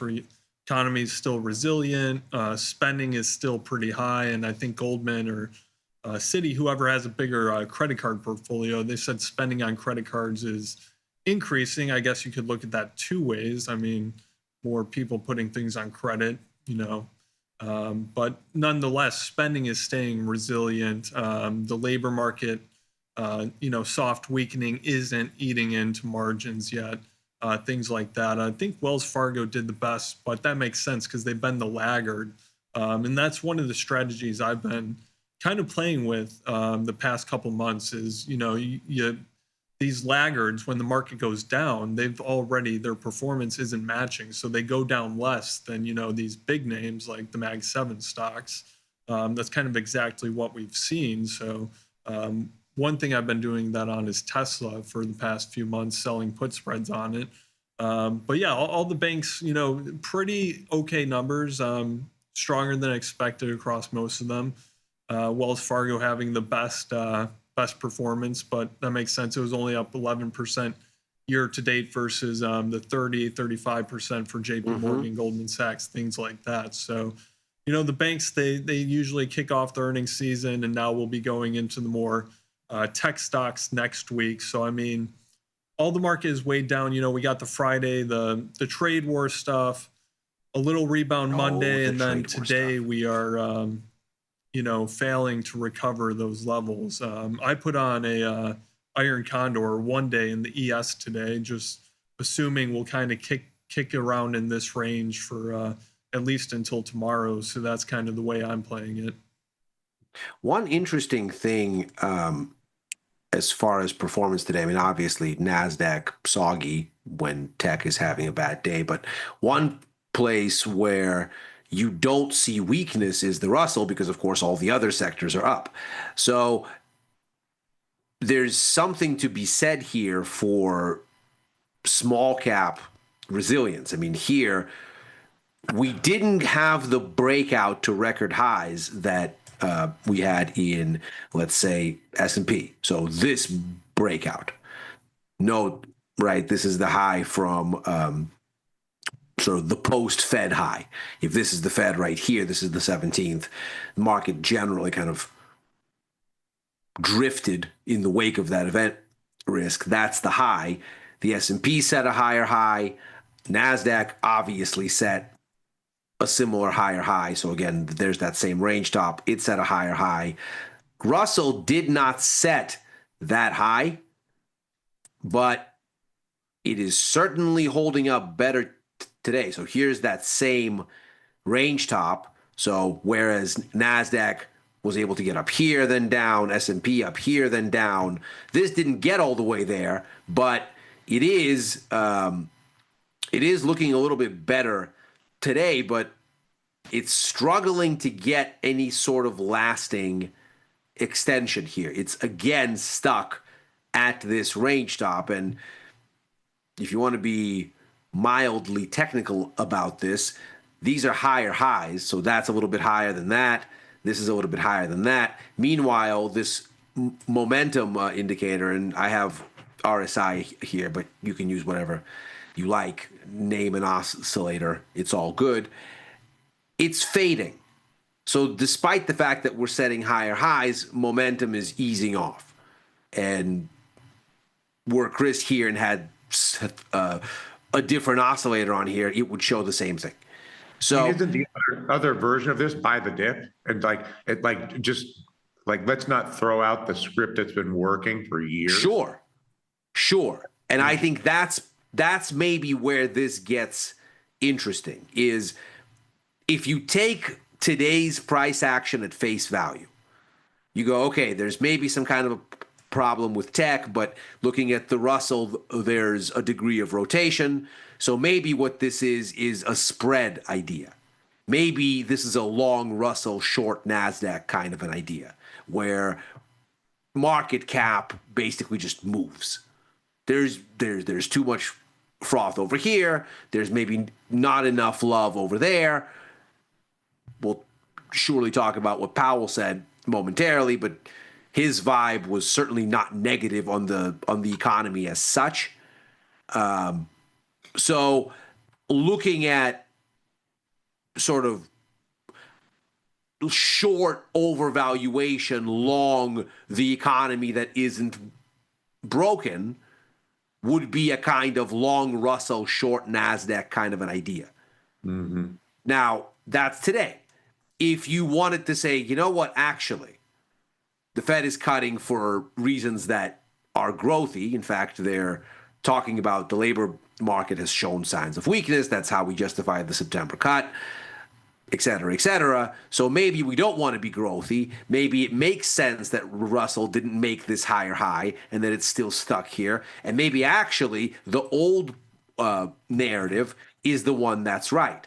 Maybe this is a buy NASDAQ, sell Russell because this is on discount and Russell clearly isn't. Yeah, I think I don't know if I'm buying Russell right here. I mean, the trade tensions are heightened. You know, we had a slight walk back if you look at Trump's tweets or truths. But, you know, he just came out with another truth shortly before we went on that is saying that China is committing an economically hostile act by not buying soybeans. So, I mean, that's been a major sticking point in the thing for farmers, you know, bankruptcy. If only they bought the soybeans, everything would be all good. So now he's threatening to not buy used cooking oil, UCO, from China, and saying we can produce that ourselves. So, you know, used cooking oil, it's not used for things like, you know, you buy in the store for your cooking oils. It's used for It's already used. So it's used for things like biofuels and things like that. You can't immediately, we already plant more soybeans than we need. If you need to plant more, you need to displace other crops.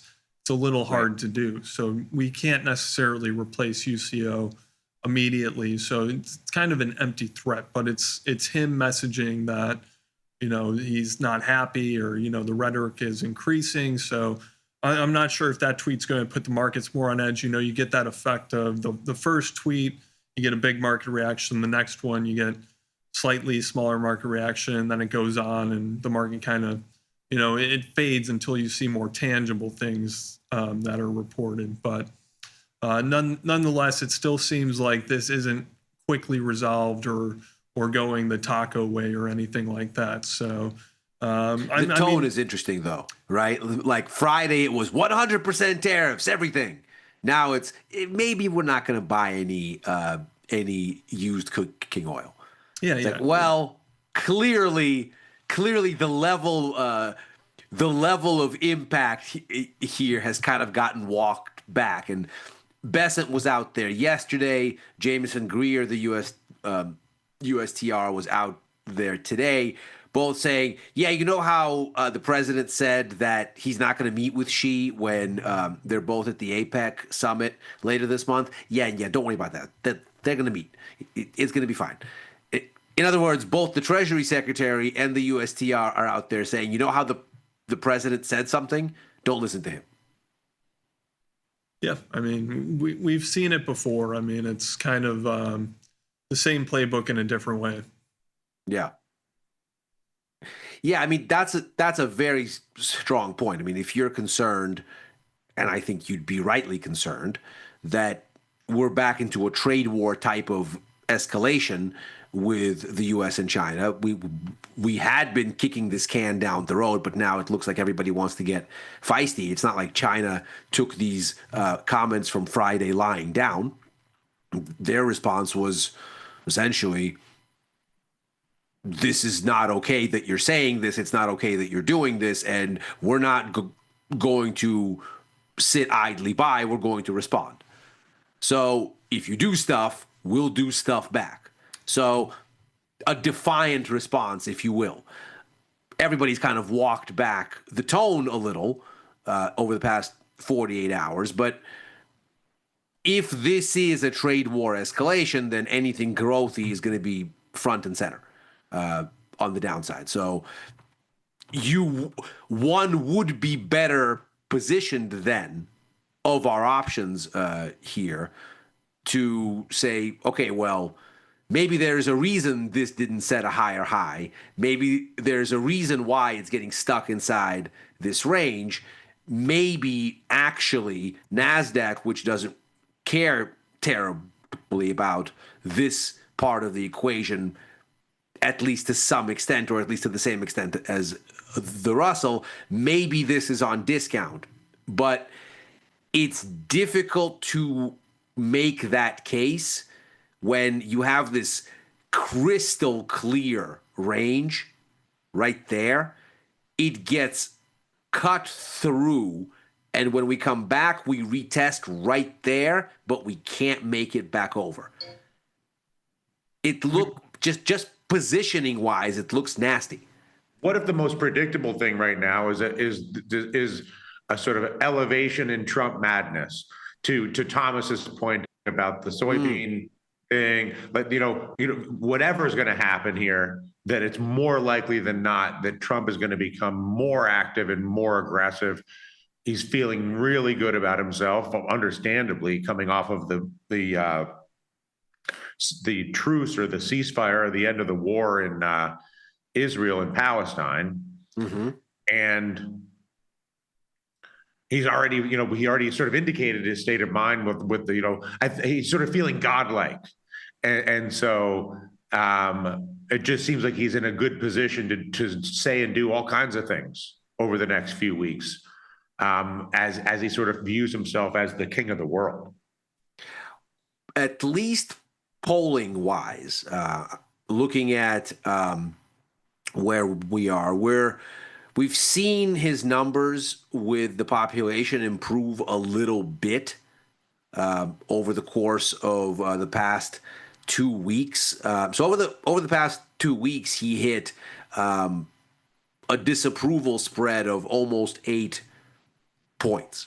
So his poll numbers not great, and that was the worst that it had been basically since the beginning of the year. So since he got back into office, so his popularity is fading.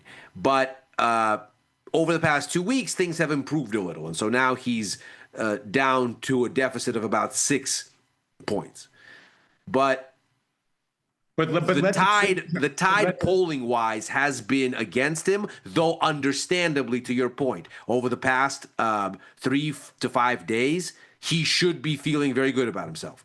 Yeah, I mean, and I don't honestly think he cares about the polls. I think he just sort of relishes the attention. But I mean, I think the obvious punching bag for him is going to be China.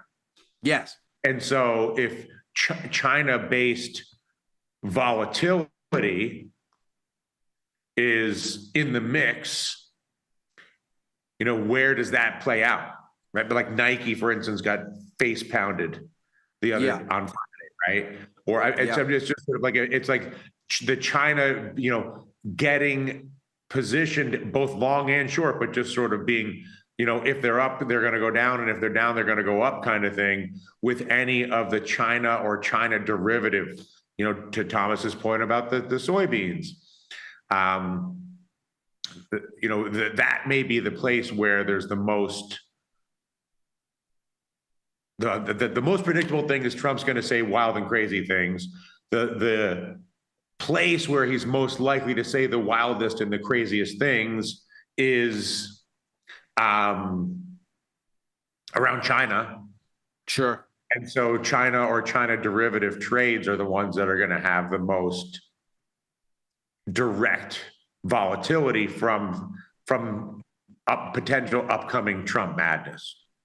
To your point, FXI, the China large cap ETF, had a abysmal day on Friday. No big surprise there, but very soggy in its recovery here. I mean, obviously it had the same sentiment recovery that everywhere else had, but very, very soggy. If we look at ASHR, which is the broader CSI 300 ETF, I mean, obviously it's not very liquid, so this chart's a little fuzzy, but we can see here there was your consolidation range, ugly Friday, and then we're sort of meandering, but there's no real meaningful attempt at a recovery here. Looking at the mags as a group, we're basically back to within a hair of the bottom on this Friday move. So whatever breakdown we had right here, it's holding. So where this gets interesting is, I mean, you have this very clear concern growth-wise. You have a very clear sort of pocket of valuation where you've had a lot of outperformance in tech. What's interesting is that they're different pockets. The China story is a growth story. The NASDAQ story is an AI optimism story. And one of them maybe presents a risk, but at least looking at it today, it's the tech side of it that got taken to the woodshed. Whereas Friday, clearly the catalyst was not that. And so it sort of once again leads me to this way of thinking of going, is the market just looking? Like, are we now in a place where the market wants a reason to sell things, wants a reason to de-risk? Can't all of those things be true at the same time? Yes, absolutely. I think that might be the worst of all possible worlds. Is that if the market is out there looking for reasons to sell, it'll find them. It doesn't have to find them over here. It doesn't have to find them over there. Oh, the president said something wacky. Okay. Oh, the president took back the wacky. We're not going to come back. Oh, there was something bad on growth, or Powell said something odd, which he didn't. But who knows? Tomorrow, the sort of anti-Powell speaks. We're going to have a speech from Stephen Mirren yesterday. Who knows if he's in agreement with himself at this point? Last time we heard him speak, he was opposed to everything that everybody else on the FOMC was saying, and also things that he himself was saying. So it's interesting. He's a contrarian's contrarian, apparently. But he's going to be speaking. We'll see what he says. Powell was non-controversial in his remarks today. Nothing especially crazy there. He did say, perhaps the markets liked this, that the end of balance sheet contraction is coming in the coming months. So a level of tightening is going to go away, sort of background tightening via the shrinking of the Fed's balance sheet. But ultimately, nothing too crazy. It was just very curious that the markets ostensibly did not have a tech-based catalyst today. And yet that's what got taken to the woodshed. Mm-hmm. And so it's interesting that sort of we try to find what the narrative is, but it may simply be, what can we sell today? I mean, that's what curious. happens. I mean, if you're investing or trading the ones that are gaining the most, when the pain point comes, that's what's going to be easily sold. Exactly. I think that's spot on. And so it's very interesting for me from that sort of exact perspective, right? We got to walk back in the trade war. The growthy trade war sensitive index, the Russell, actually outperformed today. The president is talking about used cooking oil, whereas on Friday he was talking about blanket 100% tariffs. Besant and Greer are out here smoothing things over. Markets obviously noticed, hence the kind of growthy mix of what's up and what's down. None of that, there was no tech earnings. Nothing bad happened in tech ostensibly today, not that I saw. So it was interesting that the market was like, okay, but we need something to sell. What can we sell?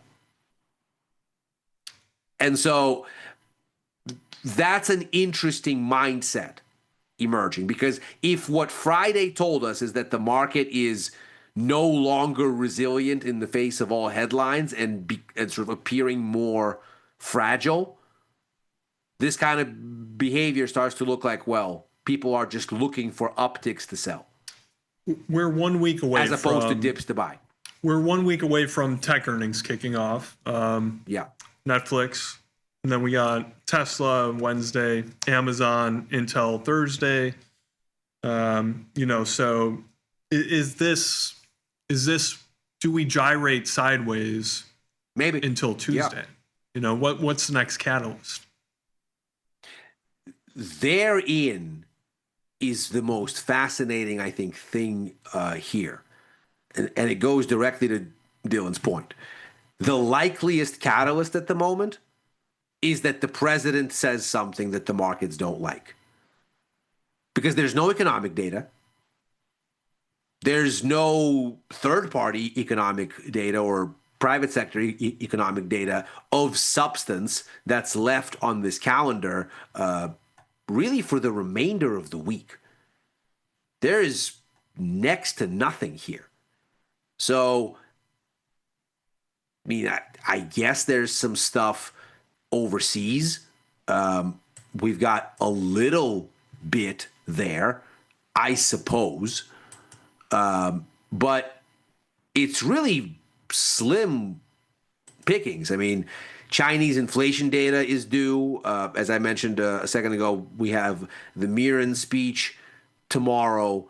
But for the most part, it's pretty quiet for the remainder of this week.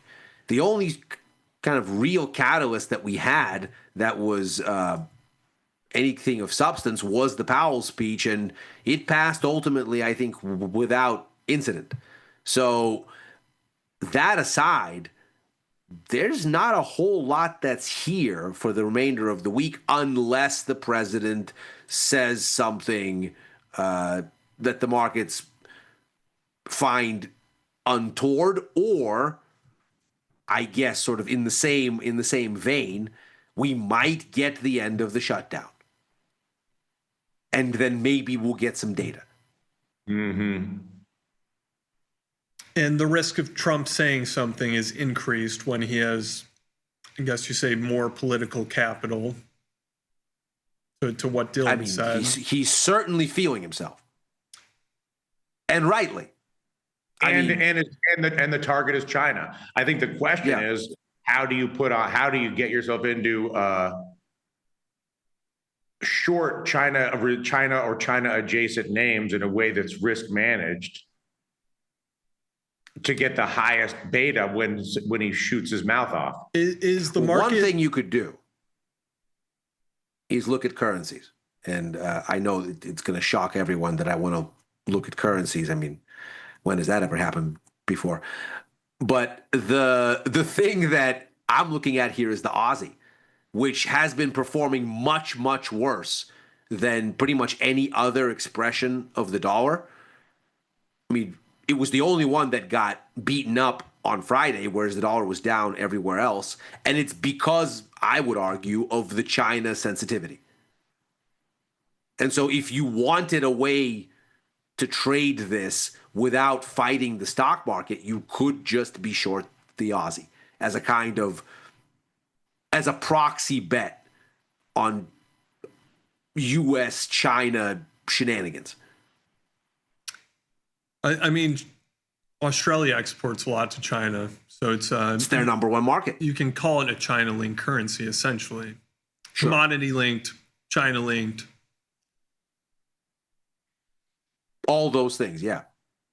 All those things. I mean, basically, the business model in Australia for decades now has been go to Western Australia, dig up anything you can, load it up on a barge, send it to China. Iron ore, gold. Yeah, iron ore, coal, for the most part. But if it can be dug up in Western Australia and loaded on a ship, do those things. I mean, does it really need to be that linear? I mean, if he's going to throw around 100 of these mega tariffs, doesn't that hit Amazon and Nike and Costco and Walmart? Like, I mean, it just seems like there's a bunch of people that have problems with 100% China tariff. I would agree. And I mean, percent or whatever, like just any sort of or ban the port, close the ports. Yeah. Yes, that was the other that was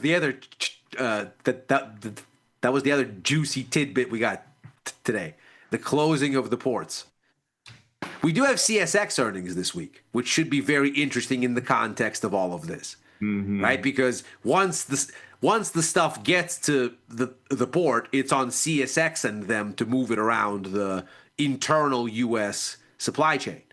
And if there's not stuff in the ports, then there's not stuff to put on a train and move around. I mean, because normally we would be in a moment where the dominant discussion and the dominant market function is the earnings cycle or the earnings. Yes. Yes. But I would think so. Feel to me like that. That doesn't feel normal to me. In other words, I think that maybe it's because of the government shutdown. Maybe it's because the president's sort of propensity to stick himself in the middle of the markets as much as possible have sort of rendered the traditional sort of earnings dominant 3-week period of time secondary to the president. Yeah. I mean, it's sort of why I think we had the bounce that we had on Monday. And I think it sort of it behooves us to take a look at the dynamics here. I have this handy chart. I just like the way that this is displayed. This is from the Wall Street Journal.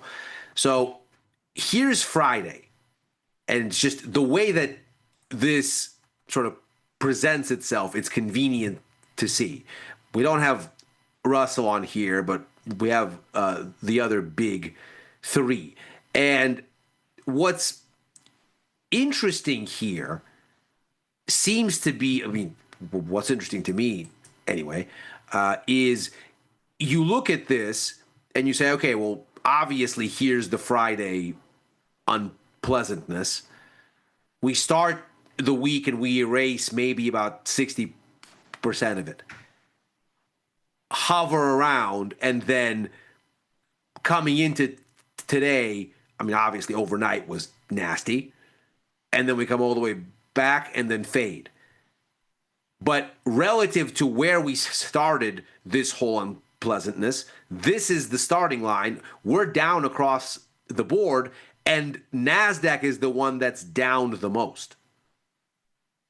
And that's the one where most market cap is. So it's a weak need kind of thing, seemingly. This is not what you want to see. It's kind of like, you know, the market tanked Friday, then over the weekend Trump seemed to ease back. Is the market tanking? Say if we started selling off, you know, heavy over the next couple of days. Trump comes out, he has to do something to calm the market because all of his allies in, you know, the tech industry, people with pensions, 401ks, start getting unhappy, right? So is the market dropping kind of a corrective mechanism on the rhetoric? I mean, I think it is. From what we've seen. It could be. What's the most interesting for me is that the thing that's getting beaten up the most is not the tariff sensitive thing. And so it's as though the market, to your point, Thomas, is punishing the president for nonsense and essentially saying, look, you got to stop. And I mean, is that what you think happened over the weekend? Do you think that basically he shot his mouth up on the 100%, not really even expecting or thinking about how the markets might respond?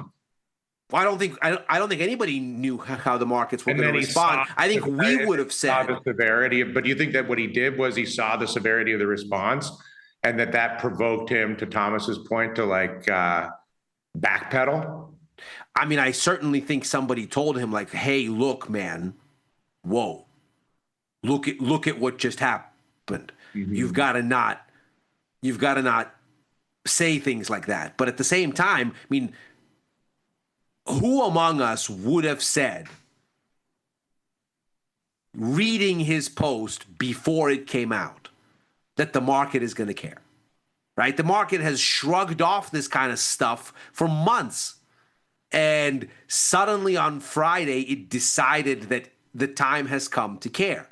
I mean, if you're the president, you could be forgiven for thinking, I'm just going to go out there and stunt on China a little bit, because why not?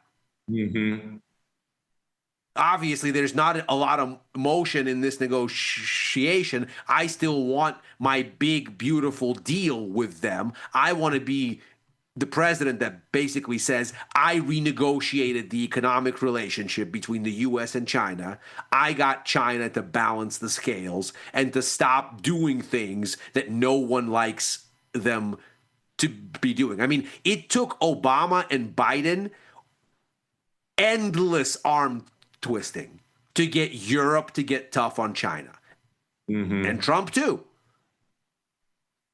I mean, it took them forever and a half to convince Germany, to convince the French, but mainly Germany, and certainly to convince the UK. I mean, the whole Huawei 5G thing was a very tough sell in Europe to get them to shun Huawei.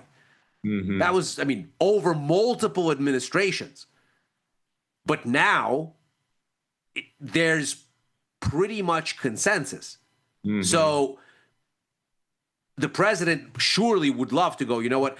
I stopped the Israel-Hamas thing.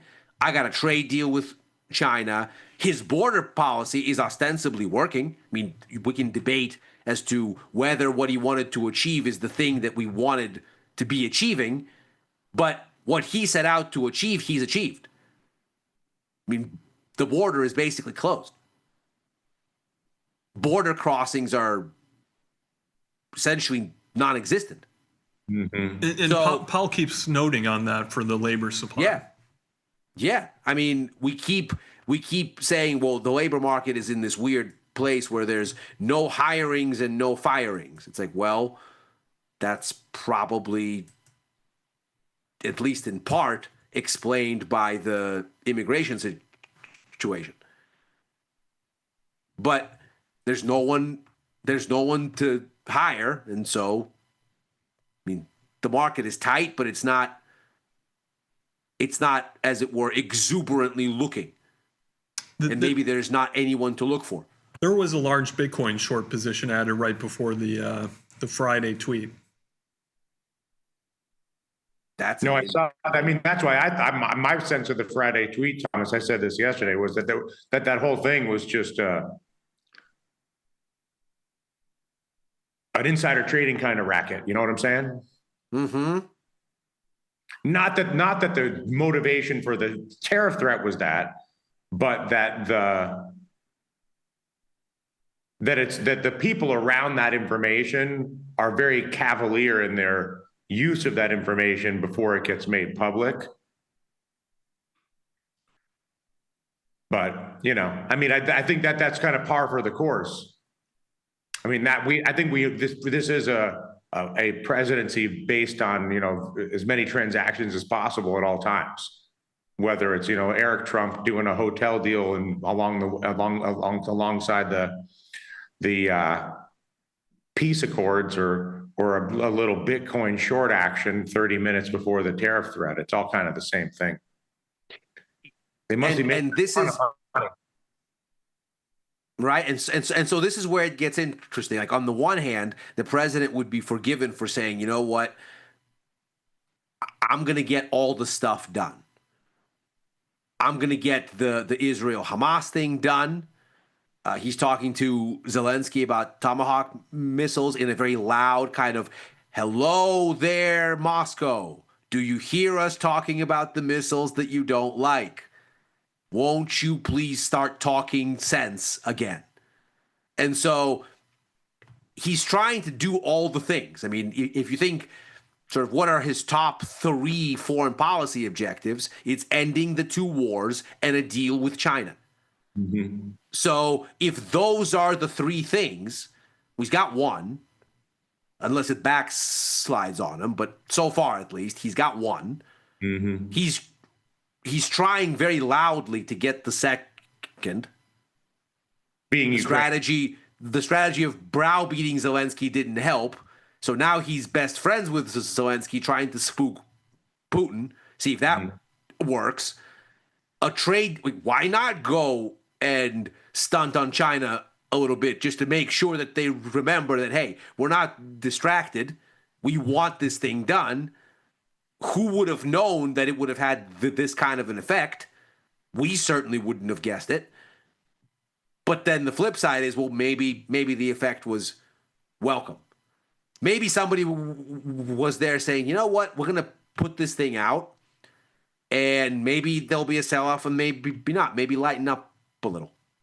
Mm-hmm. I mean, what is the China deal? Like, what kind of a term sheet? What kind of a deal do you think that they're like? What are the first principles of the deal that they're looking to get with China? I think there's a couple things. I think they want China probably to do something about forced technology transfer. And in the president's kind of mind frame, if you take it at face value, he seems to think that the existence of a trade deficit is somehow a bad thing. That a trade deficit is necessarily indicative of the side with the deficit losing and the side with the surplus winning, which of course is economic nonsense. I mean, I have a 100% trade deficit with the gas station down the block from my house. I don't sell them any market analysis at all. They just sell me gas. How terrible. So it's a curious thing, but he seems to think that way. And so there's probably some sort of market access for American farmers, more importing of American stuff to work that deficit down, though, of course, last time it didn't work. In sort of administration 1.0, one could, in fairness, blame COVID and say that, you know, they had a phase 1 deal, but then once the president started calling it the Wuhan virus, nobody wanted to deal about anything anymore. And the soybeans that were supposed to get bought didn't get bought. But it seems like what he wants is to renegotiate the balance of power and basically say, like, look, we tried to get you into the WTO and you wouldn't be nice about it. How about you sign up? Forget the WTO. How about we just get a list of obligations that you owe us now to kind of rebalance the scales? Maybe some anti-dumping rules. So maybe some rules about rare earths access. That kind of thing. But I think the president would be very open to having all kinds of conversation were there conversation to be had. And I think maybe he's lashing out because it's not being had.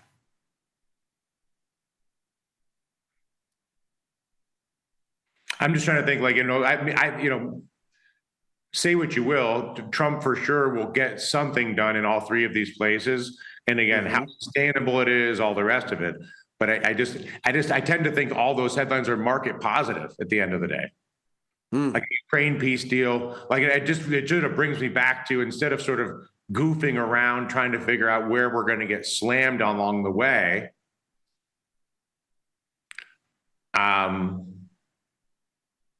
just buy the dip.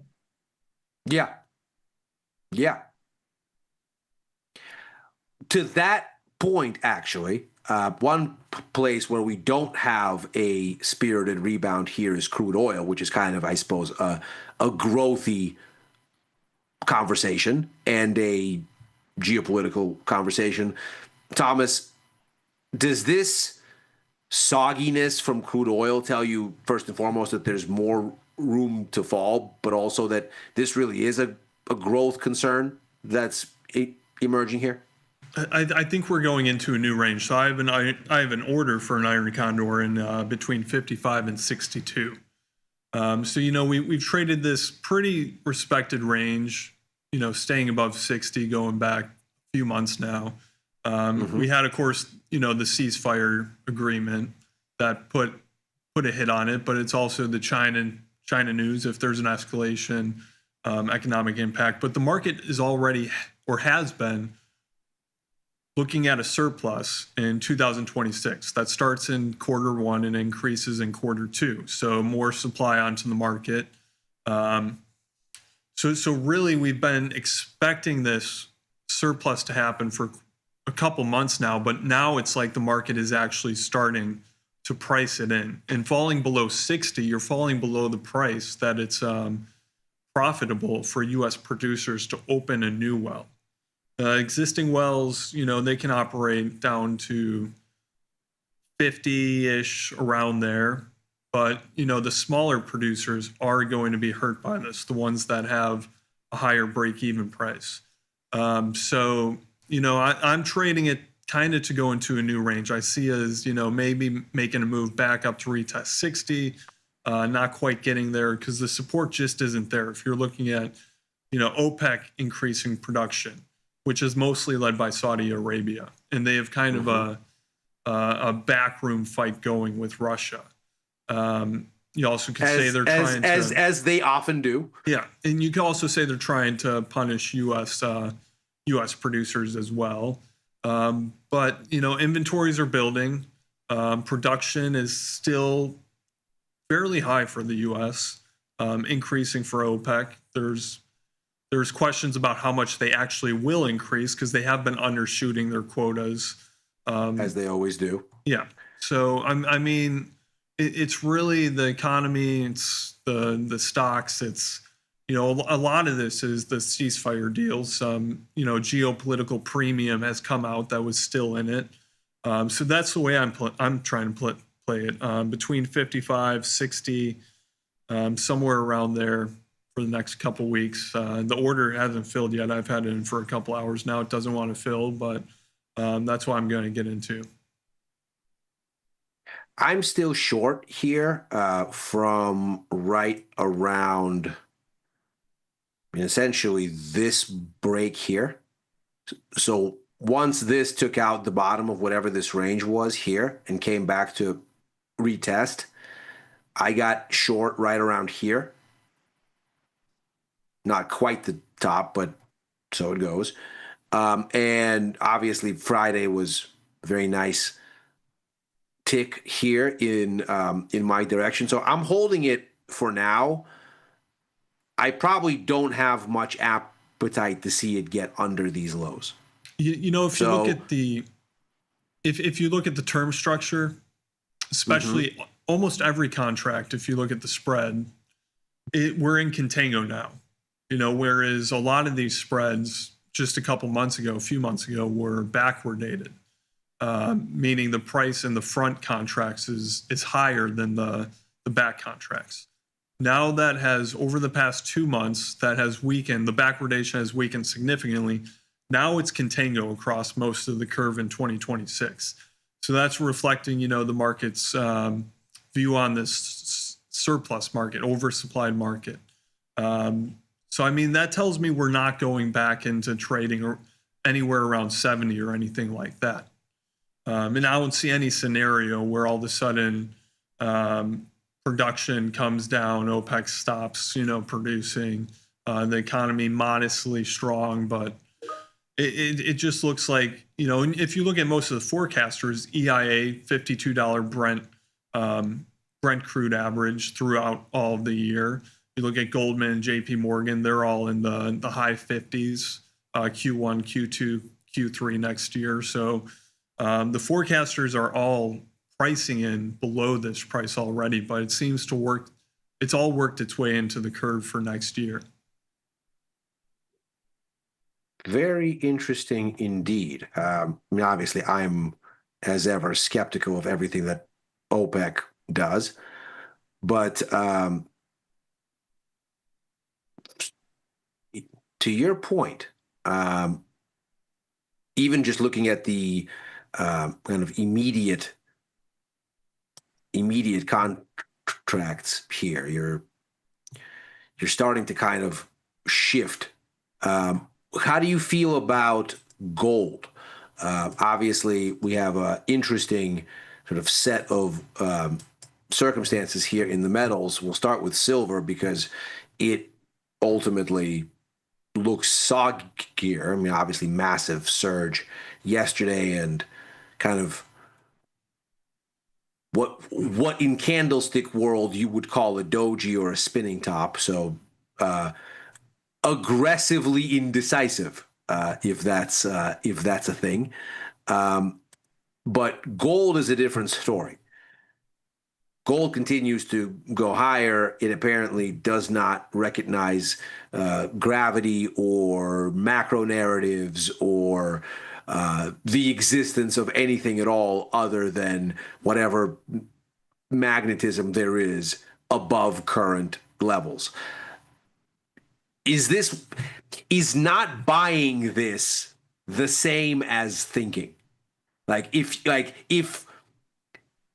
If you're looking at this and going, "Oh, it's too high, it's too high," is that detrimental thinking? I mean, obviously, yes. And the reason I've made not a penny in gold, despite the glory of this chart, is due to an abundance of thought, all of which has worked to my great disadvantage. It sort of did for me as well. I mean, I was long silver, but I got off the boat in gold way too early, and got off the boat in silver also too early, although I stayed in that one longer. And it was thought that got me out, and it's thought now that prevents me from buying back in, because you look at it and you go, "Oh no, you had one down tick. Okay, come on," but it's breaking out and it's continuing. I got out my gold long last week on the 6th after that nice move up. And then I stayed in silver long via put spread and closed that yesterday. For now, I think these have maybe a little bit frothy, but if they pull back a little bit, I'm going to get long them. I mean, gold and silver has been a trade that's worked out time and time again for the past few months. I see no reason to not keep doing it. I'm with you. But I have a tremendously hard time buying them here, and I realize that's probably a fault of my own psychology. It's thought that's getting in my way of making this gold money. And with that, overtime is out of time. Thank you, as always, gentlemen. We'll be back to this conversation in a mere 23 hours, but don't go anywhere, because just moments from now, I'll be back for Macro Money, where we will painstakingly unfurl what Powell said today and what the markets did or didn't do in response, and then take a look at what might be coming down over the course of the rest of the week on the macro front. So sit right there. We'll be right back.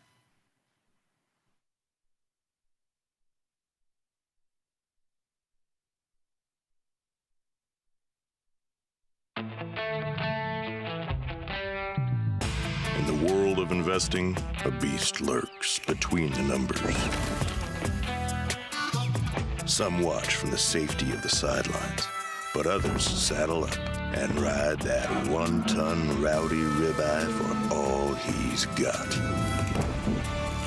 If that's you, join us on Tasty Trade, named best online broker for options trading. Genius loves company. The future of trading is here. Join Mike and his whiteboard, plus the Tasty 2 live crew for 90 minutes of probabilities, punchy portfolio mechanics, and trade tactics. It's totally free and unreasonably fun. Come early to enjoy a drink with the crew and stay for a Q&A after the show. Space is limited, so register today at tastylive.com/events.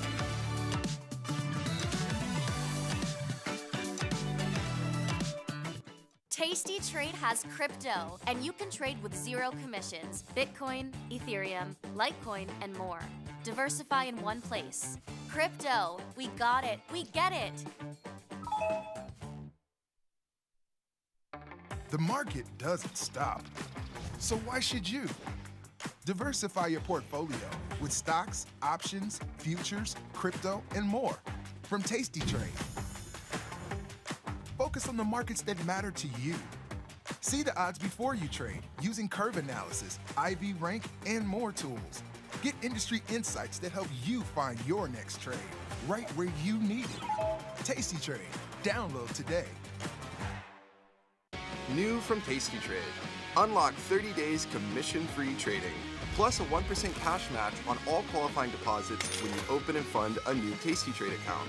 The Money Match event starts now, exclusive to new Tasty Trade customers.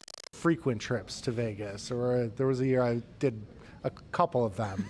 What's the most financially irresponsible thing you've ever done in your life? Doesn't necessarily have to be trading specific. Financially irresponsible, that's a big question. Like, people would say, like, going to college these days. I don't know.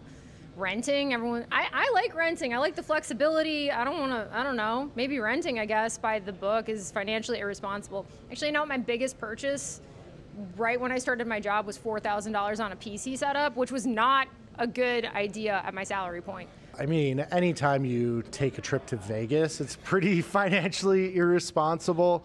I would say that frequent trips to Vegas, or there was a year I did a couple of them, which was pretty irresponsible.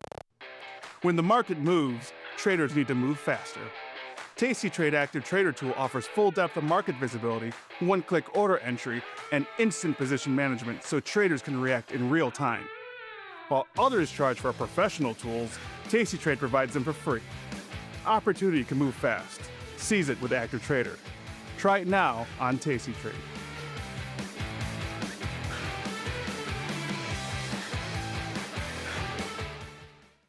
When you define risk, you set a limit on how much you could lose if the trade goes bad. If you have a small account, you might not be so interested in selling naked options. You'd use up much more buying power, and the risk is undefined. Defining risk, though, controls how much you can lose if the trade goes sour, and it gives you back some of that sweet, sweet buying power. We can define risk by combining options into certain strategies. The short put vertical spread is the simplest one.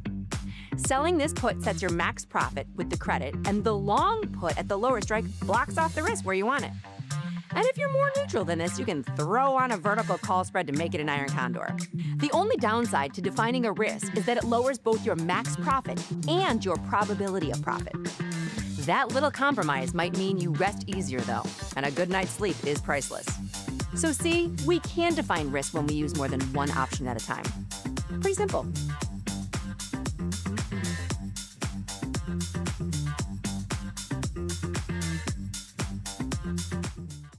If you missed the live show, here's our cherry on top. Did I see a birthing room?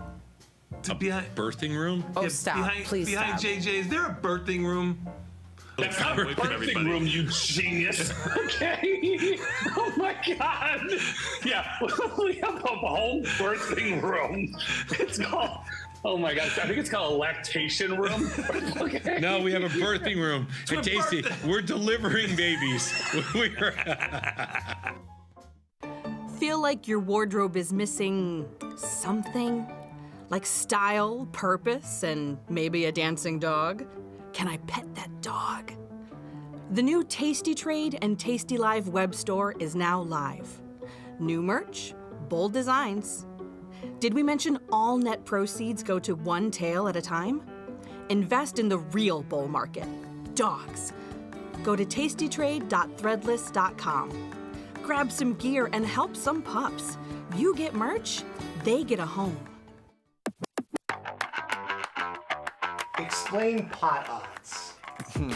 Pot odds is my favorite term, but pot odds in the poker world or gambling world refers to having a greater payout than your implied odds would suggest. So let's say I have 3-to-1 odds to win a pot, but the pot is giving me 4-to-1 odds to make that bet. I would have a positive expected value over time.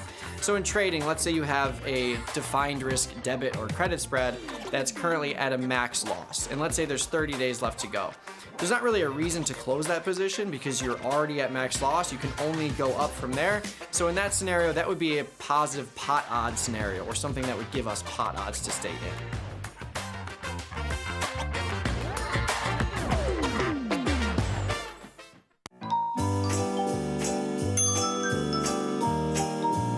It's the day that when you write dates in the American system of month, day, year, which is a little bit funny, looks like 3.14, which is one of our better approximations. And actually, this year's even better because it's 3.1415. I've never before, but this year there's a couple other math people who just got a pizza oven, and so they're bringing everyone over. We're gonna make a bunch of pizzas.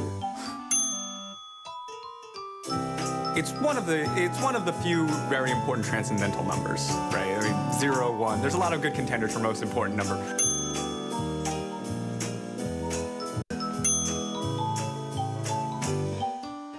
Oh. Pumpkin. Oh, just circles are great.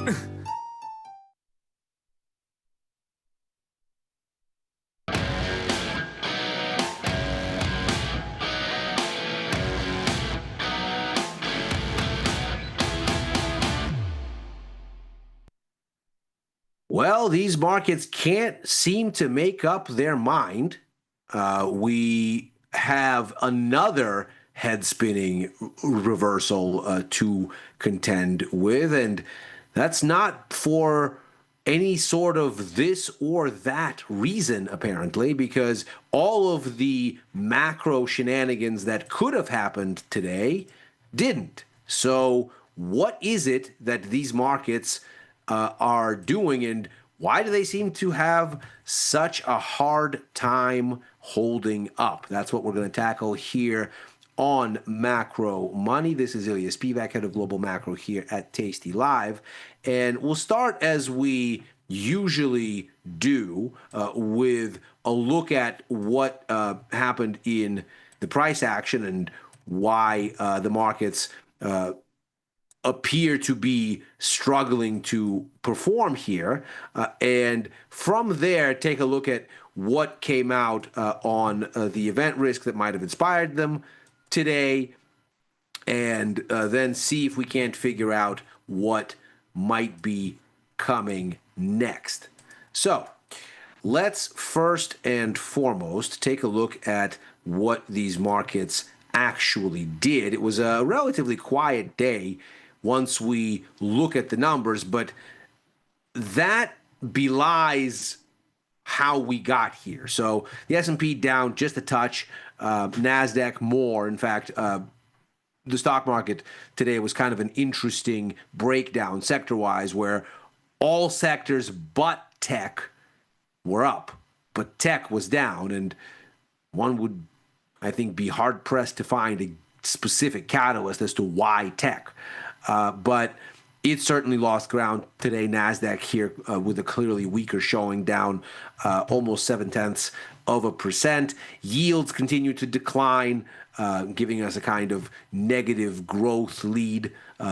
Bonds, again, on the upside. Crude oil continues to leak lower, but at a slower pace, down 1.5%.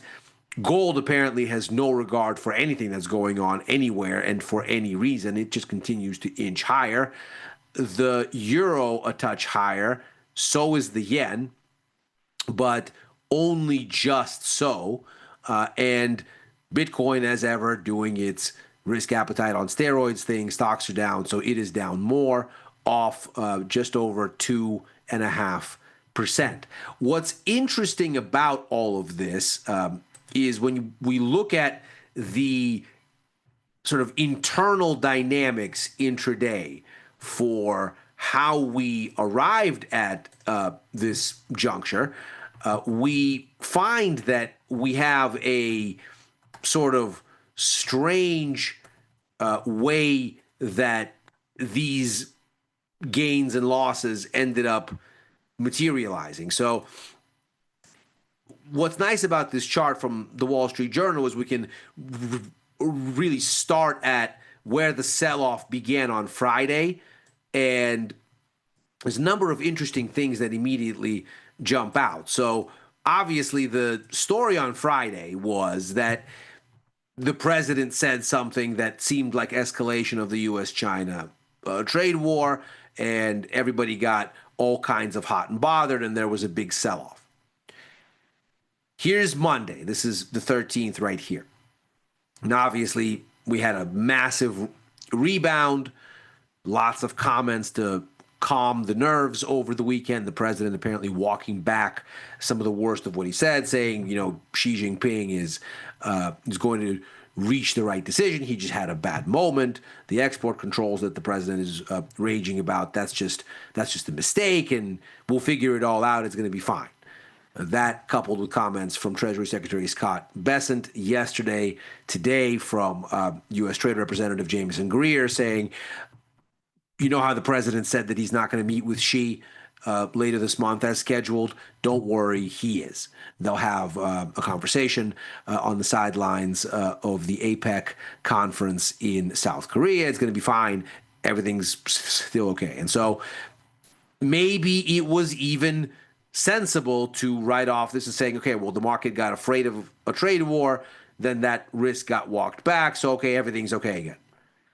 Then, of course, going into today's session, we plunged right back to these lows, only to climb back over, only to fade at the end of the day. So the markets are really struggling to find a lasting lead here.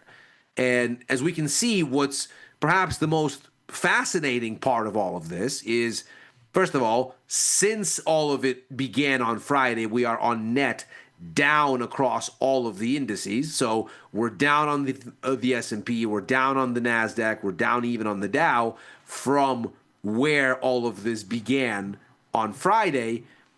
But maybe even more fascinating still, NASDAQ has been the biggest loser.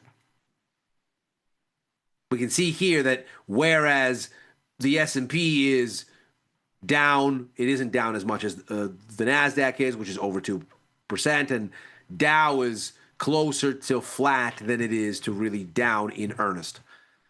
And so if what we're talking about here is a trade war, something that is ultimately a growth risk, it's very interesting indeed that the place where the most weakness is perhaps the place where that trade war matters least, in the place where you have these mega cap tech names. Because if anything is sort of relatively insulated, as we learned in spades, of course, during the COVID pandemic, if there's any place that's sort of semi-insulated, as it were, from the business cycle, it's this AI narrative, because it's not necessarily linked to near-term economic dynamics, to near-term supply-demand dynamics, to the near-term business cycle. And yet that's the place where the selling is most acute. If we take a look at the biggest losers in the tech space today, it's Intel, it's NVIDIA, it's SMC, all of them kind of names, Oracle, names in the AI constellation of things. And so the trade war is, of course, a significant thing, but one wonders if it isn't more an excuse than it is a true catalyst for a sell-off that wants to happen, and for a market that's maybe finally found itself to be overdone and frothy. As far as the event risk is concerned today, we had a speech from Fed Chair Powell. He said mostly familiar things. Perhaps the most interesting bit here was that he said that we may be approaching the end of balance sheet contraction in the coming months. The Fed has been undoing its quantitative easing efforts for years now. It's always interesting to hear people say that the Fed just keeps printing money forever, when in fact the Fed has been unwinding that part of its policy response for quite a long time now.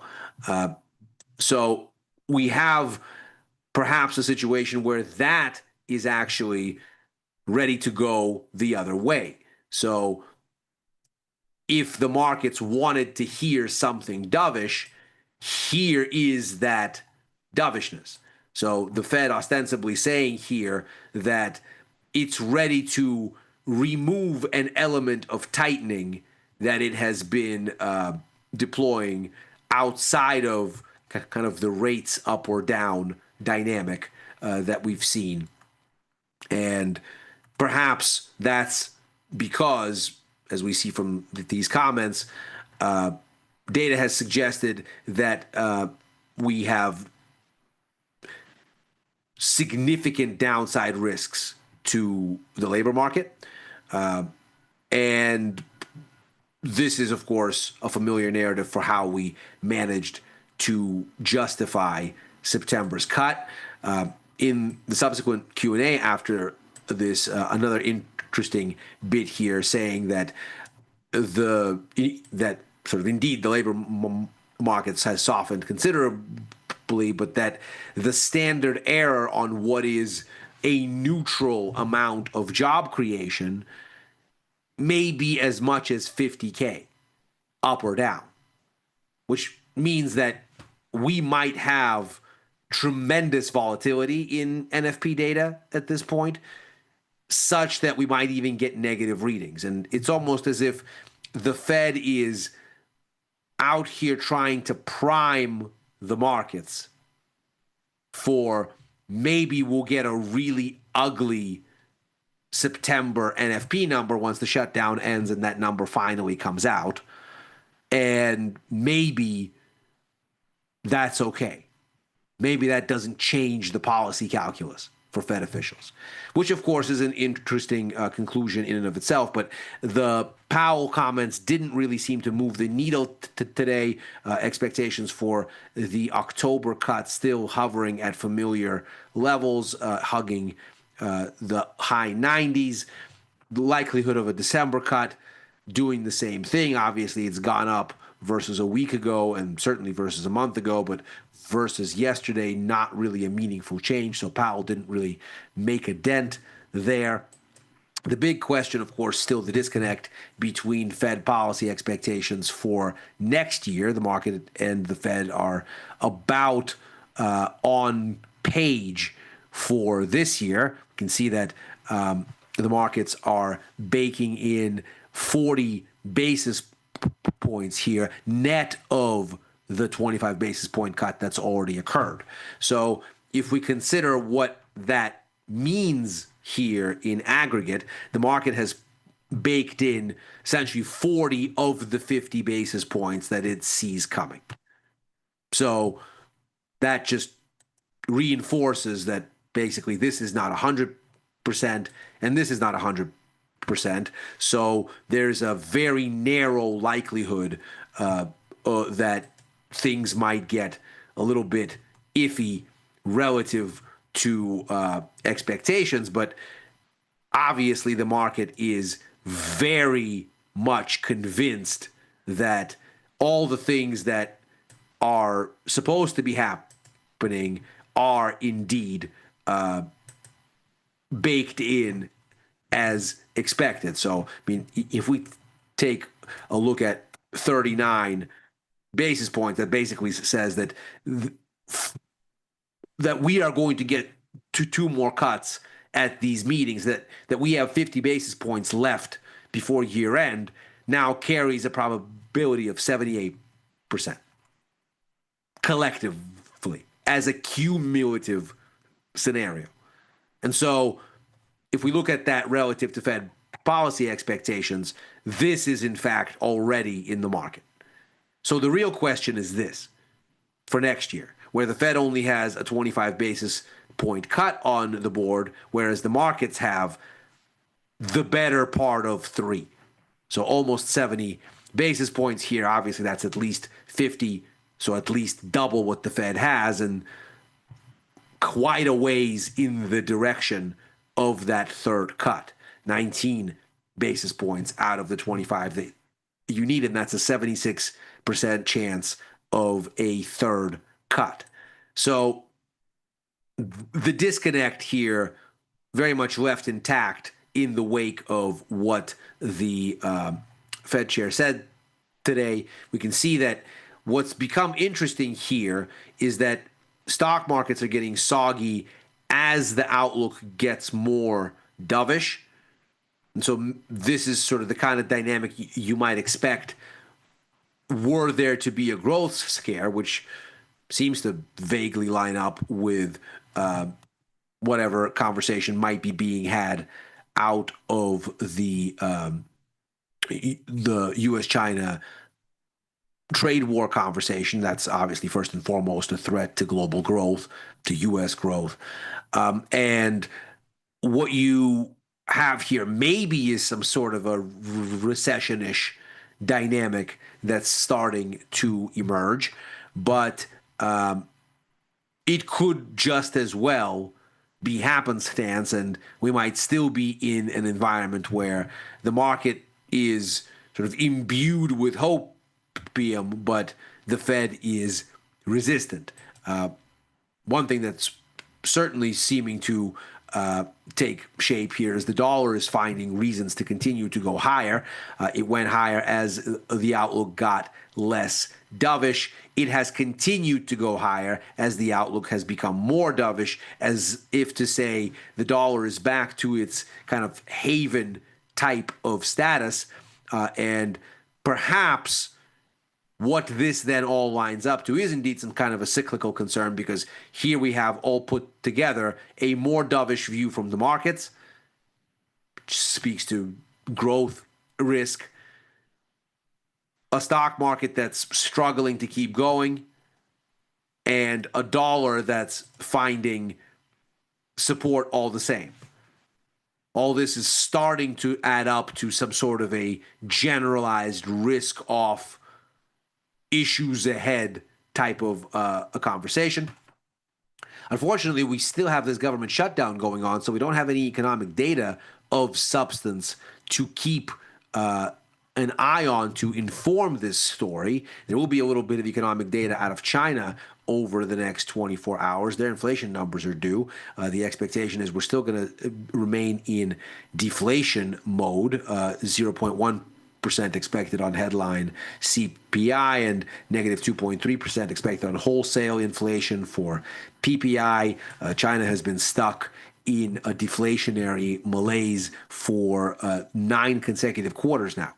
And the situation obviously isn't very good. It basically speaks to a near total absence of demand. So perhaps the president has figured that if ever there was a time to turn the screws, this is that time.